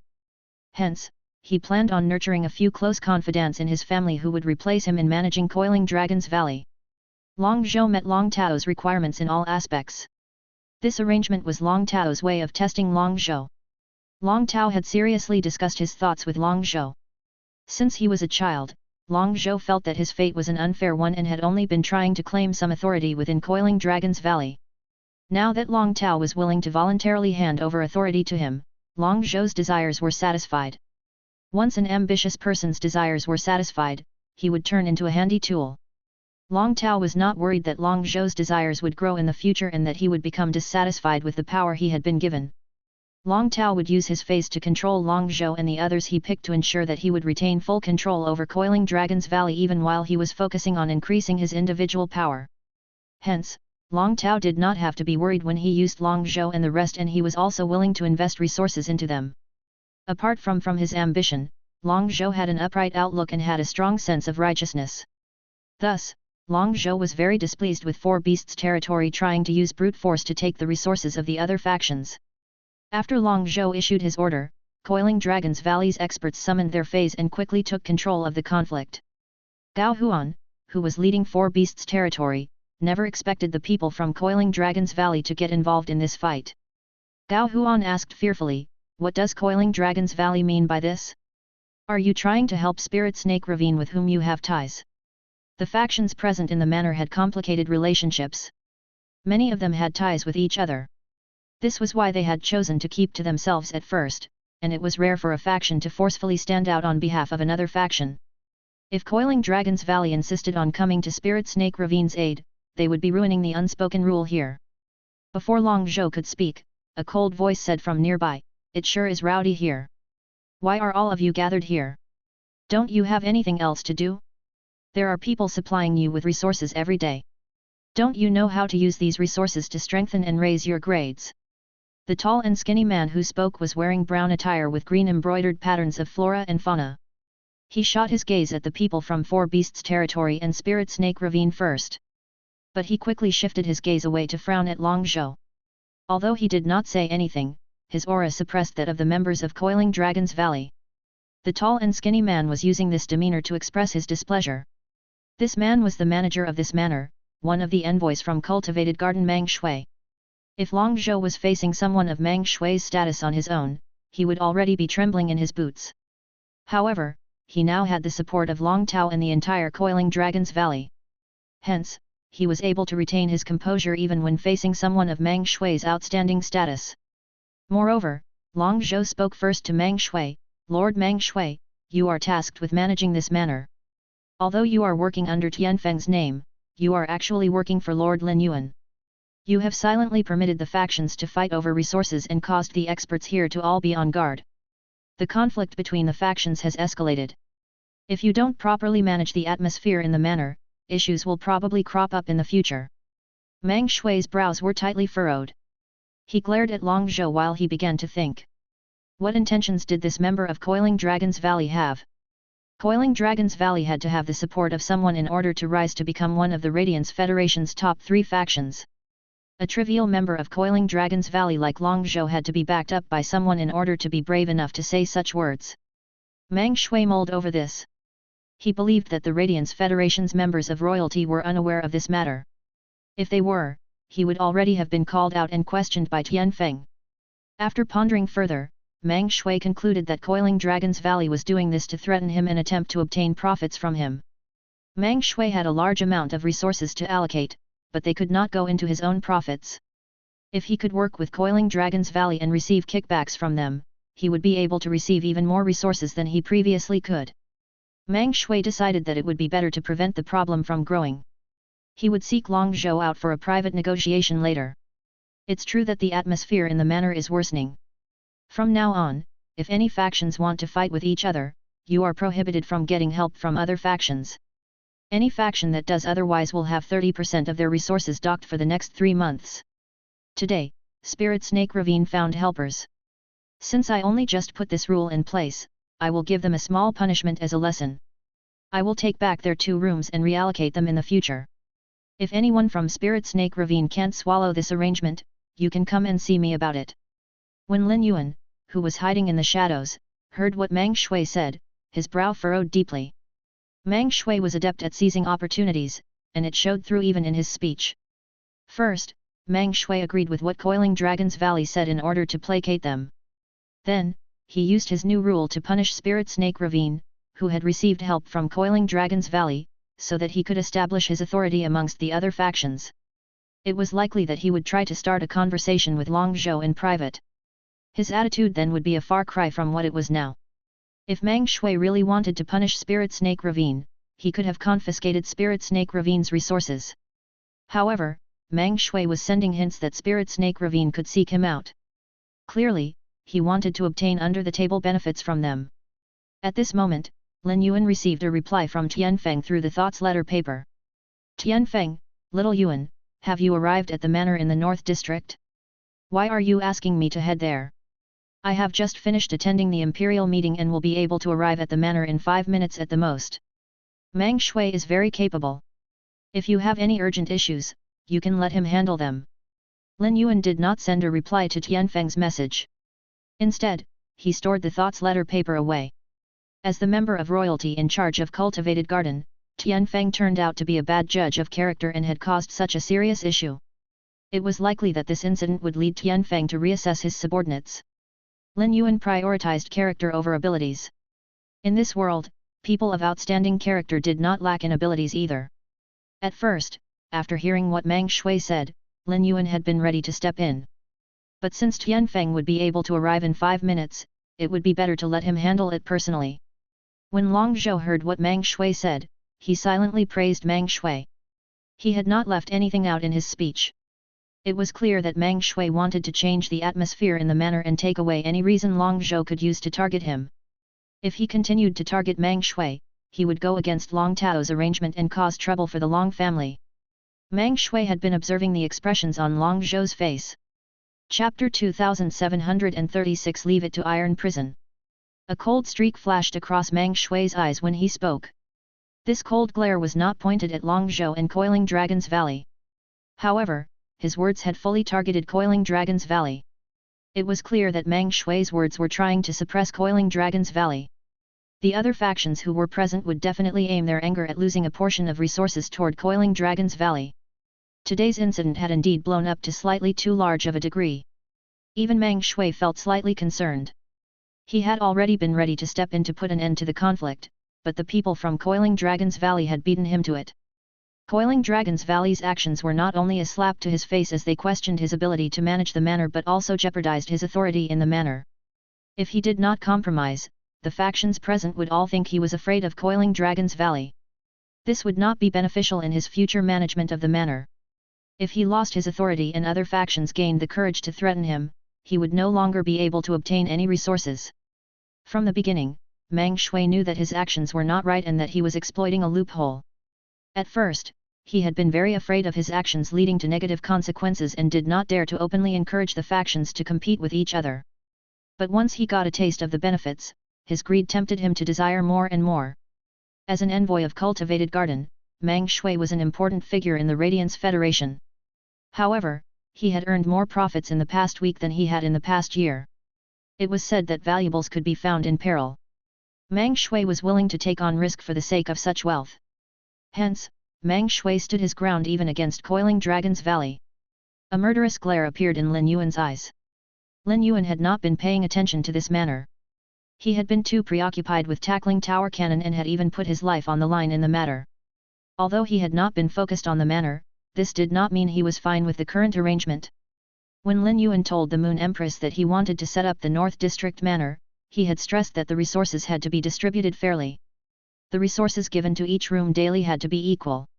Lin Yuan did not remember giving anyone the authority to siphon these resources. Long Zhou's heart sank when he heard what Meng Shui said. He knew Meng Shui was trying to keep Coiling Dragon's Valley down. Long Zhou had already sensed the various factions around him looking at him differently. Coiling Dragon's Valley could not back down at such a time. If Coiling Dragon's Valley retreated and this impacted the other factions' profits, this would generate hostility toward Coiling Dragon's Valley. This would not be advantageous for Coiling Dragon's Valley's future deals with the other factions. Although Coiling Dragon's Valley was one of the top 3 factions in the Radiance Federation, its main business was nurturing dragon species feys and its creation master role. Hence, it needed to trade with other factions to obtain resources. Creation master resources used to be the most precious resources in the Radiance Federation. But now that Lin Yuan had distributed a large amount of Creation Master resources, the Radiance Federation's factions were able to receive a large amount of high-class Creation Master resources in a short period of time. Hence, factions with Creation Master roles were all impacted. Long Tao only told him to stop the conflict in the manor but had not told him to use Coiling Dragon's Valley to earn the ire of hundreds of factions. Rather than making the other factions displeased with the Coiling Dragon's Valley, it would be better to push back against Meng Shui to the end. There was right and wrong to every matter. Long Zhou believed that Meng Shui did not have the courage to blow up this matter to too far of an extent. Meng Shui would only suffer once this matter escalated to an uncontrollable degree. Regardless of how protective Tianfeng was of his own people, he would never protect Meng Shui, who had committed such a grave error. With this thought, Long Zhou said something that caused the jaws of everyone present to drop. Lord Meng Shui, it's true that you are the manager of this manor. All of us factions greatly respect you and are willing to support you in your job. I have been keeping a question to myself. Did the members of royalty agree to allow the factions to viciously fight with each other over resources? Long Zhou's words caused Meng Shui's expression to become even stormier. Long Zhou did not give Meng Shui the chance to speak and continued. I am even more curious to know if the members of royalty have given you the authority to siphon resources. It would be fine if the siphoned resources have been stored away as a form of punishment, but I heard that they had entered your pockets instead. I even heard that you've used them to strengthen your feys. Long Zhou's heart was racing while he spoke. In the past, he never had the chance to talk back to a figure like Meng Shui. However, as a disciple of the Long family, Long Zhou needed to make the best decision for Coiling Dragon's Valley regardless of how nervous he was. Long Zhou did not have to care about how much his words impacted Meng Shui. When Meng Shui targeted Coiling Dragon's Valley, he did not leave Coiling Dragon's Valley with a foot to stand on. All the factions who were present knew what Meng Shui was doing. However, none of them expected Long Zhou to lay it all out bare. Long Zhou's words had left Meng Shui fully and publicly vulnerable. For Coiling Dragon's Valley to have the confidence to take on Meng Shui, they had to have a source of support. It was not wise to cross an envoy of cultivated garden. When Meng Shui heard what Long Zhou said, his face turned red, then white.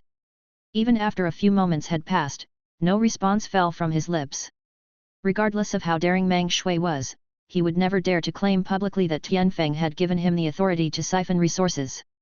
It would be fine if he had not already spent the resources because he could just replace them. Alas, he had already spent all of them and could not replace them even if he wanted to. Previously, Meng Shui wanted to teach Coiling Dragon's Valley a lesson. He had not expected Coiling Dragon's Valley to fight back so strongly against him. He was momentarily flummoxed about how to go on from here. At this moment, an angry and authoritative voice resonated from above the manor. Meng Shui, have you forgotten what I told you when I sent you here to the manor? When he heard this voice, Meng Shui trembled, and his head snapped upward. This was when he saw a heavy-set elderly man looking at him with utter disappointment. Meng Shui squeaked, Your Excellency Tianfeng, you. When Tianfeng heard Meng Shui address him, he growled, Don't call me Your Excellency. Because of your actions, I am too humiliated to receive such a greeting. Tell me. What did I tell you when I gave you this assignment? The 5 envoys of Cultivated Garden were Tianfeng's closest subordinates. They had been with him for decades. Although Meng Shui had not been with him for the longest time, he had the most well-rounded capabilities and was the most clever. But now, it was evident that Meng Shui had used his cleverness in all the wrong places. Not only had Meng Shui broken his trust, but he had also damaged his reputation. Tianfeng's anger was not strongly linked to the fact that Meng Shui had hurt his image. It was more so that Tianfeng felt that he had failed to recognize character, let down the Moon Empress' trust in him, and wasted the resources Lin Yuan had provided to the Radiance Federation. Just like how Meng Shui did not know how to answer Tianfeng, the latter did not know how to answer the Moon Empress and Lin Yuan. Meng Shui recovered from his shock. He knew Tianfeng's personality well. Unless he managed to find a reasonable explanation, there was no way that Tianfeng would let him off. Alas, even after racking his brain, Meng Shui was unable to come up with an explanation for himself. When Tianfeng saw that Meng Shui still had yet to reply to him, a tangible pressure and lethal force enveloped Meng Shui, breaking Meng Shui's train of thought. Meng Shui gnashed his teeth. You told me to allocate resources fairly and prevent the factions from fighting over resources. You also said to watch over the people in the North Manor and restrain anyone who tries to increase their phase powers on their own. The members of the factions who were present had not expected Tianfeng to come to the manor, much less see him needle one of his own envoys from Cultivated Garden. When the people present heard what Meng Shui said, they understood why Tianfeng was this incensed. Tianfeng's fury was valid. Meng Shui had fully gone against what Tianfeng had asked for. It could be said that he had done the complete opposite. Tianfeng had told Meng Shui to remain fair and prevent arguments from taking place. Yet, for the sake of his selfish desires, Meng Shui had instigated fights and unjust happenings. Tianfeng looked at Meng Shui with narrowed eyes and was silent for a moment. Then, he proceeded to ask Meng Shui why he had done what he had done, punctuating each word. When Meng Shui heard what Tianfeng said, his throat closed, and he prepared to beg for mercy. Tianfeng was emotional and especially had a soft spot for his old subordinates. But before Meng Shui could speak, a light and pleasant voice rang out from beside Tianfeng, Tianfeng, the result of this matter is already clear. You don't need to ask for a reason. Everyone present instinctively lifted their heads and saw a young man standing behind Tianfeng. This young man had a calm expression, but his eyes were betraying the absolute deadly intent that he was actually feeling. This young man was Lin Yuan, who had just become sequence number 1 of the Radiance 100 sequence. The regular people in the Radiance Federation might not be aware of the extent of Lin Yuan's achievements. Still, the factions all knew that Lin Yuan was the one who had enabled the fusing of the main world with the dimensional worlds. They also knew that he was the one who was protecting the life forms in the main world and fending off the dead spirits crisis. All of them were only able to receive resources here in this manner because of Lin Yuan. It could be said that Lin Yuan was the protector of the main world and had every right to stand next to Tianfeng. In fact, he even deserved to stand in front of Tianfeng. However, Lin Yuan maintained the respect he felt for Tianfeng. This made Lin Yuan seem even more respectful and well-mannered. Tianfeng did not sense Lin Yuan's aura when he arrived and did not expect Lin Yuan to have arrived at the mansion long ago. Tianfeng had come to the manor because of the message he had received from Lin Yuan. It was likely that Lin Yuan was already present in the manor when he sent the message. Lin Yuan had not stepped in to put a stop to the conflict out of consideration of his pride. He wanted to give him the chance to deal with Meng Shui on his own. Meng Shui's error was far grievous. He could only erase his mistake by personally eliminating Meng Shui. Tianfeng was very thankful for the consideration Lin Yuan was showing him. Frankly, Tianfeng could guess the reasons for Meng Shui's actions. It was because he had succumbed to the temptation of the mountain of resources at his fingertips. He had also taken advantage of the calamity that was the dead spirits crisis to exploit a loophole. His actions were beyond deplorable. While everyone was trying their best to increase the Radiance Federation's power, Meng Shui was a parasite that was trying to empty out the Radiance Federation. At the instant that a deadly glare appeared in Tianfeng's eyes, he decided to end Meng Shui. He had asked for Meng Shui's reasons because he wanted to hear an explanation. It was to express how wholly disheartened he was. Tianfeng turned to look at Lin Yuan and was about to bow to express his apology when he saw Lin Yuan bow respectfully to him like a junior would to a senior. Then, Lin Yuan shook his head gently. A few of the sky-questioning flaming heart mushroom spores landed on Tianfeng, and Lin Yuan spoke to him through the spores. Uncle Feng, everyone experiences a failure of judgment at times. Aside from Mang Shui, it's no one else's fault that he fell to temptation and made such a decision. It has nothing to do with you, so you don't need to blame yourself too much. Now that we've arrived at the tail end of the dead spirits crisis, you will need to continue helming cultivated garden. Lin Yuan understood why Tianfeng blamed himself. The respect that Lin Yuan felt for Tianfeng was sincere. Firstly, Tianfeng had been working hard for the sake of the Radiance Federation's development and had even sacrificed a large portion of his own wealth. Lin Yuan would also feel crushing sadness if he had misjudged someone. However, he did not want Tianfeng to lose self-confidence over this incident. It was impossible for Tianfeng to miss Lin Yuan's meaning. Tianfeng patted Lin Yuan's shoulder and hissed to Mang Shui, "Mang Shui, I will be handing you over to Iron Prison, and he will be dealing with you personally. Your actions have made you worse than the dead spirits. You must pay the price for your greed." A sprig of fresh branches appeared from behind Tianfeng. The branches extended towards Mang Shui and encased him. Iron Prison was the most terrifying member of royalty to all the factions of the Radiance Federation. He managed the prison, and the sin cleansing pool was also under his jurisdiction. If Tianfeng handed Mang Shui over to Iron Prison, he would likely end up buried under the sin cleansing weeping willow after serving his punishment. Later, the Radiance Federation would send out an announcement about Mang Shui's sentencing. When Tianfeng restrained Mang Shui immediately after arriving, the other factions present realized that Tianfeng had been aware of Mang Shui's wicked deeds. Tianfeng had been instructing Cultivated Garden to issue resources to the regular people in the Radiance Federation to prevent the Radiance Federation from collapsing due to a lack of influx of resources. Although this incident was related to Tianfeng's arrangement, his present actions allowed Tianfeng to win back the respect of all the factions present. Tianfeng used his sacred source life form to lock up Mang Shui and did not give Mang Shui any opportunity to come up with excuses. Chapter 2737 Lin Yuan's Enormous Harvest. When Lin Yuan first came to this world, he was a regular person who was familiar with the dark and warm sides of the world. He did not have the attitude of an elite at all. But as he continued to grow, he established and became the leader of Sky City. Eventually, he started protecting the entire main world. In spite of his young age, he already gave off the pressure that usually came from an elite leader. Elite leaders needed to know when to reward and punish appropriately. Mang Shui had paid an excruciating price for his greed. Long Zhou and the rest of Coiling Dragon's Valley would receive rewards from Lin Yuan because of their decision. Long Zhou and the other experts from Coiling Dragon's Valley hurriedly bowed to Lin Yuan. Long Zhou almost lost strength in his legs and ended up kneeling in front of Lin Yuan. He did not feel such pressure even from his grandfather, an immortal expert. Although they were nervous, Long Zhou and the other experts from Coiling Dragon's Valley knew that he was not here to reproach Coiling Dragon's Valley but to reward them. The people present all knew that Lin Yuan was fully responsible for Coiling Dragon's Valley being able to enjoy its current glory. Lin Yuan shifted his gaze away from Long Zhou and the other members of Coiling Dragon's Valley to the other experts who were present. Next, Lin Yuan said seriously, "Mang Shui used to manage this place. You all just heard Tianfeng's expectations assigned to Mang Shui. The latter was the one who took it upon himself to fall to his selfish desires and breed a negative environment of stealing and fighting. In the future, someone new will come to this manor to lay down the rules for all of you."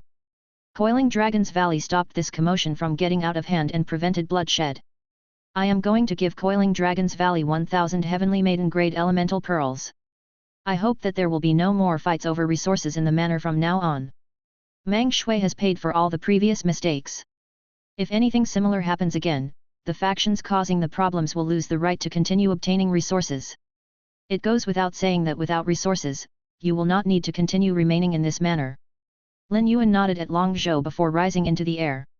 With a wave of his hand, the Abyss Great Emperor appeared next to him. Lin Yuan landed on the Abyss Great Emperor's palm. "I came here to help all of you to break through your grades. Once I'm done and you leave this manor, make sure to relay my words to your families. I am providing so many resources to you without asking for repayment because I want to bolster the Radiance Federation's overall power and enable us to work together to take on any crises that arise in the future. I don't want the resources to cause you to fight amongst yourselves and erode the power that we put so much effort into building up." Lin Yuan was still a young man. He was still a ways away from becoming a real adult. Nonetheless, no one questioned his might. Even Meng Shui, who Tianfeng had just dragged away to the sin cleansing pool, had supplied Lin Yuan with faith power in the past and was considered one of his believers. A large portion of the people present already regarded Lin Yuan as their faith. Long Zhou had just received a reward from Lin Yuan and said bravely, "Lord Lin Yuan, how will we overcome the world cleansing?" Lin Yuan activated Morbius' pure land of bliss, and a large sea of white sand appeared below the manor. Lin Yuan declared loudly, "Every person stepping on the sand and is within the sea of white sand will be sending their feys to undergo the world cleansings and trials of world creation together." Lin Yuan's words astonished everyone present. The world cleansings and trials of world creation were all disasters for feys and caused the deaths of many feys. The same went for spirit qi professionals. Many spirit qi professionals chose to join large factions because they were unable to handle their feys world cleansings and trials of world creation on their own. Rather than saying that they were seeking the protection of these large factions, they were hoping that the experts in the factions would help their feys to overcome the world cleansings and trials of world creation to enable their feys qualities and grades to evolve. Every expert saw such difficult trials as requiring a careful approach. Yet, Lin Yuan was going to help these myth breed and creation breed feys to evolve all at once. The sea of white sand expanded, and there were at least tens of myth breed and more than 10 creation breed feys within the sea of sand.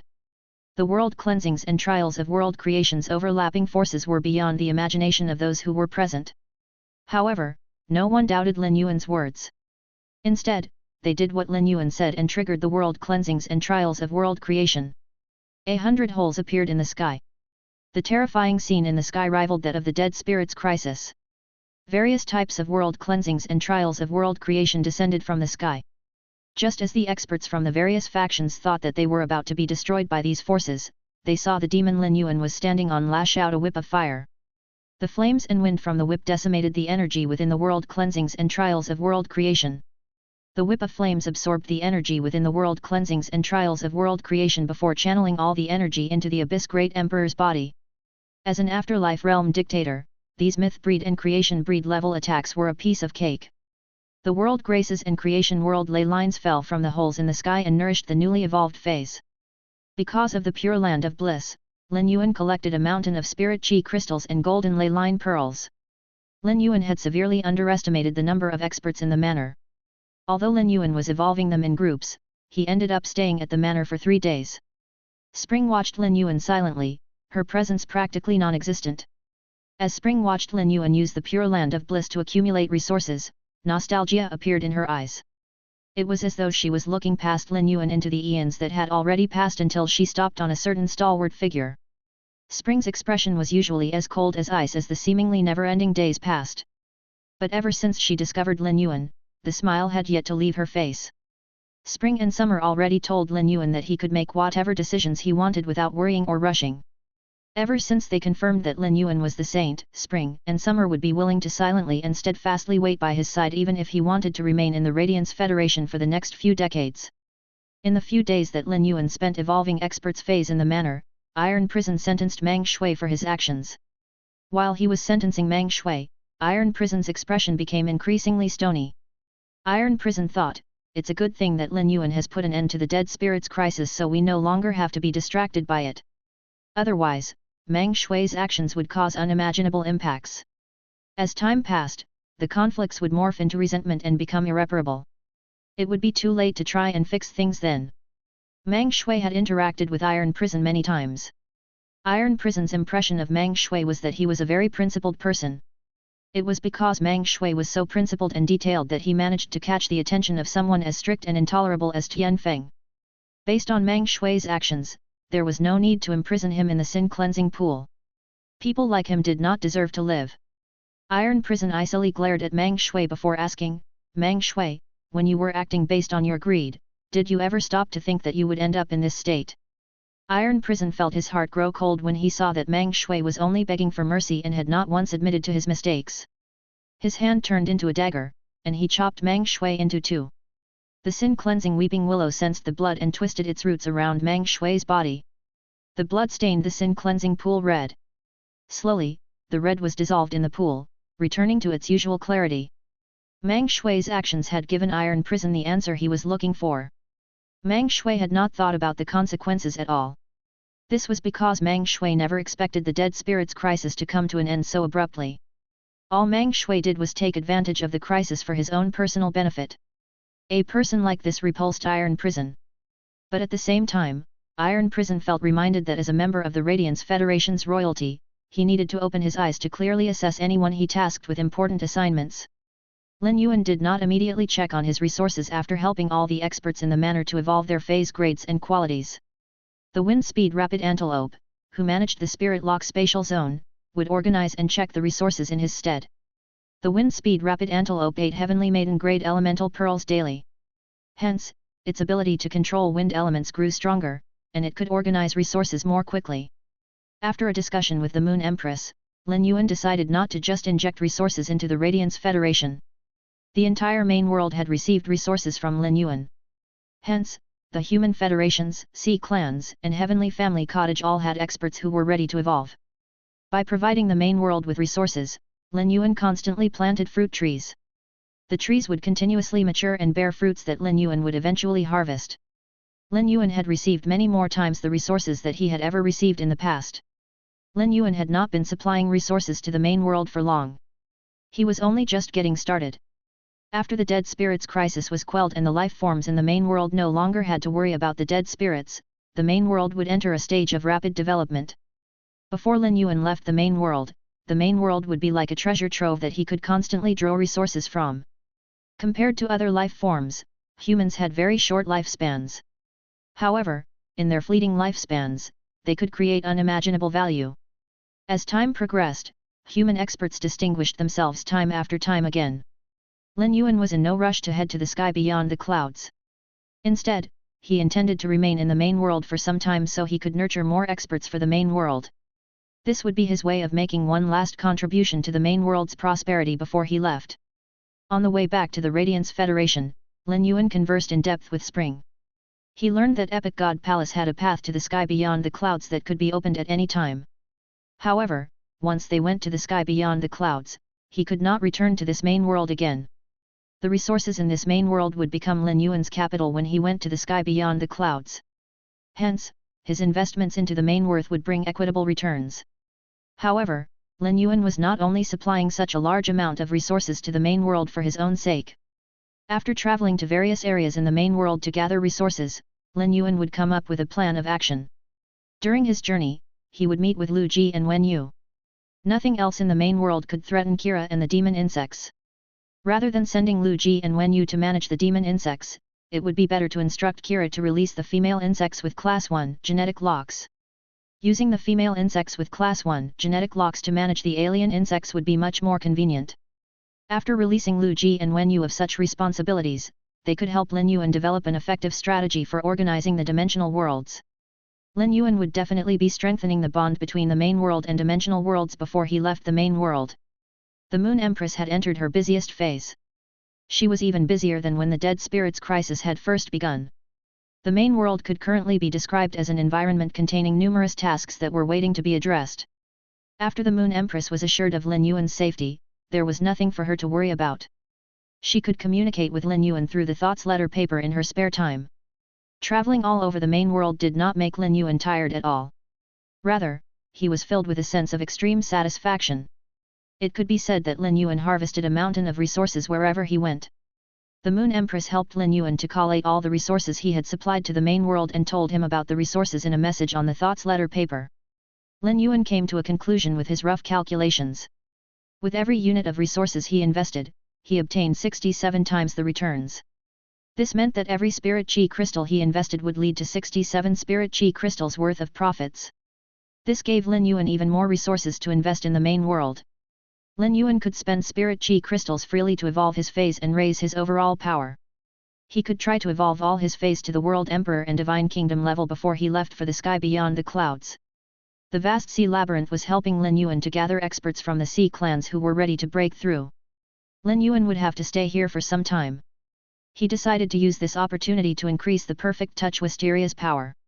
Due to its ability, Green Vine's grade had no limits. If Lin Yuan invested his copious resources into Green Vine, it would be able to reach World Emperor grade and Divine Kingdom level. With this thought, Lin Yuan summoned Green Vine. Ever since Green Vine made contact with the human world, it gained a preference for doing activities in its human form. Chapter 2738 Honor Absent Palace Above all. Green Vine's current body could be described as sky-encompassing. Its 8 vines seemed to form a cage around the sky. This was especially so for the vines that used swallow same source to consume entities far beyond Green Vine's level. Thus, Green Vines might completely surpass that of a sovereign X/Eternal 12 life form. The vine that had absorbed the 5 golden snake scales was swinging above the others, its serpentine shape looming over the ground. Lin Yuan used true data to check on Green Vine. Fey name, Perfect Touch Wisteria. Fey species, Strong Armor Wisteria species/Long Wisteria species. Fey grade, High Sovereign, 10/10. Fey type, Wood. Fey quality, Eternal 12. Abilities. Forbidden Growth. After contracting any life form, it can break the limit that comes with the contract. As long as it has sufficient energy, it will be able to continuously increase its power. When it has absorbed the maximum amount of energy, it will be able to comprehend a required willpower rune. Peak Sturdiness. A large amount of the absorbed energy can be used up to increase the durability of the vines. When injured, the energy can also be used to repair the vines.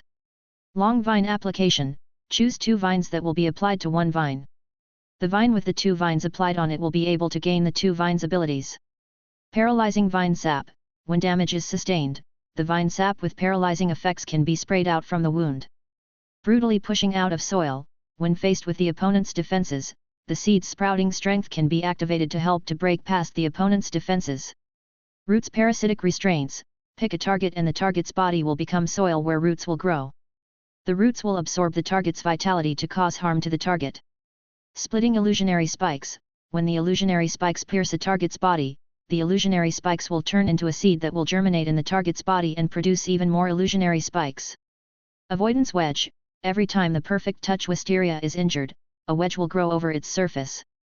Every 3 layers will turn into a sharp spike that will be able to increase the vine's effects while boosting them. Combined Vines Defense. Pick a target to apply to and help it to defend against external attacks. The Perfect Touch Wisteria's own vitality will be sacrificed to protect the target it is applied to. Exclusive Skill. Swallow Same Source. Every vine will have the same grade and quality, but they can be separated to act as individual entities. Every vine can consume something and take control of its attributes. The swallowed entity cannot be spat out, but an even higher level item can replace it. Once it gains attributes, the vine cannot be separated again. Broken Vine Replacement. When a vine is destroyed during combat, another vine can be picked to take on the damage instead to save the first vine. Energy Gather Illusionary Thorn. The energy within the vines can be gathered at a certain spot. An illusionary thorn composed of energy will sprout from this spot. The illusionary thorn will be undetectable. Tactile Vine Wood World. All of the wood-type energy and vitality stored within the vines will be released. The wood-type energy and vitality will transform into a large number of vines. The vines will intertwine and form a world of vines. The main body will fuse with this world to attack targets. Before the wooden world is broken, all the damage sustained by the main body will be reduced and shouldered by the wooden world. Entire Body Medium. Sacrifice the item that the vine had absorbed and release the source of the item through a medium. The released source will not have any knowledge but will possess all of its original power. Compare the proportion of energy that the source comprises of within the item to determine how long the released source will be able to remain outside. Vine Tempering Garrote. Use the long vines to garrote other life forms. If the target's bloodline is more elite than that of the Perfect Touch Wisteria, it can absorb the target's bloodline to strengthen its own bloodline. This will also strengthen every vine that has absorbed an entity through swallow same source. After sensing Green Vine and the aura of the vine, Spring materialized next to Lin Yuan and asked with narrowed eyes, "Lord Saint, where did you find these 5 snake scales?" The Divine Retribution Ashes Scale Snake's secret treasure shouldn't exist in this world. Spring would not question Lin Yuan if he had obtained 5 of the Divine Retribution Ashes Scale Snake's scales. However, the Divine Retribution Ashes Scale Snake's secret treasures were completely different from its scales. Divine Kingdom experts produced the secret treasures by tempering their root power and faith power. The secret treasures were as important to Divine Kingdom experts as sacred source life forms were to Class 1 world experts. Many Divine Kingdom experts would rather die than let their secret treasures go. Ignoring the fact that a Divine Kingdom Divine Retribution Ashes Scale Snake would never appear in a Class 1 world to start with, it was also impossible for it to appear in a Class 1 world that had promoted to Class 2. Lin Yuan's world was part of the East Universe, which was under Honor Absent Palace's rule. There was no way that she would be unaware of a divine retribution ashes scale snake arriving in the main world. The only possibility was that this divine retribution ashes scale snake was an inspector in charge of supervising the lower worlds. For some reason, this inspector had taken advantage of his assignment from Honor Absent Palace and released his own secret treasures into this world in order to spy on it. The most likely event from the past few centuries to catch the inspector's eye was the birth of the fairies. The thought caused fury to burgeon in Spring's eyes. They had locked themselves in Epic God Palace all this time because they were worried about affecting Lord Saint's awakening. But the Divine Kingdom expert from Honor Absent Palace went so far as to release his own secret treasures. The consequences would have been unthinkable if Lord Totem God had not been sufficiently awakened and failed to absorb these secret treasures. The anger in Spring's eyes allowed Lin Yuan to sense her concern for him. All this time, Lin Yuan had been unaware of what the 5 dark golden scales were. Apparently, they were the Divine Retribution Ashes Scale Snake's secret treasures. Given that Spring had a name for the 5 snake scales, it was clear that she was well acquainted with them. When he was with Spring, Lin Yuan did not need to keep his guard up and could ask her whatever questions he had. She would never hide anything from him. If she wanted to keep secrets from him, she would not have appeared and brought up the Divine Retribution Ashes Scale Snake. Spring, I don't know much about the sky beyond the clouds. Can you tell me about how the Divine Retribution Ashes Scale Snake is viewed in the sky beyond the clouds? Spring hurriedly replied, Lord Saint, the sky beyond the clouds is just a colloquial name. It refers to the area under the North, South, East, and West universes. This world you're in is located in the East universe. If this world and its seas are together compared to the East universe, this Class 2 world is like a drop of water in the sea. Spring had chosen her metaphor intentionally. She wanted to give Lin Yuan a proper understanding of the sky beyond the clouds and was not exaggerating in the slightest. When Lin Yuan heard what Spring said, he could not prevent shock from blooming on his face. He had asked 5th page Falling Rainbow and Kira about the sky beyond the clouds. However, they were restricted by their levels and did not have a comprehensive understanding of the sky beyond the clouds. But from what Spring said, Lin Yuan now truly understood its vastness. Aside from the North, South, East, and West universes that make up the sky beyond the clouds, countless abyssal domains surround the sky beyond the clouds. These abysses are much larger than the sky beyond the clouds. Innumerable species hide in the abysses and attack the sky beyond the clouds often. If you head to the sky beyond the clouds from this Class 2 world, you will end up directly in the East universe. In the East universe, Honor Absent Palace stands above all the other factions. Based on these secret weapons, this Divine Retribution Ashes Scale Snake has already reached World Emperor/Divine Kingdom. A figure like that is trivial in Honor Absent Palace but is considered a notable expert in the sky beyond the clouds. After hearing this, Lin Yuan gained a thorough understanding of the sky beyond the clouds circumstances. This was the first time that he was hearing the names of factions from there. Based on Spring's expression and tone, Lin Yuan could tell that these 5 dark gold snake scales should never have appeared in this world. However, these 5 dark gold snake scales had helped him significantly. He saw them as his final killing move. Lin Yuan could use Green Vine's entire body medium to summon the World Emperor/Divine Kingdom Divine Retribution Ashes Scale Snake. When its secret treasures were used as the source for the summoning, the Divine Retribution Ashes Scale Snake could be maintained for a very long time. However, Lin Yuan had not expected 1st page Crimson to have such a strong ambushing ability. If Crimson had not ambushed him, Lin Yuan would have considered using the 5 dark gold snake scales to summon the Divine Retribution Ashes Scale Snake through entire body medium during the battle. Spring did not tell Lin Yuan about her plans. Once they went to the East universe, Spring was going to pay a visit to Honor Absent Palace. If not for Lord Saint, 2 of the sky beyond the clouds' 4 universes would have been destroyed back then. The East universe would have been one of the 2 destroyed universes. Lin Yuan longed to gain more information on the sky beyond the clouds. He possessed the mermaid Thearch bloodline, and it just so happened that he could ask Spring about the mermaids and blood species. Before evolving from Sovereign X/Eternal 12 to World Emperor/Divine Kingdom, Green Vine needed to cross 2 large levels in the form of the Birth Horoscope and Spirit Fire levels. Even if it was constantly supplied with resources, this process would still take considerable time. Lin Yuan waved over 2 king-class mermaids in the distance. After being called over by a mermaid Thearch, these 2 king-class mermaids anxiously bowled in front of Lin Yuan. Lin Yuan instructed the 2 king-class mermaids to carry over the spirit chi crystals he had prepared for Green Vine. Lin Yuan summoned chest after chest filled with spirit chi crystals that the wind speed rapid antelope had organized. There were about 10,000 spirit chi crystals in each chest.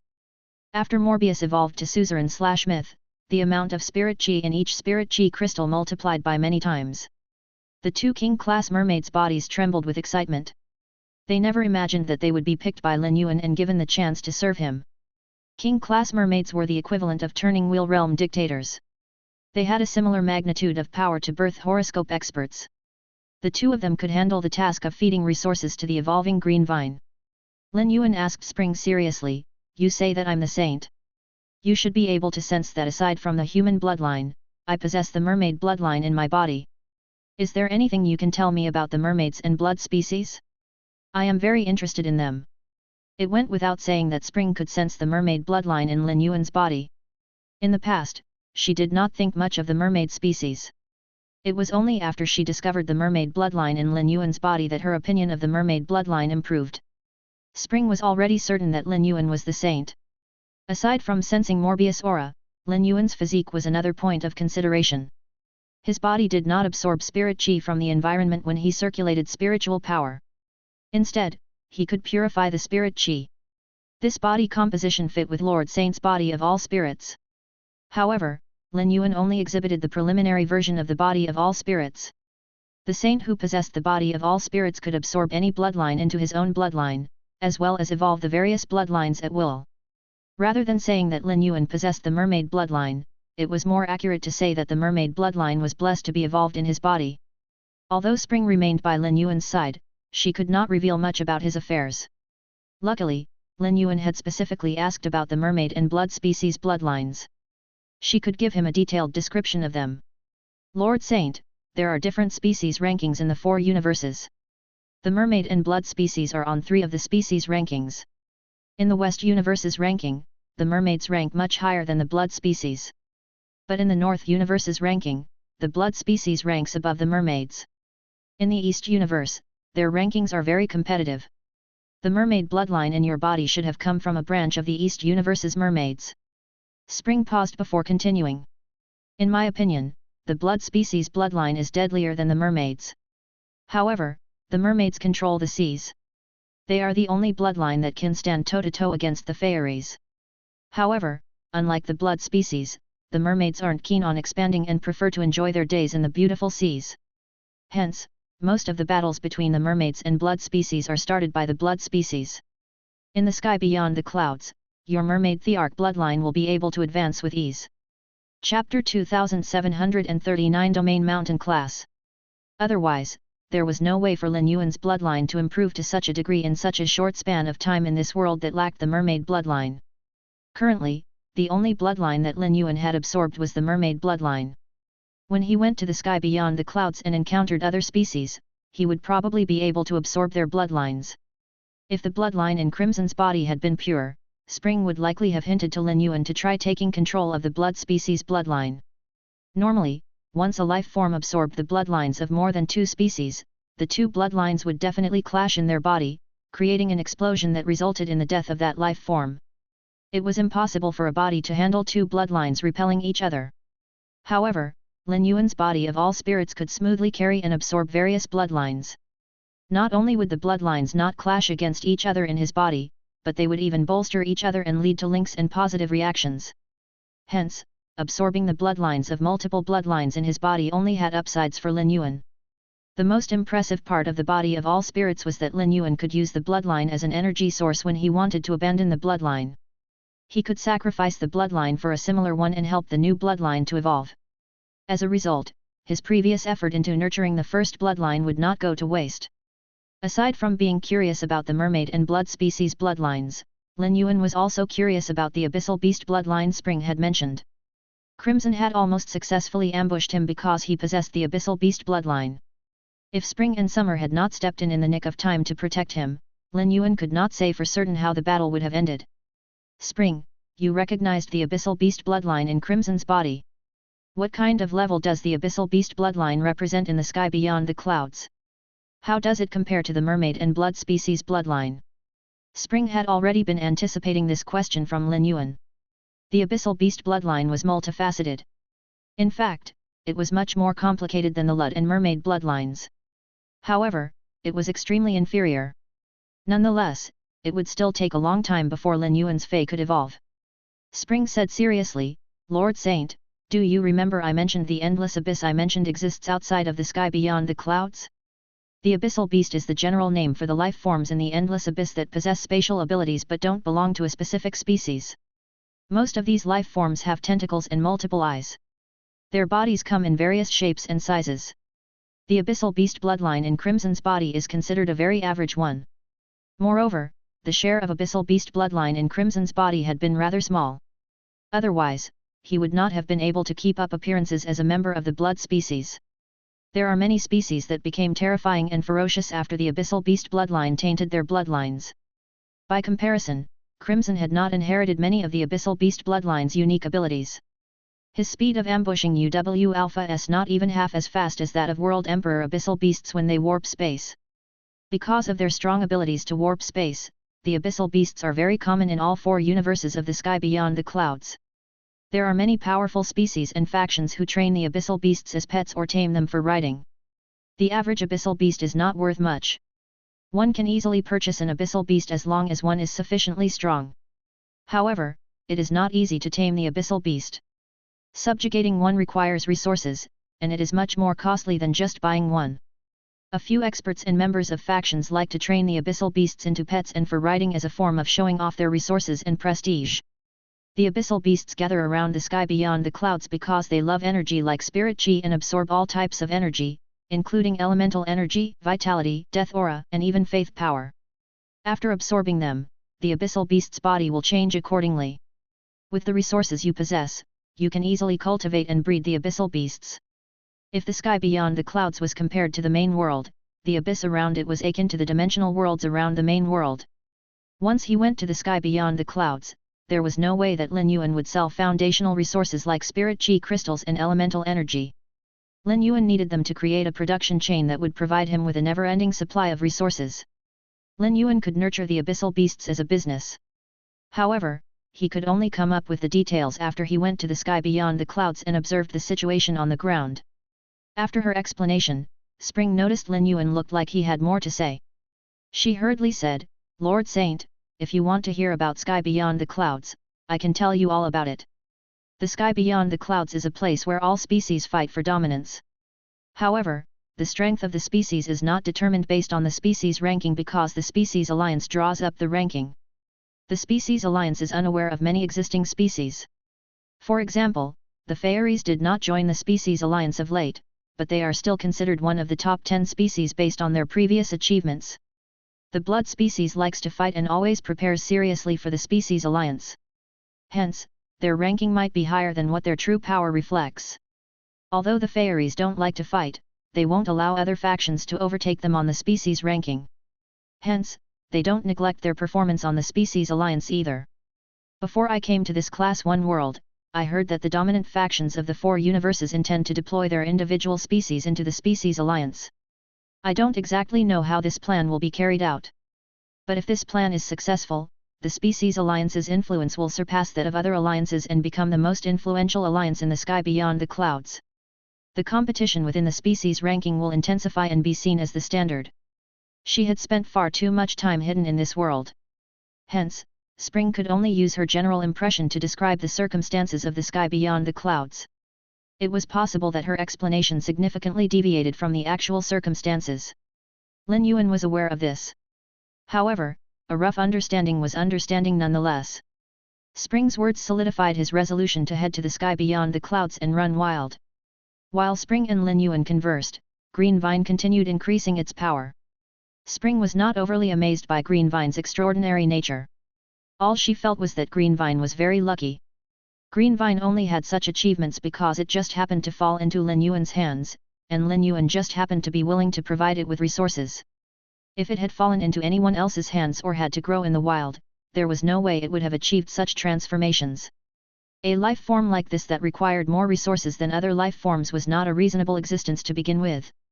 Moreover, the fairy bloodline, metals, and divine retribution ashes scale snake's secret treasures were entities that no one else in this world would be able to provide Green Vine. By remaining by Lin Yuan's side, Green Vine had outstanding achievements in its future. It would likely become famous throughout the sky beyond the clouds. Spring spent 2 days patiently describing and painting a picture of the sky beyond the clouds for Lin Yuan. As a result, despite never having been to the sky beyond the clouds, Lin Yuan now had the knowledge of a frequent visitor. At that moment, Spring sensed Green Vine's aura and said seriously, "Lord Saint, your Fey will be able to evolve to World Emperor/Divine Kingdom very soon. Once a life form reaches this level, it will undergo a reincarnation into a new life. So, no matter what happens, you don't have to be worried. I will be here to step in and help if necessary. This abyss demon you sent out has already reached World Emperor grade. Since it's a life form from a Class 1 world's dimensional world, it won't be able to develop a divine kingdom. It won't be able to properly protect this Fey." Spring enjoyed staying by Lin Yuan's side and was willing to work for him. Now, she finally had a chance to offer him help. If the Abyss Great Emperor could protect Green Vine, Spring would never dare to suggest carrying out tasks for Lin Yuan.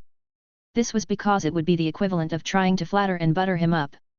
Followers like her were prohibited from such actions. Lin Yuan gasped to himself, thinking he had taken too large of a bite. Lin Yuan could enable Green Vine to evolve so smoothly because of entire body medium. Additionally, it was also because he had Spring by his side. Lin Yuan was certain that Spring would not stand by and watch Green Vine fall into danger.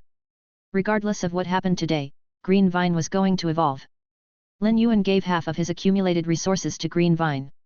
He was well aware of its spirit chi needs because he took stock of all the resource needs of his phase. Green Vine waved its vines around as it absorbed the spirit chi. Each breath of spirit chi Green Vine absorbed caused its aura to intensify significantly. This meant that it was difficult for Green Vine's body to absorb more energy. All the energy that Green Vine absorbed was presented through its appearance. Just as Spring had said, Green Vine's time to evolve was there. Lin Yuan sensed that the eternal heart in Green Vine had been ignited. This was not because it had been set aflame by an external attack but was a self-combustion. It was not just Green Vine's eternal heart that had been ignited. The emerald green spirit fire that had been forming in Green Vine over the last day was also slowly being burned. This was a sign that a spirit fire life form was about to die. If Spring had not given Lin Yuan a heads up, Lin Yuan would be worried about Green Vine's situation. But since Spring had mentioned that Green Vine would need to experience a reincarnation into a new life before it could reach World Emperor/Divine Kingdom, Lin Yuan laid his worries to rest. Lin Yuan would be an eyewitness to Green Vine's transformation. It could be said that Lin Yuan was the one who had created Green Vine's transformation.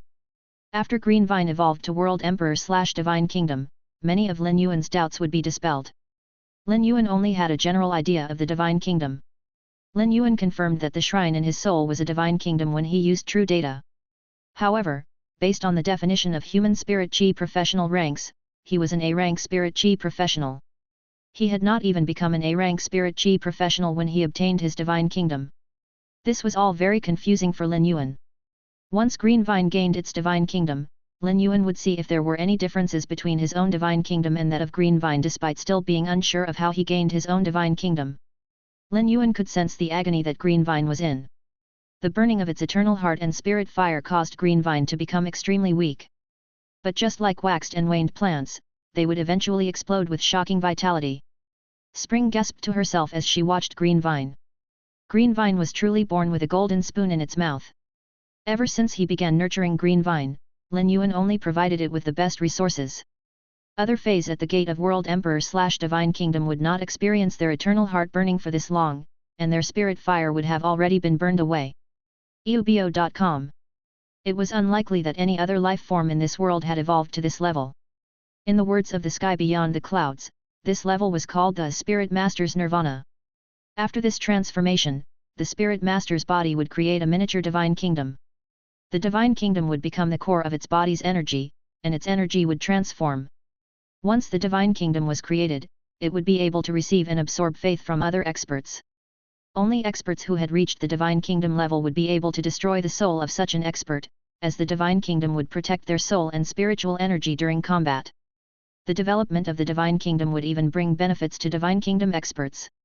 Compared to the Divine Kingdom, which was broken into detailed categories, the World Emperor grade was just a general concept. Only Divine Kingdom experts were able to reach the World Emperor grade, so they were designated into smaller categories. In the sky beyond the clouds, they were called Domain Mountain class experts. Chapter 2740 Divine Kingdom Ability, Bloodline Abundant Harvest. Green Vine was silently enduring this singular biggest transformation in its life. It trusted Lin Yuan to ensure its safety. All of this suffering would eventually culminate in its grade and quality evolution. At that moment, Green Vine could sense that its soul was transforming from the inside out. This transformation was very foreign to Green Vine. However, this change did cause Green Vine's soul to come into contact with a mystical space. When Lin Yuan checked on Green Vine's condition, he saw that its aura had changed enormously in the span of an instant. Previously, its aura was very similar to that of the Abyss Great Emperor. But it was now clearly more powerful and profound than the Abyss Great Emperor's aura. Spring stepped in front of Lin Yuan for the first time. Lord Saint, you don't have to worry even if a big commotion occurs later. When a world emperor/divine kingdom expert evolves in a Class 2 world, they will definitely attract a lot of attention to this Class 2 world. This Class 2 world's wills will also naturally reject the perfect touch wisteria. These are all obstacles to its evolution, and I will be here to remove them. While Spring was speaking, Green Vine's life seemed to be extinguished. Its eternal heart was burned to destruction, and its spirit fire had stopped burning. Yet, the aura in its soul was becoming increasingly strong and concentrated. The main world's sky resembled a choppy sea. Streaks of black and purple scars appeared in the sky, and it looked as though the entire sky had cracked open. All of the phenomena in the sky were directed at Green Vine. This was similar to when Night Leaning Moon used her 10 stars sacred source life form to trigger celestial phenomena. All the life forms in the main world could see the phenomena in the sky. These phenomena were just as startling as the Dead Spirits Crisis. It might even be more astonishing than the Dead Spirits Crisis. After all, the Dead Spirits Crisis came from underground, and the main world's life forms were able to get a clear look at underground happenings. However, they were able to observe the sky clearly. Lin Yuan was receiving a stack of messages through the thoughts letter paper. Most of them contained questions about the phenomena in the sky. The Dead Spirits Crisis had just ended, and most of the leaders of factions in the main world were still mentally drained. Any blow would be enough to shock them. Moreover, the current phenomena in the sky were truly staggering. As time went by, more energy accumulated in the sky.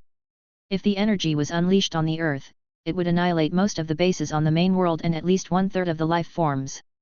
Even if the Dead Spirits Crisis was allowed to proceed unrestrained, it would not cause such destruction in such a short span. Lin Yuan replied to the Moon Empress first. Lin Yuan, Master, don't worry. There are no problems, and everything is going well. The phenomena in the sky are triggered by one of my feys undergoing a breakthrough. Once it has evolved, the phenomena will disappear on their own. Lin Yuan did not hide anything from the Moon Empress and told her the truth.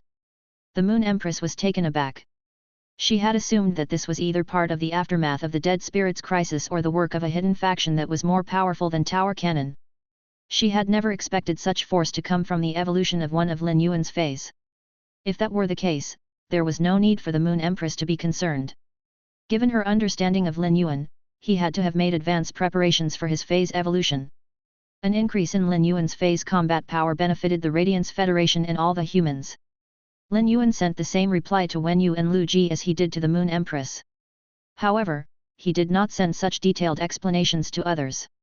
All he said was that the phenomena taking place in the sky would not negatively impact the world.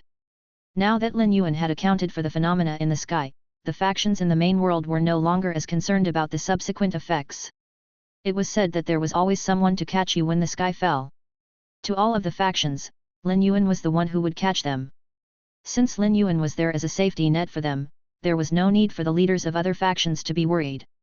Iron Prison announced the sentencing and results after dealing with Meng Shui. Tianfeng did not have any objections. Iron Prison also had not considered Tianfeng's feelings at all. He never considered others in his actions. Moreover, he knew that if Tianfeng truly cared about Meng Shui and wanted to save him, he would not have handed Meng Shui over to him. Meng Shui needed to be eliminated to give a proper warning to those who had dishonest intentions. These people might not necessarily be blinded by greed like Meng Shui was. After the Dead Spirits Crisis came to an end, the Radiance Federation would undergo an overhaul. Although the Dead Spirits Crisis had lasted for a short time, it had still left an enormous impact on the entire main world. Lin Yuan was also preparing to divide the benefits. The benefits would allow the main world's factions to at least double their power. When the resources were being distributed, greed would surge within many factions. This kind of greed would have a large influence on the Radiance Federation. This warning would remove at least 30% of the potential greed. If there were any factions that did not rein in their greed after witnessing what happened to Meng Shui, Iron Prison would not show them any mercy. Tianfeng usually protected his own interests and covered up for others' shortcomings. However, his actions usually aligned with Iron Prisons in matters of great importance. If Tianfeng continued to overlook shortcomings regarding such matters, the impacts would be overwhelmingly negative. It would also cause Iron Prison to doubt Tianfeng's worthiness as a member of royalty. The Moon Empress immediately quelled the concerns about the phenomena in the sky and began taking the first steps in changing the Radiance Federation. Even after the Moon Empress was done issuing most of her orders, the phenomena in the sky had yet to cease. Rather, they seemed to have changed significantly. This current could not be compared to its initial stage. Nonetheless, the Moon Empress was not worried. Instead, she was shocked at the power of Lin Yuan's fey that was currently evolving. This evolving fey had already surpassed the level she currently comprehended. In the past, it was always her replying to Lin Yuan's questions. The Moon Empress still believed that there was a need to hold question and answer questions. But from now on, she would be the one asking, and he would be the one answering. The Moon Empress had a strong desire for knowledge and wanted to learn about everything she did not know. In the past 2 days, Lin Yuan watched Spring fend off attack after attack for Green Vine. However, she did not fully fend off the attacks, only enough so that a portion could be left for Green Vine to train its body. Green Vine's main body was destroyed and recovered repeatedly. Each time it recovered from destruction, its body's durability was fundamentally improved. Green Vine's miniature divine kingdom had already formed.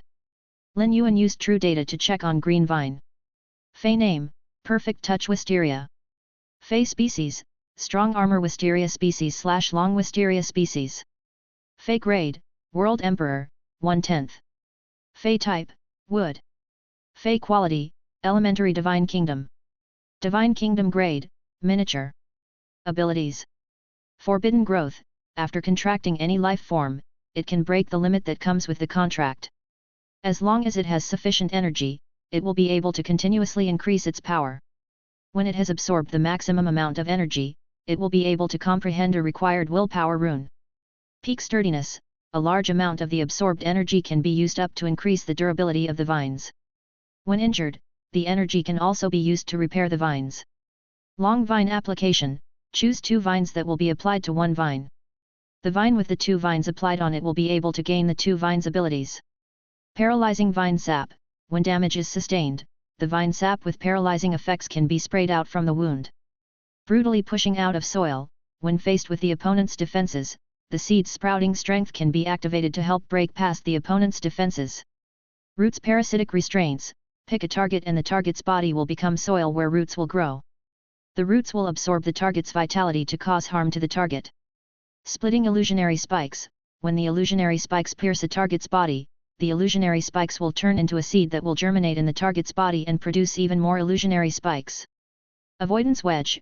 Every time the Perfect Touch Wisteria is injured, a wedge will grow over its surface. Every 3 layers will turn into a sharp spike that will be able to increase the vine's effects while boosting them. Combined Vine's defense. Pick a target to apply to and help it to defend against external attacks. The Perfect Touch Wisteria's own vitality will be sacrificed to protect the target it is applied to. Climbing Vine Armor Transformation.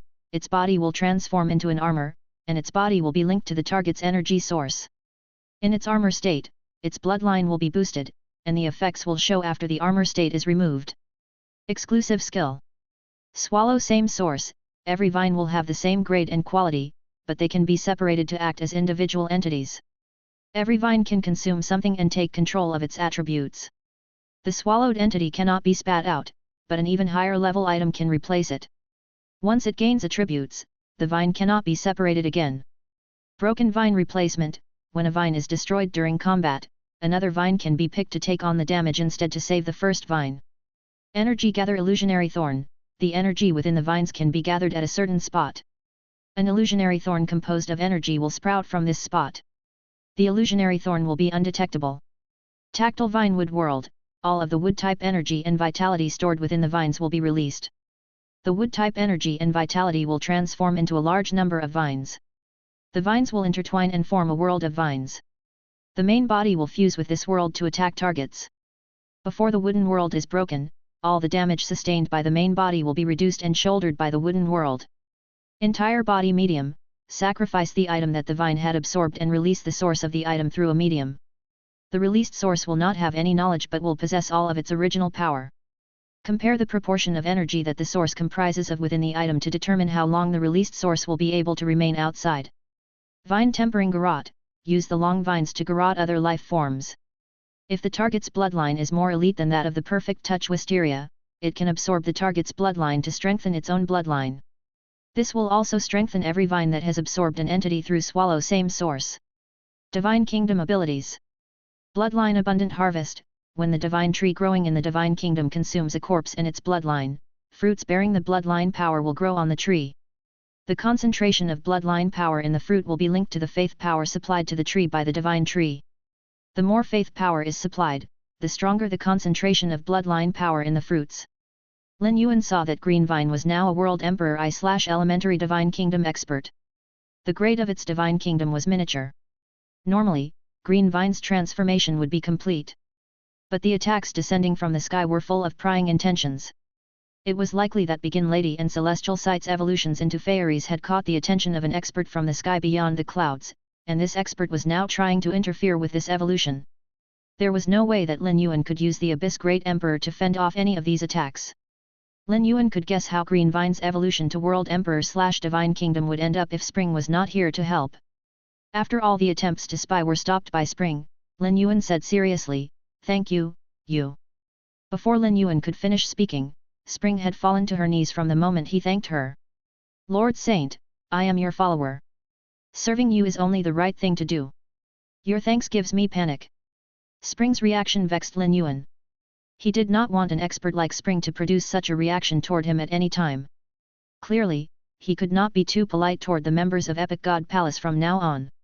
When Spring saw Lin Yuan move to help her up, she hurriedly stood up on her own. Shame and humility hung on her face.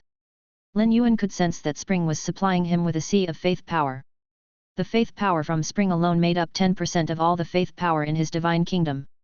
This was enough to show just how devout her faith was. Chapter 2741 The 6 Major Divine Kingdom Abilities. The faith power that Spring was supplying Lin Yuan astonished him. He never imagined a life form would ever supply him with such a volume of faith power. But at the same time, he could sense that she was intentionally hiding many things from him. Lin Yuan did not interrogate her about this because this volume of faith power already answered the question he had. He knew that he could trust Spring unconditionally. It was likely that the other members of Epic God Palace were also supplying him with such an immense amount of faith power. Lin Yuan could not begin to guess what he had done in his previous life to earn this much faith from these life forms. He believed that all these questions would eventually be answered. At that time, he would know everything that he wanted to know. "Spring, you must know where Tower Cannon's vestiges are. Once we are done helping Green Vine evolve, I will take a trip around the main world's factions and seas to harvest resources and look at the damage done by the Dead Spirits crisis.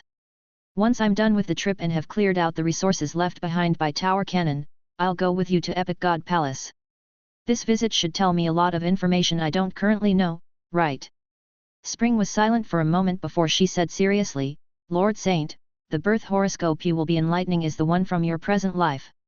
If you want to know more about the past, the 4 of us can tell you what we know once we're all gathered together.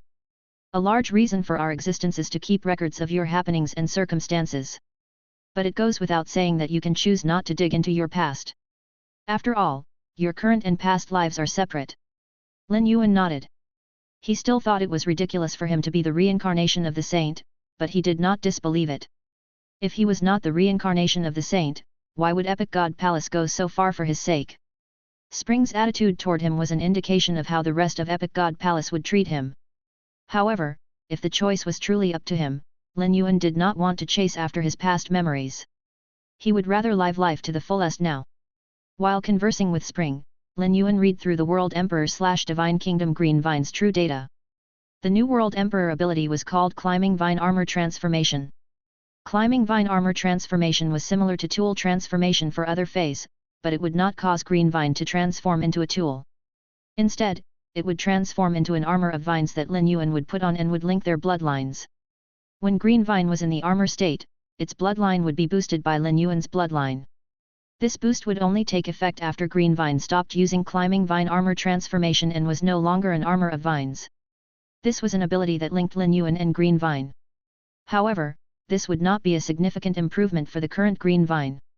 When Lin Yuan came into contact with dragon species feys in the past, he realized that his bloodline did not reject the dragon species feys bloodlines.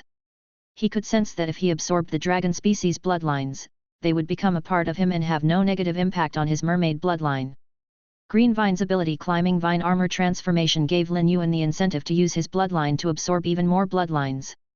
Presently, Lin Yuan did not know if this idea was feasible. Green Vine returned to Lin Yuan's side after it completed its transformation. Lin Yuan suddenly sensed that because of their contract, he had a faint link to Green Vine's divine kingdom.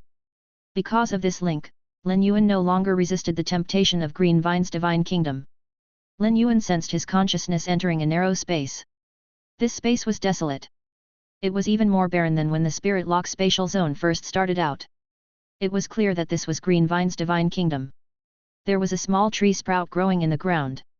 From true data, Lin Yuan knew that this tree sprout was a result of Green Vine's bloodline abundant harvest. After feys reached the divine kingdom level, they would not gain any new exclusive skills. Instead, they would gain something called the divine kingdom ability. It was clear that every life form's divine kingdom ability was linked to their life and abilities. Green Vine's divine kingdom ability was linked to its bloodline. The tree sprout growing in this small space was the divine tree growing in Green Vine's divine kingdom. The divine tree could consume the bloodlines of dead life forms to produce fruits with the bloodline powers. The concentration of bloodline powers in the fruits was linked to the aura of faith power supplied by the divine kingdom to the divine tree. The more faith power was supplied, the stronger the bloodline powers in the fruits. Green Vine's divine kingdom ability was a production ability.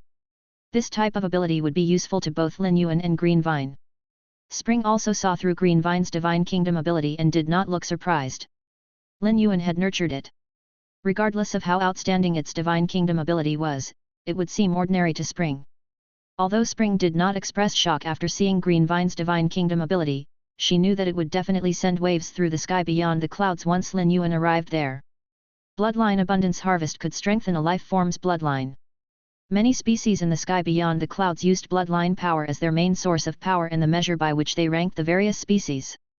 Moreover, Green Vine's bloodline abundance harvest could support Lin Yuan when he used his body of all spirits to absorb the bloodlines of other species. Now, Lin Yuan understood the difference between his divine kingdom and Green Vine's divine kingdom. The fountain of faith had not even formed in Green Vine's divine kingdom. Green Vine's divine kingdom would only expand once it attained a large amount of faith power and produced the fountain of faith. Green Vine could represent regular feys. Lin Yuan's divine kingdom was much more advanced than Green Vine's divine kingdom. He would only be able to discern the exact size of the gap after observing the development of Green Vine's divine kingdom. Spring knew that Lin Yuan was unaware of the distinctions between the divine kingdom abilities, and began to explain, "Lord Saint, all divine kingdom life forms will gain divine kingdom abilities. As their divine kingdom develops, not only will they gain more divine kingdom abilities, but the abilities will strengthen continuously as well. Amongst all the divine kingdom abilities, the domain types are the most exceptional. This is because domain-type divine kingdom abilities can influence the divine kingdoms of other life forms. The major factions will seek after every life form with domain-type divine kingdom abilities. The factions are all willing to invest resources into these life forms. After investing resources into this life form, they will be able to receive significant profits after its power evolves. Compared to combat, defense, and control-type divine kingdom abilities, production type are very variable. The combat, defense, and control-type divine kingdom abilities can easily be categorized based on their potential. Once the potential has been decided, it won't change unless an opportunity arises to change this divine kingdom ability. But production-type divine kingdom abilities are able to produce varying amounts of resources. Some production-type divine kingdoms are useless and negligible, while others can complement domain-type divine kingdom abilities or even surpass the domain-type divine kingdom abilities. Green Vine's bloodline abundant harvest deserves to be deemed equal to domain-type divine kingdom abilities. Faith power is a very precious type of energy. Aside from you, anyone else is unlikely to possess this much faith power to grow the bloodline fruits. The most scorned type of divine kingdom ability in the sky beyond the clouds is the expanding type.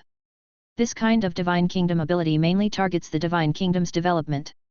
But in order to develop a divine kingdom, sufficient power is a prerequisite, followed by sufficient resources to sustain the divine kingdom.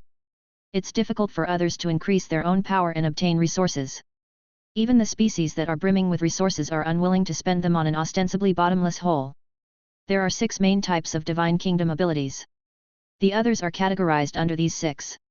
Spring's explanation gave Lin Yuan a full grasp of divine kingdom abilities. Green Vine's divine kingdom ability was essentially useless in the main world because there was no way for Lin Yuan to get his hands on a large number of corpses from different species. It would only be useful in the sky beyond the clouds. After Red Thorn and Silver Corona's powers increased, Lin Yuan needed to swap out the weapons controlled by the tongues of Relinquish and Silver Corona's Sea of Flowers. Those that did not meet his standard could be buried in Green Vine's divine kingdom. Green Vine's successful World Emperor/Divine Kingdom evolution allowed Lin Yuan to know he could also use his resources to evolve his other phase to this level. However, he would first have to head to Epic God Palace's returning Saint Pool to enlighten his birth horoscope. Lin Yuan now knew the difference between his own divine kingdom and that of other life forms. After storing Green Vine in the Spirit Lock spatial zone, Lin Yuan started helping the Sea Clan experts evolve. Once again, Lin Yuan harvested a large pile of spirit chi crystals that he could tap into whenever he saw fit. The Wind Speed Rapid Antelope, which managed the Spirit Lock spatial zone, started working hard again. Spring continued to protect Lin Yuan from the shadows to prevent any harm from coming to him. Regardless of how powerful he became or whether he was capable of solving his issues, Spring saw it as her duty to safeguard him. She took her role of being his follower with utmost seriousness. The life forms from the Sea Clans had witnessed Green Vine's evolution and had unending respect for Lin Yuan. Moreover, Lin Yuan had the Mermaid Thearch bloodline. Hence, the Sea Clan life forms naturally felt affection for him. There were many more Sea Clan life forms than humans. Lin Yuan did not provide the Sea Clans with too many resources. The vast sea labyrinth gave the order that all Sea Clan experts who were fantasy breed and above had to seek Lin Yuan's help before evolving their grades and qualities. This was why so many Sea Clan life forms that needed to evolve had gathered together. The potential of the sea was on display. Lin Yuan sought out Ice Flow. He interacted with Ice Flow the most out of the 3 rulers of vast sea labyrinth. Aside from Ice Flow, Lin Yuan also called over Silver Umber Black, Light Green Umber, Blue Umber, and Red Beauty to assist Ice Flow in distributing the resources. After the incident in the manor in the North District of the Radiance Federation's royal capital, Lin Yuan no longer gave away his trust as easily. With the 4 Emperor-class experts helping Ice Flow distribute the resources to the Sea Clans, Lin Yuan could accumulate resources while ensuring the resources he spent did not go to waste. Lin Yuan felt very wealthy and assured when he gathered resources from the sea. During his journey, Lin Yuan investigated the various happenings across the main world. Lin Yuan thought, it's a good thing that I handled things in the nick of time. If he was any later, the death aura would have infected the energy ores and altered them. Without the energy ores, the foundation of the entire world would be shaken. Now, after Summer extracted the death aura and the demon insects consumed it, the death aura's effect would be eliminated. Lin Yuan spent almost 7 months collecting the spirit chi crystals. If he returned to the Radiance Federation during the 7 months and harvested resources from there, he would possess even more spirit chi crystals than he did now. Spring did not even bat an eye at Lin Yuan's wealth. This wealth would be enough to stun any faction in the sky beyond the clouds, but it was nothing to the saint. Back then, Lin Yuan's gathering of resources triggered a memory for Spring. She wanted to speak but eventually chose to keep her mouth shut. Lin Yuan received a message from the Moon Empress that said that many federations wanted to use the major federation union to situate themselves in new locations. Hence, many human federations had decided to migrate after the Dead Spirits crisis was quelled. It was not convenient to collect resources at such a time. Chapter 2742 Reincarnation Gold Jade. Spring, where are the remnants of Tower Cannon? They should contain a resource that I urgently require. I need to search for these resources in the vestiges of Tower Cannon. If you head in this direction, you will eventually be able to see an island in the sea. There is a castle on the island. The entire island can be considered Tower Cannon's old nest. However, there is more to the island than what meets the eye. The bottom of the island has been altered to be linked to the ley lines. Tower Cannon has injected the roots of a Class 3 world's dimensional world into this Class 1 world. The Class 3 world's dimensional world's roots continue to affect this Class 1 world even after it was promoted to Class 2. It's clear that Tower Cannon has been nourishing this Class 3 world's dimensional world's roots. After you've collected all of the secrets of the dead and combined them into tomes, you will probably be able to control and manipulate the dead world's roots. At that point, you'll be able to use the dead world's roots to specifically nurture a type of dead dimensional life form. Lin Yuan nodded. Kira had already told him that, just not in this much detail. There was no question that Lin Yuan was going to take control of the dead world's roots. He already knew that the dead world and main world's root energies repelled each other, causing the bond between the two worlds' roots to be tenuous. Hence, if Lin Yuan could use the dead world's roots to nurture a special dead dimensional life form, he would be able to avoid unnecessary waste. The dead spirit's crisis brought disaster to the main world. Yet, Lin Yuan did not truly detest these life forms. Rather, the battles against the dead spirits allowed Lin Yuan to see the strength of these life forms. Lin Yuan was very willing to learn about all types of life forms. However, Lin Yuan still did not know which type of dead spirit he was going to strengthen with the dead world's roots. Kira had captured almost every type of dead dimensional life form and analyzed their roots. If Lin Yuan sought Kira's opinion, she would definitely be able to give him an answer he was satisfied with. He summoned the kill food sky butterfly and flew southwest where Spring had pointed towards. Meanwhile, in Epic God Palace, a handsome young man and elderly man began trembling after listening to what the girl in front of them said. Tears sprang to both of their eyes. Summer, are you sure that your information is sound? When she heard what the elderly man said, Summer knew that Winter was overwhelmed with surprised delight. Otherwise, he would never doubt her. Moreover, she would never falsify information regarding Lord Saint. She and Spring had slowly confirmed Lin Yuan's identity. Still, tears filled their eyes the moment they became certain. Summer told Autumn and Winter with utmost seriousness, "It's true that we've found Lord Saint. He is wearing Lord Totem God on his wrist. There's no mistaking this. Spring is currently sticking by Lord Saint's side to protect him. I only returned to let the two of you know about this." At this point, Summer turned to Autumn. "You previously came into contact with Tower Cannon. It was Lord Saint's enemy and has been completely wiped out. With Spring by Lord Saint's side, no harm can come to him. Soon, I must return to the Startling Lines continent to funnel the death aura in the ley lines, so I can't stay for long. Autumn, it won't be long before Spring brings Lord Saint back to Epic God Palace so the returning Saint Pool can enlighten his birth horoscope. Since you have nothing better to do, why don't you help Winter to open the path to the sky beyond the clouds?" Neither Autumn nor Winter had any issues with Summer's arrangement. Both of them were wondering when Spring would be able to bring Lin Yuan back to Epic God Palace. They badly wanted to stand in front of him and greet him. They had waited for such a long time. But now that they knew they were about to meet him, they became impatient. Summer did not stay in Epic God Palace for long. She left for the Startling Lines continent immediately after delivering the news to Autumn and Winter. During her time in the Startling Lines continent, redirecting the death aura in the ley lines, Summer observed Red Thorn and Silver Corona. She supplied them with pure death aura at a rate that matched their rate of absorption. Additionally, Summer used her own methods to increase the purity of the death aura. It would take a very long time for these two eight-winged fairies to evolve their bloodlines by absorbing death aura. Summer decided to inform Lin Yuan of this when he went to Epic God Palace. Even if the two fairies were supplied with a large amount of death aura, they also needed to be supplied with a large amount of pure spirit chi in order to raise their chances of successfully evolving their bloodlines. With Lin Yuan's body, pure spirit chi was a common good. Lin Yuan and Spring never stopped conversing during their journey. The more they spoke, the more comfortable they became with each other. This made Spring feel as though she was receiving special favor. For example, Lin Yuan had handed her a piece of roasted meat when he had his meal. Spring was so thrilled that she did not know what to do with herself. As Lin Yuan looked at the azure sea below him, he once again sensed vigorous signs of life. Spring paused to sense the sea before saying, "Lord Saint, you should be able to sense that all the death aura has been drained from the ley lines below the sea. This means that we are very near to Tower Cannon's old nest. Although the 8 pages of Tower Cannon are dead and the chanters under their control would have already died along with them, this does not mean that there are no more dangers in their old nest. If you need anything, you should leave it to the afterlife realm demon or me." He had almost been assassinated by Crimson during their battle and did not see Tower Cannon's old nest as a safe place at all. Lin Yuan had experience clearing out a faction's treasure trove after conquering it. Each time, his harvest had been plentiful. But Lin Yuan was really looking forward to clearing out Tower Cannon's old nest. Standing on the kill food sky butterfly's back, Lin Yuan could already make out the silhouette of the island. There were various colored gems embedded on the surface of the island. Each one of these gems was considered priceless in the outside world. Yet, these fist-sized gems were scattered on the beach like worthless garbage. These gems would be excellent both as accessories or used in potions.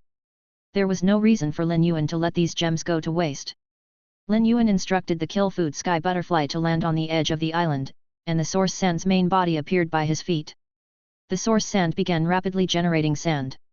It produced close guard sand that changed the environment of the ground under them, and the sand soon began spreading out underground. The source sand was skilled at searching and gathering resources, so it collected all the gems on the ground. In the blink of an eye, the source sand had covered the entire island. Aside from these gems, the source sand did not collect anything else from this island. As the source sand dug deeper, Lin Yuan noticed that the gems and sand were just for superficial appearances. After a depth of 30 meters, the source sand hit a rock layer that had been fortified.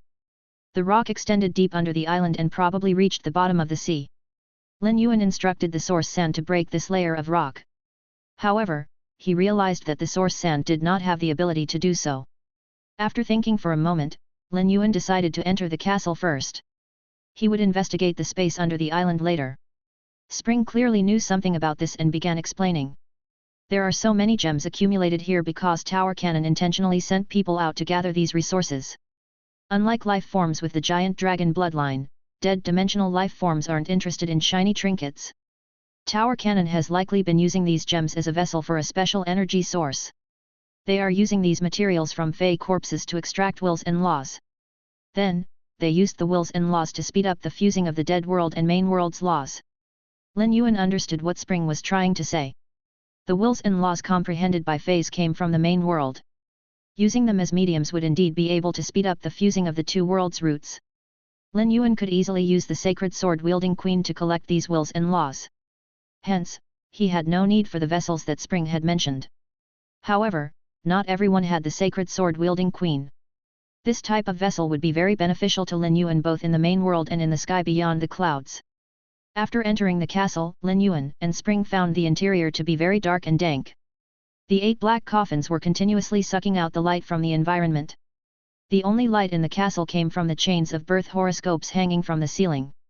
Lin Yuan pointed at the birth horoscopes and a stream of sand wrapped around these makeshift lanterns.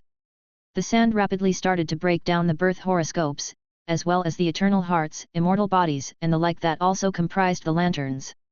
These lanterns in the castle could be described as the graves of experts. If a birth horoscope expert died and learned that their birth horoscope was going to be used as a light bulb, how would they feel? Spring had never come to Tower Cannon's old nest before. She did not know that the interior decoration would be so simple. Spring pointed at the 8 black coffins and exclaimed, "The 8 pages of Tower Cannon actually found a resource like the reincarnation gold jade. They even turned the reincarnation gold jade into 8 vessels for their own benefit and left their individual imprints on them." Spring had been curious to find out why Tower Cannon had managed to awaken 6,000 years after she severely injured them. It turned out that it was due to these 8 black coffins made of reincarnation gold jade. By any reasonable standard, the 8 pages of Tower Cannon were already dead. Lin Yuan had battled the 8 pages of Tower Cannon, but the soul imprints they had placed on the reincarnation gold jade had yet to disappear. As long as the reincarnation gold jade was supplied with sufficient energy, the 8 pages could use the remnants of their souls to reincarnate even after hundreds or thousands of years had passed. The reincarnation gold jade was viewed as a treasure in the sky beyond the clouds. How did those dead spirits get their hands on it? It seemed that the 8 pages of Tower Cannon had a fair number of secrets of their own. It was likely that these secrets would slowly be revealed as they explored more of the castle. When Lin Yuan heard what Spring said, the words reincarnation gold jade were seared into his brain. Before Lin Yuan could speak, Spring took it upon herself to remove the marks on the 8 black coffins left by Tower Cannon. It was only at this moment that the 8 pages of Tower Cannon truly died. Lin Yuan was silently shocked when he saw this. Luckily, these black coffins made of reincarnation gold jade did not have warning alarms. Before the imprint was activated, it would be in a state of primal chaos. Otherwise, he would have been exposed when he killed Eyeshadow. "Lord Saint, you can store away these 5 items made of reincarnation gold jade. From now on, you can leave the imprints of other life forms on these 5 vessels made of the reincarnation gold jade. If the chosen life forms die, they can be reincarnated in this vessel. This revival does not refer to just that of the physical body. The soul can also be revived with all the previous memories intact. At that point, Spring could not stop herself from warning Lin Yuan. Lord Saint, the reincarnation gold jade is not without its drawbacks. Once a soul forms a contract with it, the reincarnation gold jade will be imprinted on the life form soul until they are killed and their soul is destroyed. Lin Yuan nodded. Lin Yuan stored the 8 coffins in the spatial equipment. He would pick suitable people to place imprints on the black coffins made of reincarnation gold jade later. Almost everyone around Lin Yuan had formed contracts with the lifespan mice.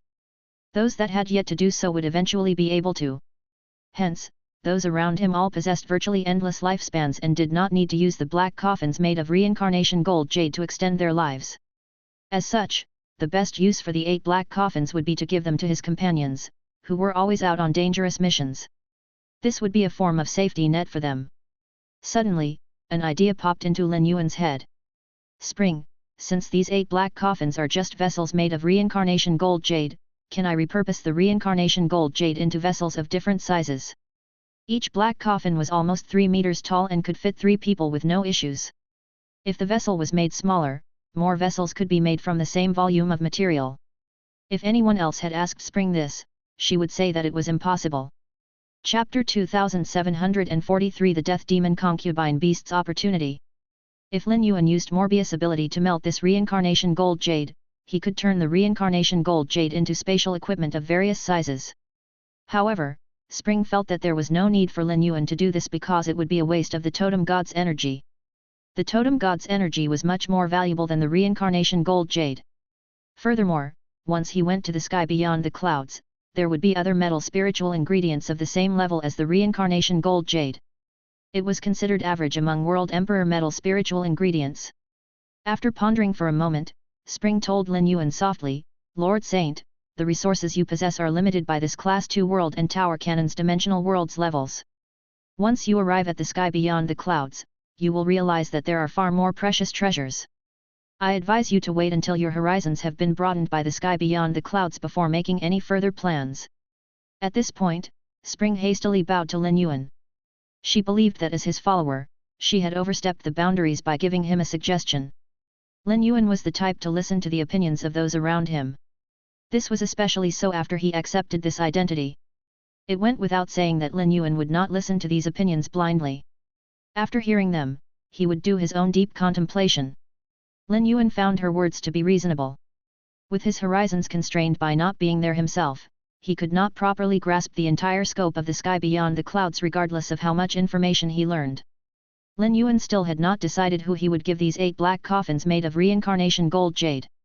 These 8 black coggins were not urgent resources to him. As such, he decided to store them away for now. The source sand rummaged through the hall, and Lin Yuan emptied the castle of almost all of its resources. Spring softly told Lin Yuan, Lord Saint, this castle is only meant to exhibit these 8 black coffins. After the 8 pages of Tower Cannon woke up, they moved all their resources into their respective towers.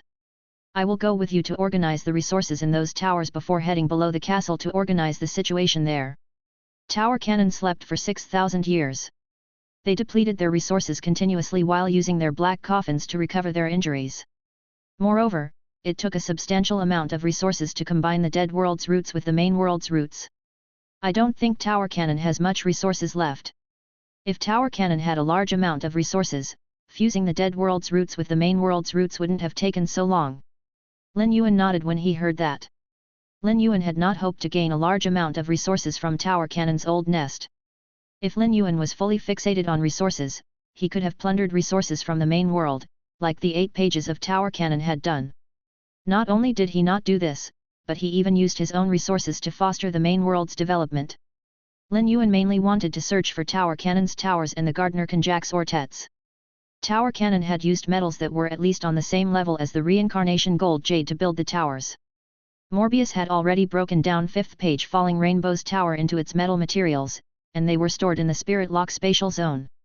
Lin Yuan and Spring did not take long to sweep through the towers. Although the profits were not significant, there were still profits nonetheless. Lin Yuan found many spiritual ingredients that contained pure death aura. These spiritual ingredients did not have any benefits for the main world, so Lin Yuan decided to feed these spiritual ingredients to Silver Corona and Red Thorn. Lin Yuan then melted down these towers. Morbius was only calcifying the metals. If it did not activate the metal's abilities, it did not have to use up much energy. After cleaning out these towers, Lin Yuan shifted his attention to the base of the castle. There was a dark door to the entrance of the castle's first floor. The dark door was sealed tightly and could only be opened by energy that contained death aura. Spring did not wait for Lin Yuan to take action and punched through the dark door with her left fist. The door shattered with a thunderous bang. When Spring smashed the dark door, she sensed the death aura that radiated endlessly from below the door. This death aura could cause violent spiritual fluctuations and would have a large impact on a life form's body and intelligence.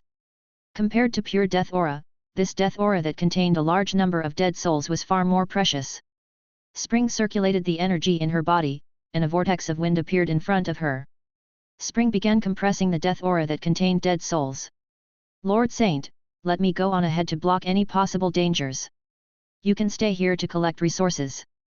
This circular space extends deep into the ground and ends very close to the ley lines. The deeper you go, the more concentrated the death aura that contains these dead souls. If you don't clean this place, this death aura and the pure death aura will culminate in new types of dead dimensional life forms in a few years, and they will begin spreading anew. There is a piece of knowledge that all experts of the sky beyond the clouds are aware of. After fighting dead dimensional life forms, one must clear the battleground immediately after the battle ends, regardless of how bad one's injuries are. There are a few famous cases in the sky beyond the clouds where there was no time to clear the corpses of dead dimensional life forms and the remaining dead souls. As a result, the dead spirits rose up again and launched a successful counterattack. On his way here, Lin Yuan saw that one level had been turned into a garden. However, the garden did not have a pleasant appearance at all. Spring was continuously collecting the death aura in the environment. Hence, the concentration of the death aura was falling, and a few plants that relied on the death aura withered. The only living plants in the garden were those with large leaves covered with scars that Lin Yuan was familiar with. Lin Yuan found these startling scars to be fascinating. These plants were the Gardener Konjac that enabled Redthorn's tongue of relinquish to mutate. The Gardener Konjac was a fey that could depend on death aura or spirit chi to survive. Lin Yuan had encountered the Gardener Konjac's seeds not only in Ji Feng's body but also obtained one from Whale Ocean Commerce. It could be said that Lin Yuan understood the Gardener Konjac well. Lin Yuan instructed the Source Sand to carefully dig around the Gardener Konjac's roots before he summoned 400 questions beasts and instructed them to store the Gardener Konjac away. Lin Yuan did not intend to let Redthorn consume the Gardener Konjac immediately. Instead, he was going to use a few of the 100 questions beasts to analyze it before nurturing it. Then, he would be able to feed the Gardener Konjac to Redthorn regularly. Through this, it was likely that the tongue of relinquish would be able to evolve continuously. If the day came that the Gardener Konjac was no longer able to help the tongue of relinquish evolve, Lin Yuan could just destroy the Gardener Konjac. If the Gardener Konjac could not be of help to him, Lin Yuan would not allow a plant like that to continue living in the main world's environment. Once the Gardener Konjac was allowed to spread, it would wreak as much havoc as a carcinoma fey. This trip to collect Tower Cannon's resources had met Lin Yuan's expectations. He felt no motivation to send the Source Sand to look for more resources. Lin Yuan communicated with his feys in his mind. He noticed that Genius had been so busy of late that it was no longer as clingy as it used to be. Instead, Merciful Soul frequently called him out for a chat. Although Lin Yuan had robbed Merciful Soul from Luou, he had already formed a contract with it. Lin Yuan treated Merciful Soul the same way that he did his other feys. He did not make it feel like it was any different from the others. While Lin Yuan was chatting with Merciful Soul, Spring suddenly said, "Lord Saint, I know how Tower Cannon managed to activate the Dead Spirits crisis. I used to think that they were able to do so because the Dead World's roots were healthy and relatively complete. But it turns out that I was wrong. Tower Cannon was collecting calamity and turning it into curses. They were cursing the ley lines to weaken them and make them more susceptible to being infected by death aura." Spring was about to describe a solution when she saw Lin Yuan raise his hand and summon a strange small beast. Lin Yuan let Merciful Soul out, and it immediately pounced onto his shoulder and wrapped its tail around his neck before nudging his face with its own soft one. Lin Yuan used True Data to check on Merciful Soul. Fey name, Death Demon Concubine Beast. Fey species, Demon Concubine Beast Species / Faceless Beast Species. Fey grade, Suzerain, 10/10. Fey type, Curse / Spiritual / Soul. Fey quality, Myth 2. Abilities. Death, make a judgment on the target's willpower, soul, spirit, and mind power. If the judgment decides that the combined power of the four powers is weaker than it, the life form will not be able to attack it. Heart words cross disaster, placing a voiced curse on the target. The strength of the target's spiritual energy will determine the strength of the curse. Under the influence of the curse, if another curse is placed on the target's mind, the effects of the curse will multiply, and the target's soul will start to corrode. Demon concubine's promise: the death demon concubine can turn its heart into a pill that can be gifted to a target. The target will become the death demon concubine's dependent, and their lives will be tied together. Heart stolen soul photographed: after disaster heart curses the target's soul, it can enter the target's body and use its soul to control the target's body. Deepened curse imprint: magnify the effects of the curse on the target and bewitch the target's mind, soul, and spiritual energy simultaneously. Steal the fate of a nation: if it can influence the fate of a country that sits upon a certain area of the earth, the fate can be stolen. The price of this ability is the burning up of one's lifespan. Demon concubine's chaos: when affecting the fate of the nation that the territory belongs to, a chaotic destiny can be injected into the territory. The chaotic destiny will cause all the life forms on the ground to be afflicted by bad luck. The effects of the bad luck will be linked to the strength of the chaotic destiny. Exclusive skill: faceless appearance: set a target and absorb its bloodline, spiritual energy, and soul. It will then assume the appearance of the target and obtain all of its abilities. Fate of chaos: absorb the fate of the ground it is present on. The fate can be used to enhance the effects of its abilities. Payment in life: use its lifespan to investigate the lifespans of other targets. If its own lifespan is sacrificed, it can take away another's lifespan by touching the target. Merciful soul had reached Suzerain X/Myth 2. It was a rare curse type /spiritual type /soul type fey. Merciful soul was skilled at using curses and could bring misfortune to others. But at the same time, calamity and curses were the best nourishment for it. If what Spring said was true, Merciful Soul would be the biggest beneficiary of this trip to Tower Cannon's old nest. Spring was slightly stunned when she saw Merciful Soul. This was firstly due to Merciful Soul's abilities. It was rare to come across a fey like Merciful Soul that could absorb calamity and change the fate of an environment. Feys with such abilities were also rarities in the sky beyond the clouds. Spring was curious to see what Divine Kingdom ability Merciful Soul would gain after it evolved to World Emperor/Divine Kingdom. Given Merciful Soul's current state, it was likely that its Divine Kingdom ability would be related to curses and fate. Moreover, Spring had seen the image of Merciful Soul on the wall illustration in her palace. Otherwise, she would never show such an expression regardless of how outstanding a suzerain/myth fey was. When she saw that Lin Yuan was about to send Merciful Soul to absorb the calamity and curse power around the dead spirit pools in front of them, Spring hurriedly said, "Lord Saint, I suggest that you leave the calamity and curse power alone for now. They will not dissipate after being sealed here. You can send your fey to absorb the calamity and curse power after the returning saint pool enlightens your birth horoscope. This will not only facilitate the evolution of your fey's bloodline, but the strength of this calamity and curse power might even enable your fey to reach World Emperor/Divine Kingdom." Lin Yuan pursed his lips and asked Spring, "How long will it take for me to head to Epic God Palace and enlighten my birth horoscope in the returning saint pool?" Chapter 2744 Choice of the Priority Birth Horoscope. The main world was in the midst of rebuilding after the Dead Spirits crisis. All sorts of issues could crop up at such a time that would require Lin Yuan to step in to address them. It would take too long if he used the returning saint pool to cleanse and enlighten his birth horoscope. It was likely that the main world would have already changed drastically by the time he was done. As things stood, Lin Yuan could not leave the main world alone. Moreover, he still had resources to collect from the main world's life forms. He would be using the resources he collected from the main world's life forms to return benefits to them. If he fell into a state of slumber, this positive circulation of resources would halt. Spring seriously told Lin Yuan, "Lord Saint, the returning saint pool is root energy compatible with your body. Bathing in the returning saint pool will improve your body. The enlightening of your birth horoscope is only a side effect of improving your body and won't take too much time. You will only need to spend less than a month bathing in the returning saint pool. Once you emerge from the returning saint pool, you will realize just how incredible your body has become." Spring could not tell Lin Yuan all this if he did not ask. But since he had asked, Spring could not give him a detailed explanation. It went without saying that Spring was only divulging all this information because she was certain that Lin Yuan was the saint. If Lin Yuan was not the saint and entered the returning saint pool, the energy in the returning saint pool would short-circuit his body and cause it to explode. The body of all spirits was one of the 5 pinnacle body types. It contained more energy than regular feys could even fathom. The energy in the 5 pinnacle body types repelled each other and could never be properly fused. Lin Yuan relaxed when he heard that. He could spare a month.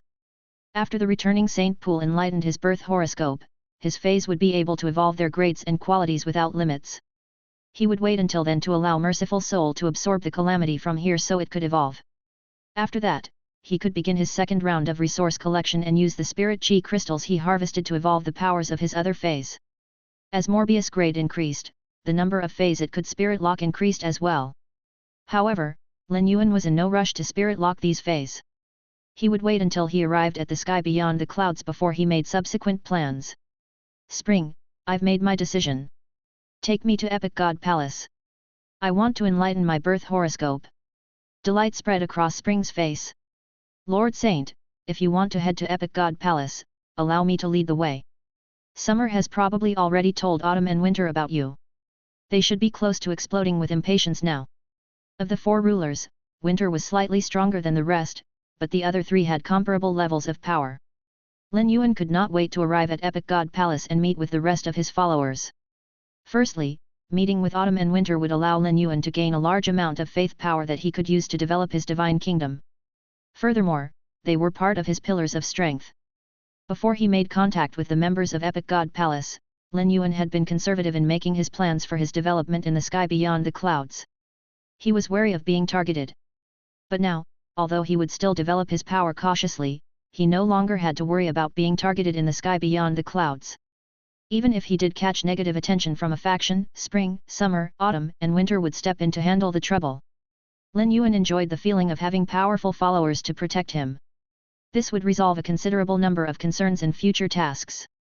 Although he had decided to go to Epic God Palace to enlighten his birth horoscope, Lin Yuan and Spring continued to clear out the space below Tower Cannon's basement.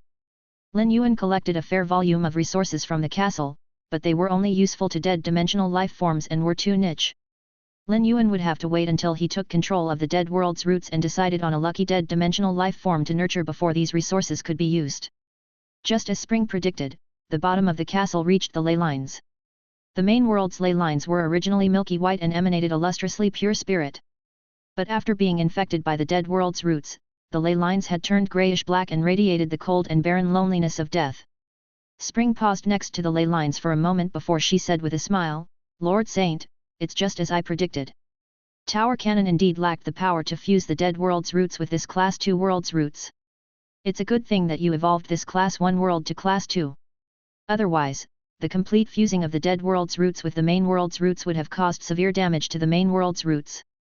Even if they are separated later on, there will still be problems with the main world's roots." Lin Yuan's eyes flashed before he asked, "Spring, based on what you just said, does this mean that it's still possible to extract the dead world's roots?" Spring pressed her hand on the ley line and said a moment later, "Lord Saint, give me 5 days, and I'll be able to fully extract the dead world's roots. You can temporarily store the dead world's roots after being extracted. After enlightening your birth horoscope in the returning saint pool, you can then pick a dead dimensional life form and nurture it with the dead world's roots." Lin Yuan knew that the death aura in the ley lines would lose their source once Spring extracted the dead world's roots. A thought struck Lin Yuan, and he asked, "What if I don't use the dead world's roots to nurture a dead dimensional life form? Instead, I'll feed it to my 2 feys. What do you think?" Spring shook her head, saying seriously, "Lord Saint, I know you want the 2 fairies to evolve their bloodlines. The 2 fairies are able to absorb death aura as a source of energy. That's why I suggested that you use the death aura to nurture them. However, the dead world's roots are very different from death aura. If you use the dead world's roots to nurture your 2 feys, their fairy bloodlines might mutate and their future development might be affected. The best way for fairies to increase their power is for them to absorb fairy bloodlines stronger than their own. Fairy bloodlines are easily obtainable in the sky beyond the clouds through trading with factions. If you still want to nurture your 2 fairies, then you can use your resources to trade for fairy bloodlines with a powerful faction." As such, Lin Yuan discarded the idea of using the dead world's roots to nurture Redthorn and Silver Corona. There was a dead dimensional life form called the Parasite Death Dark Infant. When it was triggered, it would mutate 2 to 3 times in succession. It was a dead dimensional life form that mutated easily. The parasite Death Dark Infant would attach itself to other life forms and begin using its own root energy to decay the main body's roots. Then, it would take over the body and gain control over the host's soul and mind. The parasite Death Dark Infant had very strong imitating abilities. After taking over its target, it would retract its own energy and imitate an energy similar to the target's own. This made it very difficult for other life forms to notice the parasite Death Dark Infant's presence. There were many good choices for targets among the dead dimensional life forms. Lin Yuan thought about choosing the parasite Death Dark Infant because his next trip to the sky beyond the clouds would also be his first one, and he did not know anything about the place. The parasite Death Dark Infant would allow Lin Yuan to take control of other targets there and use these targets to gain information. Rather than being attracted by the parasite Death Dark Infant's power, he was interested in its abilities. For the past few months, Lin Yuan's main objective was collecting resources. People from all over the main world wanted to interact with Lin Yuan, but he did not have the time to speak with every single one of them. For the next few days when spring was absorbing the dead world's roots, Lin Yuan could find the time to speak with these people. These people were not looking for Lin Yuan because of urgent matters. If they were, Lin Yuan would have replied to them regardless of how busy he was. The Moon Empress sent a weekly message to Lin Yuan to confirm his condition. This weekly correspondence had become embedded into their relationship. After a long voyage, Wolun finally arrived at the Radiance Federation. Lin Yuan had asked the Moon Empress to be at the harbor to receive Wolun. Wolun was even more useful for the main world's development than Lin Yuan was. While Lin Yuan was the main world's protector, Wolun was the driver of structural change in the main world. With the power of the Radiance Federation and the relationship between the humans and sea clans, the change to human voyage could take place without any issues. In just the short span of a few decades, there would be no imbalance of power between the federations. Boats were a tool that could easily be used to conduct migration and resource trading. This would allow all the federations to enter a period of rapid development. Lin Yuan thought deeply before deciding on the main world's development. Different regions in the main world produced different resources. Some of these resources were not compatible with human existence. Nonetheless, humans stubbornly insisted on staying there. The development of trading would save these impoverished regions and would allow the main world's life forms to be connected through their resources. In Lin Yuan's previous life, the trading of live resources led to the introduction of invasive species. However, this would not happen in the Fey world. There were differences in power between Feys that deterred overt fights. The biggest issue with trading was the possibility that it would lead to invasions. The yoke of authority was securely in the hand of the Radiance Federation. It had the power to prevent such invasions from taking place. Wolun had communicated any and all ideas he had to Lin Yuan. After pointing Wolun in the right direction, Lin Yuan did not interfere with Wolun's plans. If Wolun's ideas were constrained, his creativity would not surpass that of Lin Yuan's previous life. Lin Yuan never assumed that a world's development would immediately take the best and optimal form. It was possible that Wolun's creativity would surpass the development of the world in Lin Yuan's previous life. This world's oceanic development was only just beginning. Everything was still in the early stages. For the next few thousands of years, the people from this world would explode with boundless imaginative creativity that was linked to oceanic development.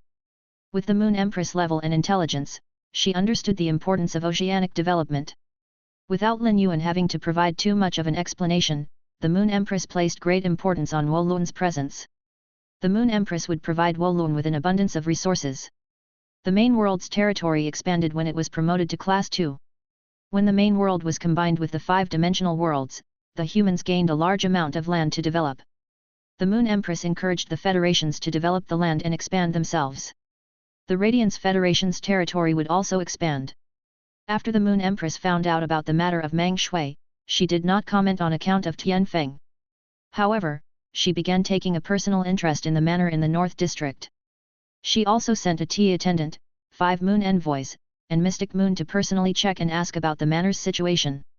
This would guarantee that a similar situation never took place again. The Moon Empress had interacted with Meng Shui in the past. Her impression of him was that he was careful and cautious while also being capable and thoughtful. Without such a disposition, Meng Shui would not be so heavily used by Tianfeng, the most eccentric of all the members of royalty. People who could catch his eye had to be a cut above the rest. Tianfeng was also aware of the importance of the manor in the North District. He had sent Meng Shui there because he felt that Meng Shui was reliable. However, Meng Shui had changed beyond Tianfeng's control. This allowed the Moon Empress to witness how temptation and desire could change a person. Once such a change took place, it would lead to extremely negative consequences unless it was reined in time. This change usually took place in those who possessed power. The Moon Empress would be investing a lot of energy into this issue from now on. There was no one better than Iron Prison to handle this matter. However, there was no question that Iron Prison could not handle this alone. Night Leaning Moon was also suited for this type of job. However, as the chief guard of the spirit guards, Night Leaning Moon was always extremely busy. She did not have time or energy to spend on this matter. Chapter 2745 Higher Fairies. Given the current circumstances, the entire main world would be split into 4 factions. They were the human-led federations, the sea clans under the vast sea labyrinth, the feys in the heavenly family cottage, and the dimensional life forms led by the afterlife realm dictators. With the main world's factions as complicated as they were, it was impossible for the vast main world to be supervised by just 1 or 2 people. A small number of people would be unable to oversee the entire main world, and it would be inevitable for incidents of favoritism to arise. Unfairness was the beginning of devolution into chaos. With such circumstances, the best method would be to pick representatives from each faction and allow the factions to keep each other in check. This method would be the most effective at preventing unfairness. However, this endeavor was not simple and required a significant amount of effort. Nonetheless, the Moon Empress was willing to invest her time and energy into this matter. Once this group was functioning smoothly, the main world would enjoy an extended period of balance and peace. There were more than 37,000 human federations. It was clear that it was impossible to pick representatives from each federation. When trying to establish fairness, there were other considerations aside from fairness itself. If the humans sent out thousands of representatives, it would be too complicated for them to look after each other. Ever since the Major Federation Union was established, the federations no longer cared about the Major Federation meeting. Nevertheless, the Moon Empress felt there was still a need to hold the Major Federation meeting. After the Dead Spirits crisis came to an end, the entire world would enter a period of martial prosperity. The Moon Empress planned to raise the rewards for the Major Federation meeting. The Major Federation meeting would be hosted by a different human federation every 3 years instead of being held on an uninhabited island like it used to be.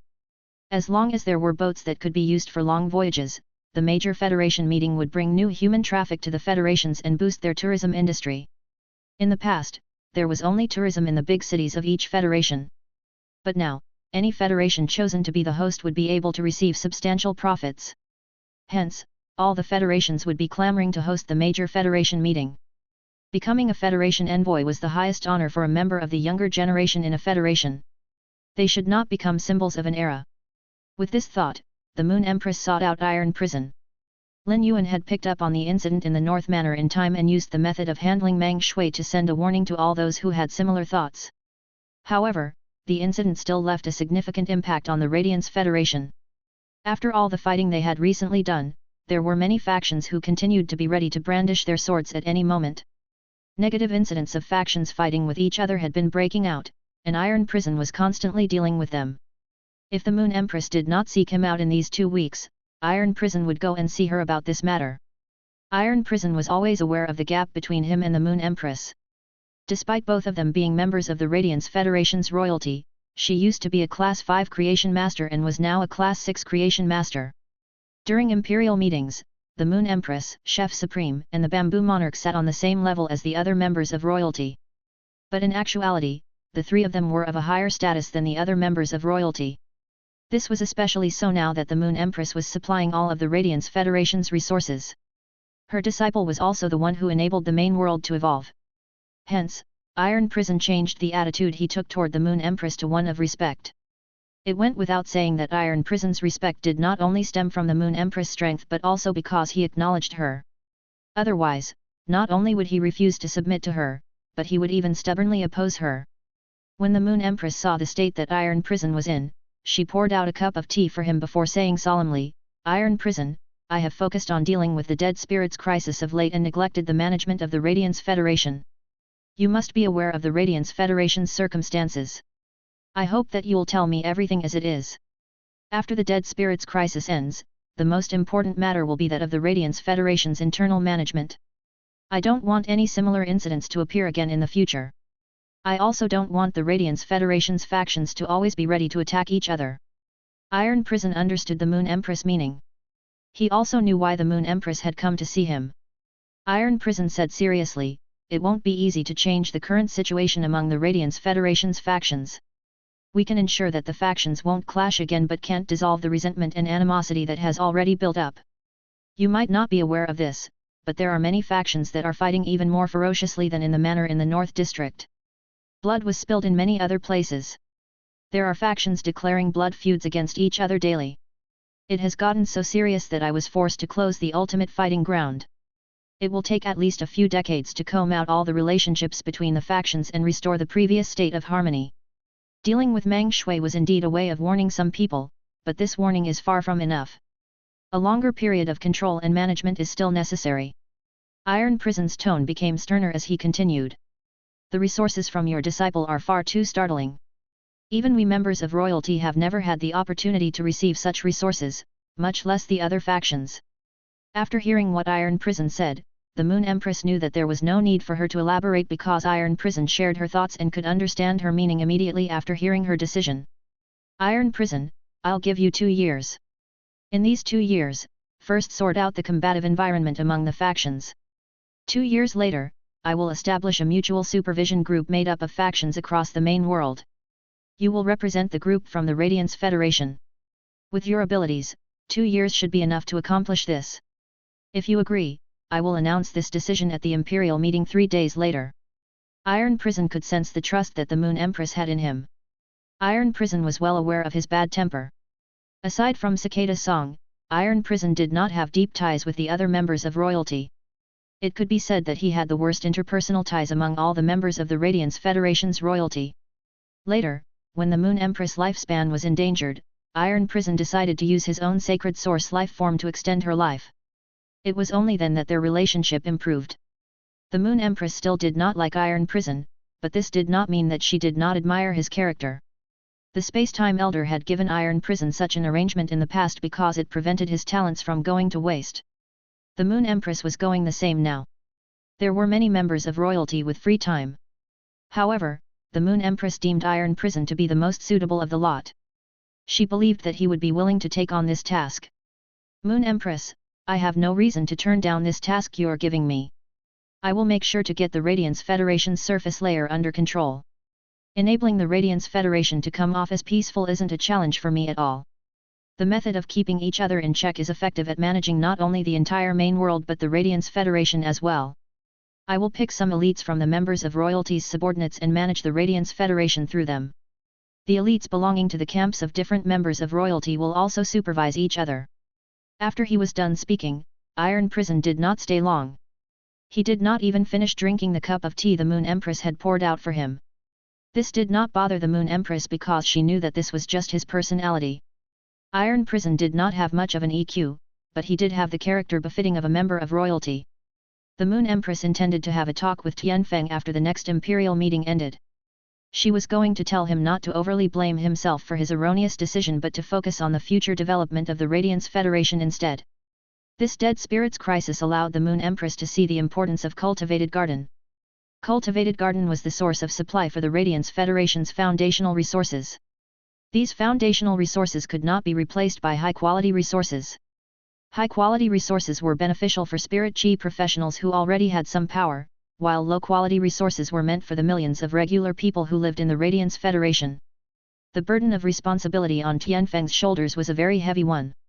Tianfeng was not the kind of person who could be convinced through advice. Once he became bogged down by his thoughts, it would take some time for him to regain his footing. While the Moon Empress was handling the Radiance Federation's affairs, Spring had finished gathering the dead world's roots. She stored them inside a special amber bottle. Spring placed this bottle in Lin Yuan's hand and said earnestly, "Lord Saint, the dead world's roots are of a very high level. It will have a large impact on life forms below the Divine Kingdom level. Do not use the dead world's roots on other life forms without careful consideration." Lin Yuan nodded seriously, making a mental note of Spring's words.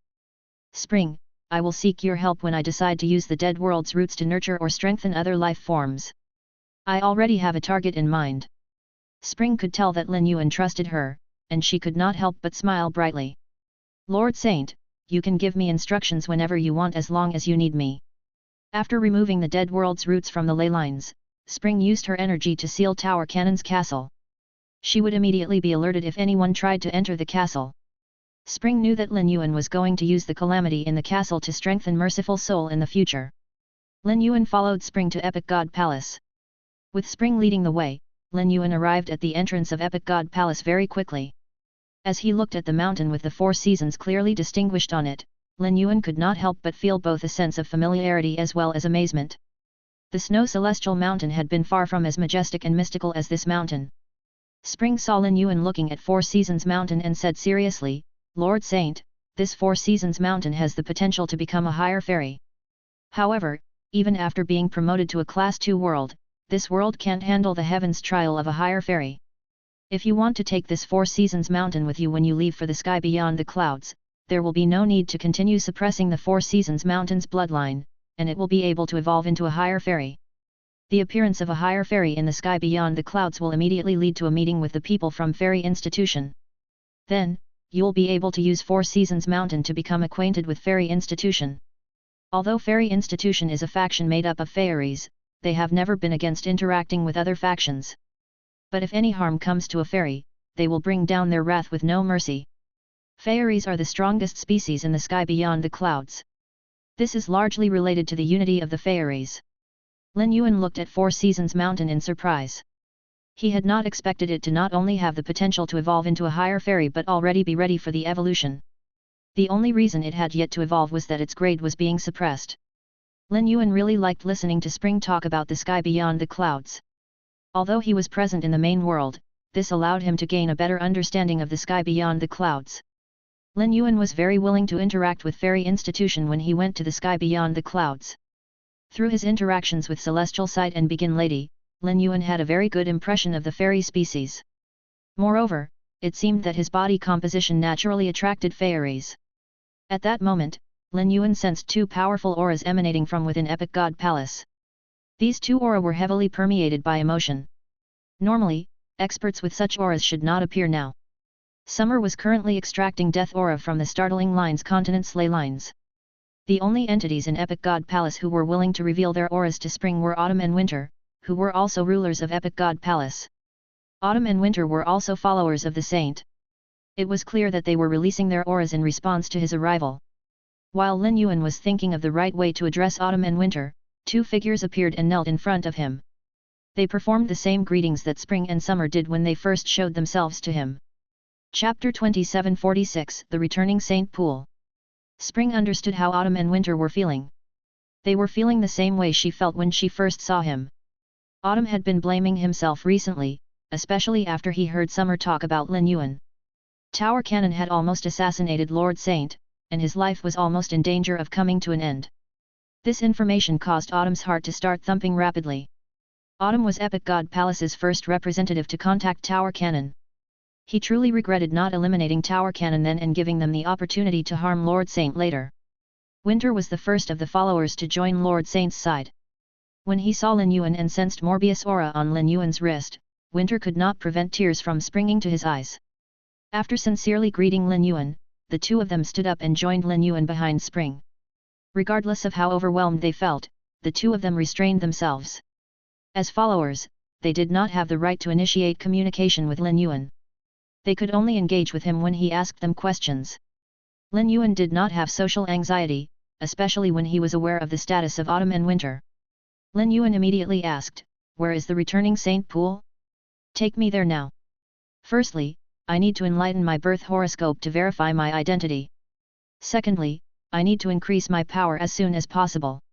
When Spring followed Lin Yuan, she responded immediately to his questions. But now, she gave Autumn and Winter the opportunity to communicate with Lin Yuan instead. Autumn was the first to speak. "Lord Saint, the returning Saint Pool is at the center of the 4 palaces. If you want to head there, I will take you immediately." Autumn immediately began leading the way. Normally, Autumn was very respectful toward Winter, who was an elder. He always gave way to him. But now that he had the chance to interact with Lin Yuan, Autumn was not going to give way like he usually did. Rather, he seemed to have competitive intentions. Winter took out a crystalline object. This crystalline item looked solid but moved between a wispy cloud-like state and a tangible state in Winter's palm. Winter carefully held up this crystalline item in front of Lin Yuan. Lord Saint, this is pure soul energy that I tempered using my soul. Any life form can absorb it. The life form might not benefit from absorbing the soul energy and might even be negatively affected. I'm not trying to ask you to absorb my soul energy. You can use this energy to activate the returning Saint Pool's water. This will shorten the time taken for you to enlighten your birth horoscope. Spring and Summer looked at Winter pointedly. Winter was the strongest of the four of them. He was also the only one who had reached the level of being able to temper his soul into a nourishing supplement. Winter began tempering his soul when Epic God Palace first arrived in this world. This energy was a heartfelt gesture from him. Lin Yuan frowned slightly but did not immediately reach out to receive the soul energy. Firstly, Spring clearly said that it would only take him around a month to enlighten his birth horoscope in the returning Saint Pool. A month was not a long time for Lin Yuan, and he could spare the time. Hence, he did not need to shorten the time it took to enlighten his birth horoscope. This item that Winter had condensed from his soul had to be very precious to him. Winter, if you absorb the item in your hand, will it be able to evolve your soul because the energy came from your own soul? Or will there be drawbacks? Winter was slightly stunned. Lin Yuan's words allowed Winter to see that this iteration of the saint had a very different personality from the previous one. The previous saint would never turn down such an offering. Yet, despite this being their first meeting, this saint was already thinking for his sake. Regardless of how his personality changed, it made no difference to Winter as long as it was confirmed that Lin Yuan was the saint. Winter said candidly, if I absorb this ball of soul energy, my soul will be significantly nourished. I will be able to heal 2/3 of the damage my soul suffered from being tempered. Lin Yuan told Winter sincerely, if that's the case, you can absorb this item. Don't do anything like this that harms yourself again. Even if you want to help me, you don't have to do it by depleting yourself. While he spoke, a thought struck Lin Yuan. Throughout their journey together, he had not asked Spring what resources she used to increase her power. Now that Spring, Autumn, and Winter were in front of him, Lin Yuan admired the beauty of Epic God Palace while asking, Spring, Autumn, Winter, what kind of resources do you usually need to increase your power? In this enormous main world, there did not seem to be any resource that was of a particularly high level. The resources that Lin Yuan produced on his own had already reached the peak of the main world. It seemed as though he could also secure a monopoly over the sky beyond the clouds. Autumn had already communicated with Lin Yuan. Although Autumn really wanted to continue interacting with Lin Yuan, he decided to give the chance to Winter. Winter said seriously, Lord Saint, the four of us have very different body compositions. But as long as we have sufficient pure spirit chi, our bodies will be able to evolve however we like. Lin Yuan did not immediately take out the spirit chi crystals because he did not know the purity of the spirit chi that Winter was referring to. Lin Yuan would not assume that the spirit chi he produced could meet Winter's expectations. Although Lin Yuan had the World Emperor/Divine Kingdom Green Vine, he could not fathom Winter's level. What is the percentage purity of spirit chi that you require? Spring, Autumn, and Winter all understood Lin Yuan's intent. It was clear that he wanted to provide them with resources. In this regard, Lin Yuan was the same as the previous saint. Spring, Autumn, and Winter were all Lin Yuan's followers. It was normal for followers to use their master's resources. Winter did not beat around the bush and said, what we need now is to increase the purity of this world to 94% and above, then begin absorbing the spirit chi. Spirit chi that is less pure than that won't benefit our power. Instead, it will contaminate our bodies and increase the impurities within our bodies. Because of this reason, our faction has been increasing our power very slowly. I am the only one who has achieved a breakthrough. Lin Yuan was surprised to hear this, but at the same time, he relaxed. He had not expected an expert of Winter's level would only require spirit chi with a 94% purity. This was much lower than the concentration of spirit chi in the spirit lock spatial zone. Lin Yuan normally used spirit chi of at least 98% purity to evolve his phase. This allowed Lin Yuan to recognize just how powerful Morbius was. Lin Yuan took out 4 wooden chests. The heavy chests thumped when they landed on the ground, each containing 10,000 spirit chi crystals. During the time that I'm in seclusion, the 3 of you can each take a wooden chest and use the spirit chi crystals within it to evolve yourselves. One of you will deliver the 4th wooden chest to Summer. Normally, he would not have given away these many resources regardless of how generous Lin Yuan was. He was only giving away such a large amount of resources now because he was certain they were his followers. Just like how spring, summer, autumn, and winter needed to verify Lin Yuan's identity, Lin Yuan also sensed solid faith power flowing into him from autumn and winter the moment he met them. Faith power could not lie. The four rulers of Epic God Palace were Lin Yuan's strongest combat power. The stronger they were, the more protection Lin Yuan would have in the future. Moreover, 40,000 spirit chi crystals did not put a large hole in Lin Yuan's pocket. Lin Yuan would continue to supply the four of them with spirit chi crystals. Lin Yuan was only providing them with 10,000 spirit chi crystals this time because he wanted to gauge the ability of spirit chi crystals to enable experts like spring, summer, autumn, and winter to evolve. Spring, autumn, and winter performed a ritual of respect toward Lin Yuan. Each of them picked up a chest filled with spirit chi crystals. The three of them were only able to reach their current level of power because they used the resources they received from the saint. The saint was also the one who had helped them to activate their body compositions. The three of them were very familiar with spirit chi crystals. After such a long time, the four of them could finally receive this level of resources again. With these spirit chi crystals, they could finally increase their power again despite being in a Class 2 world. Spring was silent for a moment before she picked up the last box of spirit chi crystals on the ground. Lord Saint, I will deliver the spirit chi crystals to Summer while you head to the returning saint pool to enlighten your birth horoscope.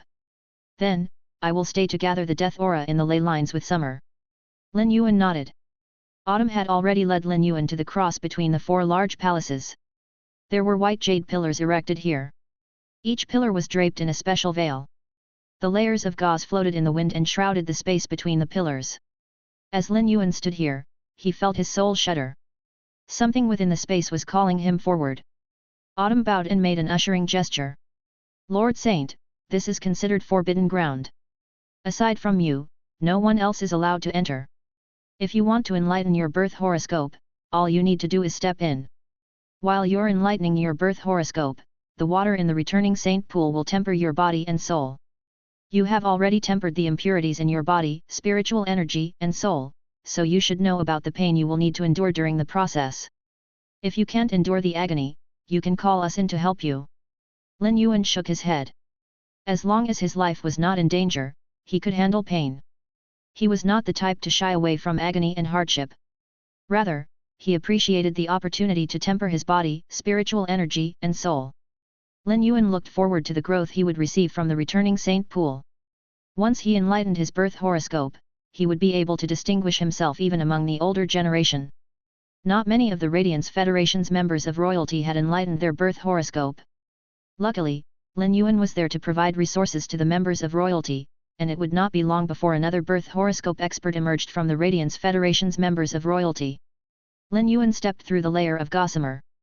The nearer he walked to the returning saint pool, the more he felt a sense of innate intimacy. It was as though he was facing himself. At that point, Lin Yuan no longer doubted that he was the saint. The tent was spacious, and the main space was very wide. There was a large pool that had yet to transform into a spirit pool at the center of the space.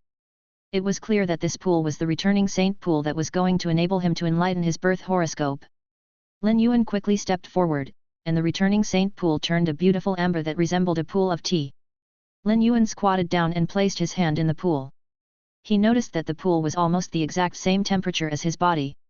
Rather than seeming like water, the pool water seemed like an entity that would not contaminate his hair and skin.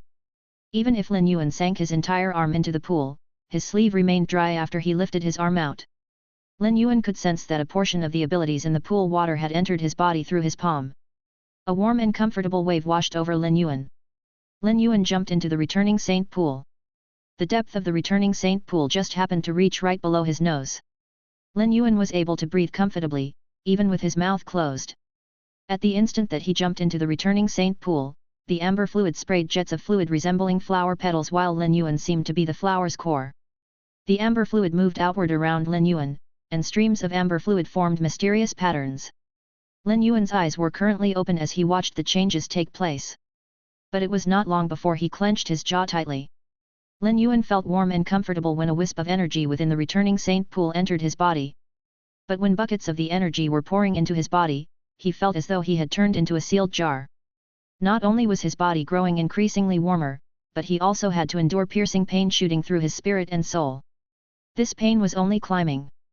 At first, the pain seemed like the pricks from needles. But in less than 2 minutes, Lin Yuan felt as though his soul and spirit were being ground by something. Lin Yuan clenched his fists tightly as he silently endured all this. He knew that his spirit and soul were only feeling this way because they were being destroyed and reconfigured over and over again, thereby evolving through this process. Chapter 2747 Above Sacred Source 12 Stars. Lin Yuan's body was like a piece of soap that was melting in the returning saint pool. Lin Yuan was using this method to trade the energy within himself and that of the returning saint pool. It was as though the returning saint pool was a part of Lin Yuan's body. It was both itchy and agonizing for Lin Yuan's body to constantly melt and be remolded. Pain was an endurable feeling to gnash one's teeth and endure as long as one was strong enough. However, itchiness could easily cause a person's willpower to crumble. Anyone who had experienced being cut by a knife knew that the itchy part of wound healing was much more salient than the pain. Lin Yuan's body was being externally remolded, but the itchiness permeated his entire power. Even with Lin Yuan's willpower, he could not help but let out a groan. Lin Yuan's body shuddered under the pain and itch. Lin Yuan had never been in such a sorry state ever since he arrived in this world. Lin Yuan bit his lip forcefully to stave off the itchiness. His teeth almost immediately tore his lip. Fresh blood dripped from Lin Yuan's lips and spread out in the returning saint pool. Lin Yuan had not noticed that his blood had turned golden red. The golden red blood even had a jade-like sheen. Lin Yuan curled up his body, hugged his legs, and sank to the bottom of the returning saint pool in this fetal position. When he instinctively entered this state, he felt the pain and itch alleviate considerably. However, the exchange of energy between the returning saint pool and his body sped up significantly. It did not take long before Lin Yuan clearly sensed that his body had improved. When Lin Yuan circulated his energy, he realized that in the short span of an hour, the energy in his body now circulated at more than 7 times its original speed. Moreover, the energy could spread to many more channels in his body.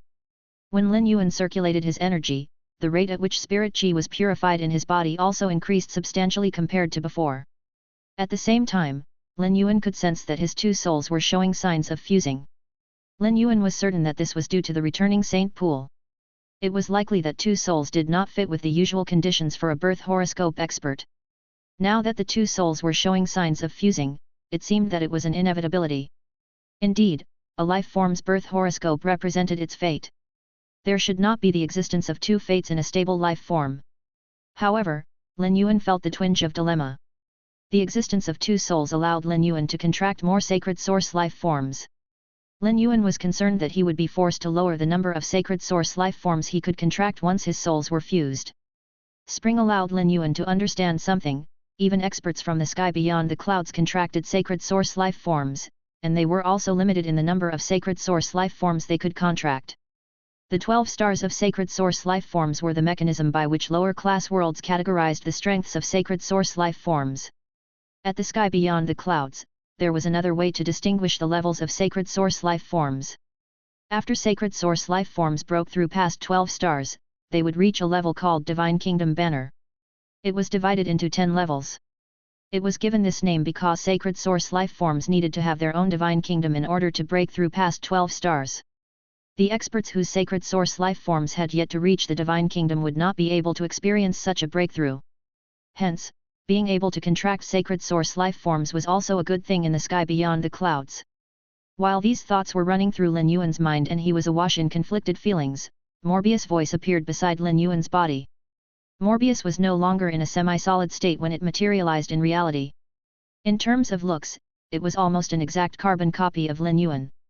Morbius had a colder and sterner expression if they really had to be compared in detail. Its eyes were not as gentle as that of Lin Yuan. Partner, fusing your 2 souls to awaken your birth horoscope won't weaken the quality of your 2 souls. Instead, they will be improved. At that time, you will still be able to contract more sacred source life forms than the average person. When your 2 souls become one, they will become more resistant to damage when you are in danger. This is a good thing for you. Based on my unlocked memory, it's true that you are the reincarnation of the saint. I am also the totem god they are referring to. I know what you've been worried about. Being a reincarnation doesn't mean that you have to become someone else. As the saint, you can continue being as kind as you've always been. The only thing that has been combined is your memories from both lives. Those memories have always been in you. You should be hoping that you won't have anything holding you back in the road ahead and can march forward to wherever your heart takes you. After speaking, Morbius injected a portion of its root energy into Lin Yuan's body. Morbius' main body on Lin Yuan's wrist released a blinding reddish-brown light and seemed to transform into a fish that began swimming around the returning saint pool. When Morbius injected its root energy into his body, Lin Yuan's mind throbbed. Much of the pain and itch had disappeared. However, Lin Yuan could tell that they had not truly disappeared but were being shared by his companion Morbius. Morbius was also experiencing the same pain and itchiness he was feeling. "Partner, I can do more than share the good times with you. Let me share the pain with you. This won't affect the awakening of your body composition in the slightest. I really want to walk alongside you, just like how you've been helping me to evolve my grade. The energy in the returning saint pool is only just beginning to be activated. You will still have to remain here in the returning saint pool for a very long time and will have to endure an extended period of pain. So you better compose your mind now. Otherwise, you might run out of steam and fall into a state of slumber. If that happens, the returning saint pool won't be able to evolve your spirit and soul." Morbius' words touched Lin Yuan. It felt good to have a companion to walk through life with. Lin Yuan took out spiritual ingredients that could bolster the spirit and held them in his mouth. After the returning saint pool enlightened his birth horoscope, his power would skyrocket. In the eyes of the main world, an A-rank spirit chi professional was the equivalent of an emperor-class expert. But once an expert awakened his birth horoscope, he would gain power beyond the eternal level.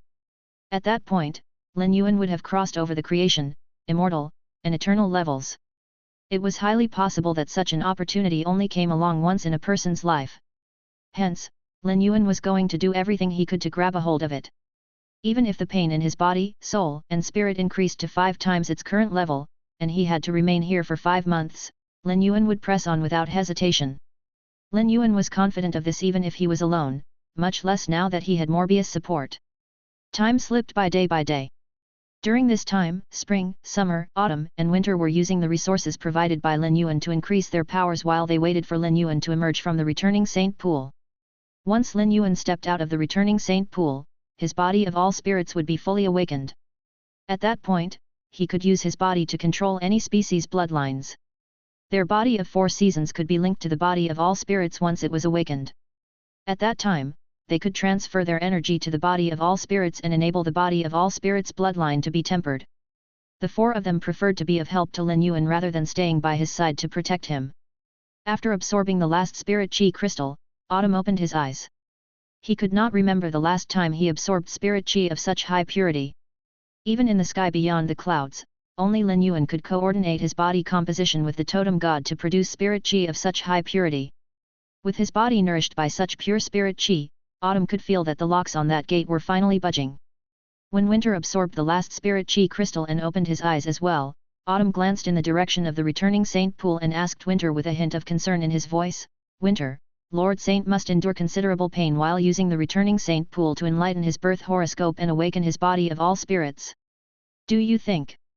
Before Autumn could finish speaking, he was sharply interrupted by Winter. "Autumn, don't forget your place. All you need to do is fulfill the tasks of your station. Don't think about other things you don't need to consider. There is no way that Lord Saint will fail to enlighten his birth horoscope and awaken his body composition. There's no need for you to worry. I have already opened the path to the sky beyond the clouds. Feu novo. Once Lord Saint steps out from the returning Saint Pool, he can decide to go to the sky beyond the clouds at any time. I know you are the most anxious of the 4 of us to return to the sky beyond the clouds. But you have to understand one thing, which is that Lord Saint is the one who decides when and if we'll return to the sky beyond the clouds. We cannot use our actions or words to influence him toward any sort of decision. You should be aware of this." All of them had different personalities. Winter and Autumn had spent countless epochs together, and Winter knew Autumn's character well. Autumn would never do anything that harmed Lin Yuan. As his follower, he shared the same attitude and thoughts as the rest of them. However, Autumn's personality needed to be slightly mellowed. Lord Saint needed steady people by his side. Autumn nodded ardently when he heard what Winter said. It was not true that Autumn had not improved in the slightest after all the epochs that had passed. He was also constantly growing. Autumn was always aware of his own issues. When he interacted with spring, summer, and winter, Autumn consciously worked on correcting his issues. Although he had not caused any direct trouble for Lin Yuan, it was true that he had affected Lin Yuan's judgment. A small smile appeared on Winter's face when Autumn nodded. Spring has gone to help Summer handle the death aura in the ley lines. It won't take the two of them long to work together to gather all the death aura in the ley lines. The people we've sent out have already fully understood this Class 2 world's circumstances. You are aware of how Lord Saint feels toward the natives of this world. I think that Lord Saint will remain in this world for almost a century to help it to develop.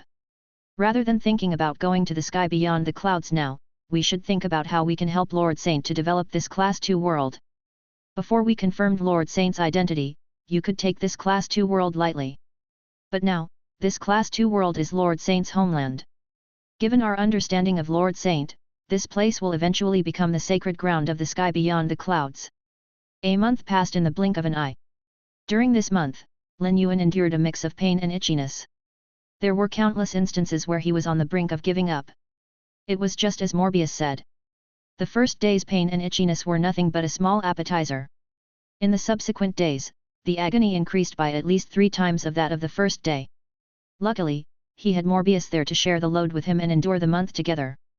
Now, Lin Yuan had successfully awakened his body composition and enlightened his birth horoscope. He was now a certified birth horoscope expert. The amber fluid returned to its original transparency when Lin Yuan stepped out of the returning saint pool.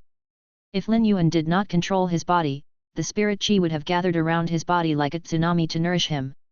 Furthermore, after his body was tempered and condensed, his 2 souls had fused into one. A birth horoscope with 12 dots of light circled Lin Yuan's soul. The birth horoscope embedded itself above his divine kingdom and shone like a gem above the divine kingdom. Lin Yuan could clearly sense that the quality of his soul had improved. Additionally, his spiritual energy had been significantly improved. Lin Yuan enjoyed this feeling of an improved body. The current condition of his body made him feel like the past month of agony had been worth it. The mermaid thearch bloodline in his body was no longer entangled with his own bloodline. Chapter 2748 The Jasmine Lily's Evolution. This feeling was very strange for Lin Yuan. Previously, the mermaid bloodline dominated his own bloodline. But now, his bloodline had been improved in the returning saint pool and was suppressing the mermaid thearch bloodline. It was as though he could now manipulate the mermaid thearch bloodline at will. Previously, Lin Yuan still had some suspicions about whether he was truly the saint as spring, summer, autumn, and winter claimed. But now, it was ascertained that he was indeed the saint. Lin Yuan turned to look at the now colorless returning saint pool. The moment Lin Yuan saw his reflection in the returning saint pool, his entire body froze. His facial appearance had not changed drastically and still resembled his previous self. However, his features and bone structure had changed slightly in the returning saint pool. Previously, his features and bone structure were considered near perfect. But now, they were absolutely exquisite. Regardless of how much favor the Creator showed a particular life form, they would not allow any life form to have features and a bone structure similar to the one that Lin Yuan had now. Lin Yuan already had an extremely outstanding deportment. With the support from his deportment, Lin Yuan's aura could no longer be described as elite. The description heavenly tyrannical was not an exaggeration when it was directed at his features and bone structure. Lin Yuan took out a piece of casual wear made from moonbeam brocade from his spatial equipment. Most of Lin Yuan's clothes were made by Wen Yu, and only a few of them had been sewn by the Moon Empress. This piece of casual wear happened to be one of the few. When Lin Yuan wore this set of clothes, he looked as though he was draped in moonlight. Lin Yuan circulated the energy in his body and realized with shock that the amount of spirit chi that passed through his body each second was comparable to the volume of one spirit chi crystal. After being strengthened by the returning saint pool, Lin Yuan's spirit chi production ability was now just as strong as Morbius. Epic God Palace sat atop 17 spirit veins. If all of them were mined, hundreds of tons of energy ores would be produced. One of the reasons for spring, summer, autumn, and winter deciding to build Epic God Palace there was its favorable environment. Additionally, they wanted to prepare resources for Lin Yuan so he could harvest and use them when they finally found him. Otherwise, if Tower Cannon or the humans happened to discover this place during such a long passage of time, they would definitely begin mining the resources for their own benefit. Due to the presence of the 17 spirit veins, this environment was highly concentrated with spirit chi. Lin Yuan did not rush to leave the returning saint pool. He sat down cross-legged on the ground and began carefully examining both the feys he had spirit-locked and those he had contracted. Feys like Shiny, Genius, Chimey, and the rest needed to absorb other resources aside from spirit chi. Hence, they could not evolve their grades solely using spirit chi or by having pure spirit chi injected into their bodies. However, this was possible for Blackie and the Jasmine Lily. The praying universe soul whale needed to absorb soul energy, while the sky-questioning flaming heart mushroom needed to absorb fire elemental energy. Lin Yuan had plenty of fire elemental energy. Lin Yuan would have regarded soul energy as a rare and scarce resource 6 months ago. He could not start a war to collect the souls of millions of people just to nurture remembering. But now, with the dead spirits crisis, there was a large number of souls floating around in the main world. After absorbing these souls, remembering's grade and quality would be able to evolve rapidly. Lin Yuan did not have time to take remembering around the main world to absorb energy. However, he could send experts like the Abyss Great Emperor to take remembering around the main world. Remembering would be taken to wherever there was the most number of souls. Aside from spirit chi and earth elemental energy, the source sand also needed some special earth-type treasures. It was just as difficult to evolve the source sand as it was dark blue. It was even more difficult to evolve purple afterglow's grade and quality. It needed at least a few years to stabilize. Hence, the only phase Lin Yuan had that could increase their power rapidly were the Jasmine Lily and Blackie. With Alpha Tau thought, Lin Yuan summoned the Jasmine Lily first. He intended to use this elegant environment to evolve the Jasmine Lily and Blackie's grades and qualities. Although doing this would lower the concentration of spirit chi in the environment, Lin Yuan believed that spring, summer, autumn and winter would not mind him doing so. After the Jasmine Lily evolved to suzerain/myth and proliferated as well as fasciated, it mutated into an obstinate leaf style. It was now only around the size of Lin Yuan's palm. Even the Emperor Green Jade that Lin Yuan had glimpsed once in his previous life could not hold a candle to the Jasmine Lily's color. There was a small bright red main flower on the Jasmine Lily's short, round, and moist leaves. The top of the main flower looked as though it had been carved from red jade. There were 3 buds of mountain jade on the carved red jade flowers. The crystallized buds of mountain jade resembled opal and shone with a mottled glow. They looked even more brilliant than a wildflower-covered mountainside. Lin Yuan had not had any time recently to address the Jasmine Lily. This was the first time he was summoning the Jasmine Lily in months. He could not hide the amazement in his eyes. Fey name, Jasmine Lily, bud of mountain jade. Spirit life form species, Crassulaceae genus/Eanium genus. Fey grade, suzerain, 10/10. Fey type, wood. Fey quality, myth 2. Abilities. Heal, fasciated flower stand. Its heal ability will reverse heal the target, absorbing its vitality and letting it experience extreme comfort at the same time. Crystallized main flower, its heal ability will reverse heal the target and absorb a large amount of its vitality. Bud of mountain jade, its heal ability will heal the target and channel rich vitality into it through its bud of mountain jade, restoring the target's damaged vitality. Mountain jade imprint, the mountain jade imprint will compress the pollen and vitality within the bud of mountain jade to combine the two. A special imprint will be formed. When applied to a target, the healing effects will be greatly raised. Healing transfer, when the mountain jade imprint is healing a target, if the vitality being injected into a target exceeds the amount that the target requires, the vitality will explode and heal the other life forms in the area. Alternatively, it can transfer the vitality to other targets that have the mountain jade imprint applied on them. Life protecting soul, when a target is being healed, the vitality can form a protective layer over the soul to help the target's soul defend against external attacks. Red crystal jade drain, when using the crystallized main flower to carry out reverse healing on a target, the effects of draining vitality and the negative impacts to the spirit senses will be magnified. If the enemy target has the mountain jade imprint applied on it, it can drain the target's vitality. Mountain jade prayer, once the fasciated flower stand is activated, layers of jade will be produced, and the vitality within the body will be rapidly released. There is no distance limit, and the targets with the mountain jade imprint on them will receive healing. This will enable the friendly targets with the mountain jade imprint on them to recover their vitality to the maximum level. Revived muscle and bone, if the target's body has lost its genetic model, the mountain jade fluid in the buds of mountain jade can use the target's damaged body to analyze and create a replica of its genetic model. Exclusive skill. Recovery imprint, it accumulates the healing energy that is released by the Jasmine Lily during normal times. The contractor can activate the imprint to release the accumulated healing energy. Severed limbs growth, it comprehends the arcana of plant growth. Even if one's gene template is damaged, the rich vitality can allow one to continue to grow slowly. Generated wedge, vitality will be poured into the target's body and used to bless the target. Before the vitality is used up, the target will not die regardless of how serious the injuries it sustains are. The jasmine lily that had been growing in the spirit lock spatial zone had already successfully evolved from suzerain/myth I to suzerain/myth 2. It was only a step away from evolving to myth 3. Lin Yuan was anxious to evolve the jasmine lily to myth 3. At that point, it would be able to change into human form.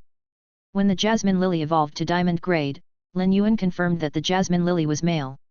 Plant-type feys could pick their gender when they transformed into human form. Since the jasmine lily had already made its decision, it would not have to struggle with indecision when it transformed like other plant-type feys did. It would be difficult for Lin Yuan to evolve the jasmine lily directly to World Emperor/Divine Kingdom. Lin Yuan personally saw Green Vine take on heaven and earth when it reached World Emperor/Divine Kingdom. The main worlds will had not wanted a World Emperor/Divine Kingdom life form to appear in this world and restrained the evolution of its own accord. Additionally, meddling from spies outside of this world made the trials even harder to handle. Lin Yuan would not be alone when he decided to evolve the jasmine lily to World Emperor/Divine Kingdom. He would ask Autumn and Winter for help. Normally, Lin Yuan liked to use spirit chi crystals when he evolved his feys. But this time, instead of doing that, he picked up the jasmine lily with his right hand and circulated the energy in his body. The jasmine lily's grade and quality began climbing rapidly as though they were being powered by an engine. As the sea of pure spirit chi was injected into the jasmine lily's body, it became increasingly crystalline.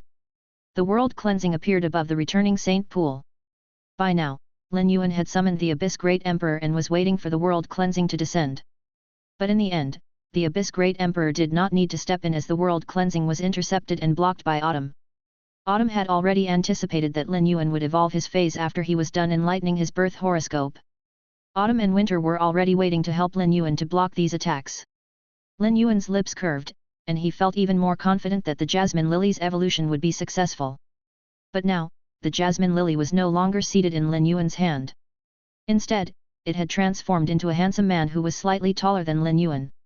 This man had short hair that resembled the jasmine lily's short and small obstinate leaves.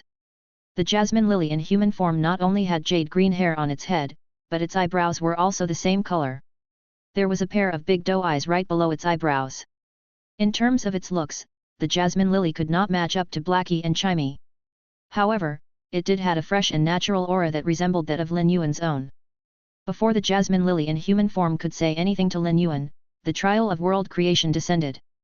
Lin Yuan placed his hand on the jasmine lily's back and said seriously, "Jasmine lily, the opportunity to increase your power is here. I will do my best to enable you to evolve to World Emperor/Divine Kingdom. Don't hesitate to tell me if any issues crop up or if you feel uncomfortable in any way. Do not try to endure it on your own." The jasmine lily shook its head sincerely. When the jasmine lily transformed into human form, its main body transformed into a lantern in the shape of a lotus flower. This was clearly a weapon that the jasmine lily's main body had transformed into. Lin Yuan was in no hurry to check on the jasmine lily's data. Instead, he decided to wait until its grade and quality were fully evolved before he checked on it. The jasmine lily really liked this feeling of rapid evolution. Lin Yuan injected spirit chi into the jasmine lily's body so that it could absorb the spirit chi. It seemed that the spirit chi Lin Yuan produced from his own body was even better than the spirit chi crystals produced by Morbius. Lin Yuan gazed at the weapon formed from the jasmine lily's main body. The lantern had a short base that could only be seen from a side view. The jasmine lily was not holding up the lantern with its hand but had hooked one finger through the handle. The lantern was the same jade green as the jasmine lily's leaves while the center of the lantern was bright red. A blinding white flame burned within the lantern. When the white flame burned, one could sense the solid vitality in the lantern. It took much longer to evolve the jasmine lily than Green Vine. 8 days eventually passed. Lin Yuan could sense that the now eternal 12/Spirit Fire jasmine lily had reached a gate. Lin Yuan was not unfamiliar with this gate. He had also encountered it with Green Vine. Despite having sufficient spirit chi crystals, the jasmine lily was still stuck at this gate for some time. As long as the jasmine lily could cross this gate, it would become Lin Yuan's second World Emperor/Divine Kingdom Fey. The jasmine lily would also be able to attain a Divine Kingdom ability. Lin Yuan did not rest even for a moment during the 8 days. In the past, his body would be exhausted and on its last legs. Chapter 2749 Issues with the Boundary Patrol Envoy. Layers of fluffy clouds clustered together around the top of a palace. The entire palace towered like a mountain and was surrounded by thousands of square meters of various captivating flora and fauna. Purple leaves filled the boughs of trees. With each passing breeze, the branches swayed with a hypnotic beauty. At that moment, a man with short grayish-brown hair was kneeling in the hall, his forehead dripping with cold sweat. His face was scrunched up with anxiousness. Fan Lu was Honor Absent Palace's newest Boundary Patrol envoy and led the 6th Boundary Patrol team. Although he was not considered part of Honor Absent Palace's management level, he did have a respectable status. Out of the 3,000 Boundary Patrol teams, the 6th Boundary Patrol team was one of the best performing ones. Every 10,000 years, Honor Absent Palace renumbered its 3,000 Boundary Patrol teams. The numbers were assigned according to the ranking the teams had achieved in the past 10,000 years. At first, Fan Lu wanted to enable the 6th Boundary Patrol team to become one of the top 5 teams. The Boundary Patrol envoys that led the top 5 teams would not only be able to obtain more resources from Honor Absent Palace but could receive an Honor Absent token. The Honor Absent token was a symbol in the East universe. Even the most inferior white Honor Absent token symbolized considerable status. However, the team Fan Lu managed caused trouble a few days ago. In actuality, every Boundary Patrol team was dishonest to a certain degree. The Boundary Patrol envoys needed to generate income when they patrolled lower worlds. The members of Boundary Patrol teams did tedious work and needed some incentive to motivate them. Honor Absent Palace closed one eye when it came to these matters. Not long ago, Fan Lu received a letter of resignation. One of his subordinates had lost his life treasure while supervising a lower world. Every member of a Boundary Patrol team was a Divine Kingdom life form who had all activated their Divine Kingdom abilities. When their life treasures descended to the worlds, they would cause significant impacts even in a Class 3 world, much less a Class 1 world. Fan Lu was the type to treasure relationships. Nonetheless, in order to keep the transgression under wraps, he accepted the resignation. At first, Fan Lu thought about holding a meeting with the 6th Boundary Patrol team to discuss this matter and give the other members a warning. They were in their busy period. Due to an unknown reason, almost 1/3 of the 4 universes' fate had been drained. Fate could be recovered, but it would not be easy to restore the amount of fate to its previous state. Most importantly, the dominant factions of the 4 universes and all the species had worked together to investigate this matter but came up empty. This bothered the dominant factions and species of the 4 universes immensely. Any misstep at such a juncture could lead to one's doom. If he revealed this matter, it was inevitable that it would be leaked to the members of other teams. The teams were rivals, so they only appeared to be on good terms on the surface. But behind closed doors, they often used dirty tricks to undermine each other.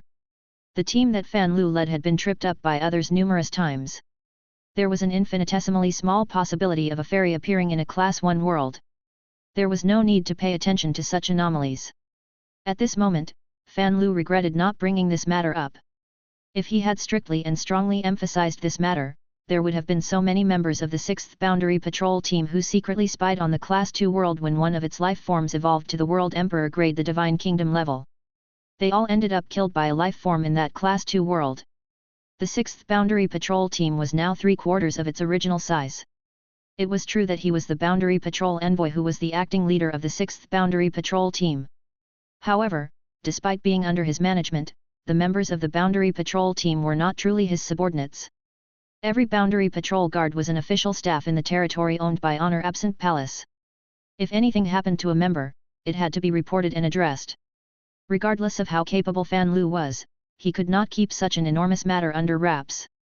Hence, he had no choice but to seek punishment from Honor Absent Palace. A seated, beautiful girl toying with a gem in her hand frowned when she heard this. What? So many members of the 6th Boundary Patrol team have died. Moreover, a life form in one of the Class 2 worlds under the 6th Boundary Patrol team's jurisdiction has evolved to World Emperor/Divine Kingdom. Fan Lu, I am always generous with you. Are you here to crack jokes with me? This girl threw the gem forcefully on her chair's armrest. How could a World Emperor/Divine Kingdom life form appear in a Class 2 world? The world rules don't permit the existence of such a life form. Is it possible that the 6th Boundary Patrol team once again received private benefits from a faction or individual and ended up making a mess? Fan Lu's kneeling body jumped when he heard the sound of the gem slamming onto the chair's armrest. He did not know how to explain himself to this beautiful girl. Fan Lu also found it bizarre and did not understand how a world emperor/divine kingdom life form could have appeared in a newly promoted Class 2 world. This event indeed went against all reason.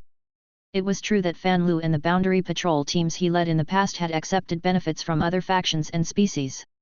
Each under-the-table operation earned staggering profits for Fan Lu.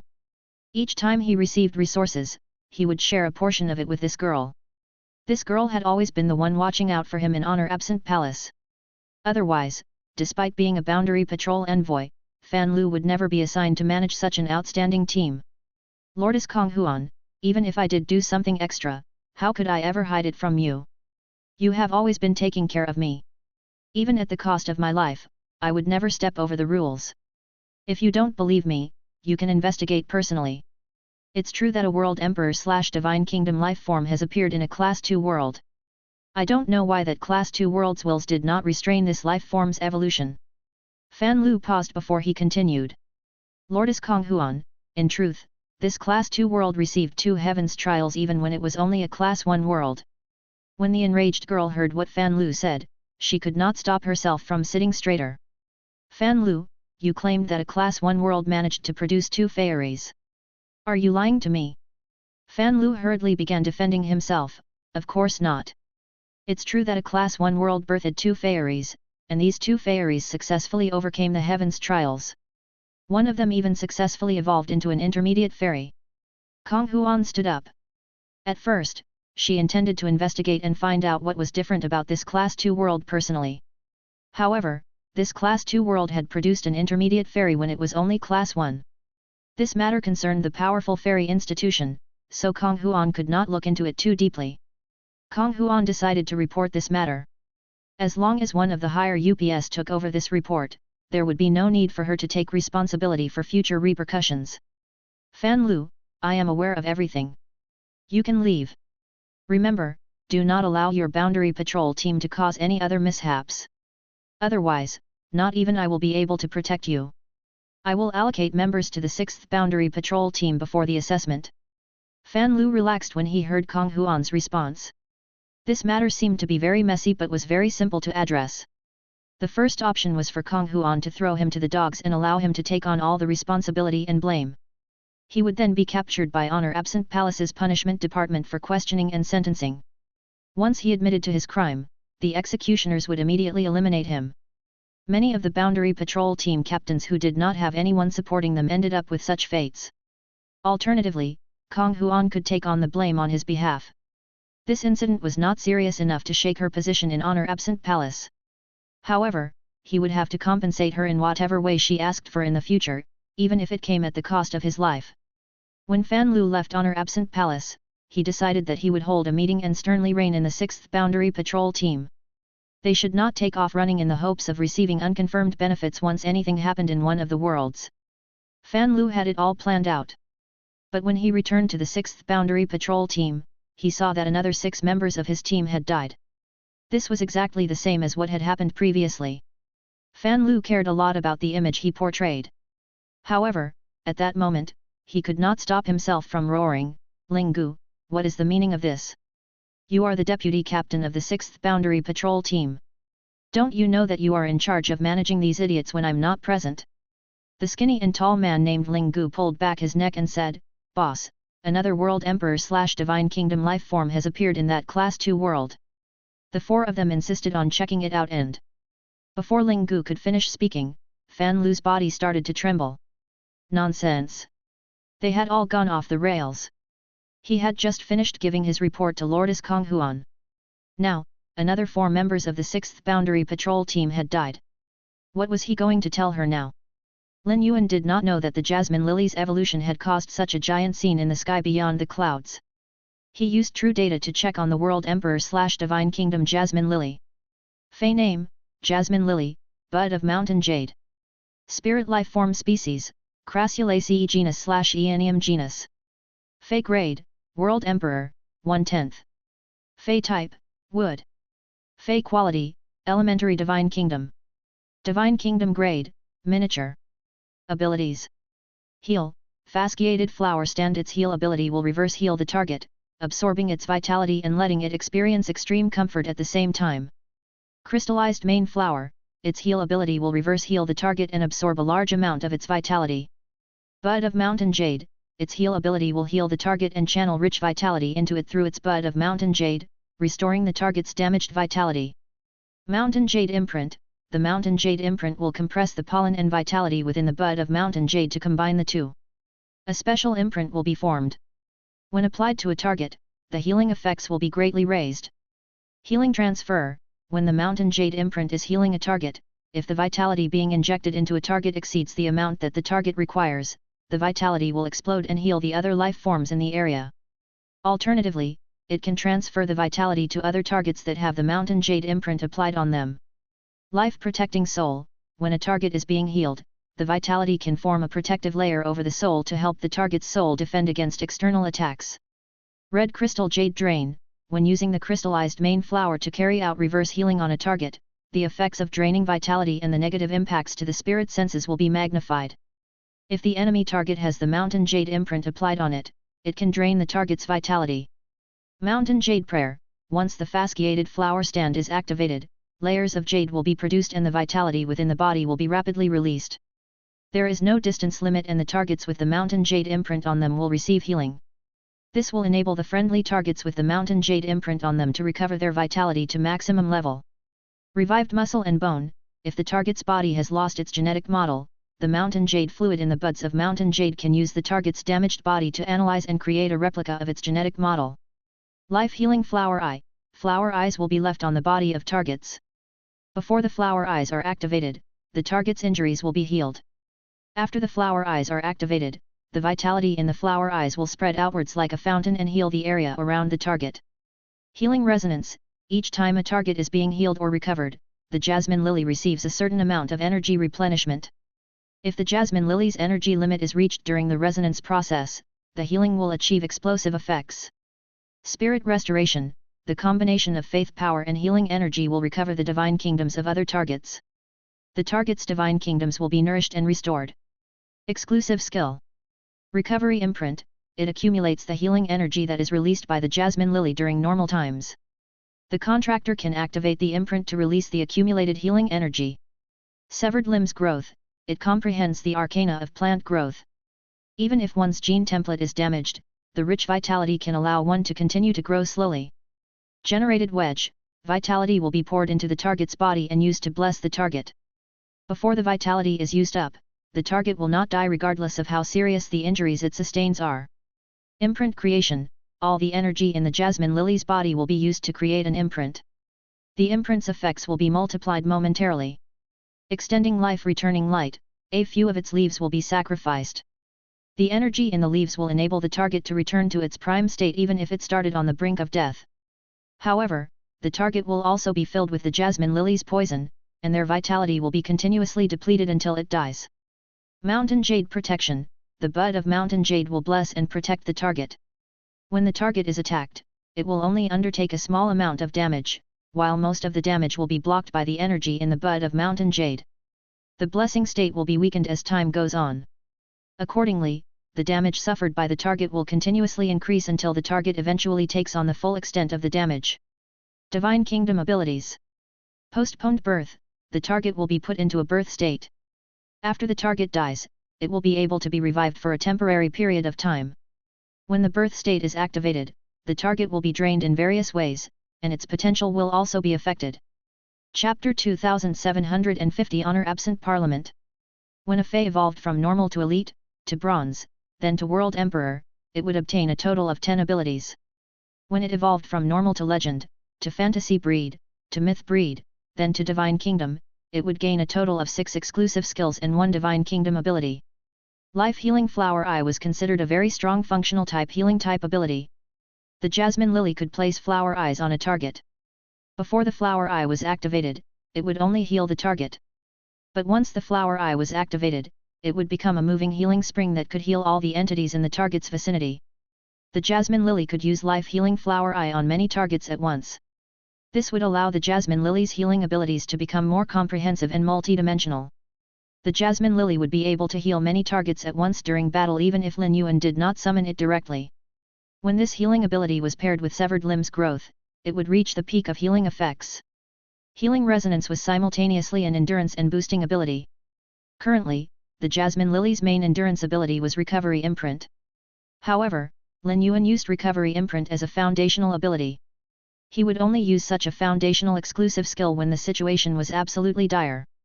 Hence, the Jasmine Lily rarely had endurance when it was using its normal healing abilities. But now that it had healing resonance, the Jasmine Lily would receive a certain degree of energy replenishment when it healed other targets. The Jasmine Lily's healing could be activated on a large scale. With such large-scale healing, it was easy for the energy in the Jasmine Lily's body to reach its limit. This would keep the Jasmine Lily's energy level full, and its healing would be able to produce explosive effects easily. The explosive effect would cause the healing effects to multiply while using up a small portion of energy. This effectively raised the Jasmine Lily's healing abilities. These two abilities brought great joy to Lin Yuan. The endurance of healing resonance enabled the Jasmine Lily to handle the job of meeting Lin Yuan's healing needs during combat even without relying on the recovery imprint. Lin Yuan could stop using recovery imprint as an endurance ability but as a real secret weapon that he would only use when he was on the brink of death. This would give recovery imprint the chance to endlessly accumulate vitality. However, these two abilities could not be compared to spirit restoration. As the environment changed, the definitions of the levels of entities would change. There were many foundational abilities in the main world that became insignificant in the sky beyond the clouds. However, the Jasmine Lily's spirit restoration would continue to be seen as foundational even in the sky beyond the clouds. It would even be considered one of the top foundational abilities. This was not because Lin Yuan was overly confident in his phase abilities but because spirit restoration truly reached this level. Divine Kingdom life forms were the most afraid of their divine kingdoms being damaged. Once their divine kingdoms were damaged, their ability to take in faith power would be affected. There were methods in the sky beyond the clouds to heal divine kingdoms, but these methods required a large amount of rare ingredients that regular divine kingdom experts could not afford. Even if the divine kingdom expert in question belonged to a large faction, the faction would have to weigh his value to the faction before deciding if they were worth the cost of so many rare resources. Spirit restoration would combine faith power and healing energy to heal and nourish damaged divine kingdoms until they were restored to their original states. When they arrived at the sky beyond the clouds, the Jasmine Lily would be able to use this ability to be of great help to Lin Yuan. This would give him the chance to gain many divine kingdom expert subordinates. The divine kingdom experts under Lin Yuan would not have to be worried about being left vulnerable when their divine kingdoms were injured during battle. Lin Yuan felt that this ability was even more precious than some divine kingdom abilities. Aside from abilities, the Jasmine Lily also gained 3 new exclusive skills: imprint creation, extending life returning life, and mountain jade protection. Imprint creation would allow the Jasmine Lily to use all the energy in its body to create an imprint. Its effects could be multiplied temporarily. When Lin Yuan saw this exclusive skill, he instinctively thought of the recovery imprint. If Lin Yuan used imprint creation at the same time he used recovery imprint, the latter's effects would be temporarily raised. Lin Yuan would then be able to tap into more vitality to use to overcome obstacles. This increased the strength of Lin Yuan's secret weapons. Extending life returning life allowed the Jasmine Lily to sacrifice its obstinate leaves and use the energy in the obstinate leaves to restore a target to its prime even if it was on the brink of death. The Jasmine Lily was a Crassulaceae genus/Aeanium genus fey. It could heal targets, but its body also contained extremely potent poison. There were many people who, out of starved insanity, consumed Crassulaceae genus plants and died. Extending life returning life would allow the target to recover a large amount of vitality, but its body would also become filled with the Jasmine Lily's poison. Subsequently, the replenished vitality in the target's body would be depleted. It was not impossible to remove the negative effects of extending life returning life. All that was needed was to remove the poison in the target's body immediately after it was healed. Presently, Lin Yuan did not have many techniques to neutralize poison. It was difficult for regular phase to neutralize the poison of a world emperor/divine kingdom life form. The only way to find such a fey would be to search in the sky beyond the clouds. Frankly, there were also feys in the main world that could neutralize the poison of Crassulaceae genus/Aeanium genus feys of the same level. However, there was no way Lin Yuan would evolve another fey to world emperor/divine kingdom just to neutralize the poison. Despite having the resources, Lin Yuan would not be so wasteful. The stronger Lin Yuan became, the more aware he became that resources needed to be spent wisely. This was the only way to enable him to improve to the greatest extent. It would not only use the bud of mountain jade to boost targets but also protect targets at the same time. As a result, the targets would only have to suffer a small portion of the damage that was directed at it, while most of the damage would be blocked by the energy in the bud of mountain jade. Although the boosting state would weaken over time and the target would have to suffer an increasing share of the damage, mountain jade protection would defend the target from various forms of damage countless times. This would allow the target to survive a barrage of attacks. Assault troops were used in various battles. They often had to sacrifice themselves. Assault troops were a very rare resource in any faction. Only those with absolute loyalty were willing to become an assault troop, and assault troops needed to be nurtured using a large amount of resources. Mountain jade protection would ensure the safety of the assault troops to the greatest extent. Compared to abilities and exclusive skills, Lin Yuan was more excited about the Jasmine Lily's Divine Kingdom ability. Spring had already told Lin Yuan about the different types of Divine Kingdom abilities. The Jasmine Lily's Divine Kingdom ability, Postponed Birth, was clearly a functional type 1. Lin Yuan already had more than one revival technique. However, Postponed Birth was the only one that Lin Yuan could use in battle. Lin Yuan felt that Postponed Birth could complete Mountain Jade protection. When the Jasmine Lily used Postponed Birth to put a target in a birth state, the target could be revived within a certain period after its death. It was an amazing ability. However, these abilities came with negative effects. The negative effects were not directed at the Jasmine Lily but the target that was put in the birth state. Each time the birth state was activated, the target would be drained in various ways. Its potential might even be severely affected. Once a target's potential was affected, its future would come to a screeching halt. It would be even more difficult for powerful targets to advance further. Once their potential was cut off, they might not be able to move forward for the rest of their life.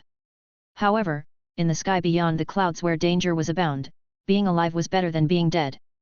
This especially applied to assault troops. It was clear that the Jasmine Lily's appearance had changed significantly from before. The current Jasmine Lily looked more divine. The Jasmine Lily walked over to Lin Yuan and transformed back into its original form before landing on Lin Yuan's palm. The Jasmine Lily had social anxiety and preferred to appear as its main body rather than its human form. The Jasmine Lily was more comfortable and carefree in its main body. Lin Yuan played with the Jasmine Lily for a while before he returned it to the Spirit Lock spatial zone. The Jasmine Lily could be nourished by pure spirit chi there. It was extremely important for recently evolved World Emperor/Divine Kingdom life forms to be nourished by pure spirit chi. Hence, powerful species from the sky beyond the clouds always fought for blessed territories with a high concentration of spirit chi for the sake of their younger generation. Each time a blessed territory appeared, intense fighting would ensue. Lin Yuan summoned Blackie. Lin Yuan had no idea that when he summoned Blackie with the intention of evolving it, Fan Lu, who was the leader of the 6th Boundary Patrol Team, was once again visiting Honor Absent Palace. He was brimming with nervousness as he prepared to meet with Kong Huan again. Before he came, Fan Lu held a meeting in Honor Absent Palace and repeatedly emphasized the situation. Normally, Fan Lu would not throw such a big tantrum toward his subordinates. These people under him all had similar portfolios. As long as they did not make grievous errors, they could all continue being boundary patrol guards. He would still have to give them orders in the future, so offending them was not a smart choice. All the intelligent boundary patrol envoys had mindsets similar to Fan Lu's. The boundary patrol envoys who went on power trips would only diminish the morale of their team and lose support. However, Fan Lu could not help himself this time. Fan Lu's fury caused the members of his team to become terrified. This was not because they were afraid of him but because they also realized the seriousness of this matter. Despite knowing that there was something off about this Class 2 world, they did not dare to investigate it any further. Benefits were indeed important, but these boundary patrol guards cared more about their lives than benefits. None of them saw their lives as things to toy with. Fan Lu was nervous and cursed his bad luck. This matter was clearly unrelated to him, yet he had to take responsibility for it. With so many members of the 6th Boundary Patrol Team dead, Kong Huan was already livid. Now that another 4 had died, he felt as though he was provoking her. She would definitely blow her top once she found out about this matter. After he was done with his explanation, Kong Huan might allow him to keep his life, but she would not favor him as heavily in the future. There were 30 members of every boundary patrol team. Once more than 1/3 of the members were lost, this had to be reported to the Honor Absent Parliament. This matter had clearly reached the level that necessitated reporting. Fan Lu had been a boundary patrol envoy for some time. He could not figure out how a seemingly ordinary Class 2 world had become so special. This matter would definitely gain attention from the Big Hots once it was reported during an Honor Absent Parliament meeting. It was likely that they would all fix their attention on this Class 2 world to investigate and understand its circumstances. Although this Class 2 world was under the jurisdiction of the 6th Boundary Patrol Team, there was no way he would receive any of the future benefits. However, receiving benefits did not matter. What mattered was that Fan Lu found out whether this Class 2 world was hiding anything sinister. How did it manage to cause him to shoulder such a heavy sin? This feeling was not comfortable in the slightest. If you enjoy this novel, and want more videos, please subscribe.